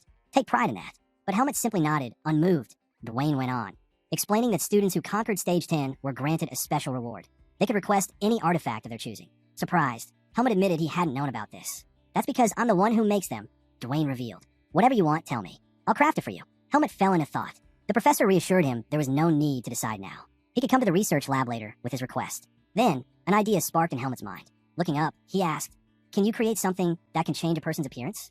Dwayne tilted his head, intrigued. "That's possible. Is that all you want?" Helmet nodded. "I don't want to get involved in something complicated." Helmet explained that he simply wanted to avoid complicated situations whenever he left the academy. Professor Dwayne understood immediately. He remembered the dangerous incident Helmet had been through and promised to let him know once the artifact was complete. Helmet nodded and thanked him. But before the moment could settle, the entire building shook violently. A thunderous explosion rocked the walls. Dwayne's eyes narrowed. He instantly recognized where the tremors came from, the magic department's testing ground right next door. The scene shifted, revealing chaos inside the testing hall. Flames spread wildly as everything was reduced to ash. Hovering in the air, unleashing destruction with her magic, was none other than Araya. Her face burned with anger as she incinerated the room around her. Moments later, Dwayne and Helmet stepped into the testing ground. The professor's annoyance was clear as he shouted at her, demanding to know why she was destroying the facility when he had explicitly told her not to. With fire still flickering around her, Araya shot back. She called his test foolish and his request absurd. Dwayne's irritation deepened, but before he could respond, Araya noticed Helmet standing beside him. Her expression faltered. Surprise flickered across her face. Silently, she floated down to the ground. Without meeting Helmet's eyes, she brushed past him and addressed the professor instead. I've cleared all 10 stages. I'll think about what artifact I want and let you know tomorrow. Dwayne scowled, muttering that she was a little rascal, and that if she weren't the Academy's top student, things would be different. Helmet silently watched as she left the hall. The scene shifted again. Helmet now stood with Asuka, who was stunned when he learned his friend had cleared all 10 stages. Shaking his head, he decided not to dwell on it and instead urged Helmet to claim the top student spot. Curious, Asuka asked about the monster on stage 10. Helmet answered calmly, saying Asuka could probably beat it too. The real point of the test wasn't defeating the monster. It was overcoming fear. That reply caught Asuka off guard. He couldn't help but wonder what kind of nightmare Helmet had faced to speak like that. Helmet revealed it plainly, hundreds of giant cockroaches. Asuka froze, staring at him. Is your mind even okay? He asked. Helmet admitted he only felt a bit queasy, nothing more. Sion, sitting nearby, quietly sipped his drink and set his cup down. For once, he was just glad he hadn't suggested any reckless bet this time. The scene shifted once more. Helmet and Asuka were walking together when Charlotte approached. With a bright tone, she congratulated Helmet for becoming the first second year to ever clear stage 10. Helmet blinked in surprise. News really does spread fast, he muttered. Charlotte smiled knowingly. That's because you're not very self-aware. Charlotte explained that everyone in the swordsmanship department had their eyes on Helmet now. She then turned to Asuka, congratulating him for reaching the 8th stage. The Mad Dog frowned. Are you mocking me? He snapped. But Charlotte shook her head. I'm serious. The average record is only stage 4. Reaching stage 8 is remarkable. Her words did nothing to soothe him. Instead, Asuka remembered the time he had used her technique against Basho, embarrassment flashing across his face. Scowling, he told her that it wasn't thanks to her at all. He was simply a genius at adapting. Charlotte blinked, not understanding what he meant. She only replied with a simple, okay. Annoyed, Asuka stormed off. Charlotte turned back to Helmet and asked what his friend had been talking about. Helmet just shrugged, saying he had no idea. As they walked together, she asked where he was headed. Helmet told her he was on his way back to the dormitory. Then Charlotte asked if he would be going home during the school break. Helmet replied that he would be traveling for a while. Envy filled her voice as she admitted she wanted to travel too. Staying home all the time felt suffocating to her. Helmet glanced at her, remembering that this girl might have some connection to him. He mentioned that she treated him more warmly than the other second years. Charlotte's eyes widened slightly, and she quickly apologized if she had offended him. But Helmet shook his head. I'm not offended. Charlotte softened, explaining that she always felt at ease after talking to him, as if she were experiencing a strange nostalgia. Helmet wasn't sure how to respond. Realizing she had kept him too long, Charlotte apologized again for taking up his time when he should be resting. She turned to leave. Before she could go, Helmet told her that after the school break, if she felt stronger than she was now, she should come find him. He promised to face her anytime. Charlotte smiled at that, asking him not to forget his promise. Helmet watched her walk away, thinking to himself that Araya would definitely be upset if she ever found out about this exchange. Later, when he returned to his dormitory, Araya was waiting. She handed him a bracelet. Helmet looked at it curiously, asking what it was. Araya explained that it was a bracelet imbued with communication magic. It worked like a crystal ball. This was the artifact she had received for clearing stage 10 the day before. She told him that if he infused his energy into it, the bracelet would send a signal to... The bracelet she wore lit up as soon as Helmet infused his energy into his. He looked at Araya and asked why she was giving him her reward. She admitted that she had requested the artifact with the intention of handing it to him all along. You're always attracting trouble, she said. Use this to contact me anytime you're in danger. Helmet slipped the bracelet onto his wrist. With a half smile, he reminded her, didn't you once say you hate being disturbed by others? Araya's expression softened. Do you have a problem with it? Helmet chuckled. I'll only use it when it's absolutely necessary. Her cheeks flushed slightly at his words. Breaking the silence, Helmet asked if she would be going home during the school break. Araya sighed and admitted she had no choice, even if she didn't want to. Seems like no one in the academy actually likes going home, Helmet remarked. Araya tilted her head. Someone else said that too? Helmet nodded. Asuka, as they talked, Helmet realized something. Half a year had already passed since he left the Forest of Roots. In that time, he had made many friends and acquaintances. Now, for the first time, the academy was preparing to go on break. The scene shifted. Somewhere else, a man wrote with a faint smile on his face. Speaking through Crystal Ball, he said, Helmet, I never thought I'd see you again so soon. The man was Talon, leader of the Blackhawk. He asked Helmet if he had decided on what favor he wanted from him. Helmet replied that a fighting competition would be held in the Basor Kingdom in 1 week. He wanted everything.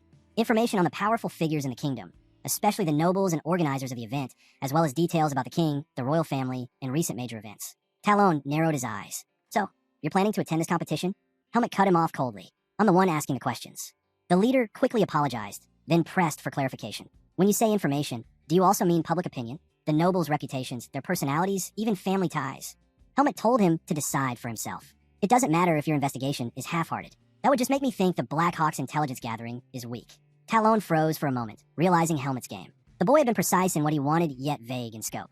By doing so, he exploited their weakness, forcing them to push their efforts further while making it harder for anyone else to know what he was truly after. Talon leaned back, studying him. He used to think Helmet was only as fierce as a tiger, but now he realized the boy was also as sly as a fox. I'll prepare the information exactly as you've instructed, Talon said. How would you like to receive the documents? Helmet told him to leave them at the mercenary guild in Basor. He would pick them up himself. Understood, Talon replied. I'll reach out once everything is ready. The code will be, an eagle's claws never let go of their prey. Before Helmet could cut the connection, Talon smirked. Best of luck in the competition. I'll be cheering for you. Helmet ended the call and sighed. He already knew that dealing with Talon would be taxing, but he hadn't expected it to drain him on this level. He needed to stay guarded around that man at all times. Still, he hoped the Basor Kingdom would at least be a decent place to stay. The scene shifted. A vast desert stretched under the blazing sun. A young man with blonde hair trudged toward the gates of the kingdom, sweat glistening on his skin. It was Helmet. The heat was overwhelming. He hadn't even entered the kingdom yet and already felt drained. Then again, with a third of Basor being desert, he should have expected this. Having grown used to the forest of roots, where the cold lingered year-round, the scorching sun felt unbearable. At least he was fortunate not to have a weak constitution. Otherwise, heat stroke would have been inevitable. Beyond the heat, another adjustment nagged at him, his disguise. Thanks to Araya's communication bracelet and the artifact he earned for clearing stage 10, traveling had become far easier. The artifact allowed him to alter his appearance without issue, though he still wished he looked a bit more like a swordsman. Right now, he feels more like Sion. But since the artifact had been free, he had no real reason to complain. Helmet pressed on, finally entering Basor. The desert kingdom was beautiful in its own way, bustling with people and vibrant with houses of unique design. Needing a moment to rest, he stepped into a bar. Immediately, every pair of eyes turned toward him. Helmet ignored the stares, handed the attendant a coin, and asked for a cold drink. Anything but liquor. Exhaustion weighed on him, surprising even himself. He still had many places to visit, yet here he was already tired. Before he could sit down, someone suddenly kicked the chair he was about to take. Helmet looked up to see a blonde man standing there, smiling at him. The blonde man smirked at Helmet and called him Young Miss. He asked if Helmet had come to a place like this alone, and guessed that, judging by the sword on his hip, he must be a young master from some great swordsman's household. His friend tugged at him, telling him to stop pestering. But the man ignored him, pulled out Helmet's chair, and sat down instead. He waved to the owner, ordering the same drink Helmet had requested. Helmet's patience snapped. He kicked the chair out from under the man, sending him crashing to the ground. In the same motion, he drew his blade at blinding speed, slicing off a lock of the man's hair. The bar went silent. The man froze, staring wide-eyed at the edge of Helmet's sword. Helmet's voice cut through the silence, low and sharp. This kingdom is already unbearably hot. The last thing I need is some irritating mosquito buzzing around me. The entire bar stopped drinking, stunned. The man, Colt, stared at Helmet in shock. Then, from across the room, someone burst out laughing. They slapped their knees and told Colt that he'd been put in his place. Admitting Helmet looked delicate, but clearly had skill. Colt climbed to his feet, but instead of lashing out, he suddenly grabbed Helmet in a rough embrace. I like you, he declared, grinning. He turned to the owner and shouted that he would pay for Helmet's drink. Helmet frowned, pushing him away. Get off me. It's too hot for this. Confused, he sat back down, wondering if this was just how people in Basor behaved. Their personalities were completely different from the mercenaries of Badan. Being around them already felt exhausting. Could he really endure until the end of the competition? The scene shifted. Helmet now stood in another shop, where a woman greeted him with a bright smile. He explained that he wanted a cold energy spell cast onto his space expansion cape. The woman assured him it was possible and asked him to return in 3 hours. Adjusting his bracelet as he stepped out, Helmet thought over what he had accomplished so far. He had secured a place to stay and found a way to deal with the suffocating heat. Registration for the competition would take place tomorrow, so he decided to rest and recover his strength today. As he walked through the streets, a statue caught his eye. Helmet stopped, staring at its face in recognition. So that's where Darien got his fiery personality, he muttered. Anyone who grows up in a place this hot would be sharp-tempered. Looking up at the statue, he silently addressed his master. Watch over me. I'll achieve results worthy of your name. The scene shifted again. Helmet finally arrived at his lodging, visibly worn out. As he stepped into the building, someone pointed at him and referred to him as a customer. A man dressed like a butler turned toward him, approaching with calm precision. Helmet narrowed his eyes, wondering who exactly this man was. The butler stepped closer and asked if Helmet was the one who had paid for the emerald room on the 5th floor. Helmet confirmed it, then narrowed his eyes. Why are you asking? The butler explained that the person he served didn't have a place to stay. He asked if Helmet could move to another room. Already in a foul mood, Helmet's glare sharpened. Say that again. Unfazed, the butler slipped a hand into his jacket. He offered compensation, insisting that a slightly smaller room should be enough since Helmet was alone. Helmet's eyes darkened. The attendant suddenly grew uneasy and looked away. Helmet knew better. Guest information wasn't something attendants could casually share. This man had clearly underestimated him because of his appearance. Turning coldly, Helmet replied, I paid the proper price for the emerald room. I've no reason to yield to it. Find another one. But the butler suddenly grabbed his shoulder, leaning close with a hard expression. I told you, I'll compensate you. Helmet's hand slid to his sword. His voice dropped like ice. Remove your hand. If you touch me again, I'll cut off your arm. The man froze, fear creeping into his eyes. At that moment, a voice called from the stairs. Wait. Helmet looked up to see a blonde boy with sharp blue eyes approaching. He ordered the butler, Robert, to stop. The boy smiled politely at Helmet and bowed slightly. I apologize. My knight was acting like a typical Bassarian. Robert lowered his head in shame, greeting his master, Mikhail. Mikhail turned back to Helmet with an apologetic expression. He explained that his health was poor and finding a comfortable room was important. Helmet, still cold, turned away. Find another room. I need a rest. But Mikhail quickly begged him to wait. He asked Helmet to hear him out, explaining that this was their last option. Looking around the hall, he proposed a solution. We're in similar circumstances, he said calmly. So let me make you an offer. I'll cover all expenses during our stay. In return, share the room with me. Robert's head snapped up in shock. Master, this is unacceptable. Sharing a room with someone of unclear origins is far too dangerous. But Mikhail's expression hardened, a cold edge in his eyes. Then tell me, Robert, will you take full responsibility for the dangers that come from chasing uncertain possibilities? Or will you accept the certainty of a solution that ensures our survival? Mikhail's gaze turned cold. I don't need a dog that acts ahead of its master. Robert stiffened, instantly silenced. He lowered his head, unsure of how to respond. Don't worry, Mikhail continued smoothly. Helmet isn't the type to attack without reason. And you know I have a good eye for people. Reluctantly, Robert bowed. I'll follow your will, master. Helmet noted how quickly Robert had calmed down. It was clear Mikhail was used to giving orders and having them obeyed. He carried himself with the natural authority of someone accustomed to command, something Helmet hadn't expected at first glance. Is all of this really necessary? Helmet asked. Mikhail reassured him. I'll do my best not to intrude on your privacy. We'll bring in another bed. I don't have any habits that will disturb you. His lips curved into a faint smile. Or, are you afraid of someone as weak-looking as me?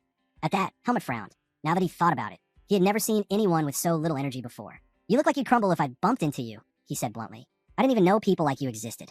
Then you're starting to open up to the idea? Mikhail asked lightly. Helmet crossed his arms. Tell me the most special thing you can offer besides money. Mikhail tilted his head. Are you testing me? His smile brightened. You're entering the Basor martial arts tournament, aren't you? There's no other reason for a foreign swordsman to be here at this time. Then, with cheerful certainty, he added, I came here to watch the tournament. And I'll cheer for you. You'll grow stronger with someone rooting for you. Helmet blinked, caught off guard. He hadn't expected that. Are you serious? Isn't that enough? Mikhail replied. My support isn't something just anyone gets. Helmet didn't know how to respond to that. After a pause, he finally muttered, do as you like. Mikhail smiled in satisfaction and instructed the staff to bring another bed to Helmet's room. But before the attendant could move, Helmet stepped forward and drove a heavy punch in the man's face. The attendant crashed to the ground. Both Mikhail and Robert froze in shock. Helmet stared down at the man, voice hard. Be more careful with what you tell others next time. The attendant, trembling, quickly apologized. Without another word, Helmet turned and walked away. He hadn't enjoyed doing it, but in this country, strength and assertiveness were the only language people understood. The scene shifted. They arrived at Helmet's room on the top floor. Mikhail sat on the bed and turned to him, saying they hadn't even introduced themselves properly yet. He gave his own name first, then asked for Helmet's. Helmet replied, Hyde. Mikhail tilted his head. Hey, no. Helmet corrected quickly, Hyde. It was almost a slip. He still wasn't used to the fake name. Mikhail leaned closer, asking his age, noting that they looked about the same. Helmet answered 16. He added that he had plenty of questions to ask. That caught Mikhail off guard. He admitted he was only 14, surprised that Helmet was older. Then he asked if Helmet came from a noble family. Helmet brushed it off, telling him to think whatever he liked. Still, Mikhail found it strange. What was a noble swordsman doing in Basor? He pressed further, asking if Helmet was a student at Bedan Academy. Helmet's eyes narrowed at the question. Don't be surprised, Mikhail said calmly. He pointed to the object in Helmet's hand, noting how it looked like a magic artifact. And since Bedan Academy was famous for magic, it wasn't unusual for nobles around his age to be studying there. Helmet asked sharply, Are you digging into my past? But Mikhail shook his head. No, I'm just curious about you. Honestly, I feel this strange sense of familiarity with you, though I can't explain why. He studied Helmet's face. Is it because we look alike? No, it's something else. You have what I don't. A body that's strong and sturdy. Helmet ignored the remark and opened the window. He asked if it was fine to use the open space outside. Mikhail nodded, telling him he could use it whenever he wasn't around. He quickly realized Helmet wanted to train there. Go ahead, he said. I won't be using it anyway. But would it be alright if I sometimes watched while you train? He lightly touched Helmet's arm. The way swordsmen move, it gives energy to my frail body. That's why I went to the martial arts tournament. Watching them is a small personal joy of mine. But if it makes you uncomfortable, I won't insist. Helmet simply replied, Do as you like. Mikhail laughed softly at that. You're kinder than you seem. But Helmet could tell, this boy never showed his true heart. He couldn't figure out if Mikhail's words were honest or just another act. One thing was certain, Mikhail was a very peculiar person. That night, Mikhail was fast asleep. Helmet sat quietly and pulled out the crystal ball. Talon's voice came through, informing him that the documents had been delivered. He then asked if Helmet's preparations for the martial arts tournament were going well. Helmet cut him off coldly. That's none of your concern. Talon chuckled. I don't trust you, not one bit. He leaned back in his chair and added, But you might find this interesting. Among this year's participants, one stands out. He entered the Royal Knight Order at the youngest age in history, manifested his aura at just 18. Helmet wasn't impressed. He himself had accomplished that at a much younger age. Talon noticed his lack of reaction and smiled faintly. Then perhaps this will catch your attention. The boy comes from the bloodline of the missing divine swordsman. Helmet froze. What? Yes, Talon confirmed. He's Darien's grandson. Darien's son left Basor years ago and was presumed dead, but he survived elsewhere and left behind a descendant. Helmet's mind raced. He remembered his master once mentioning that he had a son late in life, though he claimed that son had died with no heirs. But here Talon was saying otherwise. This information, Talon went on, isn't public. Even in Basor, only high-ranking officials know. They've been hiding the truth. Helmet frowned. Darien's son left Basor long ago. How did they even prove this boy is his grandson? Talon smiled slyly. Are you interested now? Helmet replied firmly. I only want to know what kind of opponent I'll be facing. Very well, Talon said, amusement in his tone. The boy looks exactly like Darien in his youth. He carries his father's ID plate and other items. But most of all, it's his swordsmanship. That's what's truly astonishing. Darien vanished years ago, and his techniques were thought lost forever. Yet somehow, this boy has inherited them perfectly. Helmet's eyes widened slightly. He had known Darien was believed to have disappeared. His master had never told him how he ended up in the Forest of Roots. Why did the human world think he had vanished? It was as if someone had erased every trace of his existence. Suppressing his thoughts, Helmet acted as though he knew nothing. What do you mean, disappeared? Talon raised a brow, surprised by the question. Don't you know? It's common knowledge. Darien disappeared while fighting one of the magical beasts that ruled the Basor Desert, a baby scorpion. Talon explained that this was the official story. Helmet pressed him further. Then what about the unofficial version? Talon's tone grew sharper. There's a rumor the temple intervened and had him eliminated. Honestly, it makes more sense. Basor lies outside the temple's influence, and Darien was practically a god within this kingdom. If the temple wanted to expand their reach, he would have been their greatest obstacle. Helmet hadn't expected to hear that. Talon smirked. So, are you interested? I could dig deeper for you, if you're willing to use another favor. But Helmet shook his head. No, I'm not that curious. I'll check the records myself. Talon sighed, sounding disappointed. Pity. I rather enjoyed this conversation. Just remember, you still have 2 favors left. Use them wisely. With that, he cut the connection. Helmet tucked the crystal ball away, his thoughts heavy. He had known Darien's disappearance was tied to Basor itself. If the temple truly had moved against him, his master would have known. And someone like Darien would never lower his guards so easily. That could only mean one thing. A traitor. Someone from within Basor. Perhaps even among the Palma Knights. The very order Darien had led. Helmet clenched his fists. Should he avenge his master? He thought of all he had inherited. His swordsmanship, his very way of life. Everything he carried now came from Darien. Revenge wasn't just his master's. It was his own. He swore to himself. The imposter would learn how foolish it was to think a coward could live peacefully forever. Still, doubt lingered. Could this boy truly be Darien's grandson? Helmet didn't believe there could be another who inherited that swordsmanship besides himself. Maybe Darien's son had been too weak to endure the brutal training and fled. But perhaps those techniques had been passed down to the grandson instead. Curiosity burned within him. He needed to see for himself how skilled this boy really was. The scene shifted to the grand arena. Long lines of people stretched outside, while inside, thousands of spectators filled the seats. In a special section, Mikhail sat with Robert at his side. The announcer's voice boomed across the stadium, welcoming all to the Royal Martial Arts Tournament of Basor. He greeted both the participants and the crowd before declaring that the preliminaries were about to begin. He instructed the participants to head to their designated tents and wait for their turn. And in that moment, the focus shifted to Helmet's tent. Inside the tent, a bald participant sneered, nudging his friend. Can someone like him even enter a martial arts tournament? This tent's for participants, not spectators. His friend burst out laughing at the remark. But the laughter didn't last long. Moments later, an official stepped into the tent. Mr. Hyde, he called, you're up first. Please head to the arena.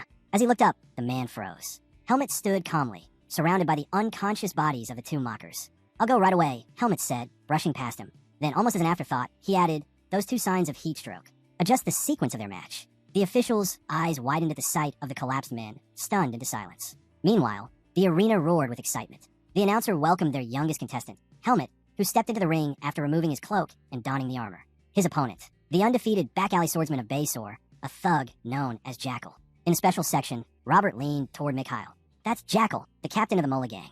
He calls himself undefeated, but in truth, he just bullies the weak. Mikhail scoffed. Hardly impressive. Down in the arena, Jackal sized Helmet up with clear irritation. I joined this tournament to fight real opponents. And they give me this? What a joke. The announcer reminded the crowd of the rules. The match would not end until one surrendered or could no longer fight. Any injuries short of fatal were permitted. Boys, he cautioned, fight wisely. Jackal laughed darkly. Even if I break your arm or leg, the tournament takes no responsibility. This place isn't for pampered nobles looking to buy a thrill. It's where warriors who've danced with death spill blood. Helmet replied flatly, everywhere's hot. Jackal blinked in confusion. What? Helmet continued, unfazed. I paid 3,000 marks to have a cold spell placed in my cape, so I'll need to finish this quickly and get it back. The words infuriated Jackal. He lunged forward, shouting, then I'll send you home fast. As his blade came down, Helmet moved effortlessly, dodging without even breaking stride. In the same motion, he slipped past Jackal and unleashed his own strike. Jackal crashed to the ground. His right hand lay severed beside him as he let out a blood-curdling scream. The arena went silent. Shock rippled through the crowd. No one had expected such a ruthless display. Up in the stands, Mikhail's eyes lit up with excitement. The announcer finally broke the silence, declaring, with an overwhelming display of skill, Helmet advances to the next round. The scene shifted back to the residence. Helmet entered his room to find Mikhail waiting with a bright smile. The table before him was piled high with food. "Welcome back, Hyde." Mikhail cheered. "That was incredible. You were amazing out there. And cheering for you. It felt great." Helmet eyed the feast, uneasy. "This is too much food." Mikhail shook his head. "A swordsman needs plenty of strength. And strength comes from eating well. Don't forget, I promise to cover all your expenses. Eat without worrying." Helmet narrowed his eyes. "You're not planning to use this as leverage later, are you? That won't work." Mikhail laughed at the suspicion. "Relax. Spending this much barely makes a dent in my wallet. I'm not trying to put you in my debt. Think of it as an investment." "An investment?" Helmet echoed, puzzled. Mikhail lifted a spoonful of soup. "Debt means expecting repayment. Investment assumes you might lose everything, but with the possibility of an even greater return. High risk, high return." Helmet frowned. "And if I can't give you anything in return, then I'll just lose my investment." Mikhail sipped his soup calmly, then added, "But I feel you'll be of great help to me someday." Helmet grew wary. Sensing it, Mikhail waved it off. "Don't worry. I won't ask for anything unreasonable." Helmet removed his coat and sat down. He knew he needed to eat, whether or not he liked Mikhail's reasoning. Later that night, Helmet entered the room again while Mikhail was fast asleep. The boy was so deeply out that he wouldn't even notice if someone carried him away. Helmet quietly placed a stack of documents on the bed and removed his hood. They were the reports he had received from the Black Hawk. He had asked them to dig thoroughly, but even he hadn't expected this much information. He realized he would need to read through all of it while the tournament continued. Helmet picked up the stack of documents and began reading carefully. One name immediately stood out: Ludus Kikuro, captain of the Palma Knights. According to the reports, Ludus had taken over as captain after Darien's disappearance. Despite the crushing weight of succeeding the Divine Swordsman, he had managed to lead annual desert monster subjugations without fail. Because of this, he was now considered the man most suited to command the Palma Knights. Helmet frowned. It was strange. Other than Eden, Ludus seemed to be the only person who had known Darien personally. Yet his master had never once spoken of the Knights. What kind of relationship had Darien truly shared with Ludus? Helmet resolved to meet the man in person if he got the chance. But the thought sparked another question. Why had Darien sent him to Eden instead of Ludus? Back when Darien led the Palma Knights, Ludus had been his vice-captain, surely the closest to him. By all logic, it should have been Ludus, not Eden. Maybe, Helmet wondered, his master wanted him to attend the academy. But no, that couldn't be it. Darien was far too meticulous. If that had been the case, he would have mentioned Ludus outright. He wouldn't have overlooked something so critical. Helmet's mind drifted back to his master's words. Darien had once told him, "Tragedy always strikes without warning. Even if you're cautious, pain can still find you. Even if you try to avoid it, you might not escape. No matter what happens, never lose yourself." The weight of those words hit him differently now. His master had known. He had been betrayed and abandoned in the Forest of Roots. Trapping someone like Darien was impossible, even for a high priest. Unless it was done by the one person he trusted completely. Someone close. Someone who stood to gain everything from his disappearance. The answer became clear. Ludus was the traitor. Helmet's anger burned at the realization. Of course, it was only speculation. But if it proved true, he swore he would not leave Basor until Ludus paid for his betrayal. As these murderous thoughts ran through his mind, Mikhail stirred in bed. He rolled to the other side, revealing that he had actually been awake all along. The scene shifted to the arena. The match to decide the finalists had begun. Helmet stepped into the ring and, with a single strike, cut down his opponent, earning his place among the finalists. From his special section, Mikhail watched with sharp eyes as Helmet left the stage. Our boy stepped down, realizing just how easy it would be to win the entire tournament if the participants were all at this level. An attendant handed him his hood. The final round will be held in 2 days. At the same time, the man informed him. Helmet nodded, slipped on his coat, and left the stage. Since his fight had been the first of the day, he had plenty of time to himself. He decided to return to his quarters and continue reading through the Blackhawks reports. But before he could leave the arena, someone approached him. The next moment, Robert was leading Helmet toward the special section where his master waited. "Not in a rush, are you?" Mikhail teased. "Why don't you stay? Watch the rest of the matches with me. Your bout ended so quickly, it'd be a shame not to enjoy the show." Helmet asked calmly, "Is it even allowed for participants to spectate?"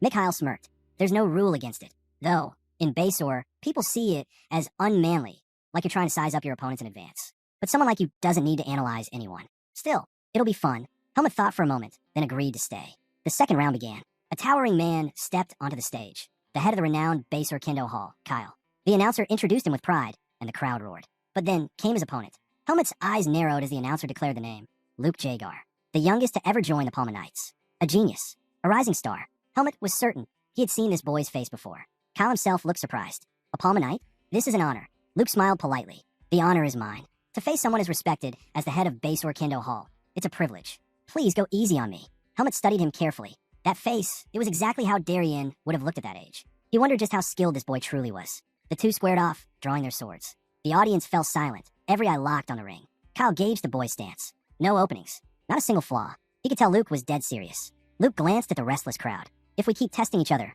this match will never end. I can already hear the booing. He raised his blade and added, "As your junior, I'll make the first move." With that, he launched forward, charging straight at Kyle. Luke charged low, aiming for a clean strike to end the fight quickly. Kyle smirked. "You're underestimating me." With brute force, he swung his sword down at the boy. But Luke's speed exploded. In an instant, he slipped past the attack, his blade flashing. A cut opened across Kyle's body as Luke appeared behind him. Kyle froze, stunned. Before he could even turn, blood gushed from the wound. Helmet's eyes narrowed. He hadn't expected that. Kyle collapsed, unconscious, and the audience erupted in gasps of disbelief. To them, it looked like Luke had simply vanished and reappeared behind his opponent. No one had even seen the strike. Luke lowered his sword and bowed slightly. "Forgive me, but I must win this tournament, no matter what." The announcer's voice boomed. Luke Jagar advances to the main tournament. In the stands, Mikhail noticed Helmet staring intently at the boy. "What's this? Is Luke bothering you?" Helmet didn't look away. He's strong, a serious contender for the championship. That surprised Mikhail. He hadn't expected such praise. Helmet added firmly, "If I weren't in this tournament, he'd already be the winner." Mikhail grinned. "So this is your rival declaration? I like it. The tension. It's exciting." Helmet thought to himself. Darien's son hadn't trained in vain. Luke's skill far exceeded his expectations. And if this boy had truly been taught directly by Darien, how terrifyingly strong would he be? Helmet stood suddenly and turned to Mikhail. "Go back to the quarters without me. I have something to do. I'll be late." Mikhail blinked. "Can I help?" "No." Helmet's reply was curt, colder than usual. Mikhail watched him leave in haste, puzzled by the boy's urgency. Helmet's thoughts raced. Since leaving the Forest of Roots and attending the academy, he built plenty of social connections, but never once felt real kinship. Yet Luke was different. The two of them shared something no one else could, Darien's swordsmanship. They had both inherited it. Helmet knew they would eventually face each other in the arena. But before that, he wanted to see who Luke really was. He pushed through to the participants area and barged straight into Luke's room. Inside, Luke was speaking casually. "This tournament isn't that big of a deal." A blue-haired man grabbed Luke's cheek harshly, sneering. "Greenhorn, you got a lot of nerve. Don't say things like that." The blue-haired man scolded Luke. "Don't ever say things like that out loud, especially not in Basor." Luke quickly apologized. "Relax, it's just us here. No one's listening." The man's eyes narrowed. "We're not alone." Luke spun around. Helmet was standing in the doorway. Helmet noted silently that Luke hadn't even sensed his presence. Luke studied him for a moment. "You look familiar." Then he remembered. "Hyde, I saw your match. You're the only one who left an impression on me." His tone shifted, confidence rising. "What is it? Did you come to challenge me for the crowd's attention? Or maybe my skills impressed you so much you come to be my fan? If so, bad news. Only women can be my fans." Helmet cut through the bravado. "Are you Darien's grandson?" Luke froze. "Yeah, He stopped mid-sentence, realizing what he'd just admitted. His eyes went wide. He lunged forward, clapping a hand over Helmet's mouth. Panic laced his voice. "How do you know that?" The knight inside the room raised a brow. "Is something wrong?" Luke forced a smile, wrapping his arm around Helmet. "Nothing at all. Just something I need to discuss with him. We'll step outside." Dragging Helmet with him, Luke pushed him against the wall the moment they were alone. "I've never had to corner a guy like this before. Now tell me, who are you?" Helmet didn't flinch. "Why don't you use Darien's surname?" That struck a nerve. Luke scowled. "I'm the one asking questions. Stop bringing up the divine swordsman. It's dangerous if anyone hears you." "Relax," Helmet replied evenly. "No one else knows. I'm just curious after hearing that Darien had a descendant." Luke narrowed his eyes. "And how exactly did you find out?" Helmet answered calmly. "I'm good at gathering information." Then his gaze hardened. "But what I want to know is, why hide that you're Darien's grandson?" Luke hesitated, realizing how serious this stranger was. Finally, he answered, "Because my father cut ties with him. He left the house for good. It'd be ridiculous for me to suddenly claim the Depert name." Helmet's voice cut and sharp. "And yet, you inherited the divine swordsman's techniques." That stunned Luke. "What did you just say? How do you know that?" His voice dropped. "My father never even told me those were Darien's techniques." Luke lowered his voice. "Yes, I'm his heir. I plan to make it official only after I won this tournament. My swordsmanship might have come from my grandfather, but it was my own strength that allowed me to master it and earn my place in the Knights." He clenched his fist. "I want to be acknowledged for my skills, not just my bloodline." Helmet was caught off guard by the conviction in his words. Luke looked away, ashamed. "I don't know why I'm even saying this to someone I just met. Just promise me you won't tell anyone. Only the Knight Captain and Vice Captain know the truth." Helmet's thoughts darkened. Ludus knows? That didn't add up. If Ludus was the one who betrayed Darien and sided with the temple, then why would he accept Darien's grandson into the order? His mind raced, until the sound of approaching footsteps cut his thoughts short. Both he and Luke turned. An old man in golden armor stood before them. "I was just coming to see you," the man said. Luke straightened immediately, placing his hand over his chest in salute. "Captain." Helmet's eyes widened. "Ludus Kikero, is this your friend?" Ludus asked. "Yes," Luke replied. "This is Hyde." one of the tournament's participants, and one of the finalists. Ludus raised his brows, surprised. A finalist? At your age? Impressive. He inclined his head. Forgive me. I haven't had time to watch the matches. Duties as knight captain leave me little room for leisure. Then he turned his gaze directly on Helmet. Tell me, are you using magic to conceal your identity? The question struck Helmet like a blade. Ludus smiled faintly and placed a hand on his shoulder. Don't be so tense. I'm not here to pry. You're not the only contestant in the finals hiding who they really are. He looked back to Luke. I only stopped by to give you a bit of encouragement. I'll take my leave now. Luke quickly asked, Captain, won't you come in and rest? But Ludus shook his head. I'll be there for the final match. With that, he turned and walked away. Luke's expression tightened as he watched him go. Helmet glanced at him. Your captain seems to care for you. Luke nodded slowly. I should be thanking him. He was the first to recognize me here in Basor, and he's the one who advised me to earn recognition through this tournament. Helmet's thoughts churned. Then was Ludus truly a traitor, or not? Luke was trying to make amends with Darien's grandson. He turned to our boy and revealed that his real face was hidden under magic. But Luke didn't care about appearances. What mattered to him was the person inside. He wished Helmet good luck in the upcoming matches and asked him not to go around talking about him. Helmet replied that he'd have to hold back until next year. Then, with full confidence, he declared that he would win the tournament. Hearing this, Luke smiled. To him, it wasn't just a statement, it was a challenge. He told Helmet he looked forward to it, then walked into the arena. Helmet turned away, heading into town. Deep down, he swore he wouldn't let Luke get dragged into whatever Ludus was scheming. Later, Helmet returned to his room. The moment he stepped in, Mikhail casually asked if he had a good talk with Luke. Helmet was caught off guard. Suspicious. He asked if Mikhail had someone secretly tailing him. Mikhail only laughed, saying it was just a guess. But Helmet's reaction confirmed it, and Mikhail instantly knew he was right. Helmet grew uneasy and brushed past him. Mikhail then pressed further, asking what the two had talked about. Helmet shut him down, saying he wasn't obliged to share anything. Mikhail wasn't surprised. He expected that answer. Instead, he asked a different question. If the Palma Knights offered Helmet a position, would he accept? The question stunned Helmet. He asked why the Knights would even want him. Mikhail explained that the martial arts tournament drew huge attention, even from the Knights themselves. Many of them competed in it. If Helmet came out on top, the Knights would surely want him in their ranks. Helmet dismissed the idea immediately, saying he could never join because Basor was far too hot. Mikhail let out a relieved laugh, saying where he lived wasn't hot at all. That made Helmet turn his head. Then Mikhail asked if, after the tournament, Helmet would join him instead. Helmet raised a brow, asking if Mikhail wanted him as a knight. But Mikhail clarified he didn't want someone bound by titles. He wanted someone strong to stand by his side. Helmet admitted he had no plans to join anyone. Mikhail respected that, telling him there was no need to decide right away. For now, he just wanted Helmet to accept his goodwill and think about it later. Helmet couldn't help but wonder what Mikhail was really planning. Then an idea struck him. He asked if Mikhail could help him gather information. Mikhail's answer was cautious. It would depend on what kind of information he wanted.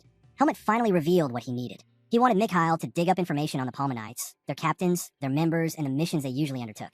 Mikhail tilted his head, asking if Helmet was trying to learn about the Knights' working conditions. Helmet explained that he simply needed a comparison, something that would help him see which side was truly better. Hearing that, Mikhail agreed. He promised to deliver an honest report, even if it meant comparing himself to the Knights. Then, with a smile, he asked if they could eat. Helmet silently hoped that, with this information, he'd gain some insight into Ludus's true intentions. The scene then shifted back to the arena. Helmet had just finished his match, sliding his sword back into its sheath. His opponent had fallen, his hand severed. This was the opening match of the finals, and Helmet had secured his place in the next round. The announcer's voice echoed across the arena, giving him a nickname, Blonde Hide. Helmet frowned. He hated it. The name didn't suit him at all. As he walked back toward his tent, Luke called out, teasing him for being so dull. He said Helmet hadn't even waved to the crowd once. Helmet shot back, asking if being carefree was really such a good thing. Luke just laughed, telling him there was no point in being tense all the time. He added that Helmet was a heartthrob in Basor now, and he should at least enjoy it a little, because once the two of them fought, he wouldn't have the luxury anymore. Helmet didn't bother replying. He ignored Luke and kept walking. He removed his breastplate, slipped on his coat, and thought about how strange it was. Luke was the only reason he felt this uneasy. Part of him wanted to smack the boy on the back of the head. Leaving the arena, Helmet wondered if Mikhail had already gathered the information he'd asked for. But before he could go far, he heard voices calling out to him. Turning his head, he saw a crowd of girls rushing toward him, calling his name, each of them inviting him for tea. Helmet froze, stunned by the sight. The scene shifted again, this time to the lodge. Mikhail was staring in disbelief at Helmet, who stood there covered in lipstick marks. He asked what on earth had happened. Helmet groaned, saying the women of Basor were after him. He was convinced someone had hired them to sabotage his tournament run. Mikhail couldn't help but laugh, telling Helmet he had a wild imagination. He explained that it was only natural for everyone's attention to be a tournament finalist. Then he added that the real reason Helmet was so popular with the ladies was his face. That caught Helmet off guard. His mind instantly went back to the men in his tent, the ones who had asked him if he... Helmet remembered the men in his tent, the ones who mocked him and asked if he even knew how to swing a sword. Turning to Mikhail, he muttered that people in Basor didn't really like his face that much. Mikhail could only stare at him in disbelief. He felt almost sorry for Helmet. How could someone be so oblivious? To him, our boy was a fool for not realizing how much women liked him. Changing the subject, Helmet asked about the request he'd made earlier. Mikhail raised the book with a knowing grin and said he had expected that question. Helmut accepted it, impressed by how fast Mikhail worked. Does this earn me a little more of your trust? Mikhail asked. Helmut didn't answer. Instead, he immediately opened the book and started reading. Inside, he learned that the Palma Knights operated on a seniority system. Members were treated like barons, complete with private residences. But none of that interested him. He skimmed past it until something caught his eye. The Knights captain typically stayed away from politics. Yet, according to the records, Ludus openly supported the first prince. The Blackhawk's intelligence went even deeper. The prince was the son of a foreign-born queen and a devout follower of the Lumen faith. He was pushing for the Lumen temple to be established in Basor. Helmut frowned. Why would Ludus back someone like that? As he turned the pages, his eyes fell on another detail. Monsters that roamed the desert. They were scorpions. Mikhail explained further. Those scorpions were infamous across Basor. The monster queen had been slain long ago by the divine swordsman, but her offspring still remained. People occasionally encountered them. Once a year, the Palma Knights led a monster subjugation campaign to keep the scorpion population under control. And this year, the campaign would take place right after the tournament. That revelation stunned Helmut. It all made sense now. Ludus hadn't accepted Luke into the order to protect him. Instead, he wanted to keep a future rival under his control. During the subjugation, he could stage an accident and kill Luke, wrapping it up as a heroic tale. Helmut's jaw tightened. He was glad he'd come to Basor at this exact time. He vowed not to let Darien's grandson suffer such a fate. He swore to crush Ludus's vile plan, no matter what it cost him. But a heavy truth weighed on him. When he had faced Ludus before, he realized just how powerful the man was. Even if Helmut fought with everything he had, victory wasn't certain. That left him with only one option. If things grew dire, he might have to reveal the truth to Luke and ask for his cooperation. As those thoughts swirled in his head, Mikhail silently watched Helmut, carefully studying the decisions he was making. The scene shifted to the arena once again. Helmut stepped onto the stage for his first semifinal match. Across from him stood a man with a massive scar running across his face. Robert leaned over and told Mikhail that this was Hutton, a first-class mercenary. Though ranked lower, Hutton had shocked the crowd by defeating a Palma Knight in an hour-long duel. Mikhail dismissed the concern, reminding his knight that Helmut had already beaten opponents far stronger than the man Hutton faced. But Robert wasn't as quick to brush it off. He warned that battles were unpredictable. Whether it turned into a quick victory or a drawn-out struggle didn't matter. The important thing was that Hutton had made it to the semifinals at all. Helmut placed his hand on his sword and glanced toward the stands. There, he saw Ludus standing beside two seated figures. His eyes narrowed. It was the first prince, the second prince, and the captain of the knights. He assumed they had only come to make an appearance since the semifinals were beginning. Before he could think further, Hutton's voice cut through his thoughts. Don't lose focus when your opponent is standing right in front of you, the mercenary warned.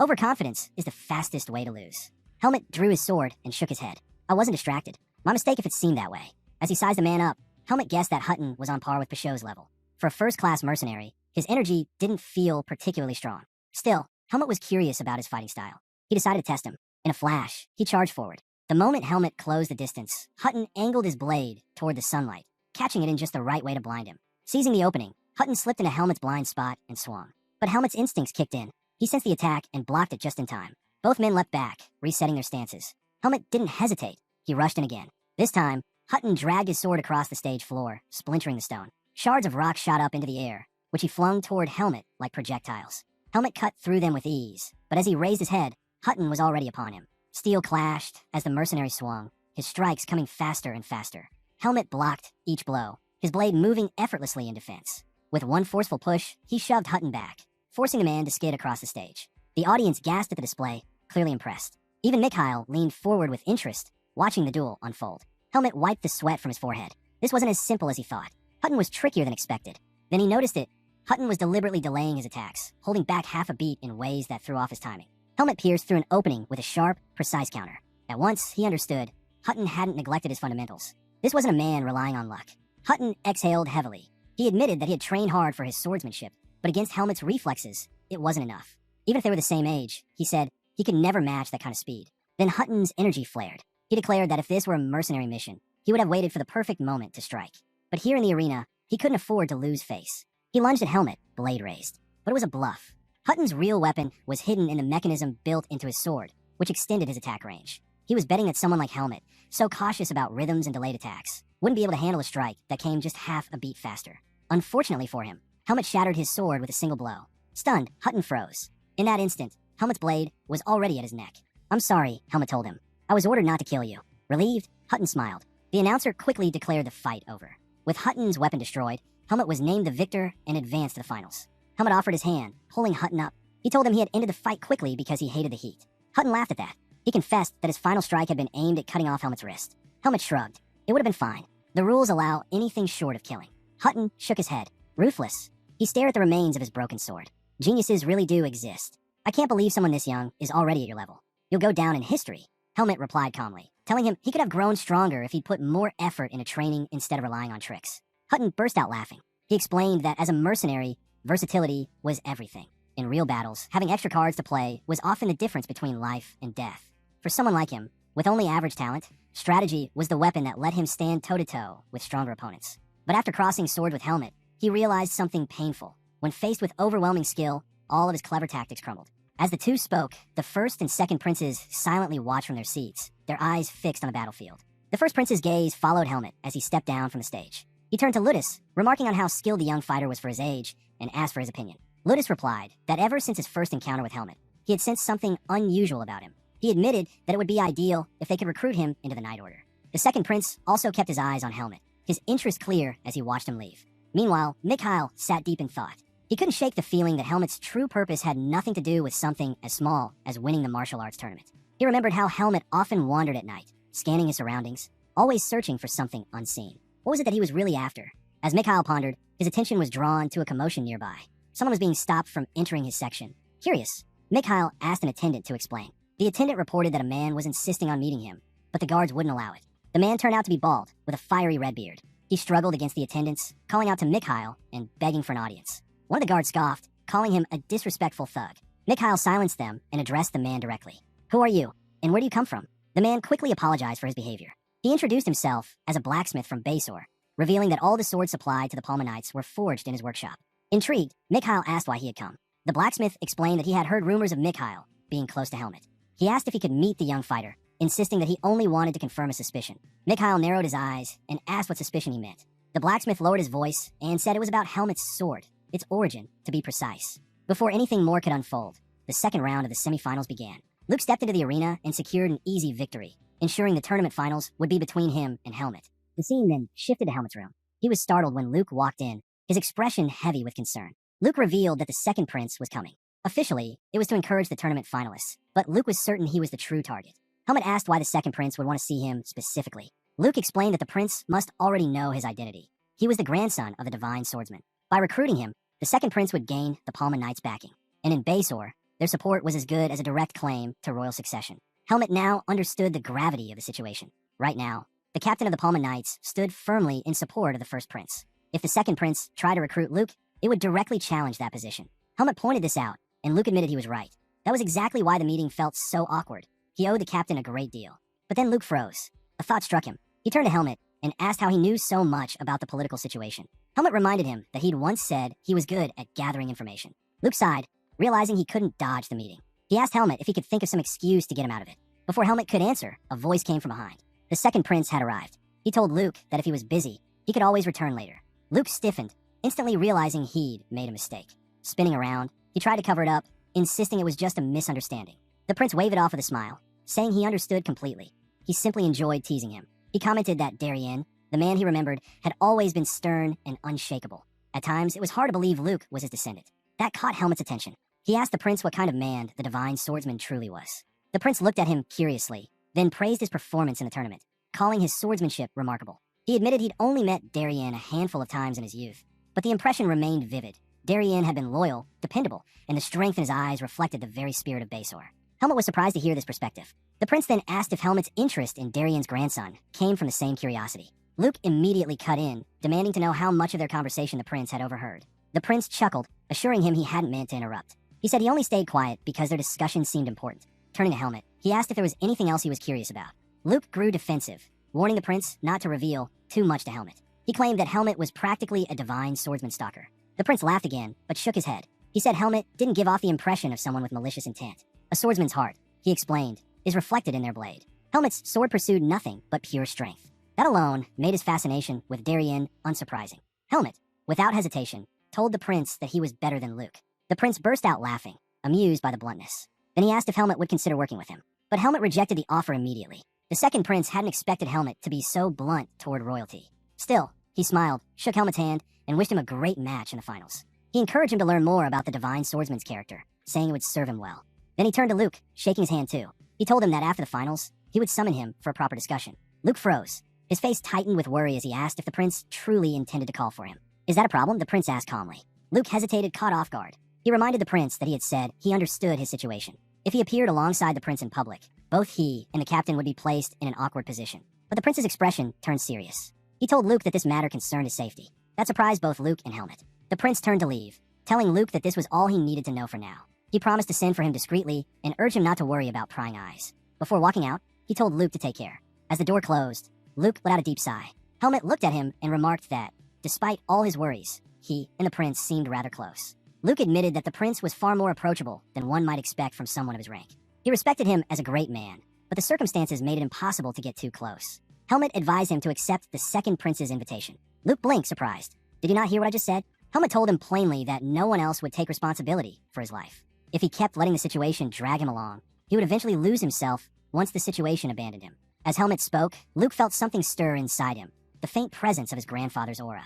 A sharp unease struck him. He asked Helmet if he knew what was happening. He demanded to know what this life-threatening danger was. Helmet didn't give him the answer he wanted. Instead, he told him to simply do what he could. As for himself, he would do the same. Still anxious, Luke couldn't shake the heaviness pressing on him. Helmet headed for the door, throwing one last remark over his shoulder. He told Luke to flirt with a few girls to ease the pressure before the finals. Luke frowned, clearly annoyed. "I'm not that kind of person," he snapped. Helmet could only think to himself how badly he wished Luke understood the danger surrounding him. The scene then shifted to the lodge. Helmet stepped into his room, and Mikhail greeted him with a smile, asking if he had enjoyed his chat with the second prince. Helmet, however, couldn't believe what he was. Helmet couldn't believe what he was hearing. How had Mikhail managed to find out? Then again, at this point, nothing surprised him anymore. Mikhail explained casually that with someone as prominent as the second prince, he couldn't help but learn of his movements, whether he wanted to or not. Helmet removed his coat and sat on the bed. That's when Mikhail leaned forward, saying he had come across something interesting today. He asked Helmet if he wanted to hear it. "Have you ever heard of someone called Leighton?" Helmet shook his head. "First time I'm hearing the name." Mikhail smiled. Leighton was the greatest blacksmith in the West several decades ago. Not only the greatest, but also the most particular. He refused to forge a blade unless he personally acknowledged the person who would wield it. Helmet remarked that Leighton sounded quite eccentric. Mikhail then revealed he had met a blacksmith named Kevin earlier that day, Leighton's apprentice. According to Kevin, his master had once created 3 swords he considered his life's masterpieces. Strangely enough, they were all forged in a single day, one after another, almost as if he'd been possessed. The 3 blades were nearly identical, forged from Bassor's materials, and presented to the royal family. Yet only one was ever given away for personal use. Whoever received it kept it for life. Then Mikhail's tone shifted. He told Helmet that Kevin had said his sword looked strikingly similar to one of those masterpieces. Helmet stayed silent. Mikhail pressed on. He said the blade resembled the only one that ever left the royal family's hands, Darien de Pert's sword. In an instant, Helmet drew his weapon and shoved Mikhail down, the blade at his throat. His eyes carried a deadly warning. He told Mikhail to choose his next words very carefully. Fear gripped Mikhail. His voice trembled as he begged Helmet to let him go so they could talk. The pressure on his chest made it hard to breathe. Finally, Helmet eased up. Catching his breath, Mikhail asked why he was so desperate to keep this hidden. He promised he had no intention of spreading the secret. Then he revealed something else. Kevin, the blacksmith, was already being dealt with by his own trusted men. That meant only the 2 of them now carried this knowledge. Helmet narrowed his eyes and asked if this was Mikhail's way of trying to put him in debt. Mikhail shook his head. He reminded him that he hated debts. This wasn't something he dug up himself. Kevin had come forward with it willingly. He asked Helmet to take this as a gesture of goodwill. He promised that the secret would remain just that, a secret. Helmet glared at Mikhail, then finally decided to place his trust in him. He turned away and warned him to make absolutely sure the secret never leaked out. Mikhail chuckled nervously, admitting he had been genuinely terrified just now. He said the pressure that radiated from a tournament finalist was on an entirely different level. Since the truth had already come out, Mikhail pressed further. He asked Helmet about his connection to the divine swordsman. Helmet revealed it plainly. He was Darien's disciple. Mikhail froze, stunned. The thought that the legendary swordsman had taken on a disciple was beyond belief. Then his face lit up with excitement. To think he had been sharing a room with Darien's successor, it thrilled him. Helmet sighed inwardly, realizing that Mikhail would be noisy about this for quite some time. With a grin, Mikhail asked if he had trained under Darien before or after the swordsman vanished. He was about to pry further, asking why Helmet had come to Basor, but Helmet cut him off. He told him to start thinking about how he was going to pretend not to know him. That quickly silenced Mikhail. He asked cautiously if something was about to happen. Helmet slid his sword back into its sheath, offering no answer. Mikhail, deciding not to push further, said he had no interest in getting more involved. He would start packing in advance. If something forced him to leave in a hurry, his stamina wouldn't hold up. Helmet stared at his blade. He confessed that he never knew it was considered famous. To him, it had always been nothing more than a sharp sword. He then asked why. If it was so well known, no one else had recognized it. Mikhail explained that it made perfect sense. The sword had originally belonged to the royal family. Outside of them, almost no one had ever seen it. And besides, its outward appearance was ordinary. Without an expert's eye, its true nature couldn't be understood. That was why he warned Helmet not to flaunt it before the king or any of the princes. He then shifted the topic, asking how Helmet was preparing for the finals. From his perspective, Helmet seemed unusually cautious when it came to Luke. Helmet shook his head. He told him that he wasn't wary of Luke at all. But as he said it, a thought struck him. Tomorrow was the day he would finally cross swords with Luke. He only hoped the match wouldn't end in a disappointing, anticlimactic way. The scene then shifted, carrying us far from the city, into the desert. There, a man dressed in a priest's robes knelt down and scooped up a handful of sand. He let it spill through his fingers back onto the ground. The earth before him began to sink, as if something massive was pulling it down. Moments later, a monstrous shape emerged. A giant scorpion rose from the sand, an orb gleaming on its head. The priest slowly reached into his robes, and the priest pulled out an orb. It lit up with a brilliant glow. In response, the orb on the monster's head shined just as brightly. Slowly, the massive creature stepped closer to him. The priest called it good boy, relieved that the monster still recognized its master. With a calm voice, he told the scorpion it was time to rise. The scene shifts to the roaring arena. The crowd is alive, cheering for the long-awaited final match. The announcer's voice booms, welcoming everyone to the grand finale. He introduces the duel. On one side, the young prodigy of the Palma Knights, the one said to carry the future of Basor. On the other, a mysterious genius whose origins remain unknown. Helmet sighed, feeling like he was being painted as the villain in this story. Luke brushed it off, telling him not to worry. It was just for the show. But Helmet frowned, asking if Luke didn't think it was a bit much. With all the hype, if he lost, the backlash would be brutal. Luke rolled his eyes, clearly annoyed, and snapped back that Helmet really had a way of getting under people's skin. He warned him not to come begging for prize money when he won. The two young men gripped their swords, the match about to begin. At the signal, Luke shifted into his stance. Helmet's eyes widened. Luke's form was identical to his master's. A rush of excitement filled him. Facing that sword technique again brought back memories of the Forest of Roots. High above, a bird circled the arena skies. Mikhail noticed it right away. As the bird glided over the arena, it dropped something. Neither Luke nor Helmet realized what had just fallen as they charged forward. Right before their blades could collide, both sensed danger. They stopped, glanced upward, and leaped back. Something crashed into the center of the stage. Gasps erupted from the audience. All eyes locked on the object that had fallen. To their horror, it was the upper half of a human body. Silence swept across the arena before shock spread like wildfire. Helmet immediately looked skyward. A terrified scream cut through the air as someone shouted. It was a monster! The bird swooped closer, and Luke froze at the sight. Just as the monster descended, Helmet shouted his name. He rushed toward Luke, startling him. Luke asked what he was thinking in a moment like this, but Helmet only pointed upward. Luke's eyes widened in surprise. He quickly raised his sword, and Helmet launched himself, using Luke's blade as a foothold to propel higher into the air, aiming directly at the monster. Helmet closed in on the monster. His blade shimmered with power as he struck. With a single slash, he ripped through the creature's body, tearing it apart with ease. Luke stood frozen, stunned by the skill and precision on display. Not long after, Ludus arrived on the stage with his knights. They quickly covered the corpse that had been dropped. One of the knights stepped forward, reporting to the captain. The identification tag on the body belonged to a resident of the southern Oasis village. Ludus's expression hardened. He ordered the knight to summon the emergency squad at once. The expedition schedule would need to be moved forward immediately. What baffled him most was why a monster would carry a corpse all the way into the kingdom. A knight beside him muttered that it felt like a declaration of war. Luke glanced at Helmet after hearing those words, then lowered his gaze to the monster's severed head lying on the ground. His thoughts swirled. Was this truly a monster? Was this really what he'd be forced to face as a knight? He turned to Helmet, asking if he had ever fought a monster before. To Luke, it seemed like Helmet had adapted far too quickly, almost unnaturally so. Helmet replied calmly that he had fought more monsters than Luke ever had. Luke wasn't expecting that answer. He scowled, asking if Helmet was really trying to start a fight in the middle of all this. The more time he spent with him, the less his actions seemed to fit the image he gave off. Luke then asked if all monsters looked like this. Helmet raised an eyebrow. Was Luke seriously saying he'd never seen a monster before? Luke reminded him sharply that until recently, he was just an ordinary civilian. Most people never got the chance to encounter one. Helmet explained that monsters were nothing more than savage beasts without reason, and because of that, they were easier to deal with than humans. He assured Luke that there was nothing to be afraid of. Luke frowned at that. He snapped that he wasn't scared. Still, Helmet's words didn't sit right with him. Deep down, Luke knew things wouldn't be so simple if they were up against an intelligent monster like Alaga. The announcer's voice echoed across the arena, apologizing to the crowd for the shocking incident. The grand finale would be temporarily suspended due to the unforeseen events. The participants were asked to gather in the waiting room. Luke couldn't understand why they were being sent there. When he and Helmet entered, they found Ludus and his subordinate already waiting. The captain welcomed them, stating that everyone had now arrived. Luke, confused, asked why he was there. Ludus's tone turned serious. There was no time to waste. He revealed to the boys that the remains brought by the monster belonged to a resident of the southern. The remains were confirmed to belong to a resident of the southern border region. Clear proof that monsters had attacked the area. Because of this sudden crisis, the Palmade Order had no choice but to move the monster subjugation expedition ahead of schedule. Ludus turned to Luke first, reminding him of his duty as a knight. He ordered him to prepare and stand by for deployment. Luke placed a hand over his chest and accepted without hesitation. Then Ludus faced Helmet. He admitted it was unfortunate that such an incident had interrupted the final match. For now, the duel would be suspended until the expedition was complete. He asked Helmet if he could wait patiently until then. Helmet instantly understood. This was a negotiation. Calmly, he asked what would happen if he refused. Ludus explained that in that case, the tournament would be declared a draw, and the prize money would have to be split between him and Luke.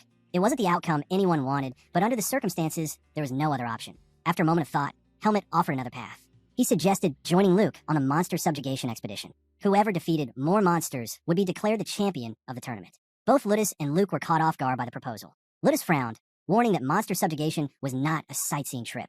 But Helmet stood firm. He reminded the captain of how he had already proven himself by striking down the flying monster that had disrupted the stage earlier. Ludus paused. He couldn't deny the truth. Helmet was not only a tournament finalist, but also a proven warrior. Regretting his earlier tone, he admitted he had not shown Helmet enough respect. Finally, he agreed and ordered both of them to finish their preparations by 3 o'clock sharp and assemble at the plaza. Luke responded with another salute, acknowledging the order. As the two walked out of the arena, Luke turned to Helmet, frowning. Was he really serious about joining the expedition? It irritated him that Helmet wanted to decide the tournament by counting how many monsters they killed. To Luke, it felt like Helmet was steering things into his own area of expertise. Helmet disagreed. He explained that encounters with monsters came down to chance. Luck, nothing more. He wasn't doing this just to win. He revealed his true reason, concern for Luke's safety. Luke still didn't understand why Helmet was so worried. He asked bluntly if Helmet thought he'd be killed by a monster. Helmet's reply was simple. It was better to assume that possibility. Luke scoffed, saying he was only joking. Then his expression hardened. This was about something else, something the second prince had mentioned. Luke admitted that he had been thinking about it as well. In fact, it had been keeping him awake at night. Late into the night, Luke finally voiced the question weighing on his mind. He asked Helmet if he could tell him who was after his life. Helmet studied him carefully. He knew that if he revealed his suspicions, Luke might start doubting even his own captain, and that could create serious problems. Choosing his words carefully, Helmet told him he wasn't sure yet, but he warned him not to place his trust in anyone from his squad, not even his captain. Luke's eyes widened in surprise. Just then, someone called out to them. Helmet turned and saw Mikhail approaching with his knight, Robert, who was holding a red umbrella above him. Mikhail greeted Luke warmly. Luke immediately glanced at Helmet, asking if Mikhail was his brother. Helmet calmly replied that he was simply someone he knew. Mikhail offered an apology for the interruption. He explained that he wanted to borrow Helmet for a moment. Luke shrugged, saying Helmet wasn't his to control, and if Mikhail wanted something, he should ask him directly. Before leaving, Luke reminded Helmet to meet him at the plaza with his gear. Helmet nodded in acknowledgement. Once Luke was gone, Mikhail turned to Helmet. With a curious look, he asked if he'd gotten closer to the boy. Helmet ignored the question and asked directly what he wanted to talk about. Mikhail revealed that he was leaving Baysor tonight. This would be their final conversation, at least for now. With a smile, he added that they would meet again someday. Then, almost casually, he asked if Helmet was planning to accompany Luke on the monster subjugation expedition. He admitted he knew because he'd been watching Luke closely. He pressed further, asking if Helmet's reason for coming to Baysor was tied to Luke and what kind of person Luke really was. Helmet cut him off, asking if that was really the point of this meeting. Mikhail smiled again. He then shared something startling. A figure dressed as a priest of Lumen had been spotted in the southern desert of Baysor. Helmet was taken aback by this information. Mikhail explained he only wanted him to be aware, then turned away, saying he'd remember this moment. The scene shifted. Knights in full armor marched out of Basor's base. Luke took a deep breath. The reality of his first expedition settling in, nerves weighed on him. He hadn't expected it to begin so suddenly. As he stood in thought, someone tapped his armor. Looking down, Luke saw a man cloaked in a heavy hood that hid his face. Without a word, the stranger pressed something into Luke's hand. By the time Luke tried to speak, the man had already slipped back into the crowd and disappeared. Luke glanced at his hand and saw a tightly wrapped piece of paper. Helmet, walking nearby, also noticed it. At that moment, Ludus gave the order. The knights set out at once, their horses charging beyond the kingdom's borders. Under the relentless desert sun, an expedition began, one that would forever alter the fate of Baysor. As night fell, the squad set up camp amidst the dunes. Inside one of the tents, Ludus gathered his men. He explained that the place attacked by monsters was an oasis village called Older, further south than Desert. He told them they had already received a full damage report through the communication orb. According to the report, the knights stationed in Desert had detected the threat early and rushed to help the villagers. But the enemy's numbers were overwhelming. Forced to retreat, they managed to save only one survivor. A knight slammed his fist down, calling it a disgrace to the honor of the Palma Knights. But Ludus silenced him gently, reminding everyone that the enemy was far too many, and worse, the familiar creature had appeared. The entire tent went still. They all knew what he meant. The Crimson Scorpion. Ludus revealed the unthinkable. The beast had matured into its adult form without their knowledge. The knights erupted in disbelief. A blonde knight demanded to know where all their efforts had gone. Another defended their investigations, insisting they hadn't been careless. At that moment, Helmet realized they were speaking of the same monster Darien once faced. Gorderic suggested that something must have happened during that battle with the Scorpion, but before he could continue, Ludus cut him short. Enough. Fear won't serve us here, he declared. He reminded them that unlike Darien, who had fought the beast alone, they would stand together. Ludus admitted he wasn't as dependable as Darien, but with his knights beside him, their strength was unmatched. His words struck them deeply. The knights sat stunned until Ludus rallied them once more. Draw your blades with courage, for the squad. One by one, the men smiled, their spirits reignited. Finally, Ludus laid out the plan. Their first stop would be Désert, where they would regroup with the station knights and reorganize their forces. From there, the army would divide, each unit led by a captain. The reconnaissance squad would sweep across southern Désert, hunting down stray monsters. Meanwhile, Ludus's main force would march straight to Older to crush the horde and aid the people. Ludus ordered the reconnaissance unit to regroup at Older and join the elimination once their scouting was complete. He then announced the names of those chosen for the main unit. Horton Kikero, Romero Haas, Caroso Lona, and Luke Jagar. Luke's eyes widened in surprise. He hadn't expected his name to be called. With no objections raised, Ludus told his men to rest, until Helmet suddenly raised his hand. I object. I want to be in the main unit as well. The tent fell silent. Ludus and the knights looked at him in shock. The captain reminded Helmet that he'd be marching with Vice Captain Alvis. The main unit, he explained, carried the greatest burden of the mission. He assured Helmet that his skills were acknowledged, but said he couldn't entrust such a critical role to an outsider. Helmet pushed back. He reminded Ludus of the agreement they had made before leaving Baysor. Their martial arts tournament would be settled by counting the monsters they slew during this expedition. To make that match fair, both needed the same opportunities. If he was left wandering the desert while the main unit fought the bulk of the horde, the contest would mean nothing. He demanded Luke be placed in the same squad as him. Horton's patience snapped. Insolent brat, do you think this mission can be bent for your petty rivalry? But Ludus raised a hand. Calm yourself, Horton. He admitted that Helmet had a point, yet he reminded him that operations couldn't be rewritten for personal reasons. His compromise, the monster count, would begin once all squads regrouped at Older. Helmet refused. That, he argued, would already put Luke at a disadvantage. He asked if Ludus truly intended to keep Palma Knights waiting idly while others fought ahead. Ludus's tone hardened. He ordered Helmet to move with Alvis. Helmet stood firm. I don't take orders from you. I'm not a Palma Knight. The air grew heavy. All eyes turned to him. Luke froze in disbelief, unable to grasp how boldly Helmet defied the captain. Ludus exhaled, then let out a laugh. He turned to Luke. What do you think? Caught off guard, Luke hesitated before answering. I also think the competition should be fair. Ludus smiled faintly, then looked toward Horton. Very well. Helmet will be reassigned to the main unit. Horton scowled, clearly displeased. Horton's frustration boiled over. Captain, are you really going to bend to a child's whims so easily? Ludus remained calm. He reminded Horton that Helmet was no ordinary outsider.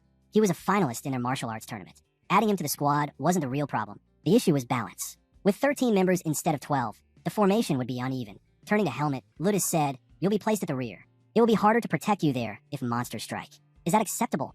Helmet nodded without hesitation. I can handle myself. Satisfied, Ludus ended the meeting. Then rest well. We will depart soon. As the knights dispersed, Helmet caught Gorderic glaring at him. He was surprised Ludus hadn't resisted more fiercely. Perhaps the captain already saw him as a variable he could control once surrounded by Palma Knights. Helmet quickly understood the bond in this squad.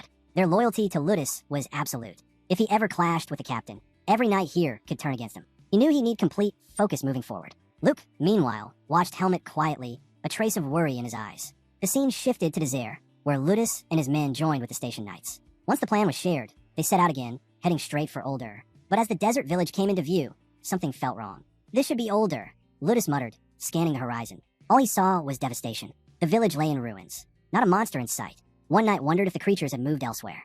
Ludus shook his head. Monsters rarely abandon their territory without reason. Still, the attack on Older and their reach toward Baysor suggested movement was possible. Another knight warned that the Crimson Scorpion might be hiding beneath the sands. Ludus agreed and ordered his men to maintain formation as they advanced into the ruined town. Inside, they were met with silence. Bloodstains and deep claw marks scarred the walls and ground. Luke's eyes darted nervously from one shadow to another. It's too quiet, one knight whispered. No villagers. No monsters. Nothing. His unease deepened. He urged Ludus to withdraw from the town before anything happened. Just then, a small rock struck one of the knights from behind. He turned sharply. Quit fooling around. But his comrade shook his head. I didn't touch you. The words had barely left the knight's mouth when the ground erupted. From the sand rose a massive scorpion, its claws snapping as it loomed over them. The scorpion. It's here. The knight shouted in horror. Helmet and the others spun around instantly. Ludus gave a sharp command. Down! In one motion, he unsheathed his blade, channeling energy into its edge. With a swift slash, he unleashed a wave of force that tore the creature apart. Get yourselves together, he barked. We're pulling out. But before they could escape, more monsters burst from hiding, surrounding them on all sides. The knights charged forward, fighting through the chaos. Then, without warning, the ground caved in. A pit opened, swallowing one of the knights and his horse. A scorpion closed in fast. Ludus's eyes widened when he realized it was Horton in danger. Horton, he shouted. Helmet turned sharply, calculating his chances. If he leapt in now, he could save him, but hesitation froze him in place. Before he could act, Luke wheeled his horse around and dove into the pit. "Get down, Horton," he shouted. His sword flared with energy as he struck, piercing the scorpion's head. But the beast didn't fall. Its armored body was far tougher than expected. Luke's eyes widened in disbelief. His attack hadn't been enough. Without wasting another second, he ordered Horton onto his horse. "We'll follow the vanguard." Horton obeyed, and together they rode out of the pit. Helmet watched silently as Luke led Horton to safety, conflicted by the choice he hadn't made. Once the knights regrouped outside the ruins, Luke called out, "Everyone's out." Ludus raised his blade high. "Form ranks. We purge this place."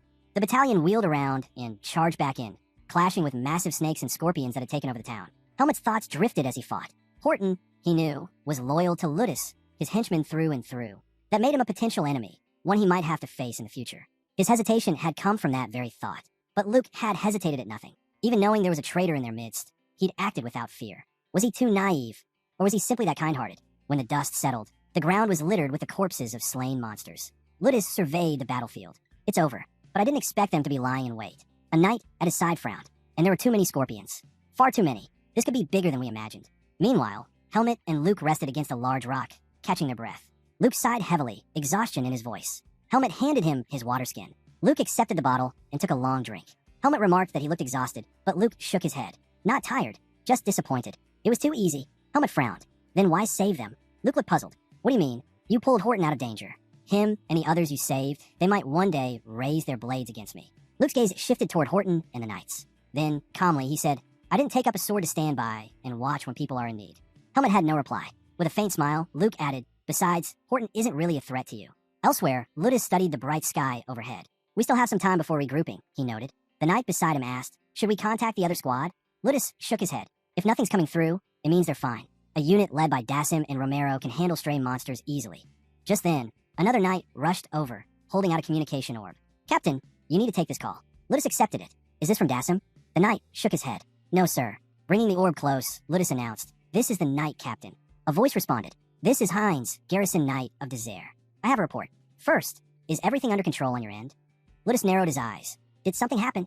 Heinz looked down from the fortress wall as he spoke. Below him stretched a horde of monsters, gathering in numbers too great to count. The enemy is massing beneath Desert's walls. Most of our forces are out on expeditions. Defending the city will be difficult. The revelation struck Ludus. The ambush they just faced hadn't been the only threat. More monsters were on the move. "Is there a crimson scorpion among them?" he demanded. "No," Heinz answered firmly. "Nothing like that here." "Understood," Ludus replied. "Hold your ground. I'll send reinforcements." Gorderic, hearing the exchange, stepped forward. "Captain, what's happening?" "The Crimson Scorpion isn't a Desert," Ludus explained. "This may be a tactic to force us to withdraw or divide our strength." Gorderic frowned. "Can monsters really plan that far ahead?"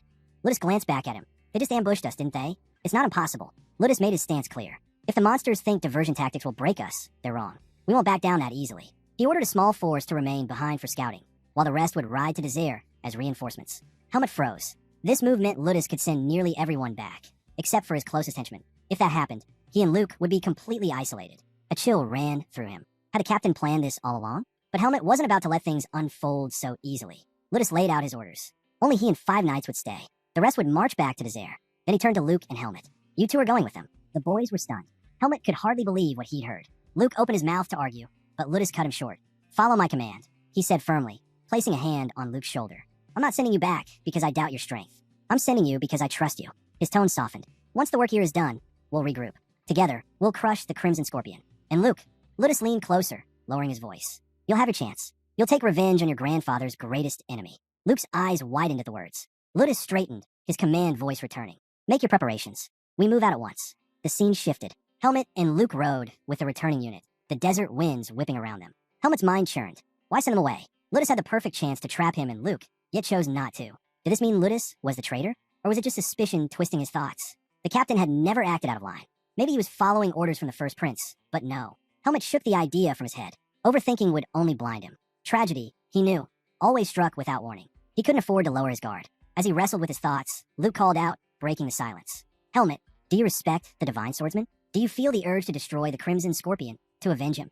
Helmet blinked, caught off guard. Why would Luke ask that? Luke looked ahead, his voice steady. "Even though I carry his blood, even though I inherited his swordsmanship, I don't feel that drive. I never knew him. There was no connection between us." Luke admitted he'd been disappointed when Ludus spoke of avenging the Divine Swordsman. To him, it felt like his captain still saw only the legacy of his ancestor, not Luke himself. The same man who had once told him to prove his strength on his own. "Does that sound strange to you?" Luke asked quietly. Helmet shrugged. "Sounds a little spoiled. You inherited everything from the Divine Swordsman. Complaining about it makes you sound ungrateful. Luke blinked, taken aback. Then he laughed softly. Whenever I talk to you, my worries seem so small. Helmet cut him off bluntly. Forget about that for now. Focus on how you'll survive. Don't forget, someone gave you something before we left Basor. Luke's eyes widened as he remembered. That's right. I never even checked it. He opened his pack and pulled out a folded paper. Helmet leaned closer, surprised. A note. Luke nodded. I already know who it's from. Unfolding it, he saw the signature. The second prince. Helmet urged him, read it. The letter began with the prince hoping Luke wasn't too late in finding it. He wanted to give Luke instructions, should he find himself in Desert. But before Luke could finish, a knight's voice cut through the moment. Stay in formation. Helmet stiffened. Darkness stirred within him, spreading like a whisper across his body. His instinct screamed. Something was coming. In one motion, he drew his sword. Stop! Everyone halt! The knights reined in, but it was too late. The earth split open as a massive snake erupted, clamping down on a knight in its jaws. All around them, monsters burst from the sand, closing in from every side. Prepare for battle. Gorderic roared. Then the ground trembled, and a massive shadow swallowed the desert light. From beneath the sand, it emerged, the crimson scorpion itself. Luke's breath caught. He could hardly believe his eyes. As the other monsters rushed them, Gorderic shouted, Signal the captain! But the knight beside him shook his head frantically. No good. The signal won't go through. While panic spread, Helmet and Luke surged forward past Gorderic, blades flashing. Together, they cut a scorpion clean apart. That one's mine, Helmet declared. First strike counts. Luke stared at him shocked. You're keeping score now? Helmet smirked. Relax. I'm keeping score for you too. Luke groaned. Thanks, I guess. No sooner had he spoken than another giant snake lunged straight at them. The two split instantly, each charging in opposite directions. Helmet locked onto the beast. It was coming straight for him. The snake slammed Helmet into the ground, finning him beneath its weight. Helmet, Luke shouted, panic in his voice. But our boy didn't hesitate. His blade flashed, ripping through the serpent's skull. He cut it apart without a flinch. Luke exhaled in disbelief. You're reckless. Gorderic, watching both of them, muttered, Reckless, both of you. The knights regrouped quickly, rallying against the wave of monsters. Helmet hauled himself out of the pit, scanning the battlefield. The Crimson Scorpion hadn't moved once. It wasn't fighting, it was watching. Something else was wrong. The monsters weren't charging with their usual fury. Their movements felt searching. That's when Helmet saw it. The glowing orb embedded in one of the beast's heads. His memory sparked. Mikhail had once mentioned a report. A man dressed like a Lumen priest spotted in the southern desert, just before the final match. The scene shifted.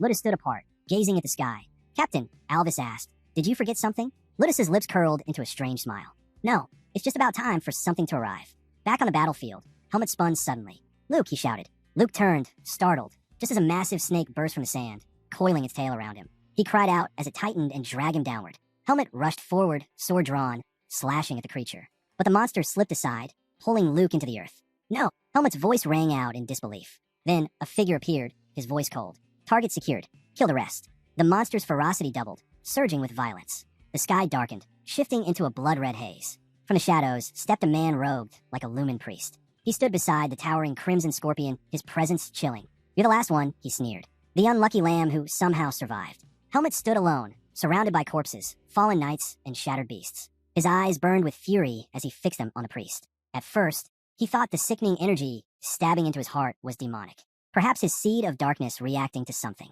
But no, the crystal embedded in the scorpion's forehead pulsed with the same power radiating from the priest. It wasn't demonic.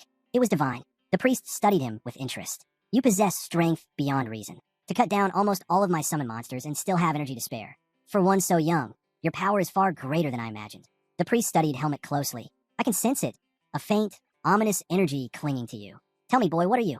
Helmet ignored the question. His voice was sharp, demanding only one thing. What did you take, Luke? The priest sighed. Pointless questions. There's no need for you to know. No need for me to answer. All that matters is this. The Desert reinforcements must meet a tragic end today. Every last one of them will be erased. Helmet's eyes widened. He hadn't expected such callousness. To sacrifice so many knights, mere pawns, just to capture Luke Jagar? His words cut like steel. So that's it. Ludus is terrified of the divine swordsman's heir. The priest narrowed his gaze, startled by the accusation.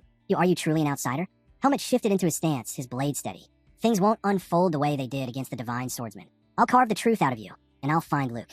I'll stop Ludus. For a moment, silence. Then the priest broke into laughter, sharp and unhinged. Are you certain about that? Perhaps you should rethink your place in the chain of command. He pulled back his hood, revealing his face. Did the second prince not warn you? Ludus is nothing more than another piece on the chessboard. This entire mission was ordained by High Priest Nardalos himself. The goal, bury the divine swordsman's legacy and eliminate his grandson. Helmet's grip on his sword tightened. The priest's words struck him like lightning. Talon's rumor resurfaced in his mind. The temple itself had once moved to eliminate the divine swordsman. Their hunger for influence saw Basor's champion as a thorn to be plucked. Rage burned within him. I've changed my mind, Helmet growled. In a blink, he appeared before the priest, blade slashing. The priest raised a shield of energy, catching the strike with a flash. His eyes glared with menace. Helmet pressed forward, his words like a vow. One way or another, I'll break you apart. I'll find Luke, even if I have to tear you to pieces. The priest sneered, laughter spilling again.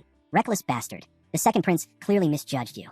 The scene shifted. Elsewhere in the desert, the serpent that had dragged Luke suddenly rose, its massive tail thrusting above the sand. With brutal force, it hurled him down. Luke slammed hard against the earth, coughing violently as pain surged through his body. Luke slowly raised his head. Standing before him was Ludus, his eyes cold and unreadable. "Welcome, Luke," the captain said. Luke froze. "Captain, where are the others?" Instead of answering, Ludus asked calmly, "Can you stand? Walk with me." Luke forced himself to his feet. Without a word, he followed. The silence between them grew heavy, each step pulling him deeper into unease. Before Luke could speak, Ludus broke the silence. "Your grandfather, Darien, he was the man I respected more than anyone. For over 10 years, I worked, climbed ranks, became vice captain, all to earn his recognition." His voice hardened. "And yet, Luke, I once told you, strength alone is not enough. Only a fool believes he can reach his ideal self with effort alone." Luke's chest tightened. "Captain, I need to ask you something. I don't want to believe it, but someone once warned me, told me never to be alone with you. Please, tell me that it's not true. Tell me all the trust one placed in you wasn't a lie." Ludus stopped at the entrance of a dark cave. He turned to Luke, his expression sharp. "This is where your grandfather was last seen before he vanished." Luke's breath caught. Drawing his sword, Ludus revealed the truth. "I lured Darien here, stripped him of everything, buried him deep within the forest of roots. And you, Luke, you will share his fate." His blade rose high. That's where we'll leave it for now. If you want to catch the next part, make sure to like the video and subscribe so you don't miss it.